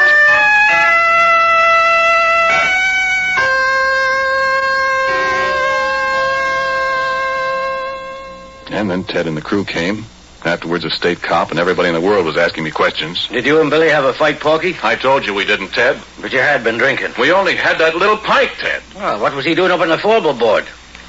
Did you threaten him, and did he run up there to get away from you? Listen, cop, don't be a chump. Billy Grunwald and I were good friends. Then why'd you push him off the forward? I didn't, I tell you. I wasn't up there. Oh, what did he go up there for? I don't know. I was asleep. How do you know he was up there? I didn't say he was. You said so. Besides, how would he break his neck if he didn't fall from way up there? Well, look, officer, I think it was just another accident. I mean, we haven't got anything on Porky, and personally, I don't believe he did it. Well, it's mighty mysterious. So it is. But we got work to do.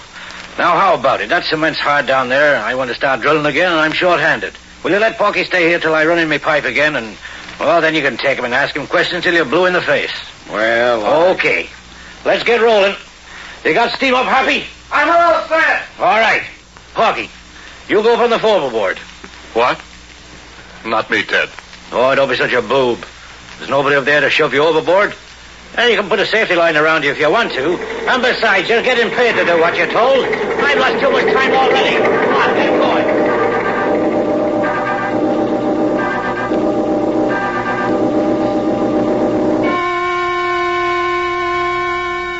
So, okay, I go up on the forward.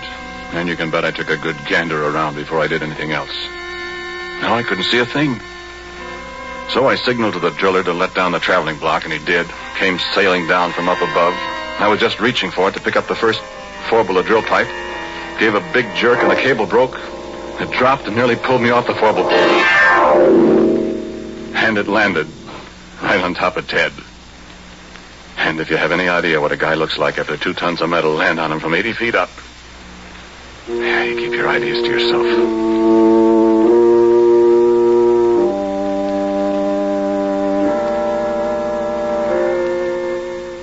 Well, that was enough. enough, 2 accidents in a row.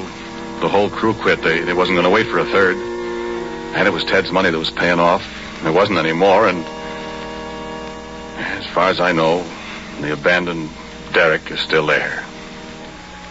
And that was 20 years ago. Oh, I forgot to tell you something. That traveling block was right in front of my face when it broke loose. It was hanging by steel cable, 3/4-inch steel cable. And I saw that cable break right before my eyes. It looked just like a piece of string when you snap it between your fingers. I could almost see the fingers. You know what? There was something up there on the forward board with me.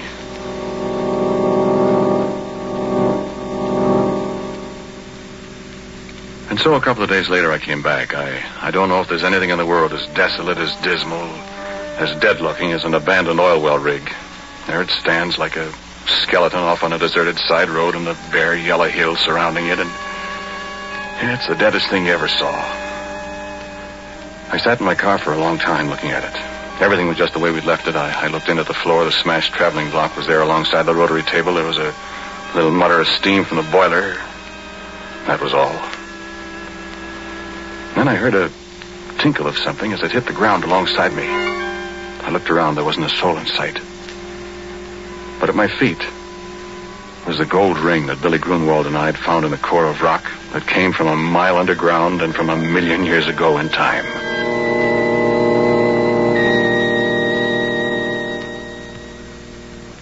And I heard a little sound. The sound of a kid crying. And there wasn't any kid up there. And I heard it again, and it came from above my head, and I took out my revolver. I loaded it carefully. I started up the ladder to the forward board. Well, there wasn't anything up there, nothing I could see. But there was a voice crying. The voice of a little kid. And then there was a movement behind the rack of drill pipes, and I saw the pipe move, and I yelled, "Come out of there, whoever you are! Come out or I'll start shooting!" And the stand of pipe shivered, and I thought, what can it be that can handle that heavy pipe like jack straws? And then there was a crash.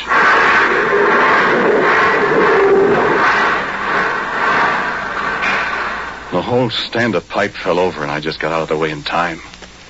And I was alone on the forward board with the thing. But I couldn't see it. I felt the platform tremble under my feet again as something moved toward me. I fired 2 or 3 shots. And nothing happened. I started backwards. I knew it was following me because I could hear it meowing like a cat. My feet tripped over something. I saw it was a big can of red lead that somebody had left up there. Without thinking, I picked it up and I threw it at the sound, and it splashed.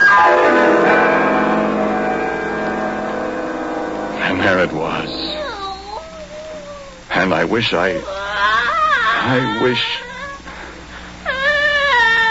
face of a little girl, frightened, crying with hunger and terror. Hands like a human being, and a finger missing from the left hand. And a body. Well, I'll tell you about that. I told you how I'm scared of spiders. But I knew where it came from. It had come from the bowels of the earth, come riding up on the drill pipe as we yanked it out of the well. Come to an alien world, and was lost. It stood there dripping with red paint, blood red from head to foot like some horrible dream. And it put its hand on my arm. Its hand was stone. Living, moving stone. And it looked into my eyes and mewed like a lost kitten.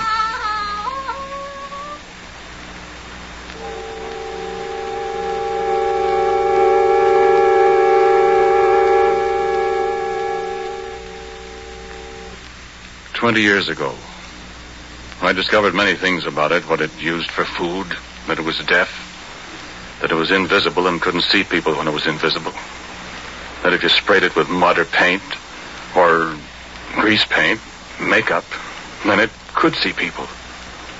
And believe me, I didn't want to see its body. I can see that in my nightmares. But its face. I can't help wanting to see that pathetic little girl face. I'm afraid maybe I've fallen. But it's very beautiful. And when it's well made up, it's... But making it up, rubbing grease paint on a stone face that looks at you and smiles, and it makes sounds like a lost kitten yet. I can disguise the body in long dresses. She can't hear very well, and when she's hungry, I have to stay out of her way. I found out what she likes to eat, remember? No, sit still. Sit still, do. Sit still or I'll have to shoot you. I want you to meet my wife. Or rather, my wife wants to meet you. Mike. Mike. There she is. Come on in, dear.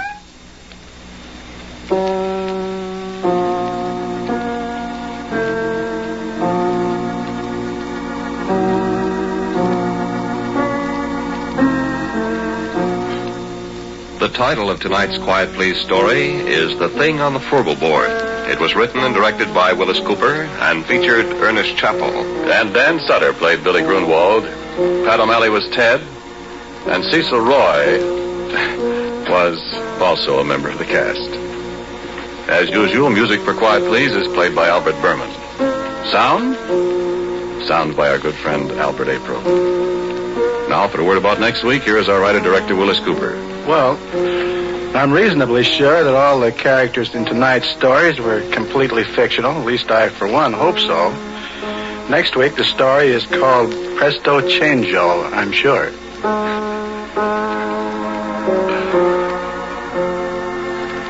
And so, until next week at the same time, I am quietly yours, Ernest Chappell.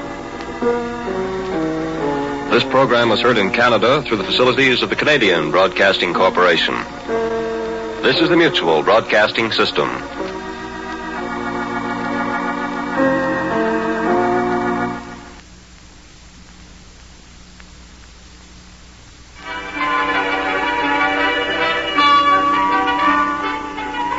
Listen to them.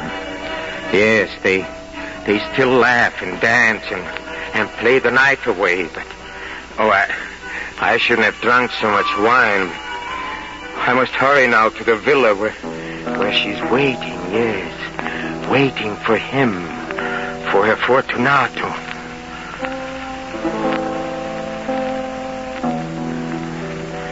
Oh, you at last. Oh, you're like a beautiful painting. Soft in candlelight. But your lips, they're cold. And your face, what has happened to your face? And your eyes, your white staring eyes, and the light that grows in them. No, you don't wait for me, you wait for him. Yes, I should have known, but I did not want to know. I could not believe that you would fall for that too pretty face, for that pretty voice, those pretty things said in so pretty a way. Oh, but now I know you. You wait, Wallen, and wait for your Fortunato. You know? No, you couldn't know, no. You only fear, yes. And while there is fear, there's life, huh? Just a little life, but it burns. It burns like a candle. The little wind of fear blows softly, and it whispers, he will not come. And then the candle flame flickers and almost goes out. But then a soft wind of hope whispers, he will come. He will. And the little flame struggles up with light. Yes, but he will not come. He will not come. Ever. Huh? Have I seen him? I seen your lover, Fortunato? Oh, of course I've seen him in the street, and I knew it was he because I heard the jingle of the little bells on his cap, and I knew him despite his jester's costume, and beneath the mask I could read his foolish, pretty smile, and I took him and went down to the dark passageways under my house on a hill, and he followed me laughing and excited at what I promised at the end. There, I said, there you shall taste my greatest treasure, my finest wine, a cask of ancient Amontillado.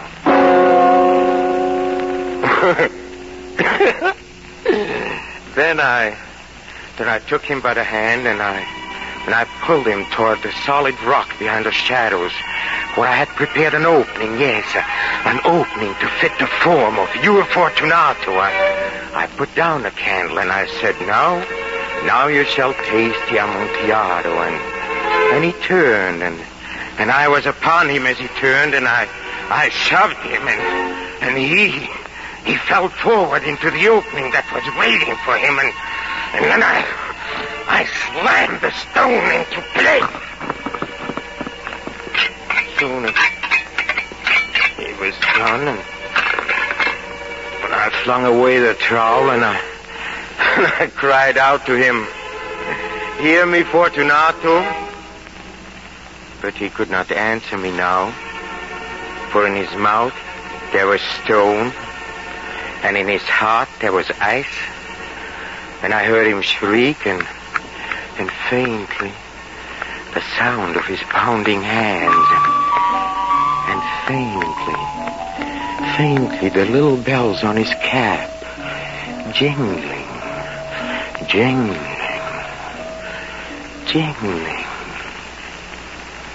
Then there was nothing, and I left the place where Fortunato is waiting. Yes, he waits, and you wait, and you shall wait forever. I have condemned you, and I've counted my words as they slowly killed you, as I looked into your eyes and watched the little flame slowly die. Now go down to him, sit with him, play for him, sing for him, and cry to him, whisper to him, and listen. Listen, and perhaps you'll hear him breathe, and perhaps you'll hear the soft tinkling of his cap. Yes, the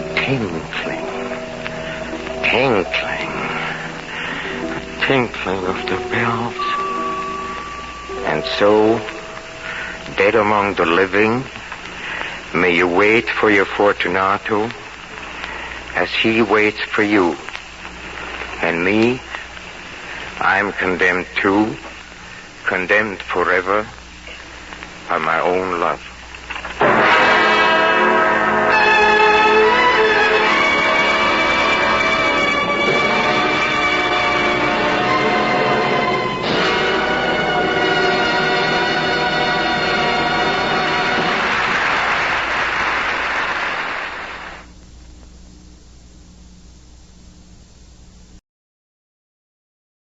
Quiet, please.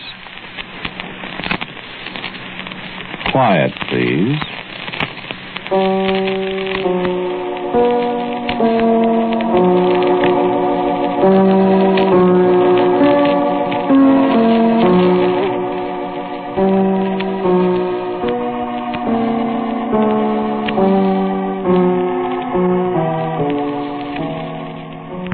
The American Broadcasting Company presents Quiet, Please, which is written and directed by Willis Cooper and which features Ernest Chappell. Quiet, Please for tonight is called Tanglefoot.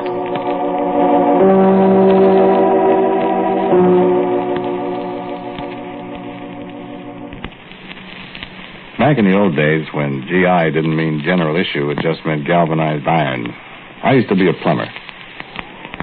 There are no cracks about leaving tools in the shop when you go out on a job.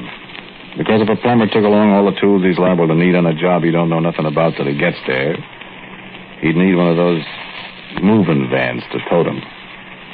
Just the same, what you can do with a 14-inch Stilson wrench and a mitt full of oakum, you'd be surprised at. This place where I worked, well, you ever smell a plumbing shop? Well, I tell you what you smell. Oakum first thing, like creosote. That's what you start with. Linseed oil, that's in the red lead you use on the joints and stuff. You smell a hot lead where the kids melting down scrap lead into little pigs you can put in your bag. Galvanized iron. Yeah, sure, you can smell galvanized iron.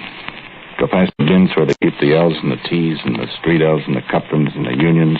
All sizes and 40 teen sizes.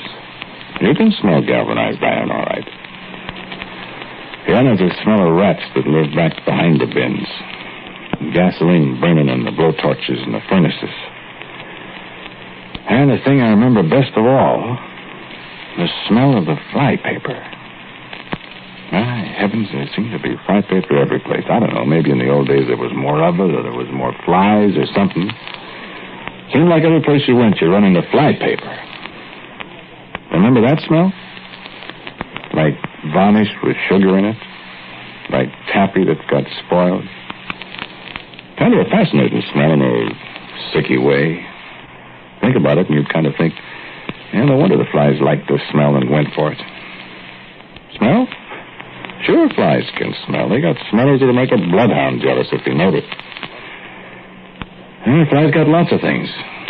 They got a jillion eyes, 6 fancy legs, wings, and a trunk like an elephant. Only littler, proboscis, they call it. Huh? Ah, not the flies. They can't talk. Boy, how do you if they could? I know a lot about flies. I'll tell you about it.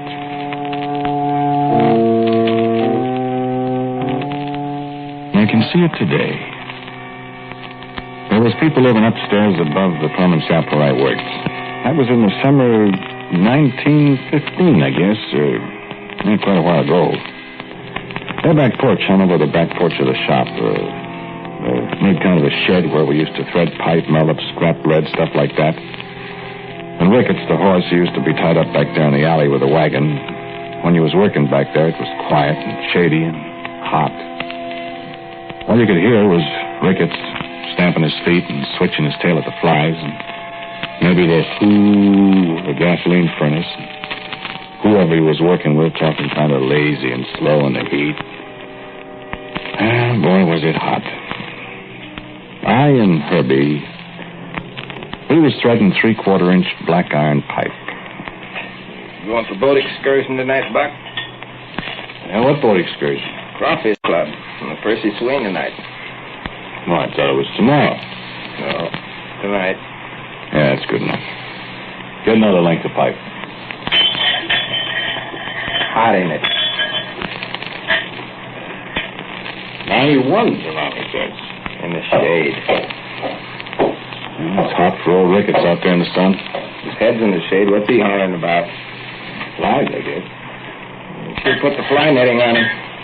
Yeah. Look out, don't step in the fly paper. Fly paper every place. That Bert Kincaid, he's nuts about fly paper. Doggone stuff. Get it all over the place. Well, that's where you're throwing it. You thread up the pipe. I'll take care of the fly paper. You think with all that stuff around there wouldn't be so many flies? Flies are smart. How you mean? Smart. I love fly paper. Fly paper's always full of them. And them's the dumb flies. Smart ones look at it and smell it and fly away. Land on people, horses, take a bite. Live longer. I wonder how long flies live. I don't know. Too long. Any more lengths of pipe we ain't threaded? Here. I wonder what flies think about. Eating? That's what I wasn't hinting. Heck, you wasn't. Well, no flies on you, Buck. Oh, Mom made some ice cream she left for me. Your mom home? No, she went up to Peoria this morning. P.A. Bergner's got a sale or something. I could stop at Ruins and get some boiled ham or something. We could make sandwiches. Oh, we got some. All right, to get something, though. Eating off you. Yeah.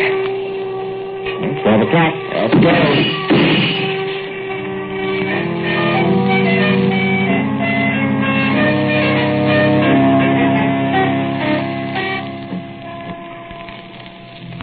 You ever hear anything sound so simple and easy and not meaning nothing? That don't mean anything? Yeah, you get it in a minute. You get a lot of stuff you don't expect. I started that way, always threading pipe and kicking flypaper around and stuff. We ate up the ice cream at Herbie's house, sitting in the kitchen, where it was kind of cool. And gosh, I hated to go back to work. I hate to go back too, but I'd like to lay down and take a nap or something. Yeah, Bert Kincaid, can you? Yeah, wish that was a fly. Yeah. Go bite Bert Kincaid. Bert's all right. The only thing wrong with him is he's a boss. Flies don't have bosses. Want some more ice cream? Yeah, leave some for your mom. Well, she don't like ice cream. Don't you want some more? No, I'm full. Thanks. We can set a couple minutes more. It's only 20 to 1. Yeah.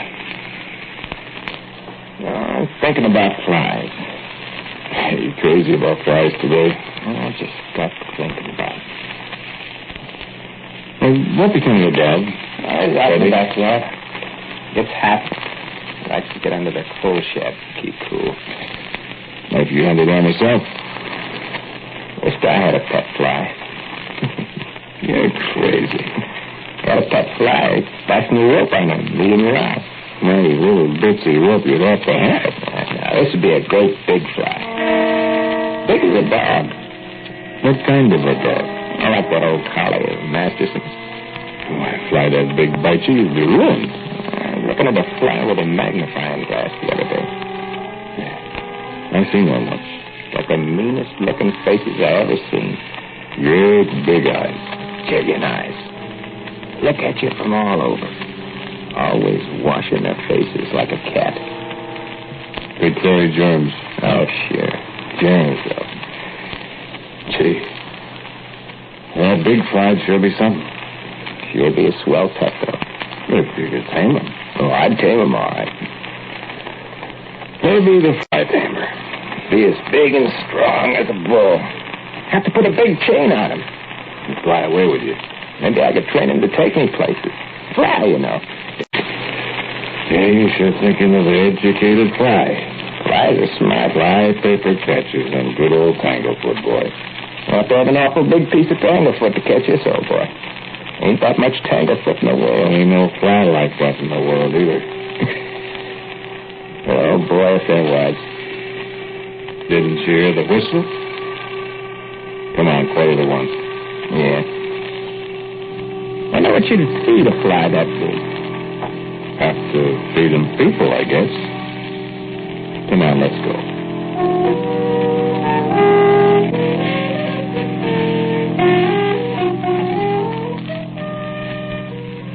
I remember it was pretty near 3-4 months later. It was just getting kind of the first days of fall, and people were starting to burn dry leaves along the curbstone. Herbie and me was fixing a hot water heater for Frank and Edith Gibbons, the telegraph operator. Live out there where Washington runs into Court Street. Kind of cool that day, I remember. Mrs. Gibbons, she was jawing at us because she said we were so slow. She wanted that hot water heater fixed right this minute. She wanted to take a bath before the chicken pie supper at Christian Church. She had to put the icing yet on 2 devil's food cakes, and would we please hurry up? She was all of a tizzy. Yeah, finally Henry come with the reducer tea we was waiting for. Mrs. Gibbons, she went out to the kitchen to look at the cakes, and don't go banging things around and make my cakes fall, she said. I said, yes, ma'am, for about the 40th time, and she shut the door. I laid down my ball-peen hammer. I said, whew. Me too. Whew. Why can't women leave you alone? Well, I get the union after her. She thinks she knows so much about plumbing. Well, at least it's cool. What's the matter? Yeah, I got my elbow in the flypaper. My heavens, what you still got flypaper around for? Here, let me do it. Oh, gotta take off the skin, too? Squirt me some gasoline on it. I got guck all over me. Ain't been any flies for 3 weeks. I need more gasoline. I know where there's a fly. Huh? I know where there's a fly. Well, why don't you swat him? Well, 2 reasons. First, I kind of like this fly. Like him? Raised him from a pup. Herbie. Raised a fly from a pup? Second thing is, you want to swat this fly, you better have a baseball bat. What? This here fly is 8 inches long. Huh? Hand me the red lead. How big? Maybe 9. Where you going? Miss Gibbons. What are you calling her for? Miss Gibbons, call up the asylum. Herbie Butterworth is seeing flies 9 inches long.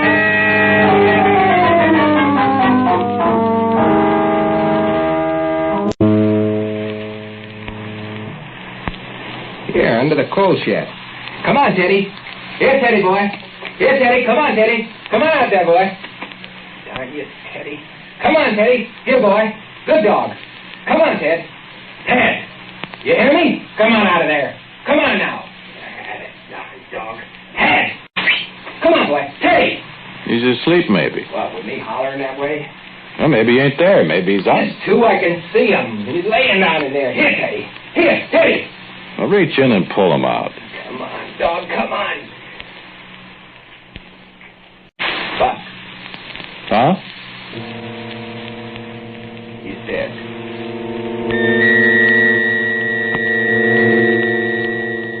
You ain't ever seen anybody.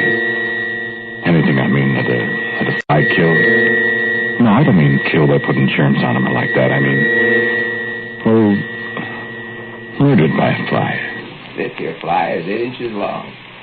Maybe 9. This here fly killed Teddy, that was Herbie Butterworth's dog, that was a hound dog that weighed 42 pounds on John April's scales the day before. This here fly, he just up and killed poor old Teddy. But maybe Teddy was scared to death by the fly first. Because nobody in the whole great big wide world ever seen a fly that was 8, 9 inches long. Nobody but first Herbie and then Teddy. And afterwards, me.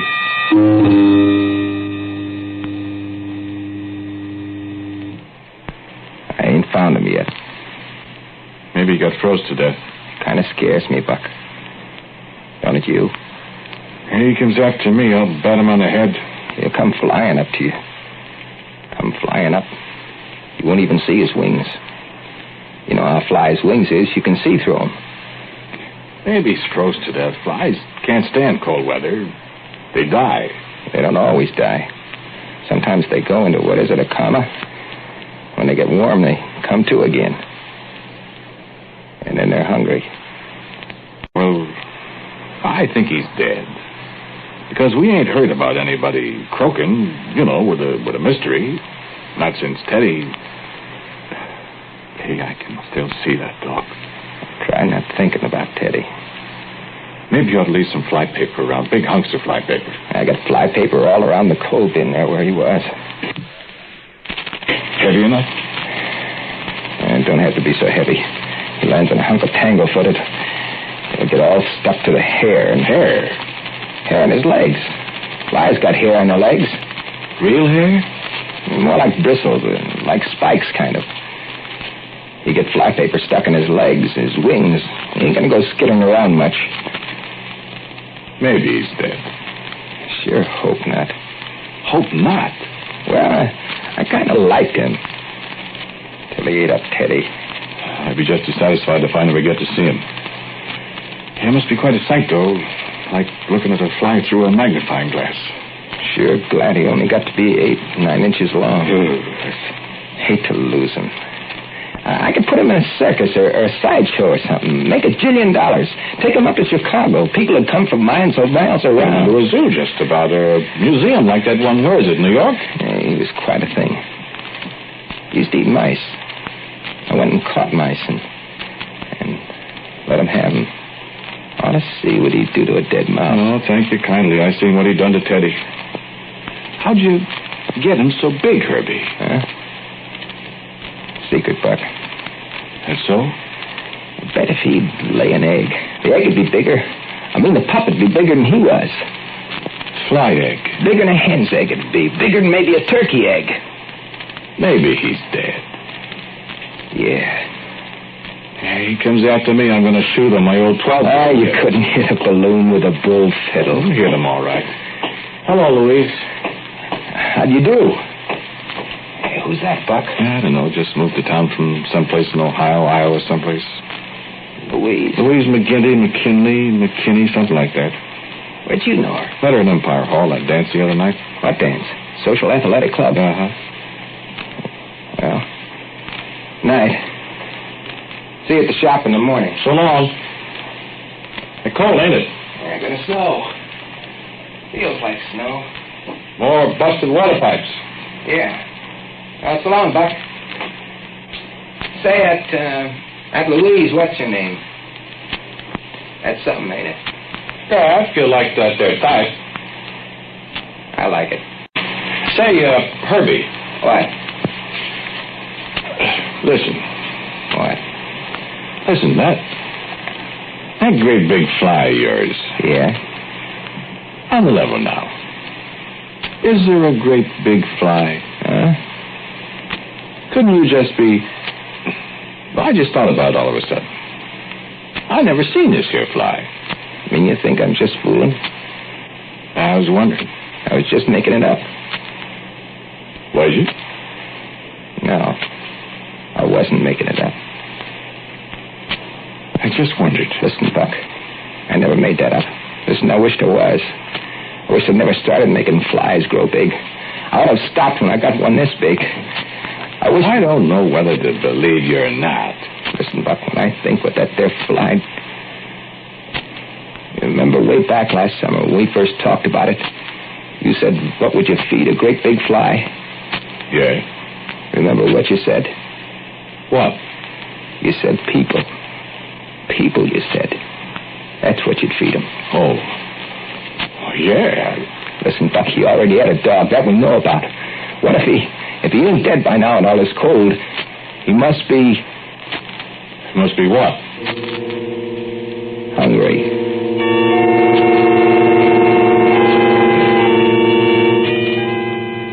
3rd of December, 1915. Yeah, 76543, the 3rd, the night Herbie and me talked like I told you. I remember because on the 7th, the Boy Scouts had a movie at the Capitol Theater. It used to be the Standard Theater. And there was a kid with a bugle blowing it out front.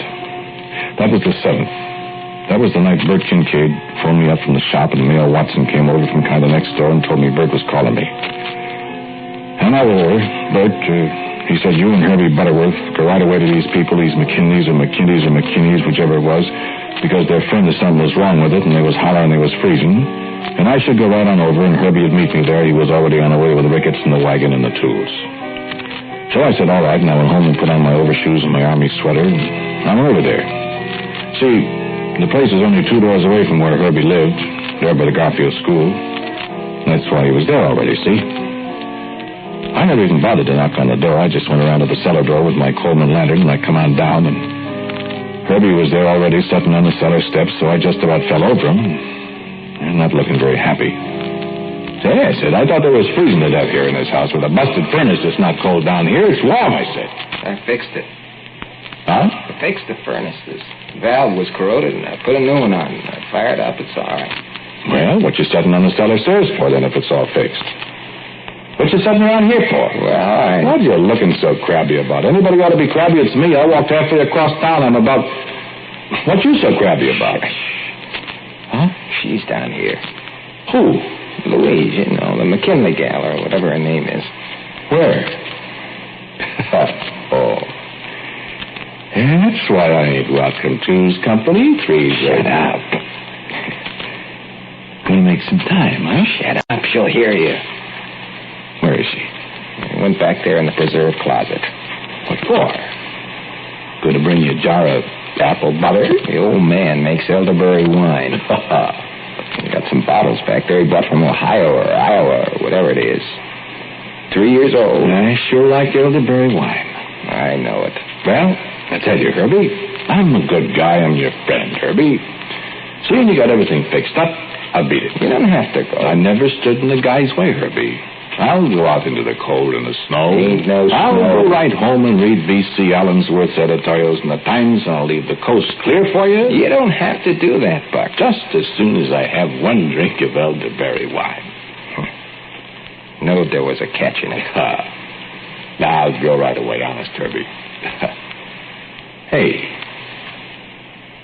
you've been telling her about giant flies and things. Cut it out. That thing's dead. I guess If it ever was alive. You got the makings? Got some tailor-mades. Nebos? Yeah, much obliged. Ain't you smoking? No. What's she doing, making that wine? Well, man probably hit it for herself. You give her a good smacking if you find she's swooping. Probably give you a good smacking, too, huh? Why'd you yell at her? The folks will hear upstairs. Louise! Shut up. Hey, Louise, shut up, Buck. Come on, let's go help her. Nix. Louise, you want some help? Buck, the people will hear you. In here? Hey, Louise. I thought maybe you needed some... Louise? Louise? Buck, what's that? Herbie.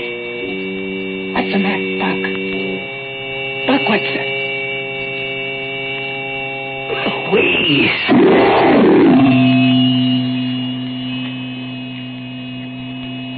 I could recognize her by her clothes. By her clothes, that's all.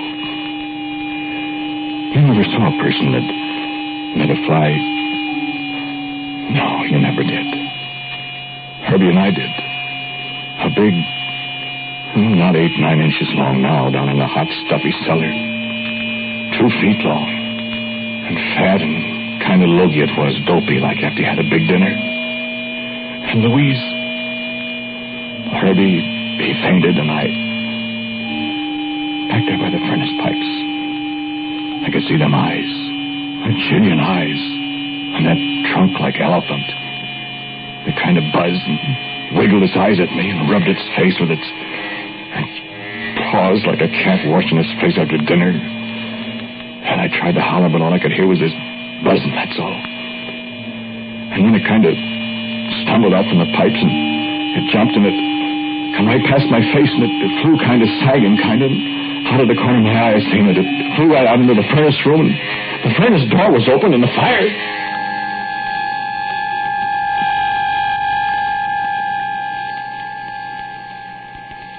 You don't want to hear anymore, huh? Well, there's only a little bit more. You've come this far with me, so...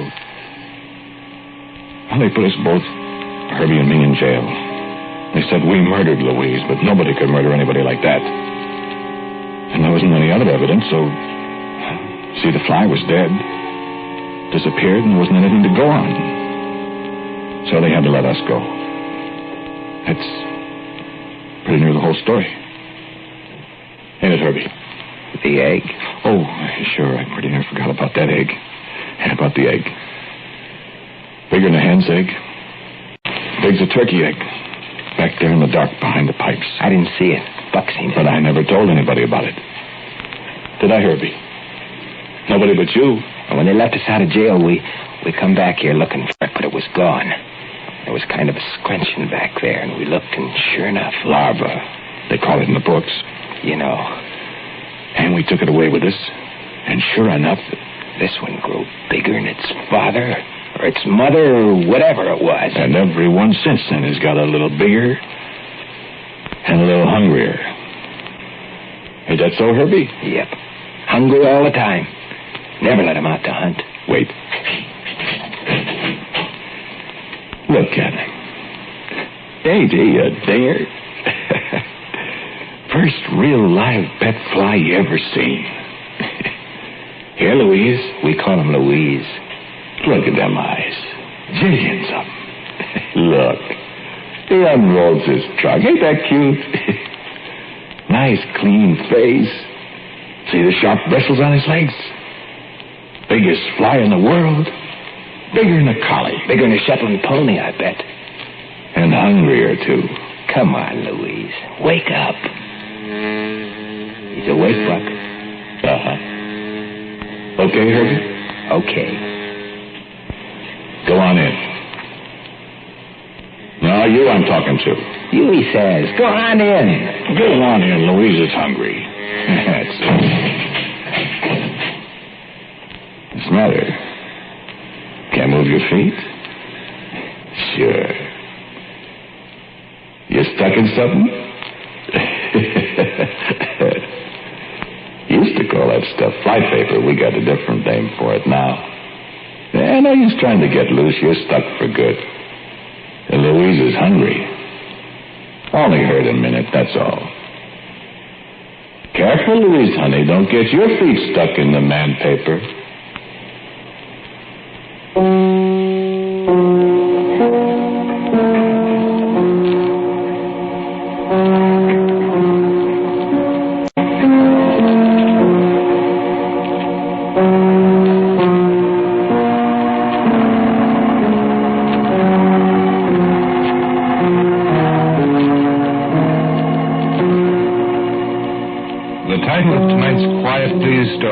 Tanglefoot. It was written and directed by Willis Cooper, and the man who spoke to you was Ernest Chappell. And my friend Herbie was played by Jack Lescoulie. As usual, music for Quiet Please is by Albert Berman, and the sound by William J. McClintock. Now for a word about next week's Quiet Please, here is our writer-director, Willis Cooper. Okay, Bill? Thank you for listening to Quiet Please. I've got a story for you next week. The strange title of The Hat and the Bed and John J. Catherine. The Hat and the Bed and John J. Catherine. Next week. So till next week at the same time, I am quietly yours, Ernest Chappell.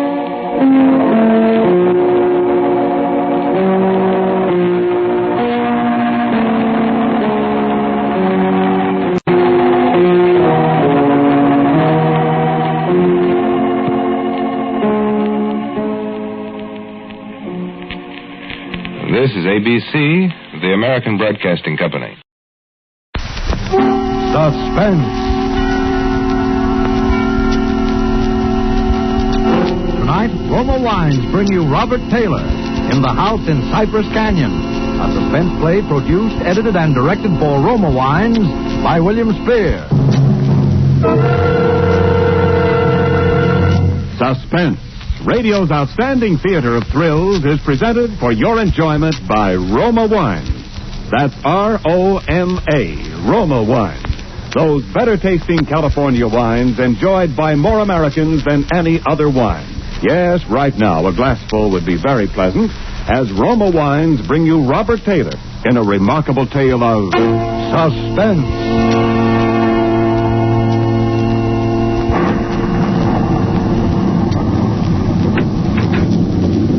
Merry Christmas, Jerry. How's the real estate business? Kind of early with your greeting, aren't you, Sam? Well, I got to get them in sometime. I may not see you again until next Christmas. If this real estate racket gets any crazy, I'll be dead by next Christmas. I'm glad you could get up here, though, Sam. What's on your mind, Jerry? You'll probably shoot me when you hear it, Sam, because I'm probably nuts. But doggone it, you're a detective and you're my pal, and I just had to tell somebody. Oh, you sound like it's serious. That's just it. I don't know what it is, Sam, but... Now, listen, you know we're agents for a group of houses up in Cypress Canyon. Mm-hmm. Those places that were started before the war, never got finished. Oh, yeah. All they got in were the foundations, just concrete and a couple of beams. Well, they've been finished now. In fact, I'm putting up for rent on the last of them today. Well, what do you want? Police protection from the mob? Listen, Sam, this house that I'm talking about, it's got a number now, 2256. But before, when the men went back to work on it about 3 months ago, well, they just started when the foreman on the job brought me a shoebox that he'd found up on a beam. And this box had a manuscript in it, a story kind of, all written out. Yeah. Well, he gave me the thing. I read it. I didn't think much about it. I put it in my desk. But the other day, and I happened to drive by there, I saw the number on the house and what the house looked like. I thought of this manuscript. Well, I don't like it. That's all. There's something funny about it. What's funny about it? Well, Mind you, this thing was found in an unfinished house in Cypress Canyon. House was only just started building. All right. Well, listen, Sam, I want to read it to you if you got the time, and you'll see what I mean. All right, shoot. Now, here's how it begins. To whom it may concern. My reasons for setting down on paper what follows here will be abundantly clear to anyone into whose possession it may fall. First, let me say that I'm a very ordinary person. My name is James A. Woods. I'm 35 years old. By profession, a chemical engineer. My wife, Ellen, was a school teacher when I met and married her in Indiana 7 years ago. There's nothing in the past life of either one of us to suggest remotely any cause or reason for the dreadful thing that has invaded our lives. Our married life has been in no way different from that of millions of other average, reasonably happy, and congenial families. 3 months ago, I was ordered by my firm to take charge of a rather minor project in Los Angeles, Hollywood to be exact. The order was a sudden one. There'd been no time to secure accommodations, and conditions being what they are, the inevitable result was that until day before yesterday, we'd been living in the cramped quarters of one of those characteristic California motels. Needless to say, most of our spare time had been devoted to a search for something more permanent and comfortable, but the fruits of these efforts had been, financially and in every other way, a geometrical progression of discouragement. Until last Saturday afternoon, only 4 days before Christmas. We were driving into town on our way to a movie when Ellen saw it. Jim, look. What? That sign in front of that real estate office. Oh, yeah. But don't you see what it says? For rent, furnished, 2-bedroom house, close in, immediate occupancy. Yeah, uh-huh. Aren't you going to stop? Oh, Ellen, you know a sign like that. It mean right out in plain sight in front of a real estate office. Oh, yeah, but Jim... You know they want $600 a month. We'll never know until we ask. If it's any good at all, there are probably 50 people fighting for it right back there now. Well, honey, there's no harm in trying now, is there? You really want to go back? Oh, it's probably foolish, but what can we lose? Okay. Oh, darling, come on, cheer up. How do you know? Maybe our luck will change. Maybe fate's going to give us a nice new house for a Christmas present.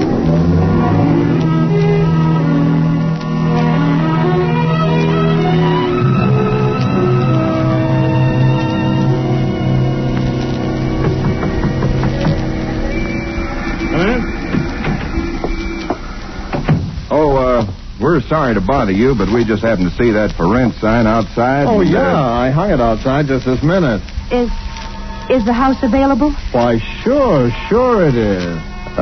Let me introduce myself. My name is James A. Woods, and this is my wife, Ellen. How do you do? Wow. Looks like it's fixing to rain. Yes, so it does, doesn't it?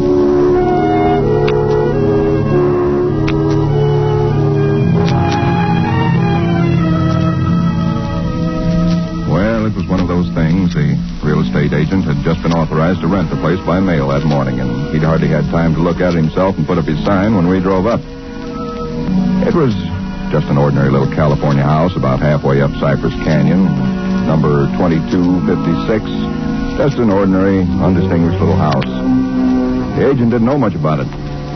Construction on it had been stopped by the war, and it had just been completed and furnished lately. Been vacant while somebody's estate was being settled, and now it was owned by a bank in Sacramento. Of course, we didn't got care this about key it. in the mail along with the authorization to rent. Only one there is, because you can have duplicates made. Yeah, seems to stick a little. No, there it is. It doesn't sound as though that door had ever been opened. Well, a little oil on the hinges will fix that all right. Oh, sure. Now here's your living room. Furniture's a little dusty, of course. You got to expect that. It's good furniture, though, you see. Benson Brothers. Yes, Now, over here's a little den. Panel, you see. Radio, fireplace. Really a very attractive little room, particularly for a man. Yeah. Now, the bedroom's off the living room here. Everything's all on one floor, you understand? It's quite nice, I think. Yes. You can see you get the morning sun here. There's a view of the canyon through these front windows. You got prospect. That's about all there was to it. It wasn't the best place in the world. It was small and badly built, but what would you have done? We took it with as little inspection as that. It was the Saturday before Christmas. And the very same evening, we were struggling up the steps from the road with suitcases and boxes and armloads of clothes and all the endless bric-a-brac that people collect and never know they have until they move. Ellen began unpacking, and I began moving things around and taking the worst of the pictures off the wall, doing all the little things that everybody does when they move into a new place and try to give it something of their own Don't be personality. such a sourpuss. You know, it's a roof over our heads for Christmas. That's more than we ever thought we'd get, isn't it? Now, what in the world are we going to do with those two pictures? Why don't we just leave them where they are? Jim, we can't. They're too awful. Well, all right, put them in the closet then. I can't. Both the closets are jammed full. No, I mean the other one in the little alcove off the den. At least there's a door there. I suppose it's a closet. I don't know. That isn't a commentary on the housing problem, huh? A woman moving into a house without even knowing where all the closets are. Take the pictures down, will you, honey? Bring them in here. Okay. I guess you'll have to help me with this door. I can't get it open. Let me see it. Well, of course you can't, silly. It's locked. Where are those keys we found in the desk? Here they are. No, not this one. Sure, this one won't work. Well, feels like an awful solid door for a closet. Oh, and that's one solid door in the house. Well, this one won't do it either. Well, we'll just have to get a locksmith up here on Monday. I'll put the pictures behind the desk, okay? Yeah, all right. Jim, if you could just help me move this armchair, huh? Oh, Ellen, will you let it go until tomorrow? You know what time it is? Oh, but, honey, I'd like to get the place looking just a little but it's bit. almost midnight. In fact, it's exactly... What was that? Tomcat, I guess, out in the brush somewhere. Sounded near. Hope that doesn't go on all night. Well, there's much we can do about it. Come on, Ellen. I'm dead tired. All right, Jim. All right. Where'd you put the toothpaste, honey? Right in the medicine cabinet. Oh, yeah. Jim, we ought to get some firewood tomorrow. You know, a fire in that living room would make all the difference in the world. Can't. Sunday. Well, Monday then. Jim, I think red curtains are what we need, don't you? Mm-hmm. You know, just at least for the living room. Anyway, the ones in there now have just got to come down. Yeah, I suppose they do. What do you think of red? Well, I guess it's all... Jim. It's some tomcat. Jim, it sounded in the house. Oh, now, how could it be in the house, Ellen? We've been over every inch of the house. Except that closet. Now, how could a cat or anything else be in the closet that's been locked up for over a year? I don't know. Probably under the house. A wildcat or mountain lion or something. I hear they have them in California. Jim, I don't like Well, it. neither do I like it, but there's nothing we can do about it tonight. Oh, maybe we ought to call somebody, the police or some don't neighbor. be silly, Ellen. You act like a kid. Come on, let's go to bed, huh? Oh, all right. I suppose it is silly. Jimmy, did you lock the door? Yeah. Can I turn out the lights now? Yeah. All right. Good night, Ellen. Sleep tight. Good night, Jim.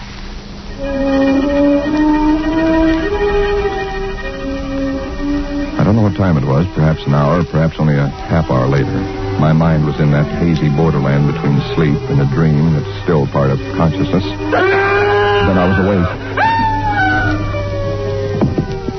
Ellen, are you all right? Yes. Did you have a nightmare or something? No. I heard it, too. Well, that didn't sound like any cat. Put on the light. Yeah.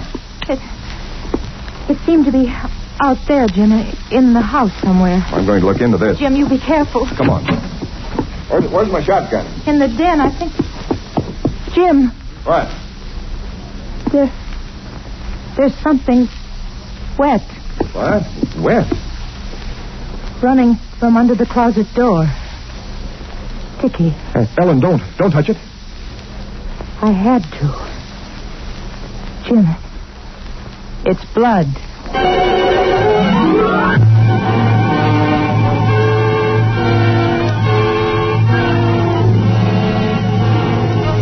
For suspense, Roma Wines are bringing you Robert Taylor in The House in Cypress Canyon.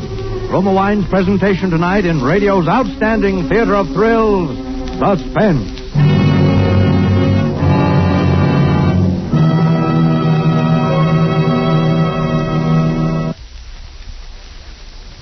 And now, Roma Wines bring back to our Hollywood soundstage Robert Taylor as James A. Woods, with Kathy Lewis as his wife Ellen, in The House in Cypress Canyon. A tale well calculated to keep you in suspense.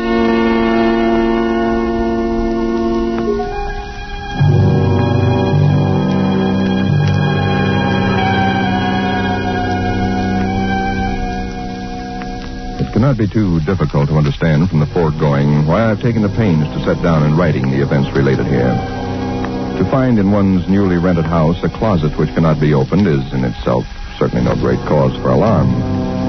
But to be awakened in the stillness of the night by unearthly cries within that house, to find oozing from under that closet door something that is unquestionably blood, that's another matter. Perhaps others might have been braver than we. Suffice it only to say that we got out of the house in something very close to a panic, and only returned when we had the moral support of two stalwart Los Angeles policemen. You just moved in here, you say? That's right, officer. You can see we're still unpacking. And the place has been empty right along before that? Yeah, I don't know much about that part of it. You could check all that with the real estate agent, though. Well, where is this closet? Oh, it's right in here, officer. And the blood is... Where? Where's the blood? Jim? Officer, I swear to you, there was blood on the floor less than an hour ago. I saw it. Uh-huh. It was running out from under that door. We heard that noise, and we got up, and then we saw it. The door was locked. Locked, huh? Oh, no. Well, it seems to be all right now. Hey, you folks aren't trying to be funny, are you? Isn't there anything in it? No, ma'am, there is not. Look, officer, we're reputable people. You can call my firm. They'll tell you all about me. There's nothing wrong with this closet. Walls are solid. No trapdoors. If you think I'm lying... I didn't say that, mister. Oh, you probably did hear some sort of noise, and you got a little panicky. What about the blood? It got on my hand. Isn't there now, is it? Yes. Where? I feel it. Now, you folks just take it easy. You're liable to hear all kinds of noises up in these canyons at night. You're from the east, you say? Yeah. I'm sorry, officer. Ah, that's all right. That's all right. If you have any real trouble, call on us anytime. All right. Well, good night. Good night. Good night. Hey, you ought to have this door fixed. That's enough to scare you. Yeah, we're going to have it fixed.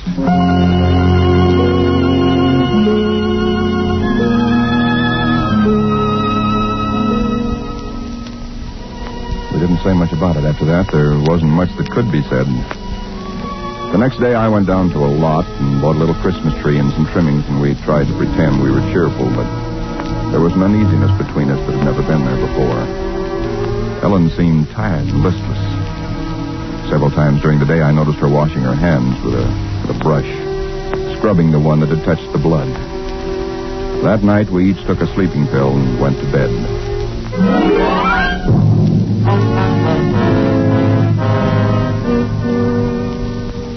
It was sometime after midnight when I was suddenly wide awake and staring into the darkness. In some way, I knew at once and instinctively what had awakened me. Ellen was not in her bed nor in the room. The nameless thing I feared gripped at my heart until I could scarcely breathe. I opened the bedroom door and started through the house, putting on every light that I could find. There was not much to search, but I searched thoroughly. The living room, the kitchen, bathroom, den, even the garage. And all the time, the dread of looking where I knew at last I must look. For I think I knew from the very first time where I'd find her. It must have been a full minute that I stood before that closet door. Then I opened it. She stood there rigid, her arms at her sides, her fingers extended like claws. Her hair was over her face, her eyes stared out of it. Her lips were drawn back in a grin like an animal at bay. For a moment I was frozen with the horror of it. I stretched out my hand. Very deliberately, she turned her head and sunk her teeth until they met into the flesh of my forearm. I'd raised my hand to strike at her, but already she'd relaxed her hold and gone utterly limp.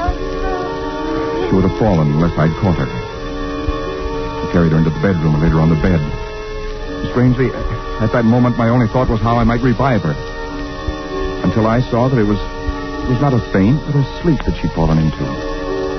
Sleep as deep and heavy as though she'd been drugged. And so I left her. But for me, that night, there was no sleep.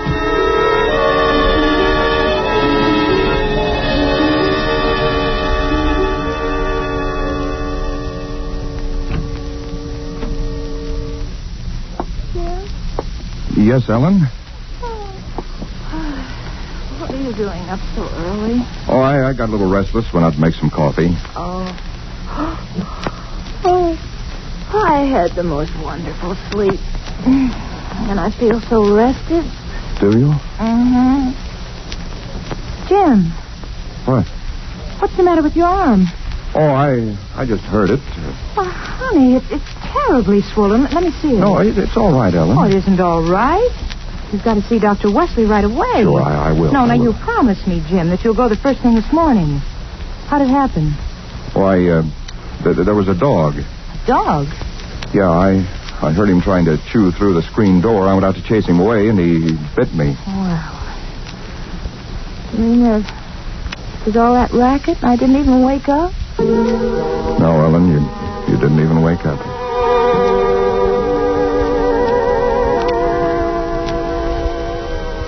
It was clear to me that Ellen knew nothing of what had transpired the night before. I went to my office that morning and made a pretense of going over routine business, if only to restore my mind to some semblance of calm by the sight and sound of common, familiar things. Pain in my arm had become a persistent, dull throbbing. I made a late appointment with Dr. Wesley. He treated my arm with something of an arched eyebrow, and he said, "Well, I've never seen anything quite like it before. That is such a rapid onset of infection."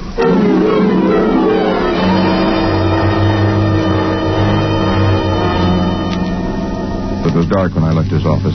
I hadn't realized it was so late. Driving home, my car seemed sluggish until I saw the needle on the dashboard and realized that I was pushing it to the utmost of its speed. I was racing home to prevent something before it was too late, before the darkness conspired against me. For somehow I already knew with certainty that it was the darkness and the night that I had to fear.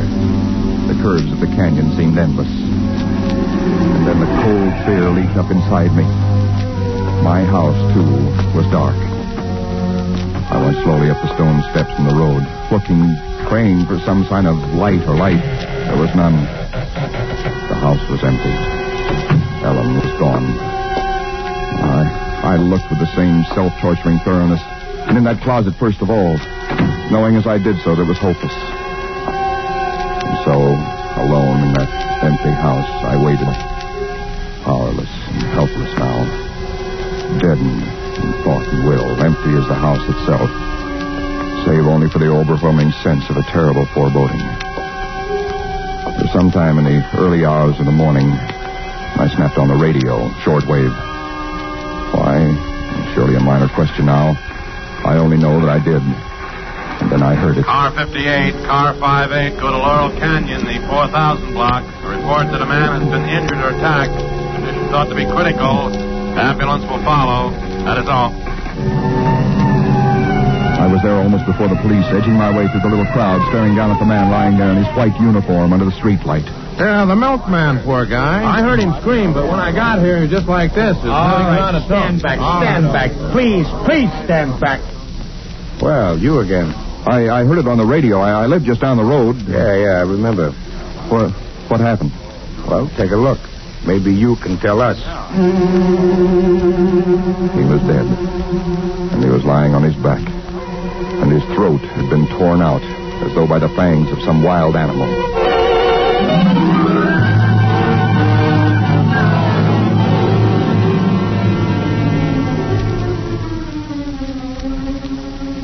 It is now Christmas Eve.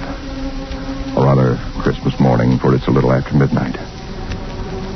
I've been waiting here in the stillness of this empty house for nearly 24 hours, waiting for the end.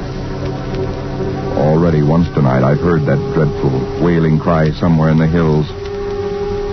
I've nailed up the closet door, but that I know is childish, useless. My arm is horribly swollen and turning black, but that's nothing. It's another end that I foresee, as surely as other men foresee the rising of the sun. I hear the cry again.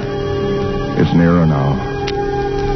I shall leave these notes in a sealed envelope and put it in a shoebox, in the hope that someone will give credence to these dark and terrible events, if indeed such nameless horrors can ever yield to mortal understanding. As for myself, I feel no longer any fear or even sorrow. Only a desire that the end and the thing that I must do may come soon. And it will be soon, I know. Yes.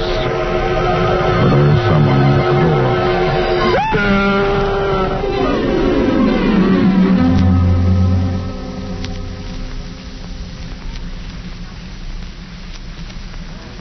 Someone at the door. Huh. What do you make of it, Sam? It's quite a yarn. But what of it? That's what I thought. Now, listen, that's not quite all of it. Huh? Clip to it's a newspaper clip. Listen.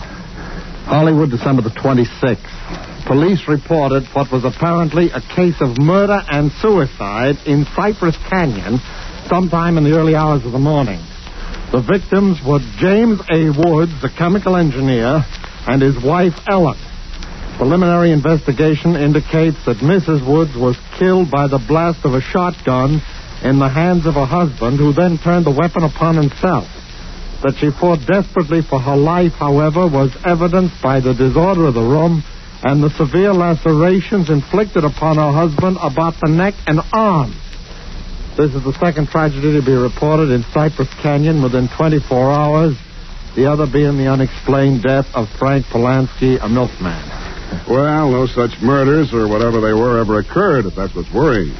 The clipping, well, they have those things printed up, you know. No, it's not that, Sam. That story was found in an unfinished house in Cypress Canyon. No number, no nothing, just a framework. Uh-huh. Now that house is finished.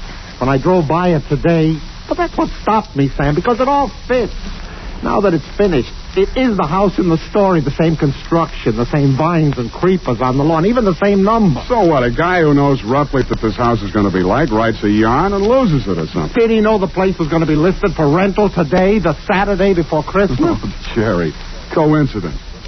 Two bits you find the guy next door is a ghost story writer or something, and he's been wondering for a year what happened to that thing he wrote. Okay, coincidence. Well, I'm sorry I bothered you. Don't be silly. I liked it. It's a good yarn. That the for rent sign you were talking about? Oh, yeah. I'm going to put it up outside now. Uh-huh.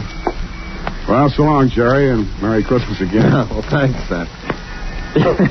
I guess I was kind of silly, all right. Huh? Listen, when a guy named, whatever it is, Woods, with a wife named Ellen comes in to rent that place from you, then you can start worrying. Yeah. Well, so long, Sam. So long, Jerry. Come in. Oh, we're sorry to bother you, but we just happened to see that for rent sign outside. Well, yeah, I hung it out just this minute. Is the house available? Oh, sure it is. Let me introduce myself. My name is James A. Woods, and this is my wife, Ellen. How do? Wow. Looks like it's fixing to... Yes, it does, doesn't it?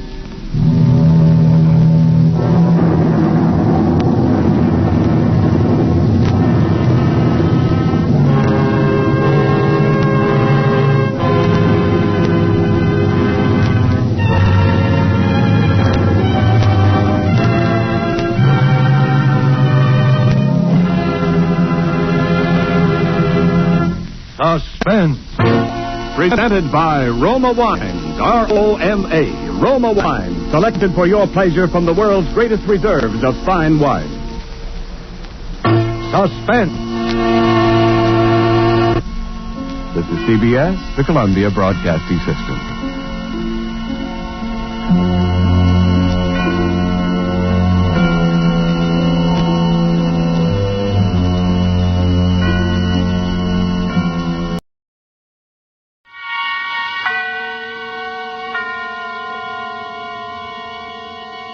Now, Autolite and its 60,000 dealers and service stations present Suspense.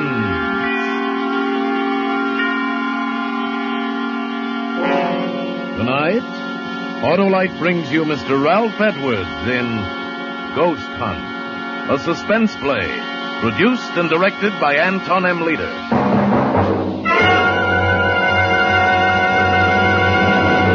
Friends, replace worn-out narrow-gap spark plugs with a set of those new wide-gap Autolite resistor spark plugs. Your motor will idle smoother, give better performance on leaner gas mixtures, actually save gas.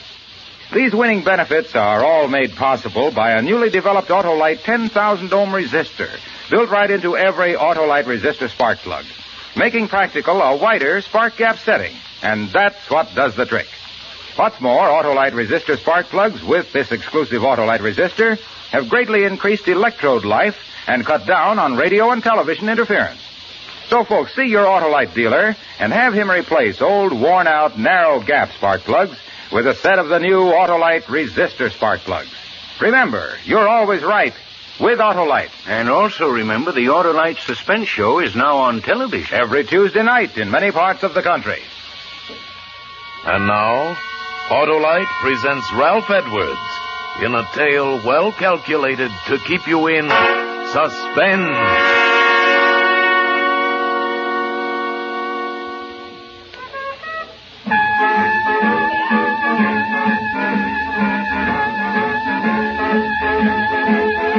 Yeah, didn't that leave you high, huh? Left me feeling treetop tall. That was Louis Armstrong's I Can't Give You Anything But Love. And that's all we have time for on the Hot and Mellow Hour tonight. Yes, this is Smiley Smith, your favorite disc jockey. I hope, booting the Hot and Mellow Hour home for this evening.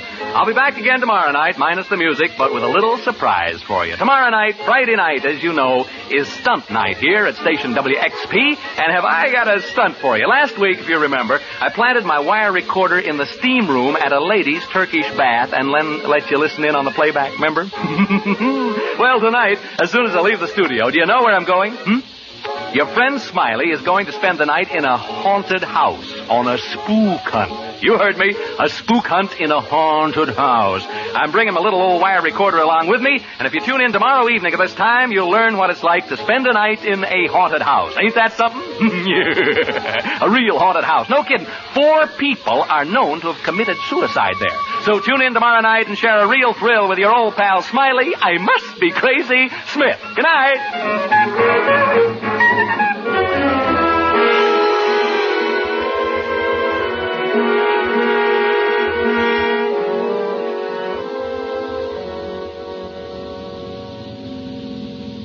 Care for a cigar, Mr. Thorpe?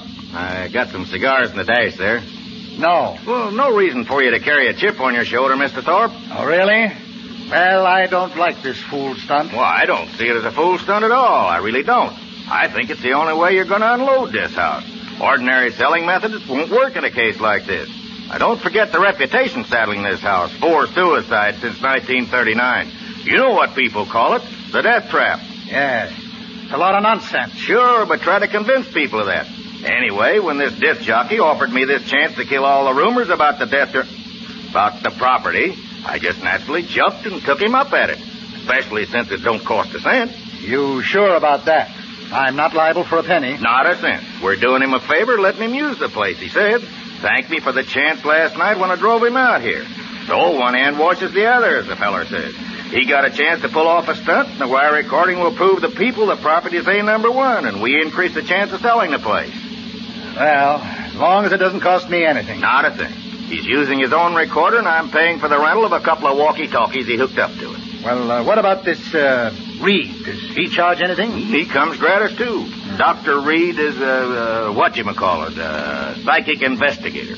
Belongs to a couple of societies that do nothing but hunt ghosts. He showed me articles he's written about it in their magazine. Well, here's the house. Yeah, looks real nice in the sunshine, don't it? Yeah, man, smell that sea breeze. You don't have to sell me. Well, let them know we're here. Yeah, probably asleep up all night and everything. Why don't they come out? You think they've gone? Well, I told them last night I'd pick them up around 11. Smith! Smith! Hey, Smiley! Dr. Reed! Yeah, fast asleep, I guess. We better go in and wake him up.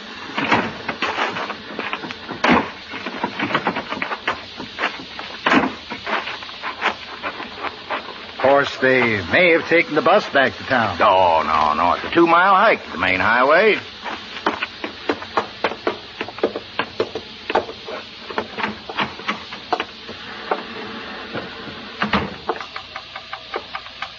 Smith!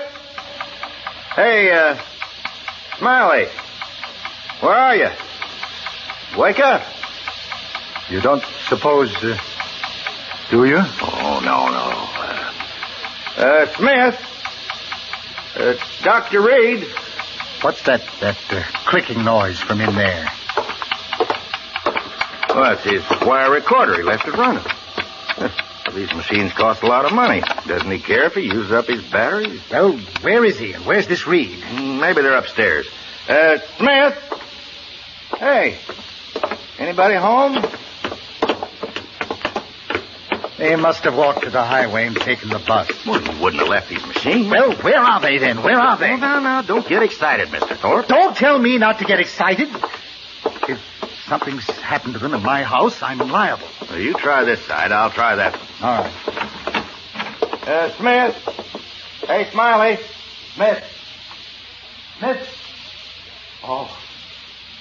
McDonald, come here. So what? Oh, no. Reed. Dr. Reed. No, don't touch him, Mr. Thorpe. You'll get your hands off. Look. Blood. Is he dead? I can still feel his pulse. We better get him to hospital fast.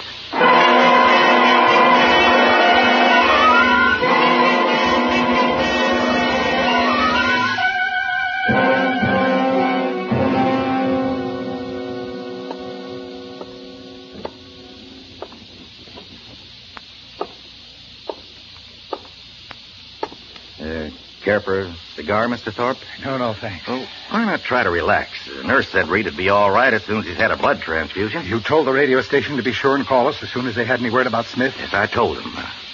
Why don't you sit down? No, I'm all at 6s and 7s. What do you suppose happened out there last night? We're going to know in just a second, just as soon as I can get this recorder set up. You don't suppose Smith and Reed got into a fight, do you? Yeah, there. Huh? A fight? I don't know. Well, what's wrong? Won't it work? Yeah, it works. Take it easy. 1, 2, 3. Testing. 1, 2, 3. There. Testing. 1, 2, 3. All set, Dr. Reed? Miss McDonald, eh? Okay, here we go. This is Smiley Smith speaking. Smiley Smith, the ghost hunter. I don't know whether to hope this will turn out to be a success for the sake of the program or a failure for my own sake. Anyway, all the preparations have been made now, and it's up to the spooks. I better tell you where we are. Right now, we're standing on the lawn of a house about 12 miles above Malibu Beach. The ocean is 100 feet away, straight down. The house is perched on a cliff, and there's a sheer drop of about 100 feet right into the old Pacific. Maybe you can hear the surf pounding. I'll turn up the volume. Hear it? Now, I'm going to have you meet two gentlemen who are here with me. Incidentally, we're the only people around for miles and miles. First, I'd like you to meet Dr. Clarence Reed of the British and American Psychical Research Guilds. Dr. Reed is a famous investigator of psychic phenomena, and I'm very honored to be associated with him on this ghost hunt. He's smiling in an embarrassed sort of way. You're much too kind, Mr. Smith. Dr. Reed has conducted experiments in this field with such great believers in spiritualism as Oliver Lodge and Arthur Conan Doyle. He looks a bit like Santa Claus. He's short, stocky. You don't object, do you, Dr. Reed? No, indeed. And he has a magnificent white beard, a truly great beaver. Dr. Reed is so enthusiastic about ghost hunting that he got out of a sick bed this evening to be with us. Excuse me. My lungs. I was gassed in the First World War. Yeah. Anyway, Dr. Reed and I are here on the lawn looking at the house. Can't see much. It's around, 11 p.m. now. Seems to be a rambling sort of house, 2 stories high. Since it was built, there have been 4 suicides here. Is that right? That's right. Now, into the mic, please. Yeah. 4 suicides since 1939. I better tell them who you are so they won't think you're a ghost. Standing with the doc and me is a real estate agent, Mr. Charles McDonald. He handles this property, and he can tell you a lot more about it than I can. Well, the house was built by a man named Marcus, Toby Marcus, an orange grower. Built the house as a wedding present for his wife. A month after they moved in, she took her own life. On the day of her funeral, he committed suicide the same way. There have been 2 other cases since then, and Did they all jump into the ocean? Yeah, all 4 of them, right over there. The last one was actually seen doing it. About 3 years ago. He was seen running like all get out the edge of the cliff, and he was shouting and laughing and yelling as though there was people at his side running right along with him. You kidding? No, it's fact. He was laughing and yelling and running, and when he got to the edge, right over there, he jumped and never came above water. As good an argument against cold baths as ever I've heard. Since then, people just refuse to live in this house. Silly, I call it. Anyway, if you and Dr. Reed find any sign of a spook, I'll advise the owner to pull the house down and rebuild. But if you don't find anything, I'm hoping this will convince folks that here's a real buy. Yeah, okay, Mr. Smith, you and the doctor are on your own. I'll be by in the morning to pick you up around 11. Goodbye, Mr. McDonald. I hope there's something left for you to pick up in the morning. Well, it's almost pitch black, folks, and I guess Dr. Reed and I ought to begin. I don't believe in ghosts, never have, but what I say is this. If you're dead set on looking for them, this is a dandy place to do it. So long! Mr. McDonald just checked out. And then there were two. Well, three. Oh, my dog, yeah. Folks, I have my dog, Jeff, with me. He's a wire-haired terrier, 3 years of age, and he can talk. Yeah, say hello, Jeff. Come on, Jeff, say hello. Come on. Well, anyway, he's a wire-haired terrier, and he's 3 years old. Shall we go inside now, Dr. Reed? I was about to suggest it. Now, how do we hunt ghosts, Doctor? How do we do it, huh? Well, we don't really hunt them. If there should be any in the house, they will come to us. How cozy. And please, not ghosts. Do not refer to them as ghosts. We know them as apparitions. Now, remember, I've no desire to hurt their feelings. Where ghosts are concerned, I say live and let live.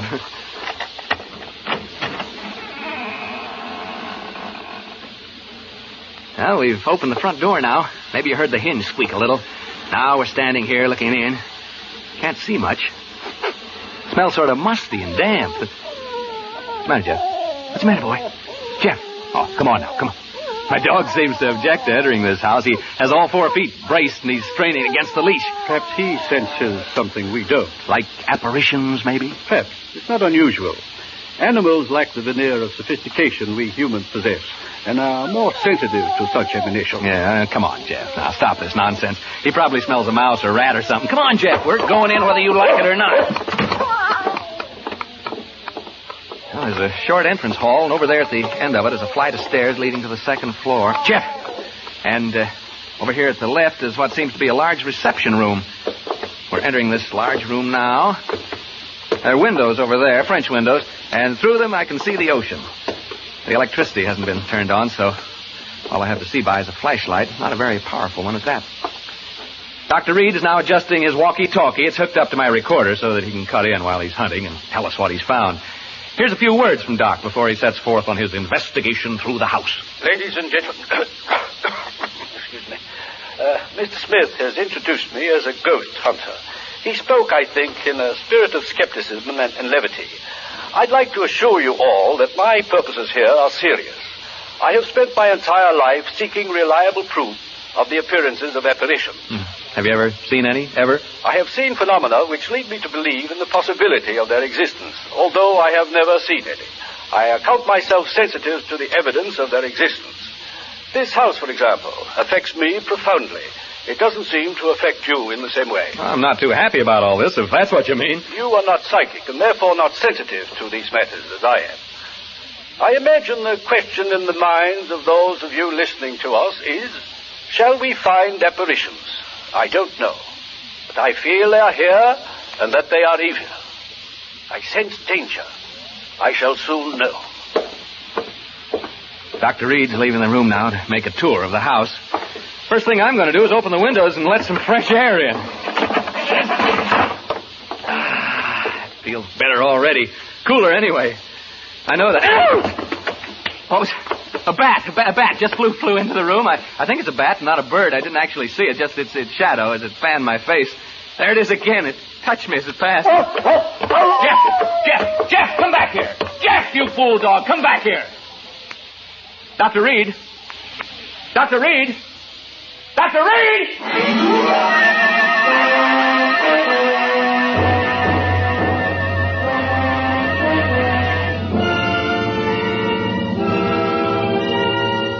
For suspense, Autolite is bringing you Mr. Ralph Edwards in radio's outstanding theater of thrills, Suspense.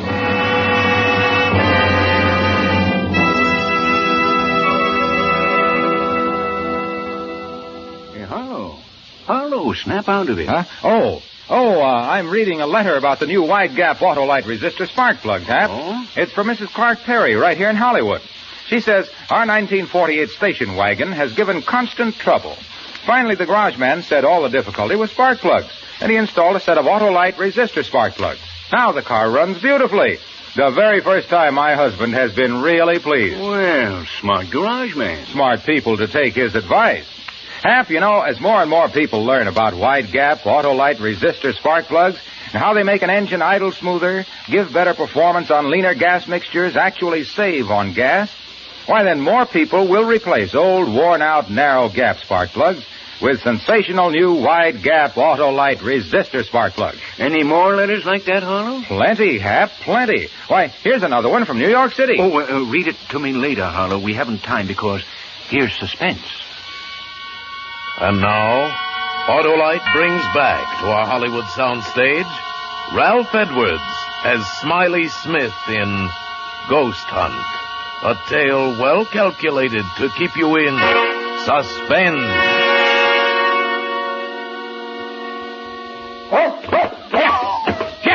Jeff, come back here. Jeff, you fool dog, come back here. Dr. Reed. Dr. Reed. Dr. Reed! Reed speaking. What is it, Smith? Jeff has run off. My dog, he jumped through the window and ran off. Oh, so? I told you he sensed something about this house, didn't I? Yeah, you want to come and see if you can determine what it was exactly that set him off? Soon. I am making my way slowly up the stairs toward the second floor now. I'm halfway up. I'll be down with you soon. Folks, my dog's run away. You probably heard him howling. He jumped through the window and took off. Never did anything like that before. Frightened by the bat, I guess. Personally, alone here in this big room, I can understand how he must have felt. This isn't a cheerful spot by any means. I may not be psychic, but I sure have a feeling this house doesn't want us here. Read again. Excuse me. I have something of great interest to report. I'm now standing in an alcove on the second floor trying to recover my breath. As I reached the head of the stairs, I felt what I think is a definite psychic manifestation. I felt suddenly as though I had been punched in the solar plexus. That's the only way I can describe it. At the same time, I began to perspire. My head is still swimming slightly, and I have difficulty in swallowing. My pulse rate is around 110 a minute. The sense of evil is very strong. I feel very, what shall I say, profoundly depressed. Do you want me up there? No, I prefer to remain up here alone. The presence of a disbeliever such as you might interfere with my investigation. Folks, I'd like you to get a picture of what it's like here. It's very quiet, for one thing. I've never been in such a quiet place. And it's pretty dark. No light except my flashlight. Tell you what, you go now and douse all the lights you have on. Go ahead, put out the lights, and that'll give you a clearer feeling of how it is here with me. Go ahead, put out the lights. Hey, did you hear that? Real estate agent told me I'd probably hear rats and mice in the walls. Well, I can certainly hear them now. Even you can hear them, I think. It's as though... Dr. Reed speaking. I've been working my way toward the front room, the one directly above the one in which Mr. Smith is now. The vibrations have become stronger and more pronounced as I approach it. I think I am on the verge of an important discovery. Important discovery, did you get that? Now I can hear Dr. Reed moving about in the room above. I don't suppose you can. Have a try anyway, huh? Hear him? I hope he finishes his investigation soon, because, quite frankly, I'd like to get out of here. I can well imagine people becoming unhinged in this place. Right now, I find myself pretty jumpy. Not being very brave, am I? Being alone in this room down here that does it. This darned old house. It's a very, the atmosphere, it's so very... I wish only to make this hurried report before continuing with the investigation in this room. I have carefully sounded out all the parts in this room, and the emanations are most strong from what appears to be a closet, before which I am now standing. As soon as I open the door to this closet, I will have, I think, a thing of great interest to communicate. I find no key to the lock, and so I will attempt to remove the hinges with my penknife, and I will tell you what I find when I open it. I'll tell you what it would cost to get me to open that door. In the basement at Fort... There's that bat again. It seems to like me, the way it keeps... Each time it passes, it touches my face or my neck with its wings. Smelly things, bats. I don't suppose they bathe very often, if at all. I wonder how... Get away, you bat! That bat'll be the death of me. Yeah, it's like a jingle, isn't it? That'll be the death of me, the death of me, the death of me, that'll be the death of me. It isn't far from London. No, that isn't the way it goes. It's come down to Q in lilac time, in lilac time, in lilac time. Come down to Q in lilac time. It isn't far. I haven't thought of that since I was a kid in grammar school. Yeah, I had a lonely childhood when you come right down to it. I mean, that's my affair, isn't it? Yes, it is. Well, it certainly is.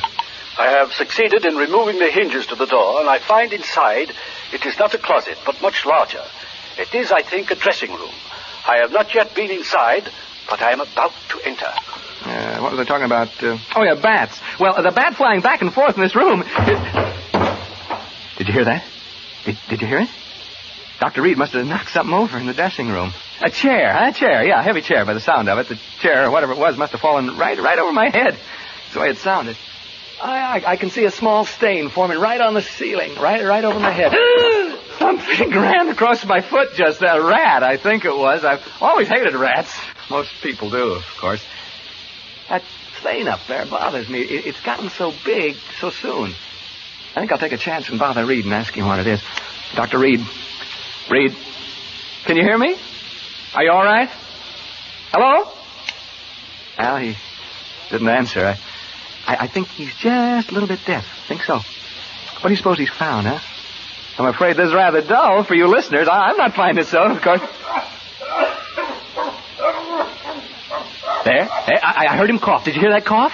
Hope he's all right. He got out of a sick bed to come here this evening, you know. He was gassed in the First World War, and this place is beginning to get on my nerves a wee bit. Just a teensy-weensy bit.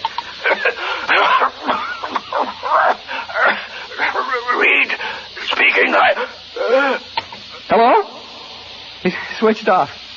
That's the bad cough he's got. I feel so lonely. Been alone so much in my life. Not so much now, of course, but when I was younger, I was alone so much of the time, you know, struggling to get ahead, living in a hall bedroom, wondering where my next meal was coming from. I get the blues just remembering it.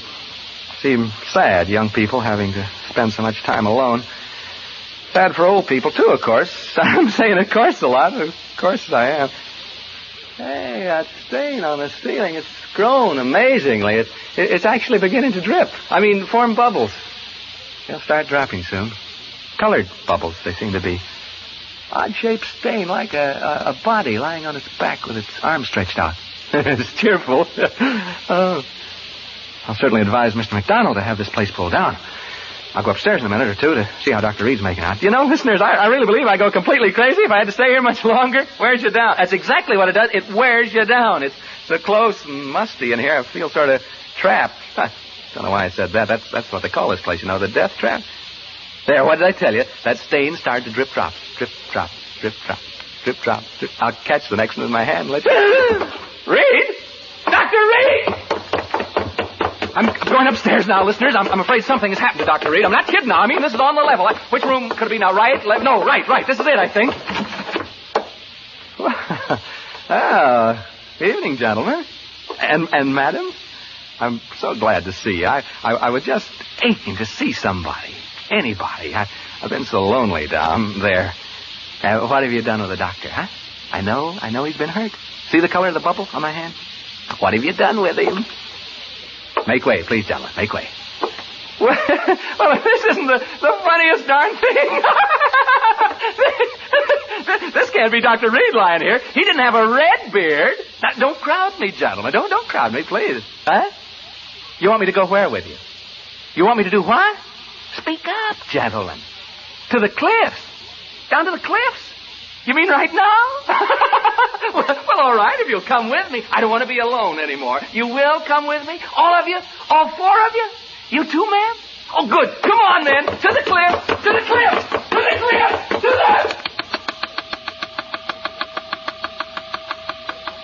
the... He jumped over the cliff. He jumped over the cliff, McDonald. He jumped over... Mr. McDonald, Mr. Thorpe, you may come in to see Dr. Reed now. What? Uh-huh. Dr. Reed is conscious. You may see him now. Is he able to talk? Just for a few minutes. In here. Come in. Come in, gentlemen. How are you, Dr. Reed? We've been waiting to see you. Yes, and I must apologize, gentlemen. I had a most unfortunate accident. Hemorrhage. Hemorrhage? Yes. My lungs, you know. Now, gentlemen. Hemorrhage? Dr. Reed, what happened in that house? What happened to Smith? We've just been listening to a playback of the recordings you made out there. Smith? Well, isn't he with you? We've just heard the recording, Dr. Reed. Smith jumped over the cliff. Into the ocean. Oh, that poor boy. Dr. Reed, will you please tell us what happened? From what we heard on the recording, there were ghosts in that house. Ghosts? I didn't see any ghosts. But Smith, what about him? If he went over the cliff, it was fear that drove him over. Gentlemen, I didn't see any ghosts. As for that unfortunate young man, who can say now what he saw or thought he saw?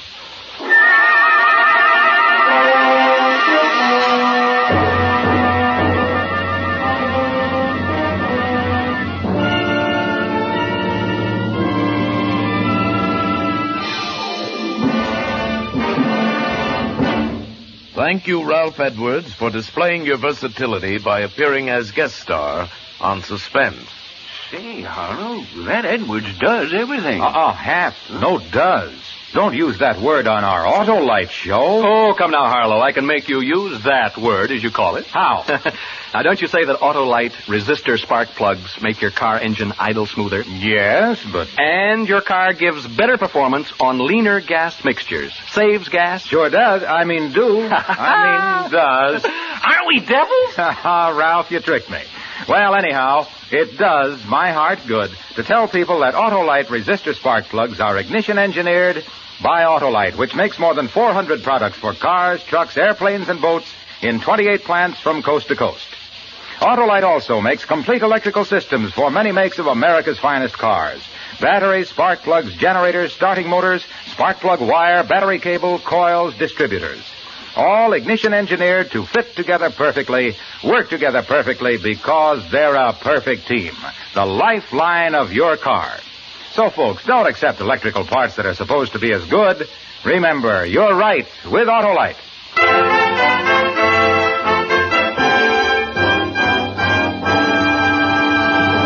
And now here again is Ralph Edwards. I want to thank Tony Leader and his great cast of actors for helping to make my appearance on Suspense a very pleasant consequence.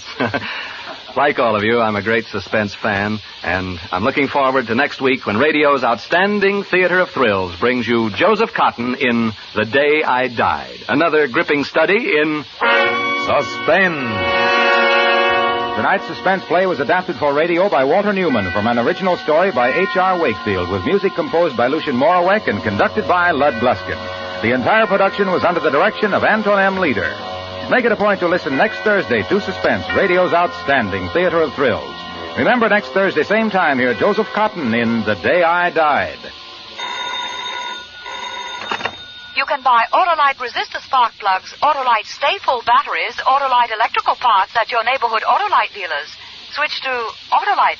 Good night. This is CBS, the Columbia Broadcasting System.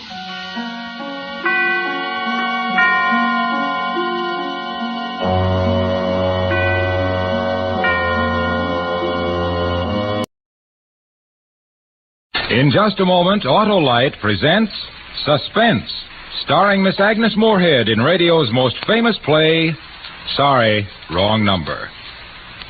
Say, Harlow, have you seen State's football team? They're terrific. Speaking of terrific teams, Hap, my friend, the one that ignition engineered those Autolite resistor spark plugs is Tops. You know, the Autolite people got together with many of the nation's leading car and truck manufacturers, and they ignition engineered a 10,000 ohm resistor right into the Autolite spark plug that permits a wider spark gap setting and maintains it far longer than was ever possible before. You know what that means to your car? Smooth. That's the word for State's football team. Smooth. Right you are. Smooth. Thanks to the wide gap, Autolite resistor spark plugs help your engine idle smooth as silk. And that's only one of the simple, sound, solid, splendid advantages of those sensational Autolite resistor spark plugs. Got it all off your chest, Arlo? Sure have, Hap. You're not going to hear one more word out of me till we've heard the whole suspense show. No? No middle commercial tonight, Hap. Autolite doesn't want us to interrupt Agnes Moorehead's performance in that famous drama, Sorry, Wrong Number. Okay, Harlow. Let's hear suspense.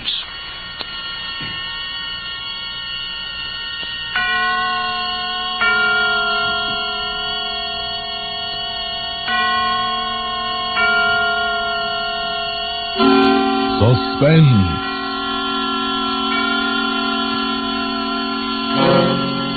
Autolite and its 60,000 dealers and service stations bring you radio's outstanding theater of thrills. Starring tonight, Miss Agnes Moorehead in Anton Leader's production of Lucille Fletcher's famous suspense play, Sorry, Wrong Number. A tale well calculated to keep you in suspense.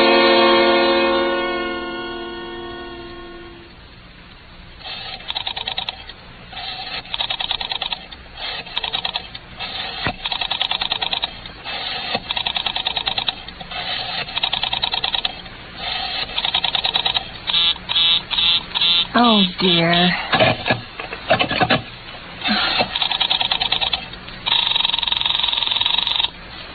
Your call, please. Operator, I've been dialing Murray Hill 40098 now for the last 3/4 of an hour, and the line is always busy. I don't see how it could be busy that long. Will you try it for me, please? I will be glad to try that number for you. One moment, please. I don't see how it could be busy all this time. It's my husband's office. He's working late tonight, and I'm here all alone in the house. My health is very poor, and I've been feeling so nervous all day.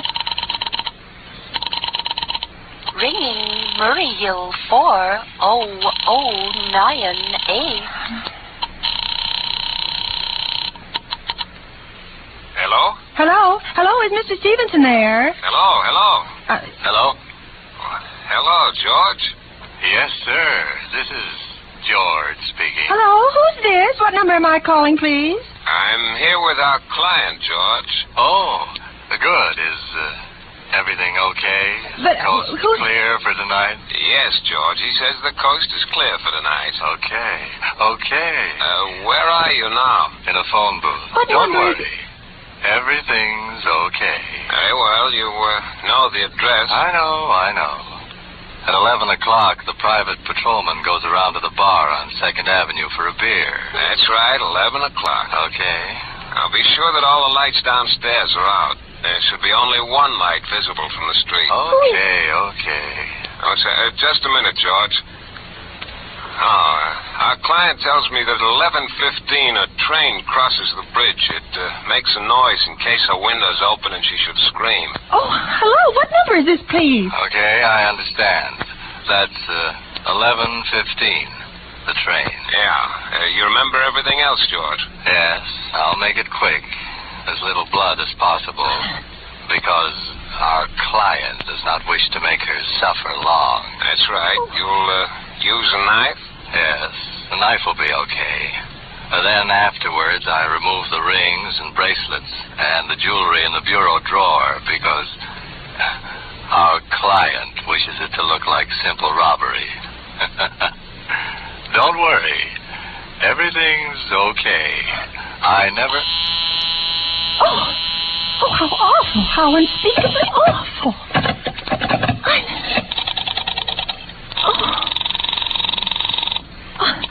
Your call, please. Operator, I've just been cut off. I'm sorry. What number were you calling? Why, it was supposed to be Murray Hill 40098, but it wasn't. Some wires must have got crossed. I was cut into a wrong number, and I've just heard the most dreadful thing, something about a murder. And, operator, you simply got to retrace that call at once. I beg your pardon. May I help you? Oh, I know it was the wrong number, and I had no business listening, but these two men, they were cold-blooded fiends, and they were going to murder somebody, some poor innocent woman who was all alone in a house near a bridge. And we've got to stop them. We just got to. What number are you calling, please? Well, that doesn't matter. This was a wrong number, and you dialed it for me, and we've got to find out what was immediately. What number did you call? Oh, why are you so stupid? What time is it? Do you mean to tell me you can't find out what that number was just now? I'll connect you with the chief operator. Oh, I think it's perfectly shameful. Now, look, it was obviously a case of some little slip of the finger. I told you to try Murray Hill 40098 for me, and you dialed it, but your finger must have slipped, and I was connected with some other number. And I could hear them, but they couldn't hear me. Now, I simply fail to see why you couldn't make that same mistake again, on purpose. Why you couldn't try to dial Murray Hill 40098 in the same sort of careless way. Murray Hill 40098. I will try to get it for you. Well, thank you.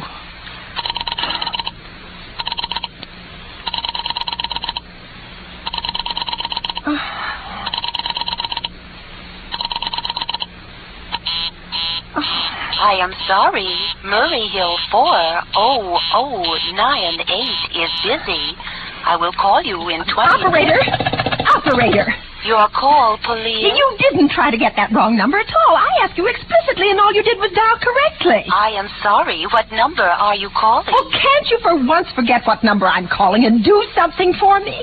Now, I want to trace that call. It's my civic duty, and it's your civic duty to trace that call and apprehend those dangerous killers. And if you don't... I will connect you with the chief operator. Well, please. All this talk can't make everyone understand me. This is the chief operator. Chief operator, I want you to trace a call, a telephone call, immediately. I don't know where it came from or who was making it, but it's absolutely necessary that it be tracked down because it was about a murder that someone's planning. A terrible, cold-blooded murder of a poor, innocent woman tonight at 11:15. I see. Well, can you trace it for me? Can you track down those men? I am not certain. It depends. Depends on what? It depends on whether the call is still going on. What? If it's a live call, we can trace it on the equipment. What? If it has been disconnected, we cannot. Disconnected? If the parties have stopped talking to each other. Oh, but of course they must have stopped talking to each other by now. That was at least 5 minutes ago, and they didn't sound like the type who would make a long call. Well, I can try tracing it. May I have your name, please? Mrs. Stevenson. Mrs. Albert Stevenson. But listen. And your telephone number, please. Plaza 32099. But if you go on wasting all this time... Why do you want this call traced, please? Why? Oh, well, no reason. I mean, I merely felt very strongly that something ought to be done about it. These men sounded like killers. They're dangerous. They're going to murder this woman at 11:15 tonight, and I thought the police ought to know. Have you reported this to the police? Well, no, not yet. You want this call checked purely as a private individual? Yes, but meanwhile... I am sorry, Mrs. Stevenson, but I am afraid we couldn't make this check for you and trace the call just on your say-so as a private individual. But we will have to have something more official. Oh, for heaven's sake. You mean to tell me I can't report that there's going to be a murder without getting tied up in all this red tape? Why, it's perfectly idiotic. Well, all right, I'll call the police. Thank you. I am sure that would be the best way. Oh, ridiculous. I never heard of such nonsense. Police department, I can't see why you have to go through all this business. Oh. Your call, please. The police department. Get me the police department, please. Thank you. Ringing the police department. Oh, dear, do you have to dial? Can't you ring them direct? All this time waiting. Police Department, Precinct 43. Sergeant Martin speaking. Police Department, this is Mrs. Stevenson, Mrs. Albert Smythe Stevenson of 53 North Sutton Place. I'm calling up to report a murder. Huh? I mean, the murder hasn't been committed yet, but I just overheard plans for it over the telephone. Over a wrong number that the operator gave me. I've been trying to trace down the call myself, but everybody is so stupid. And I guess in the end, you're the only people who could do anything. Yes, ma'am. It was a perfectly definite murder. I heard their plans distinctly. 2 men were talking, and they were going to murder some woman at 11:15 tonight, and she lived in a house near a bridge. Are you listening to me? Yes, ma'am. And there was a private patrolman on the street. He was going to go around for a beer on 2nd Avenue, and there was some third man, a client, who was paying to have this poor woman murdered. They were going to take her rings and bracelets and use a knife. Well, it's unnerved me dreadfully, and I'm not well. I see. Now, when was all this, ma'am? About 8 minutes ago. Oh, then you can do something. You do understand. What is your name, ma'am? Mrs. Stevenson, Mrs. Albert Stevenson. And your address? 53 North Sutton Place. That's near a bridge. The Queensboro Bridge, you know, and we have a private patrol in our street. And 2nd Avenue is the next what street. What was that number you were calling? Murray Hill 40098. But that wasn't the number I overheard. I mean, Murray Hill 40098 is my husband's office. He's working late tonight, and I was trying to reach him to ask him to come home. I'm an invalid, you know, and it's the maid's night off, and I hate to be alone, even though he says I'm perfectly safe as long as I have the telephone right beside my bed. Well, we'll look into it, Mrs. Stevenson, see if we can check it with the telephone company. But the telephone company said they couldn't check the call if the parties had stopped talking. I've already taken care of that. Oh, you have? Yes, and personally, I feel you ought to do something far more immediate and drastic than just check the call. Well, what good does checking the call do if they stop talking? By the time you track it down, they've already committed the murder. Well, we'll take care of it, don't you worry. I'd say the whole thing calls for a search. A complete and thorough search of the whole city. Why, I'm very near the bridge, and I'm not far from 2nd Avenue, and I know I'd feel a whole lot better if you sent around a radio car to this neighborhood at once. And what makes you think the murder is going to be committed in your neighborhood, ma'am? Why, I don't know. Only the coincidence is so horrible. 2nd Avenue and the patrolman and the bridge. Well, 2nd Avenue is a very long street, ma'am, and well, you know how many bridges there are in the city of New York alone, not to mention Brooklyn, Staten Island, Queens, and the Bronx. Now, how do you know there isn't some little house on Staten Island, on some little 2nd Avenue you've never heard about? Well, how do you know they were even talking about New York at all? But I heard the call on the New York dialing system. Well, maybe it was a long-distance call you overheard. Oh, Telephones are funny things now. Now, look, lady, why don't you look at it this way? Supposing you hadn't broken in on that telephone call. Supposing you'd got your husband the way you always do.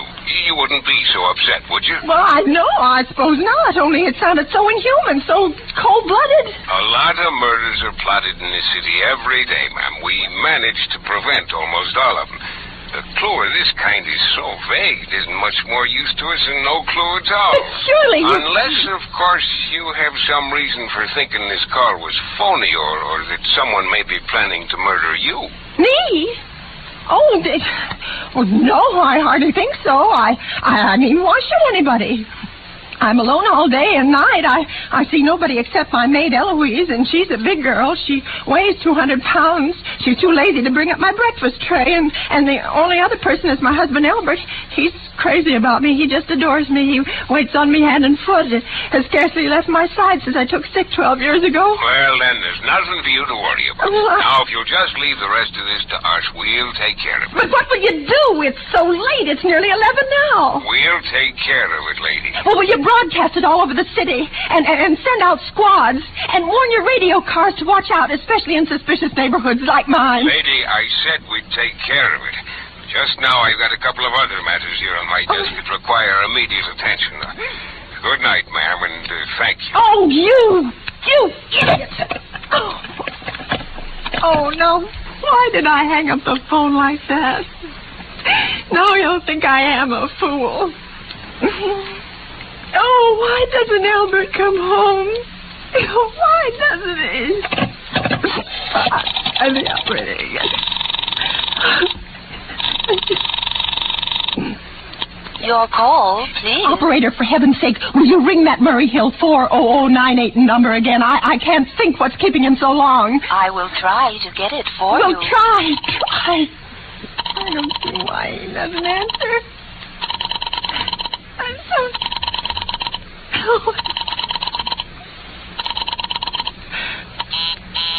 I am sorry. Murray Hill 40098 is busy. I will call you. I can hear it. You don't have to tell me. I know it's busy. Oh, if I could only get out of this bed for a little while. If I could get a breath of fresh air and just lean out of the window and see the street. Hello, Albert? Hello? Hello? Hello? Oh, what's the matter with this phone? Hello? Hello? Hello? Hello? Oh, for heaven's sake, who is this? Hello? Hello? Hello? Trying to call me. What are they trying to do to me? Oh. Your Your call, please. Hello, operator. I don't know what's the matter with this phone tonight, but it's positively driving me crazy. I've never seen such inefficient, miserable service. Now, look, I'm an invalid. And I'm very nervous, and I'm not supposed to be annoyed. But if this keeps on much longer... What seems to be the trouble? Well, everything's wrong. I haven't had one bit of satisfaction out of one call I've made this evening. The whole world could be murdered for all you people care. And now my phone keeps ringing and ringing and ringing and ringing every 5 seconds, and when I pick it up, there's no one there. I am sorry. If you will hang up, I will test it for you. I don't want you to test it for me. I want you to put that call through, whatever it is, at once. I'm afraid I cannot do that. You cannot? Well, why? Why, may I ask? The dial system is automatic. If someone is trying to dial your number, there is no way to check whether the call is coming through the system or not, unless the person is trying to reach you, complains to his particular operator. Oh, of all the stupid... And meanwhile, I've got to sit here in my bed suffering every time that phone rings, imagining everything. I will try to check the trouble for you. Check it. That's all anybody can do. Oh, what's the use of talking to you? You're so stupid. Oh, I'll get her. Of all the impudent... How dare she speak to me like that? How dare she speak to me?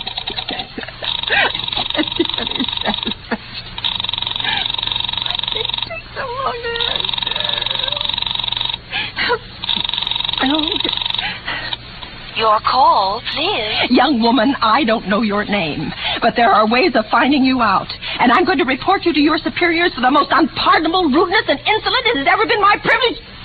Give me the business office at once. You may dial that number direct. Dial it direct? I'll do no such thing. I don't even know the number. The number is in the directory, or you may secure it by dialing information. Listen here, you... Oh, what's the use? Oh, dear. Oh, for heaven's sake, I'm going out of my mind. I'm going out of my mind. Hello? Hello, stop ringing me. Do you hear? Answer me. Who is this? You realize you're driving me crazy? Who's calling me? What are you doing it for? Now, stop it, I say. Hello? If you don't stop ringing me, I'm going to call the police. You hear? The police. Oh, Albert would only come home. Oh, let it ring. Let it go on ringing. It's a trick of some kind. I won't answer it. I won't, even if it goes on ringing all night. Just ring all night. I don't...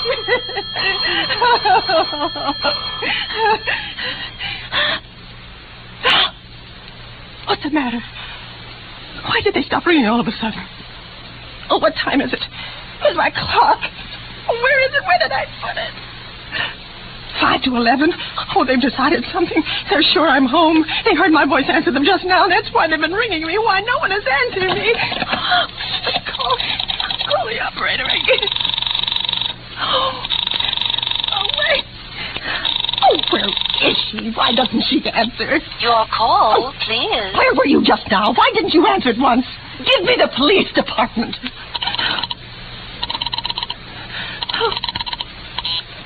I am sorry. The line is busy. I will call you. Busy? But that's impossible. The police department can't be busy. There must be other lines available. The lion is busy. I will try to get them later. No, I've got to speak to them now, or it may be too late. I've got to get to someone. What number do you wish to speak to? Well, I don't know, but there must be someone to protect people besides the police department. Detective agencies. You will find detective agencies listed in the classified directory. But I don't have a classified. I mean, I'm too nervous to look it up, and I don't know how to use it. I will connect you with information.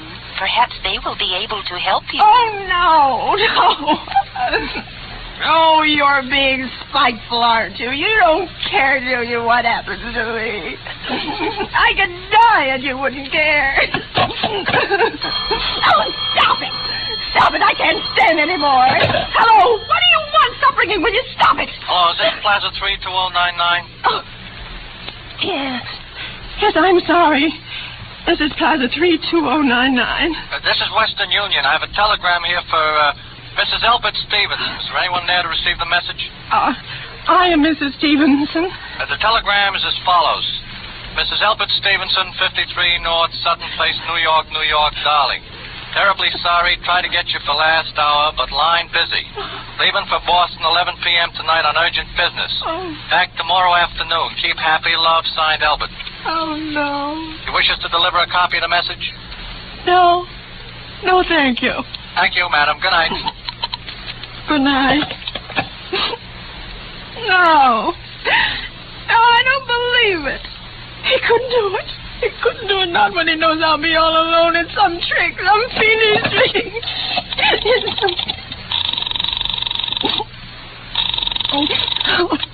Your call, please. Operator, try that Murray Hill 40098 number for me just once more, please. You may dial that number direct. Oh. M.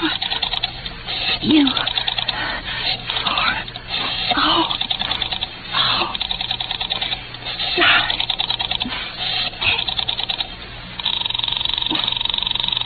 Oh. Oh, no. Oh, he's gone. Oh, Albert, how could you? How could you? Oh, but I can't be alone tonight. I just can't. If I'm alone one more second, I'll go mad. I don't care what he says or what the expense is. I'm a sick woman. I'm entitled to some consideration.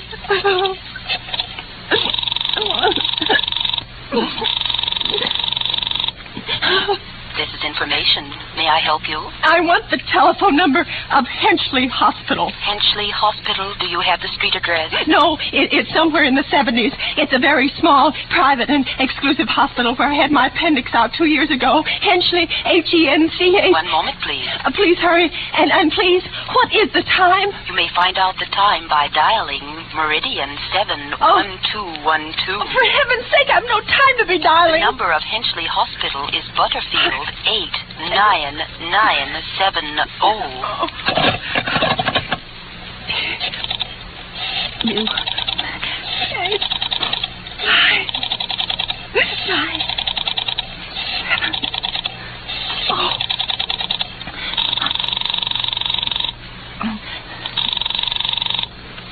Henchley Hospital, good evening. Give me the nurse's registry. Who was it you wish to speak to, please? I want the nurse's registry at once. I want a trained nurse. I want to hire her immediately for the night. I see. And what is the nature of the case, madam? Nerves. I'm very nervous. I need soothing and companionship. You see, my husband is away, and I'm all... Have you been recommended to us by any doctor in particular, madam? No, but I really don't see why all this catechizing is necessary. I want a trained nurse. I was a patient in your hospital 2 years ago, and after all, I do expect to pay this person for attending me. We quite understand that, madam. But registered nurses are very scarce just now. Our superintendent has asked us to send people out only on cases where the physician in charge feels it is absolutely necessary. Well, it is absolutely necessary. I'm a sick woman. I'm very upset. Very. I'm alone in this house, and I'm an invalid, and tonight I overheard a telephone conversation that upset me dreadfully. A woman's going to be killed when a train comes. In fact, if someone doesn't come at once, I'm afraid I'll go out of my mind. I see. Well, I will speak to Miss Phillips as soon as she comes in. Miss And Phillips? what is your name, madam? When do you expect her in? I really couldn't say. She went out to supper at 11 o'clock. 11 o'clock? Oh, it's not 11 yet. Oh, my clock has stopped. I thought it was running down. What time is it? Just, 15 minutes past 11. What was that?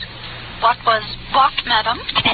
That click just now in my own telephone, as though someone had lifted the receiver off the hook, off the extension telephone downstairs. I didn't hear it, madam. Now, about But this nurse... I did. There's someone in this house, someone downstairs in the kitchen, and they're listening to me now. That is... Oh, I won't pick it up again.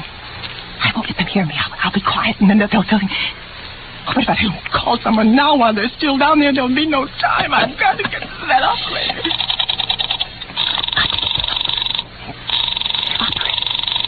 Oh, Master. Your call, please. Operator, I'm in desperate trouble. I am sorry, I cannot hear you. Please speak louder. I don't dare. There's someone listening. Can you hear me now? I am sorry. Oh, but you've got to hear me. Oh, please, you've got to help me. There's someone in this house. Someone who's going to murder me. And you've got to get in touch with the police. Oh, there it is. Did you hear it? He's put it down. He's put down the extension phone. He's coming up the stairs. Oh, give me the police department. Give me the police department. 1 moment, please. I will connect you. Hurry. hurry. Oh, hurry, I can hear him. He's coming. He's coming here.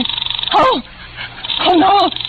Oh, what are you going to do to me? Oh, don't come near me. I haven't done anything, please. Oh, don't hurt me.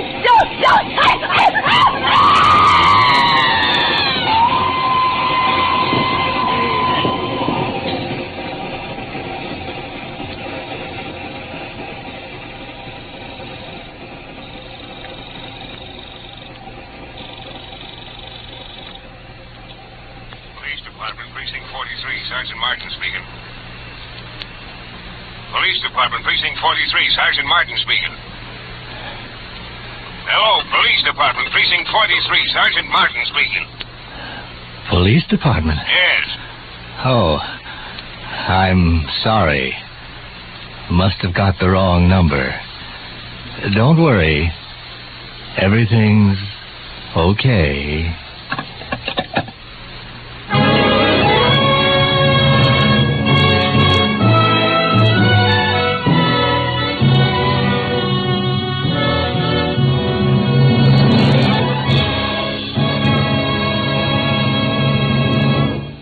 Thank you, Miss Agnes Moorhead, for another memorable performance. Miss Moorhead will return in just a moment. Say, Harlow, you got so wound up on Autolite resistor spark plugs a while back, you never told me whether you saw the state football game last week. You bet I saw it. And say, did you notice the big gaps that State knocked in that enemy line? Yes. Reminded me of that wide gap in Autolite resistor spark plugs. Now, Harlow. You know, when you replace your old narrow gap spark plugs with wide gap Autolite resistor spark plugs, by Cornelius, your engine idles smoother, you have better luck with lean gas mixtures, actually save gas. Harlow, I'm talking about football. Oh, by the way, how'd you like the way State's line cut down enemy interference? Great. Almost as good as the way Autolite resistor spark plugs cut down spark plug interference with radio and television reception. What a team. What a team. Yes, friends, when it comes to team play, you really get it with those sensational new Autolite resistor spark plugs. And other Autolite engineering first. And no wonder, for Autolite resistor spark plugs are one of over 400 automotive, aviation, and marine parts made by the 26 nationwide Autolite plants, all famous for Autolite engineered dependability. So, friends, don't dilly-dally, dawdle, or delay, but hop down tomorrow to your friendly Autolite dealer and get a set of wonderful new wide-gap Autolite resistor spark plugs. He's got just the type and size to fit your car. And, friends, remember, too, Autolite means spark plug. Ignition-engineered resistor spark plug. Autolite means batteries. Stay full batteries. Autolite means ignition system. The lifeline of your car.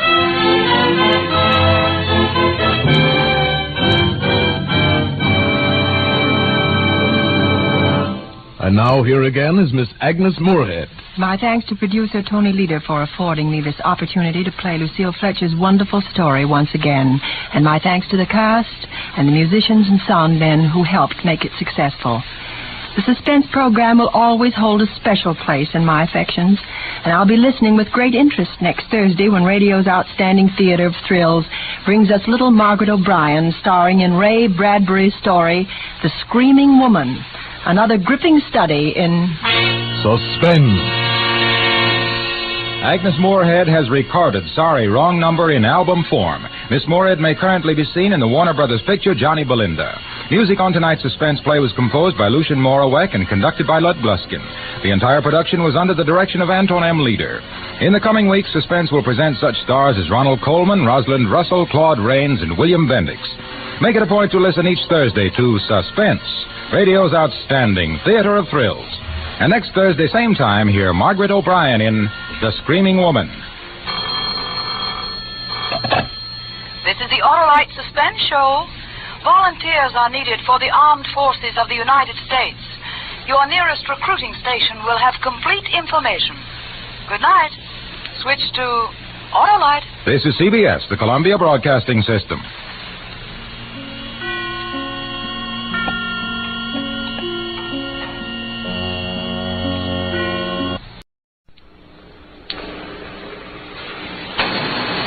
And now, another tale well calculated to keep you in suspense. What is it like for a man to know his own future? and to be able to prepare for his own fatal accident. Listen now to The Time, the Place, and the Death, written by Peter Fernandez.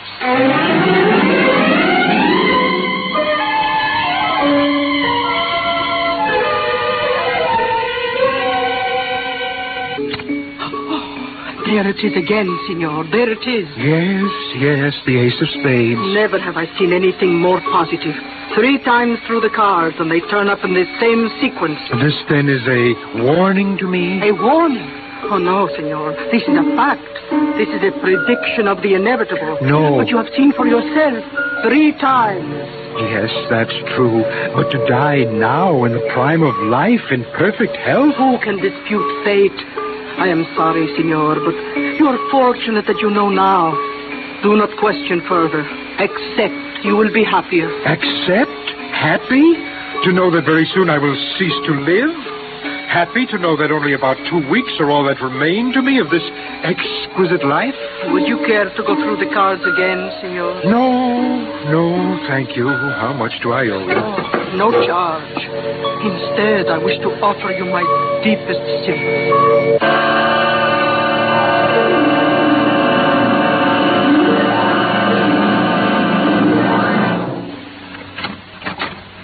Why, Henry. Good afternoon, Irene. How nice to see you. And on a Tuesday. Tuesday isn't one of your usual days. I trust I'm not causing you any, inconvenience by dropping in unexpectedly like this. I'm quite alone, Henry. Good. I have some sensational, some marvelous news for you, my dear. And amusing, I'd say, from that smile you can't quite conceal. My dear Irene, have you ever wondered where and under what circumstances you will die?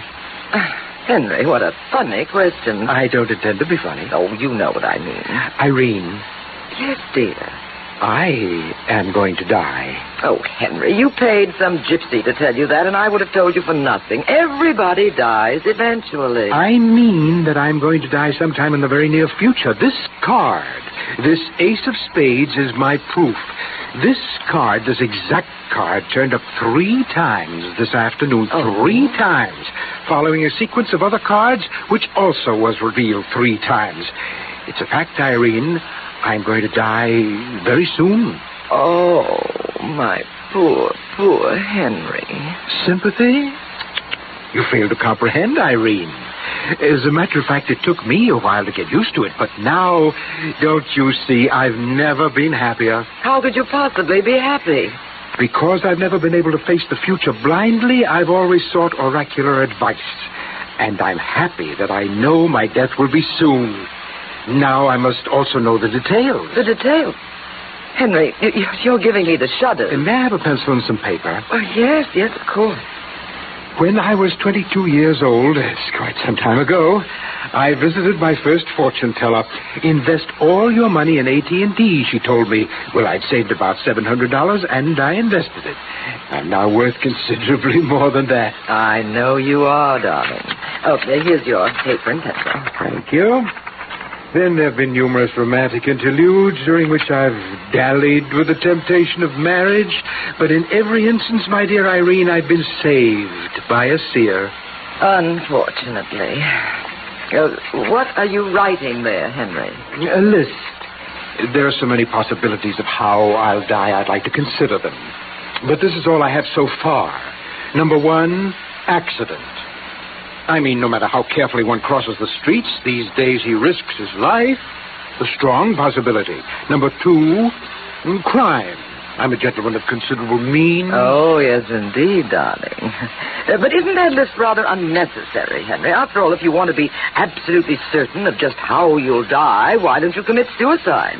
What an absurd suggestion. Then pay someone to do the job. Irene. Oh, well, frankly, dear, I think you should forget the whole thing.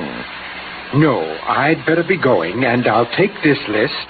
I can add to the possibilities as they occur to me. Now, here, my dear, take this money. Why, Henry? It should be sufficient to buy an attractive dress, which you must wear to my funeral. Well, good afternoon, Irene. Good afternoon, Henry.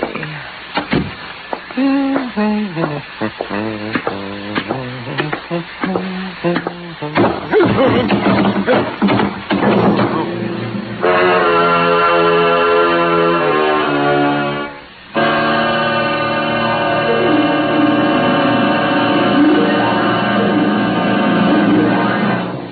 just a moment, we will return for the concluding act of Suspense.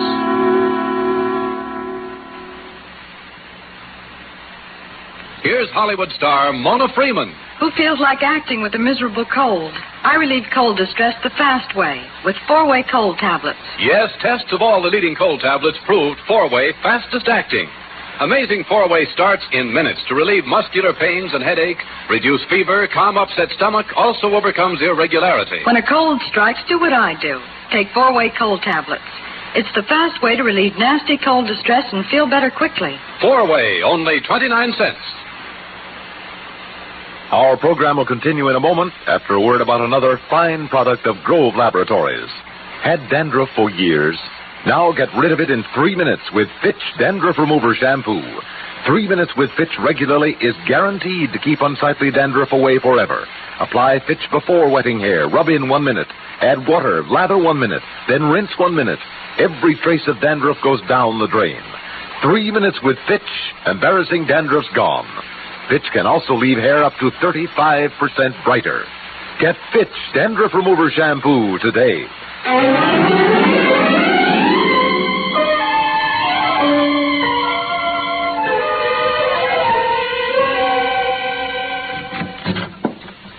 Who's that? What's going on? Miss Chippendale. Miss Chippendale. You all right, sir? Yes, what is it, Rudy? Come here, quick. Bring some water. Your gentleman friend had an accident. Oh, my goodness, they're coming, Rudy. Oh, please, sir, please. It's all my fault. I should have fixed that step. Please, sir. Is he dead, Rudy? I don't think so. He told me something like this would happen. Not 2 minutes ago, he told me. Oh, here, there's water from my vase of flowers. Oh, his eyes are open. Here, sit. Sit up. Sit up. Oh, thank you. Henry, are you all right? Irene? Yes, dear. Have I died? Oh, thank goodness, no, Henry. Now, you see, that ace of spades was wrong after all. I don't think it was. It's that fourth step from the landing. When the weather is damp, it warps and the edge sticks out a little. Some other people have tripped on that step. Well, then but why I haven't you fixed it, Rudy? You're the janitor. Oh, I've tried, Miss Chippendale, but the lumberyard was out of the right kind of wood. My list. I don't need it now. I know everything now. I know the place and the circumstances. You do? Yes. I'm going to die as a result of that fall in the stairway. What? Really, Henry? Well, but don't you see? Fate has given me a warning. The rest is up to me. I must now fix the date and arrange the details for afterwards. Having escaped death once under such miraculous conditions, I'll never escape a second time. Why, imagine just an inch or two from that knob. The lumberyard said they're getting a shipment in next week. Then I can fix that step. If you do, my good man, you'll have to answer to me. What? Good afternoon.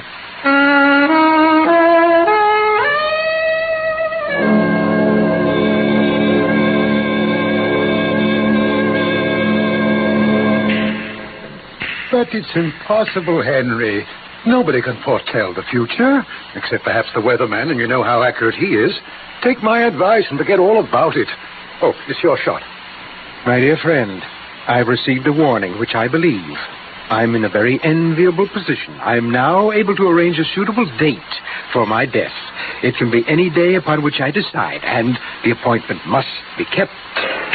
Oh, good shot, Henry. Tomorrow? No, tomorrow's too soon. But, next Friday. Friday. That would be a fine day on which to die. Next Friday isn't any good, Henry. Why not? That's my usual day for visiting Irene. Oh, but of course. How forgetful of me. Well, I don't wish to die on Saturday. There are too many interesting parties I might attend. Sunday. The day will be Sunday. Perfect. They can bury me on Wednesday. Oh, another good shot, Henry. Now, I must see my lawyer about a will at once. I'm leaving almost everything to dear Irene. Oh, you are? Well, I can't leave her penniless. No, of course not, And then I must arrange for the funeral, the burial, so many last-minute details. Perhaps I won't have time ever to see you again, unless you can be in Irene's apartment with her next Sunday for our farewell. Well, In fact, Joseph, I'd like you to be there at, shall we say, 5:30. I'll descend the stairs to my death at 5:52. Yes, 5s and 2s always have been benevolent numbers for me. Yes. I'll be there, my dear Henry. And on Wednesday, of course, you'll attend my funeral? Of course. And, I shall mourn for you deeply. Splendid. The funeral will be at 3 o'clock. Oh, 3 o'clock. Oh, but Henry, that's the afternoon they'll be judging the terriers at the Westminster. And I've registered both Tristan and Isolde. Oh, no. I'm dreadfully sorry, but I just can't. I am sorry, too, Joseph, but at least can I expect you to be at Irene's on Sunday? On Sunday? Oh, yes, Henry, yes. I shall be there.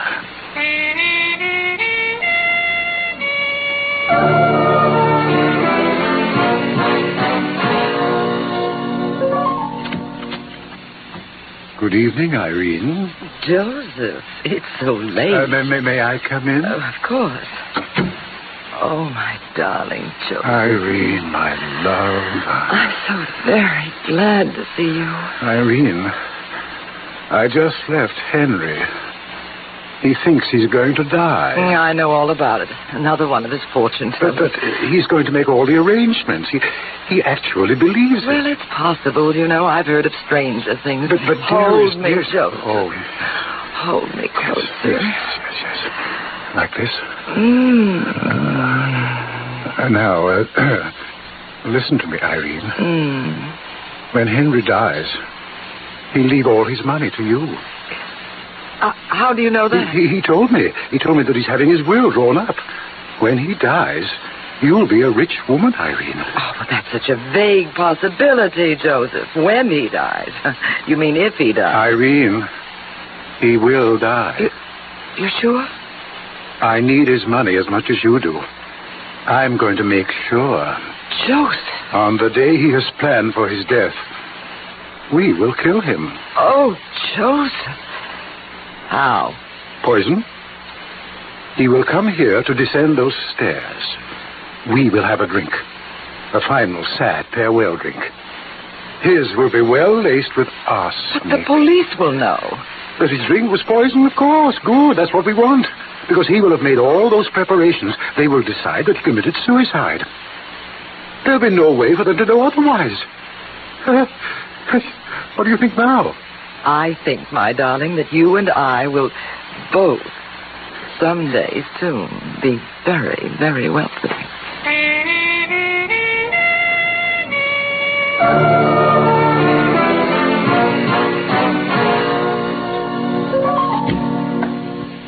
Yes, sir. Is there some way I can help you, or would you rather look around? I wish to order one of these. Oh, yes, sir.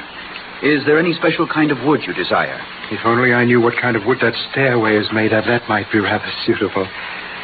But it too might warp. I desire mahogany. I'll just write this down. Yes, and the trimming, sir. Silver. I want a first-class funeral. Very well. $2,000 certainly will take care of everything, sir. Excellent. I'll make you out a check for the amount right now. Oh, that's perfectly all right, sir. Just a deposit will be sufficient. You can mail the balance to us later. But I won't be able to later. You see, the coffin and the service are for myself. That's a great joke. I am not joking. I am dying on Sunday. I want to be buried next Wednesday. I believe you're serious, sir. I assure you I am. Forgive me. I understand.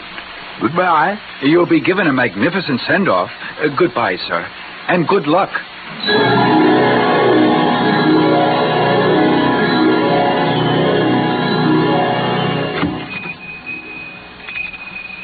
Good afternoon, sir. May I help you? Wait. Let me make a guess. I'd say that you're a man searching for an exquisite boutonniere. I wish to order a floral wreath. Oh, yes, sir. It is to have a diameter of 5 feet. Yes, sir, 5. With a blue ribbon. Blue. And the flowers are to be orchids.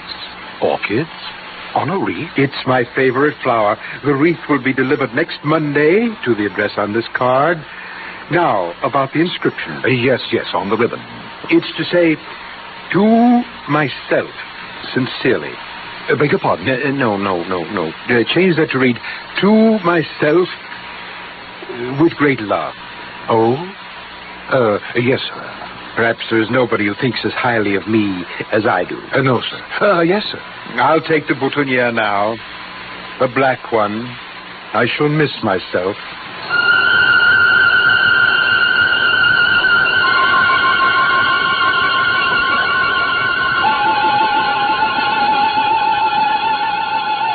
Irene, he should be here any moment. Yes, I know. And he's never late. No. Here's the capsule with the arsenic. Oh, it looks so harmless, doesn't it? Now, when he comes in, offer him this drink. Then break this capsule with your fingernail right here. And pour all of the contents into his glass. There's enough here to fell an ox. Such a little thing. Think of tomorrow, darling. Think of all his money. Oh, that's all I've thought of for years. Well, there he is. Then quick, put this next to the liquor bottle. Yes. How's this? Good. He'll never notice. Now, answer the door. Joseph, I'm afraid. There'll be nothing to it. As soon as he drinks the arsenic, we'll just call the police and it'll all be over. Hurry.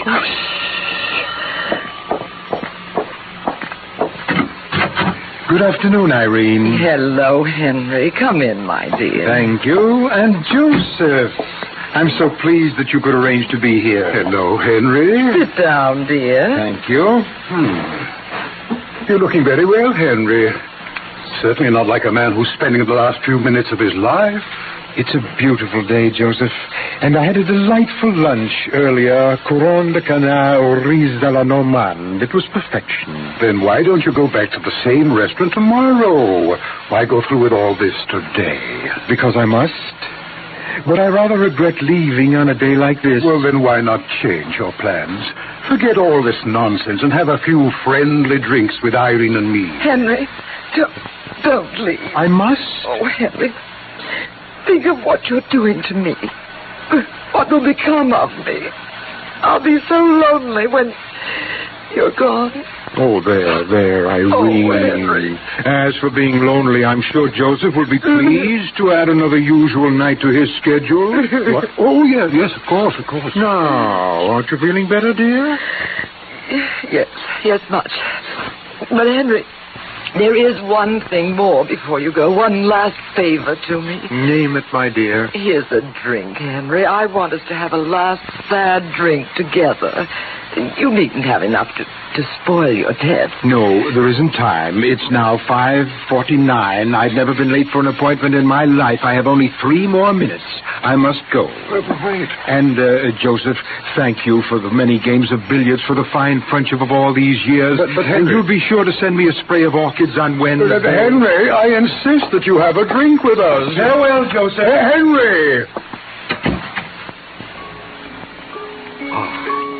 This is it. Yes, I can see that step, the 4th from the bottom. Now. It'll be such a perfect funeral, and that cemetery plot, eternal beauty there, a perfect life, and now a perfect death. The next one, it's the next step. I'll close my eyes and step off into space. Goodbye. Goodbye, beautiful world. Good heavens. You made it okay, huh? You fixed that step. I did not. I got the wood, but today's Sunday. I don't work on Sunday. Then the step is no longer warped. It's just the same as the day you fell. But you were so careful today, even when you shut your eyes. I stood over there watching you. You didn't trip even a little. You went so carefully that I... Henry! Well, you're all right. You're not dead. Dead? No, Joseph. Oh, then nothing happened? Oh, I saw images of my childhood. My whole past flashed before me. And then I realized that this afternoon, just now, I escaped my own death. That's true. And now, don't you see, now I shall live forever. Oh, no.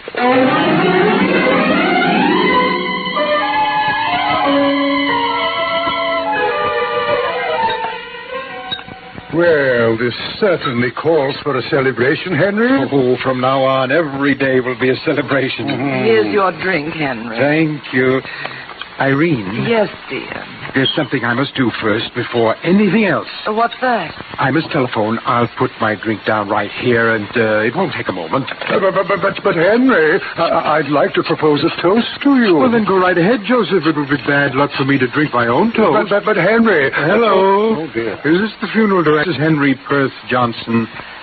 You're expecting my body in a short while. Well, I've decided to cancel all the arrangements. Yes, that's right. No, I didn't die. No, I'm in the best of health. Next week? No. My good man canceled it permanently. Thank you. Henry. Now, wait, Joseph. Before you make a toast to me, I would like to propose one to both of you. Irene, do something. It mustn't happen. No, Henry. What's the matter? Here, give me that glass.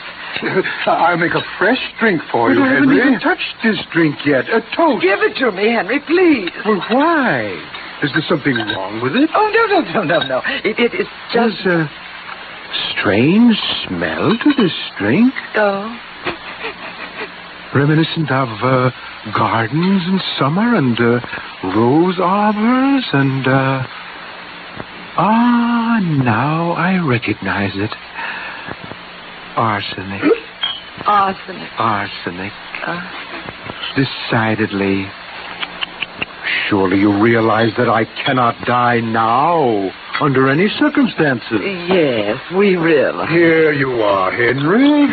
A fresh drink, and I'll take that glass. Thank you. Henry, sweet Henry. Will you ever be able to forgive us? Forgive? I've already forgotten. To you, Irene, and you, Joseph, my closest and my dearest friend.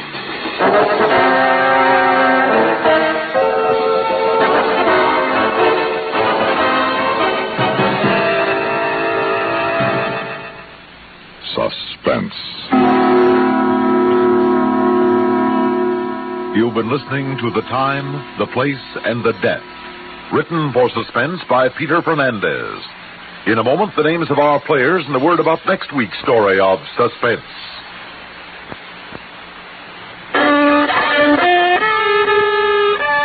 Are you out of tune due to irregularity? Then help yourself get back in tune with Kellogg's All Brand. Pleasant, isn't it? The feeling of well-being you get when constipation from lack of bulk is no longer a worry. When harsh, irritating drug laxatives can be thrown away.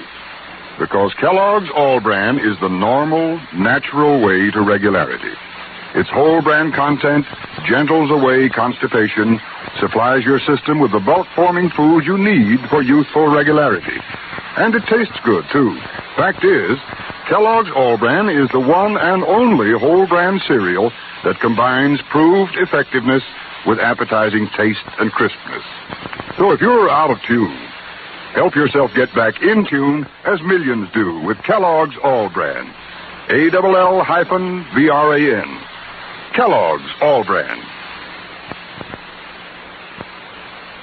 Heard in tonight's story were Eric Dressler as Henry, Claudia Morgan as Irene, and Mercer McLeod as Joseph. Others in our cast included Bryna Rayburn, Maurice Tarplin, Peter Fernandez, and Dwight Wiest. Listen again next week when we return with Turnabout, written for suspense by Jay Bennett. Another tale well calculated to keep you in suspense.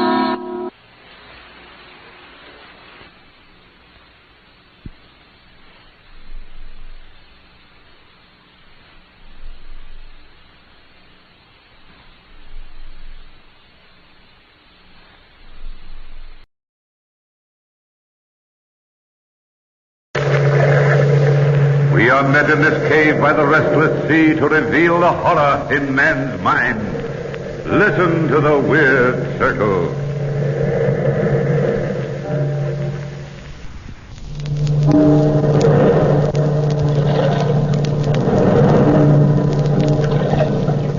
listen to the waves. Listen closely, for you will hear the crying of lost souls. Our story discloses the horror in man's mind. This is a tale of the house and the brain. Come with me to London, through the heavy fog of the city to a large house in the suburbs. A young couple enter the portals of that house to attend an art auction. Strange. Seems very wonderful. Well, hello, Jim. We've been looking all over for you. We've got quite a crowd here today. Paul Whitney, Sandra. I'm glad you've come. I thought you two were refugees from this sort of thing. Well, frankly, Jim, I've suddenly conceived a passion for good oil paintings, and I'm going to buy this fabulous painting of the ancient cutthroat. Well, to tell you the truth, Jim, she suddenly conceived a passion for cutthroats, ancient or otherwise. Oh, my husband abuses me. I'm too nice to her, or she'd never be interested in any other man. But, darling, the man in the portrait's been dead 400 years. Dead or living, he's not beyond your charms. Oh, but my husband loves me, Jim. Must be my fatal fascination. Yeah. But I didn't come here to talk with you, even if it is fun. I came here to see that oil painting. Oh, it's quite a painting. Yes, so we've heard. It's in my study. Come and take a look before the auction starts. Now, don't fall in love with it, Sandy. No matter how you feel about 15th century reprobates, I'm not going to spend a fortune buying useless pictures. Well, there's the picture. What do you think? He has a face you'll never forget. And a reputation. Yes, sir. He lived a full life. You know, he was supposed to have been fabulously wealthy. But when he died, his fortune disappeared. Oh, my dumpling aunt. He looks like the kind of man who sticks pins in people for the devil of it. Sandra. The strangest thing about the picture is the man's eyes. You get the feeling that the eyes are alive. Yes, very definitely. Clever work. Paul. What's the matter with you, Sandra? I could have sworn I've seen that man in London recently. What man? The one in the picture. What? He's been dead 400 years. Stop snickering at me, Jim. I know what I've seen. Impossible. The only thing left of the Honorable Cutthroat Richards is the house on Orchard Street. He built it 450 years ago, and it's never been really habitable since. Why? Well, this is your chance to laugh at me. It's haunted. Haunted? Oh, not really. Really? Oh, Jim, I've never met a ghost. And you never will, Sandra. Jim, oh, Jim, please, oh, please. Imagine a really, truly ghost. Wonderful, Jim. Take us over. Or, better yet, I'll rent the place for a week. I've heard a lot about ghosts, but I've never been able to pin one down. You know, I've been a student of the occult for a long time. Jim, please. Oh, Sandra, I'm serious. It's dangerous business, this ghost hunting. Please, fella, anything to get Sandra's mind off buying that picture. Very well, but you'll find some very real ghosts over there. The housekeeper, Mrs. Browning, will rent you a room if you want one. But she's the only person who's ever been able to stay in the old house. Thanks, old man. Come along, Sandra. But the picture. Hang the picture, my sweet. I've got a genuine ghost for you.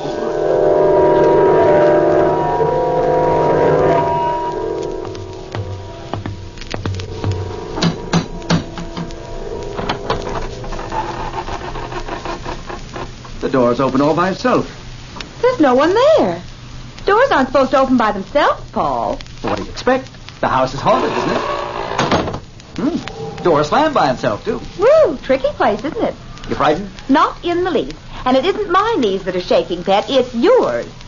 Wonder where the housekeeper is. Her name's Mrs. Browning. Call her and see what happened. All right. Mrs. Browning! Don't poke me, Paul. I didn't poke you. Well, I didn't poke myself. Oh, hey. I wonder if we're alone. Look behind me, Paul. If it's a ghost, I don't want to meet it quite yet. Silly, it's broad daylight. Anybody knows ghosts never appear until nightfall. Paul, look. It's a child's footprint right there in front of me, a wet footprint. Great heavens. No, another one. Looks like the footprint of a child who's taken a bath. Oh, my chubby aunt. Listen. The footprints lead upstairs. Shall we follow? Well, it's the obvious thing to do. Ghastly cold in here, Sandy, isn't it? Ghostly cold, at any rate. You're not quite up to form, old girl. You sure you want to go through with this? No, I'm positive. Almost, anyway. Sandy, the footprints. They disappear. Oh, maybe it's all done with mirrors. Good afternoon. Do come in the sitting room. Oh, you must be Mrs. Browning. I'm Sandra Whitney, and this is my husband. How do you do? How do you do? Mr. Danvers told me you were coming. Won't you be seated? Thank you, Mrs. Browning. I hope my stepdaughter didn't frighten you. Your stepdaughter? Well, I didn't see anyone. Naturally. She's dead. You mean the footprints we saw? Yes, of course. You didn't see or hear anything else? No. Expecting anyone? Yes. They're coming for me shortly. My time is up, and I must die in the way they've planned it. They?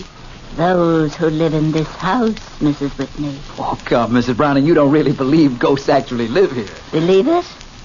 I know it. You see, Mr. Whitney, when I was first married 40 years ago, my husband, my stepdaughter, and myself moved into this house. They were here then. Why didn't you move out? Oh, we became used to them. Then my stepdaughter died. My husband had an unfortunate accident, and I was left alone. You've lived here alone ever since? Yes. Waiting for them to take me. Mrs. Browning, how much will you charge my wife and myself for an apartment here by the week? Charge? Nothing. Nothing at all. Anybody who has the courage to stay here is most welcome. But I advise you against it. Listen. What is it?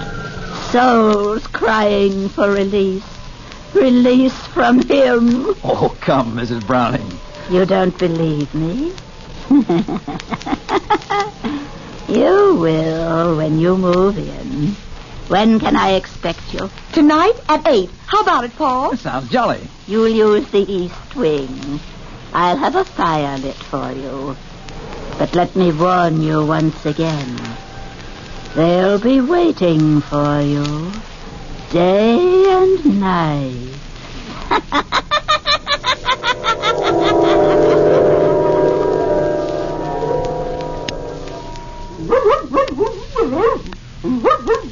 Sandra, go back. Of course, Paul. Down, Blackie. Down, I say. Oh, if you keep squirming, I'll never get you on a leash. I'd better take some pistols along with us. Well, I'm not at all sure you can shoot a ghost, Paul. I'm not at all sure it is a ghost. Something awfully phony about all that. Oh, no. My intuition says there were ghosts in that house, darling, and I've a very perceptive intuition. Sandra, you're not going to take Blackie with you. Well, of course I am. He's a watchdog, isn't he? But a dog. Now, darling, remember how nicely he caught pheasant last year? But pheasant aren't the same thing as ghosts at all. Stuff and nonsense. You ready? All ready. Here's your coat, dear. Oh, look out the window, Paul. So peaceful out there. You've always been partial to twilight. Oh, reminds me of the time you courted me. It was such a nice time. Paul, that man, the one on the street. What man? The one standing right out there. Look at him. That's the same man whose portrait we saw at Jim Danvers' house today. Sandra, where are you going? To talk to him, Pat, of course.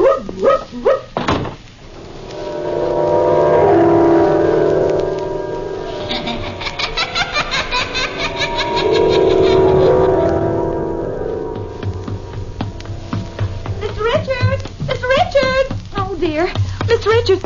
Oh, my chubby aunt. It is him. Oh, excuse me, sir. I couldn't help noticing you, and... You noticed me? You are Mr. Richards, aren't you? I've been known to many, by many names. Oh, dear, please pardon me if I'm rude, but... Well, how in the devil did you manage to stay alive for 400 years? You will notice my eyes. Look deep. Deep. Oh, let me go. Let me go. Deeply into my eyes. A greater power, greater than death. You've never seen me before. You don't know me. You can never remember me again.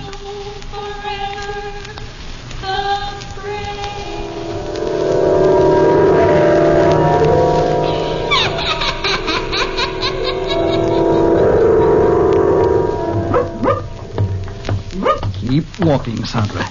I hope you're properly ashamed of yourself, approaching strange men and asking them silly questions. Well, I'm sorry, Paul. It was stupid of me, but anybody can be wrong. Of course they can, but on the face of it, it was silly. expecting a man who was alive 400 years ago to be roaming around loose. It wasn't a matter of looseness, Pet. It was a matter of liveness. Now, come on, stop being a husband and hold my arm. I ought to tear it off and beat you over the head with it. He's so virile. But I love him. Well, come along, Sandy. There's your haunted house ahead. We don't want to keep Mrs. Browning waiting. Or the ghost.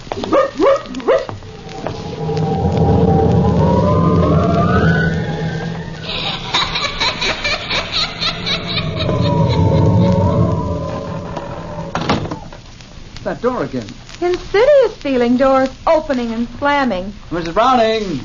Mrs. Browning! I'm in the east wing, Mr. Whitney, just lighting the fire. You better go on up. This hall's drafty. Hey, Paul, more than cold in here. It's almost as if something or somebody is draining your body of all warmth. That's a pleasant thought, Sandy. Now that you've scared yourself stiff, move. Well, I was just getting in the mood for ghosts. Where's the east wing? This way, Mrs. Whitney. Oh, hello, Mrs. Browning. Well, this room looks cheerful. It's as gay as my mood. Nice fire, nice candles. Quiet, Blackie. You'll scare somebody. A dog scare somebody? Not tonight. They came tonight. What came tonight? You see. Better make yourselves at home while you can. Blackie, sit down. Over here, Blackie. Look at him, Paul. The hairs on his head are standing on end. Be quiet, Blackie. Blackie! Look, I told you they were here. A luminous mass. A blue mass. Sandy, be careful. It's materializing. Coming for me. I knew it. Coming for me. Oh, Mrs. Browning, Paul. Fingers are choking her. Good heavens. Mrs. Browning. Paul, stop this horrible thing. It's horrible. It's all right, Sandra. All right, darling. Oh, it's gone, hasn't it? Yes. It's gone. But Mrs. Browning, she's dead.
Mr. Danvers, I'm going to reconstruct the scene of the crime. Nobody tells Detective Hodges that a flesh-and-blood woman gets bumped off by a ghost. But I saw it myself. Oh, be quiet, Blackie. If you'd only relax, Detective Hodges, and go away, we'd catch the ghost for you. Quiet! I'm only trying to help, but Blackie, stop. Sandra, you're only confusing the issue. Paul's right, Sandra. Sit down over here. Jim Danvers, if you side with Paul, I'll never speak to you. Now, Mr. Whitney, if you don't mind, we'll go over the details again. What happened? Well, Mrs. Whitney and I were here in this room with Mrs. Browning when a blue mass suddenly floated in the door. The lights in the fireplace dimmed, the candles were extinguished, and Mrs. Browning began to scream. Why? Because she saw a ghost. It's really all so simple. Sandra, my dear. And then what happened? The mass suddenly materialized, at least sufficiently for us to see two hands. Two hands without a body. The hands reached out, grasped Mrs. Browning by the throat, and... That was that. Thank you, Mrs. Whitney. I suppose you expect me to believe that story? There's no reason for you to doubt Mr. Whitney's word, Detective Hodge. I'm not saying there is. But there was only 3 people in this room, and one of them is dead. Everybody's under arrest. Everybody, do you hear? Oh, Paul, it's here again. Look, Detective Hodge. Paul, Sandra. Oh, Paul, for heaven's sake. What is it? An axe murderer in ectoplasm. Sandra, don't be funny. Let's get out of this house before it gets all of us. It's gone. Yes, it's gone. Now, do you believe us, Detective Hodge? Yes. Yes, I believe you. I'll have Mrs. Browning's body removed to the morgue right away.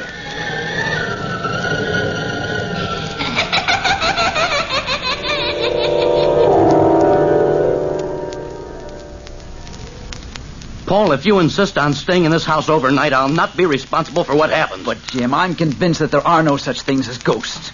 Now, please, Jim, take Sandra back home and leave me. I'm not budging without you, Pet. Sandra, don't be foolish. Well, no matter what you two do, I'm not staying here. Oh, go, old fuzzy beard. Take thy tired body and deliver it to a safe, warm bed. Poor Jim. Scared of a little ghost. It's 11 p.m. already. Well, good night, Paul, Sandra. Nighty-night, Jim. What was that? You mean the footfalls? Yes, what is it? The housekeeper's dead stepdaughter. You see? It's all so simple. Good grief. Good night.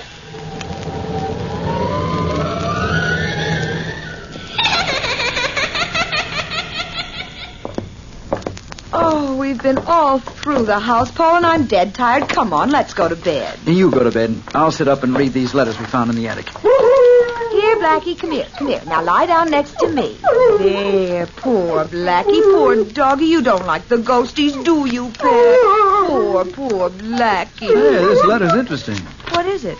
Evidently a letter from the housekeeper to her husband. A love letter. She talks about her brother's child.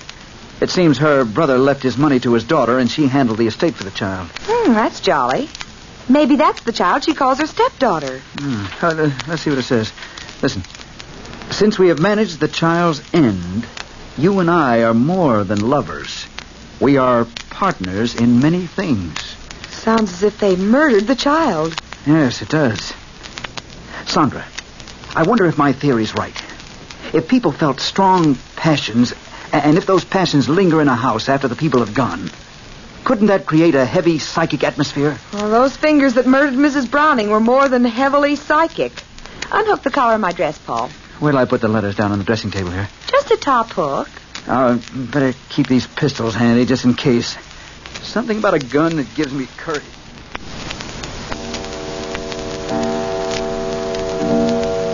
Funny. Oh, it's midnight. I'm tired and nothing's funny. You know Mrs. Browning's sitting room? It seems to be an extra addition to this house. It juts out from the rest of the building like a sleeping porch. What's funny about that? Well, that horrible cold and the footfalls all seem to emanate from that room. Oh, you and your logical mind. Oh. What's the matter, Sandy? Oh, look. The fire's dimming.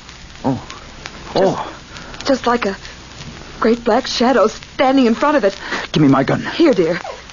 Shh, Blackie, shh. Look, Sandy. A hand reaching out from the wall. The letters. It's got the letters.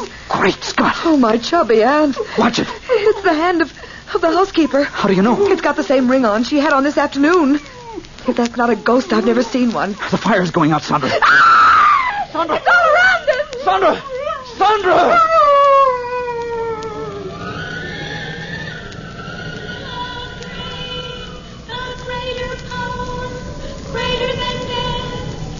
You can't pit your will against mine. My will is greater. No. Succumb.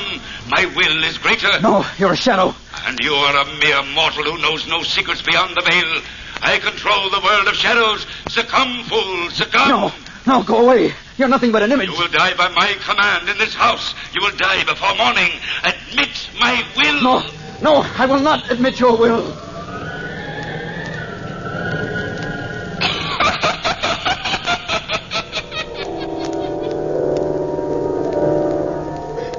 Sandra, you're safe now on your own home.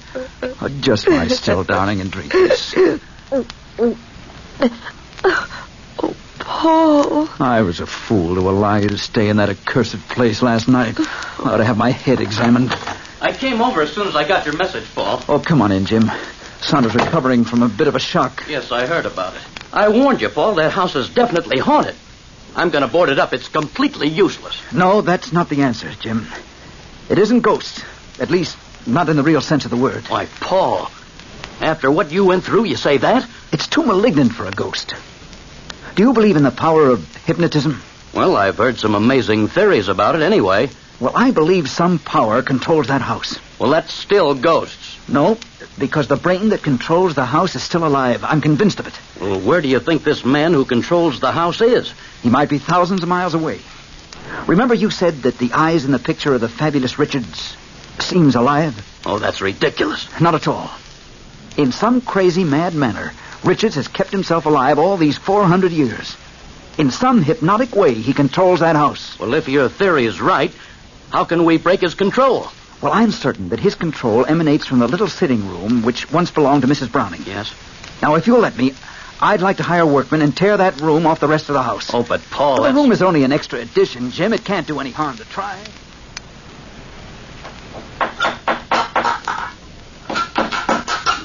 Okay, pull up more of that flooring. Did you hurt yourself climbing that partition, Sandra? No. Oh, imagine a secret room down here, Paul, right beneath the sitting room. You see, Jim, Paul was right. Why, it's like finding a box with a false bottom. That's all for now, boys. Careful of your head, Sandra. This room isn't very big. But it's as cold storage. Well, now you know how a hunk of beef feels in an icebox. That's gay. A musty old room. Bed and 4 walls. And 2 drawers built into the wall over there. All modern conveniences. Try to open them. They look rusty. Just pull. All right. There. The drawer's open. Oh, nothing but a lot of musty old clothes. Listen, Paul. Nothing unusual, Jim. Just the same footfalls we've been hearing all along. I'm beginning to become quite fond of them. Look, here. Why, it's a miniature painting. Yes, a painting of Mr. Richards. Look at it. The same face as that painting in my house. Look at the eyes in the miniature. Paul, they're alive. Great heavens. They're moving. You better put that portrait down, Paul. Yes, they are alive. Living matter in a painting. Oh, Paul, it's getting colder in here all the time. I feel faint, and as if something unearthly's moving around. Open the next drawer, Paul. Hurry, I don't like this growing cold at all. It won't budge. The blasted thing. Oh, there it is. Why, Paul, there's a thin china saucer full of crystal liquid with a compass floating on it. That's a strange thing. There's an inscription written in the drawer. What's it say? As this compass moves, so my will dominates everything within these 4 walls. Everything dead or alive. Accursed be the house, and restless the dwellers therein. What's it mean? This is the brain, Sandra. Richards controls this instrument through hypnotism. He can control a piece of paper or a chair or even the souls of the dead. Then this house is haunted. Yes, haunted by a malicious, malignant will.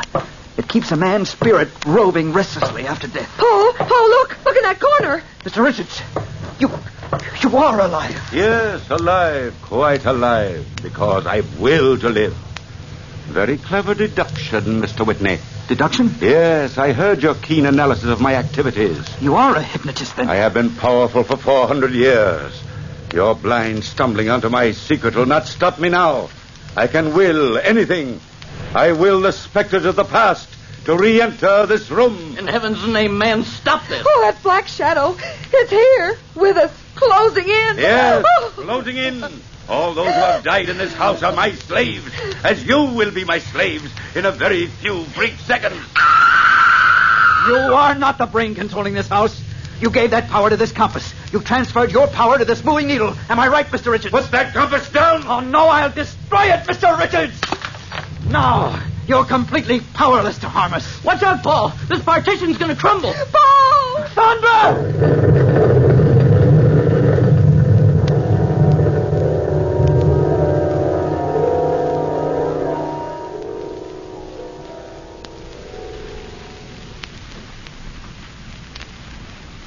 Gosh, Paul, it's good to be back in our own home. What happened to Mr. Richards when the partition collapsed, Jim?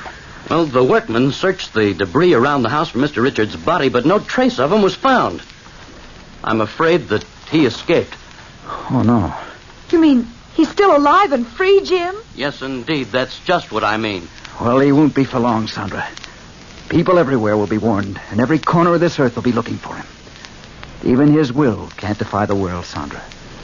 No one man can ever fight the world.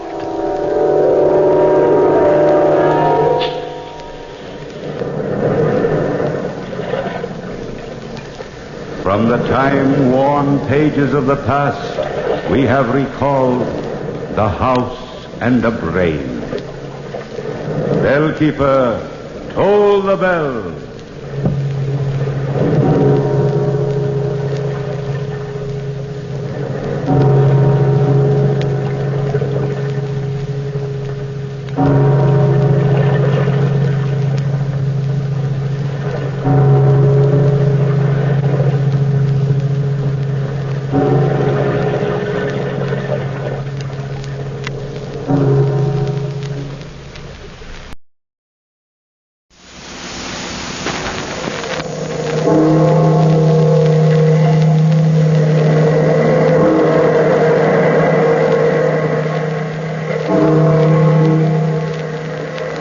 Out of the past, phantoms of a world gone by speak again the immortal tale, the possessive dead.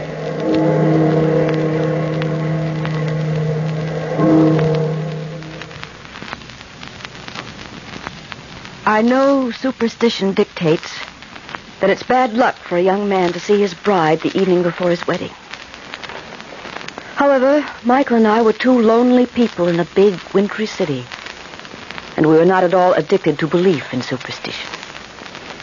We had known each other since we were children, and I had loved Michael as long as that. He, on his part, claimed to have loved me even longer. It was the warm kind of love, the kind that grows on you and stays, believing and never wavering. Yes, Michael and I did see each other the day before we were to be married. In fact, we went shopping together. We entered one of the dusty little shops Michael loved so much. It was warm in there, musty, and sort of attic-like. Ooh. Boy. Well, it's warm in here anyhow. But what a funny little place. So much stuff. I never saw so many old things together in one place. And look. Look, Michael, the shopkeeper. He looks exactly like a gnome. Baldest head I ever laid eyes on. Good afternoon, sir. Good afternoon. Can I help you? Oh, thank you. We're just looking around. Anything in particular you'd like to find? Well, to tell you the truth, I was looking for an odd piece, something unusual for a paperweight. A little curiosity of some sort. Well, just look around, sir. Perhaps you'll find what you want. Oh, thanks. Say, there. That looks like just the thing. Oh, no, sir, no. I'm sure that wouldn't do. Oh, why not? It's beautiful. It's the most beautifully modeled foot I've ever seen. It's not heavy enough for a paperweight, sir. And besides, you wouldn't want to pay that much just for an ornament. Well, it can't be too expensive, especially if it's not heavy. Bronze, isn't it? No, not bronze. Huh? Oh, here, I'll take it off the table. It shouldn't be there anyway. Oh, that's lovely. Must have been near some perfume, too.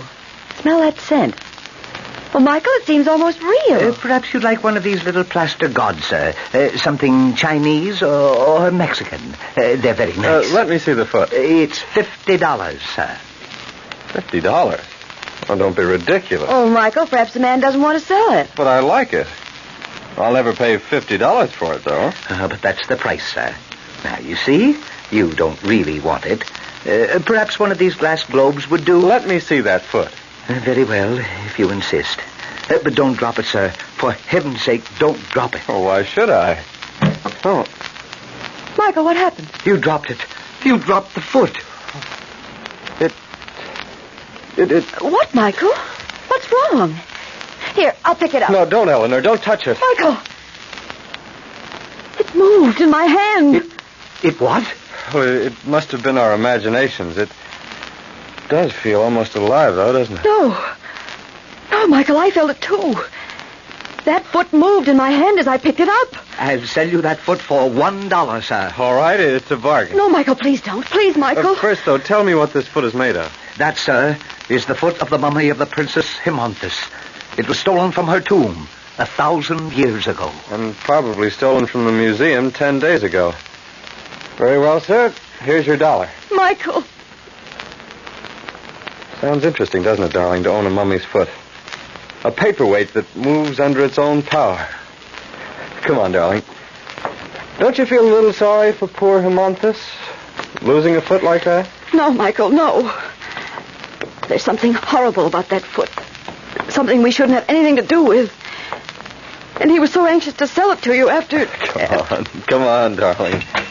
Don't let your imagination run away with you. It couldn't really have moved. We just thought it did.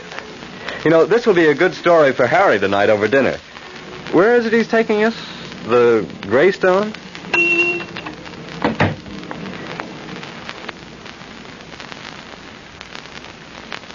I hardly felt the bitter cold outside as we walked away from the little shop. My only feeling was one of apprehension. I could still remember the horrible sensation I had as that little foot had squirmed in my hand. No matter how Michael might try to joke about it, I knew he was mystified too. And I knew that some compulsion other than his own had made him take the mummy's foot. It wasn't until after we had deposited the thing safely on Michael's desk and were having dinner in a brightly lighted restaurant that I began to feel better. Our host, Harry, was to be Michael's best man the next day, and he was no friend of both of us. As Michael told Harry the story, the horror of it seemed a little foolish, as such things will when you're in gay public places. And the funny part of it was, Harry, that if it hadn't been for such a tiny foot, you might have sworn that it belonged to the shopkeeper himself. He looked enough like an Egyptian mummy to be one. Well, I'm surprised that Eleanor let you buy it at all. It doesn't sound like a very pleasant thing to have around. I couldn't talk him out of it, Harry. I believe he was enchanted. Enchanted by an Egyptian and a mummy at that. Michael always was quite a Don Juan, or should I say quite an Antony. Hey, there's a little bit of something I'd wrap up and take home, mummy or not. Oh, where, Harry? See? He's interested already. You're right, Harry. I believe he is a Don Juan. Say, not bad. Oh, where is she? Right over there to my left.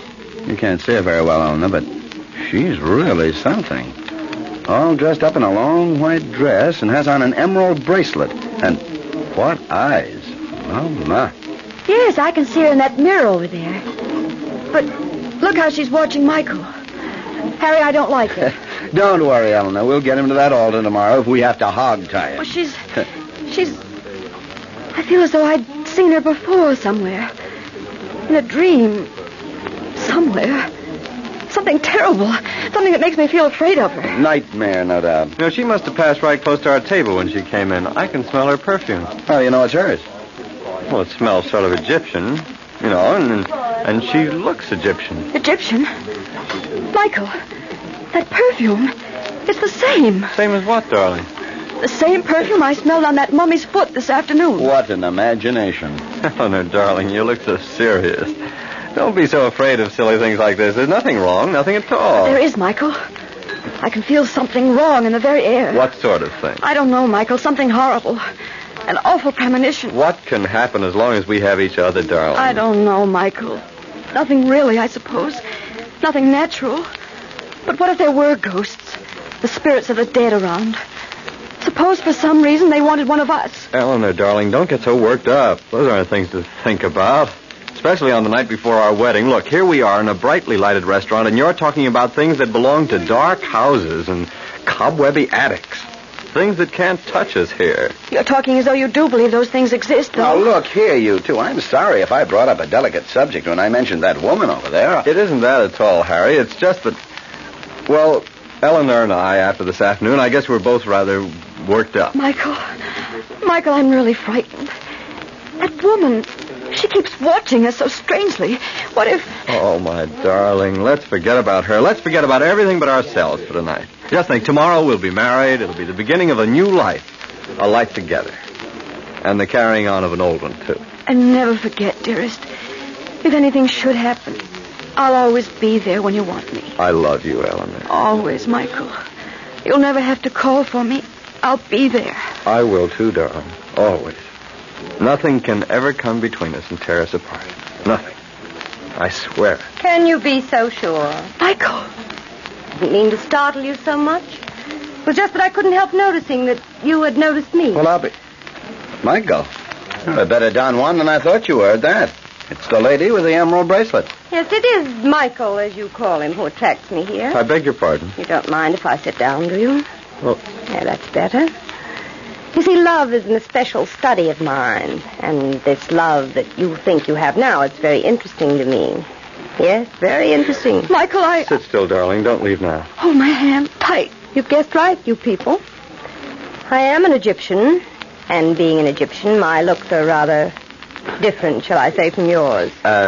Nice difference, though, madam. Mademoiselle, if you please. The women of my country have great beauty in the eyes of you Western men. Yes. So you two think yourselves in love. Very much in love. Well, who can say what love is, unless they have felt it through centuries? I know what love is. It's growing together, being a part of the one you love. Why, Michael and I have grown up together, loved each other for years, 15 years at least. 15 years? Nothing. What if it had lasted 30 centuries? That's ridiculous. Is it? Well, my little one, we shall see. There is a love which has lasted that long. And almost it is consummated. Perhaps tonight. Tonight? Think of it, Michael. Michael. And this little love of yours, 15 years, it will be no more. But as I who have loved through 30 centuries, we cannot talk of that here, can we, Michael? Well, why do you ask me that question? Because it affects you more than anyone else. As for you, Eleanor, not you nor anyone else can interfere. Michael, send her away. No one can send me away. That would be like trying to send the very air out of this room. Who are you? I'm a woman of Egypt. What is your name? Name? What is a name except a tag for the living? My name is Hermonthis. Hermonthis? Just a name like any other. I'll leave you now. But I will see you again. Hermonthis. And what's wrong with that? That was the name of the princess. The mummy's who Michael bought. It's a coincidence, Eleanor. It must be. It seems as though there's a dreadful net stretched around us, coming closer and closer. Oh, Michael, ever since you saw that foot, you seem to have done everything you could to put yourself in his power. Why did you buy it? Why did you? Power in a mummy's foot. Look. She's waving back at us. She's waving as though she wants me to go away. And she's pointing at you. Michael, no one else seems to see her at all. Forget about her, Eleanor. Forget her. She's crazy. No. Look. Michael, Harry, look. What? Look how she's walking. She limps. Almost as though one of her feet was missing.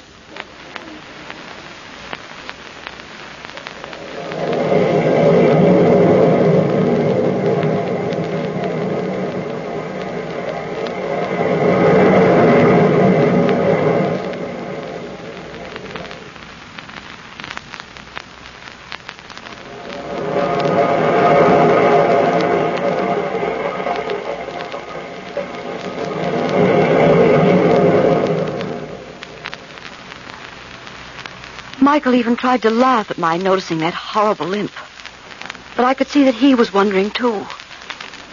Perhaps something distant, something dimly remembered, had begun to come into his mind, and he was rejecting it forcibly. It was later, much later, when I was in bed, that I knew Michael was in danger. I wanted to get up, but I couldn't. I struggled and tried to force myself out of bed, but I couldn't move a muscle. Finally, after what seemed hours, it seemed as though I was in the deepest sleep. But everything about me was very clear. Perhaps I had got up after all, for it seemed all at once that I was in Michael's room, and she was there talking to him. His eyes were open, but he didn't seem afraid. He seemed almost hypnotized. I stayed invisible, back in the shadows. Centuries ago, Michael, I took the life of the woman you loved so that you might be free to love me. I, the daughter of the Pharaoh, went on my knees to you then. But now the secrets of the universe are open to me, and it's you who must obey. How did this happen to me? I don't understand. The shopkeeper knew the legend, and he feared it. He didn't know why, but he knew that in whose hand the mummy's foot moved, to him must he sell it. But how could you come back? For murdering, I was condemned. Condemned to wander in eternity, scorned and barred from the regions of rest. But in the centuries that have passed, I've discovered the secret of returning. that if some token, some real part of myself were left among the living, I could return for it. I could come back. And the token? It had to carry with it some real essence, some true part of myself. And then, 1,000 years ago, that foot was stolen from me. I waited and waited, for I knew that sometime that would lead me to you. But I'm not the same man. I'm not the man you loved. I'm here now, alive. Do you think that I've watched the progression of lives through eternity with no purpose? No, Michael. You are the man, though you don't remember. You have the same life. You have only a different body. You have the same honest and beautiful soul you had then. It's your life, Michael. Your life and your soul. That's what I'll take with me. I couldn't hold you before, but I can take you now. Come, Michael. I do not need to touch you now, but it's better if you take my hand. We have a long journey to make. Go away. No. Oh, if I could only move, if I could get up, if I could do something. What's holding me? The journey's long, Michael, and we must hurry. If I must force you, I must. Leave me alone. I won't come. I won't. I can move. I can move. Let me. I'm almost out of bed. I'm almost standing. You've moved only a little with all your struggle, Michael. Here, I'll only touch you again and you'll be better. No. Oh, I'm so dizzy. So weak. You'll come now, won't you, Michael? I can do nothing else. Yes, I'll come. As Michael fell to the floor beside his bed, something caught my eye. A little shiny thing hung on a chain around his neck. It was a silver charm I'd given him, engraved with my name. But he loved it and wore it always. Seeing it there somehow gave me hope. I had no way to get it. I wanted to, for it might be the means of his return. But how could I? I didn't dare even show myself. Suddenly we seemed to be in great darkness, speeding through nothingness. Where are we? We're on our journey, Michael. We're passing through the absolute, the period between time and space. It's the only channel through which a spirit can return to the lands of the living in his own body. It's horrible, horrible. We've flown through the liquid parts, the parts that are without light, past the half-formed shapes of those already dead, and those as yet unborn. See, we're here already. Where? This is a lonely place. Cold hills and deserts all around us. This is the place where my body was buried. Deep inside this mountain, Michael. See? We're inside. Deep down in the earth. Sealed in with a great stone. This is our home, Michael. Where we'll be through eternity. Sealed in a tomb? No. Never. Let me out. Let me out. Shouting will do you no good, Michael. Here is where no man ever comes, into these tombs. In the thousands of years we will be here, Michael. Your span of life will pass again, but we'll always be together. I will get out. Never, Michael. You've left nothing behind in the world of the living that is strong enough a part of you to take you back. Eleanor is strong enough. She's a part of me. Your love for Eleanor is strong, Michael, yes. But it's not enough. For love or hate can only take your spirit back to the land of the living. Your spirit alone without your body. And would a disembodied spirit be any comfort to Eleanor? But Eleanor is a part of me. No, Michael. For your body to return, you would have to have left a material possession behind. A material thing is needed to take back your material body. Some material thing that represents your love would be strong enough. But I must have left something. Something. The one thing that possesses all those requirements, Michael, is that charm you're wearing around your neck. The charm? Yes, that's part of me and part of Eleanor, too.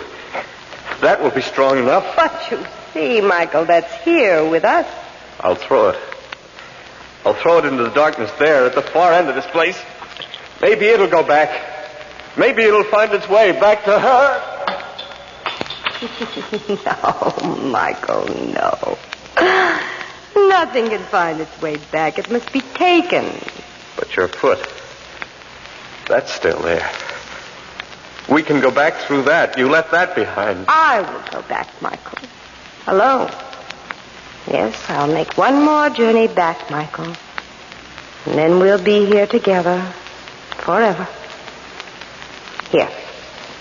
Here, to take the place of that which you have thrown away. Take this ornament. It will remind you of me while I'm away. No, Montes. Come back. I'm going with you. Let me out. Let me out. Let me out. But Hermonthis had gone. Already she had disappeared into the shadows. And Michael, still clutching the little green plaster ornament she'd given him, beat helplessly at the stone walls of his ancient prison tomb and shouted vainly for help. I kept watching the little silver charm he had thrown into the darkness, and still I struggled against nightmare forces to get it. And suddenly I knew I'd won. I could reach for it. I could feel it. I had it at last in my possession. After that, everything was blackness. A flash of light that was the morning sun brought me back to consciousness.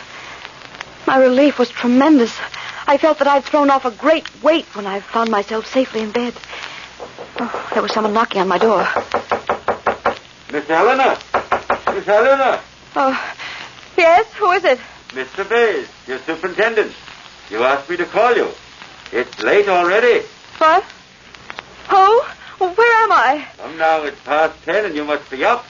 It's your wedding day, you know. My wedding day? All right, Mr. Bays, thank you. Why, what is it? Is anything wrong? It was there. There in my hand. I felt it first and was afraid to look at it. When I looked, it was. Yes, the silver charm. What's happened, Miss Helena? Can I help? Then it hadn't been a dream after all. Somehow, by some unaccountable mesmeric force, I must have left my bed and gone through all those horrible experiences. But they weren't real. They were things of another world. And Michael. What about Michael? I kept the charm in my hand as I dressed and ran out into the streets. As I ran through the crowds, I kept murmuring to myself, almost as though it was a prayer. Let him be there. Oh, please let him be there. Even as fast as I ran, someone caught up with me. A hand was placed on my arm and held me back. Eleanor, what's the matter? Let me go. Let me go. Don't try to stop me. Eleanor, it's Harry. Oh. Don't you even know me? Oh, Harry. Harry, thank heaven it's you. Come quickly. We flew across town in a taxi. I'd been too excited to think of that before. Everything was still too weird. At last, we were at Michael's. But when we reached his door, he didn't answer. Hey, Michael. Oh, he isn't there. Oh, Harry, he isn't there. He isn't. He'll be back in a minute. Open the door, Harry. Go in quickly. We may be too late. Boy, he's really sound asleep. Look, he even fell out of bed and didn't wake up. Oh, he's all right. Just asleep. I hope so. Michael. Michael. Oh, help me, Harry, help me. I brought him back this far, but we have to wake him up. We have to. If we don't now, he may never wake up again. Come on, old man. Wake up. Hey. Don't shake him that way, Harry. Here, let me. Michael. Michael, my darling, come back. Come back. Let me put this in your hand so you'll know it's really here. This charm, Michael. Our charm. See? I brought it with me. Harry, the foot. Give me the foot. Is it still on the desk there? Well, it ought to be, unless it's walked off by itself. Oh, don't say that, Harry. On the desk, did you say? I don't see it here. And she did get it. Oh, Michael. Michael. Eleanor. Eleanor, it is you. Michael, my darling, you've come back. We're safe. The foot's gone, but look, there in your hand. It's a little green plaster ornament. Then it wasn't a dream. But those things, how can such things be? We'll never understand, Michael, never. How a force can be so powerful, so horrible. It's better not to understand. But Eleanor, she can come back. Her body can come back. The ornament, that might be her power now. Give it to me, Michael. What are you going to do? I'll crush it. I'll destroy it. I'll make powder of it. She'll never come back through this. It's the end of her passport to the land of the living. Eleanor, what's that? Look, there on the floor, the powder from that ornament. It's formed itself. into the print of a tiny foot.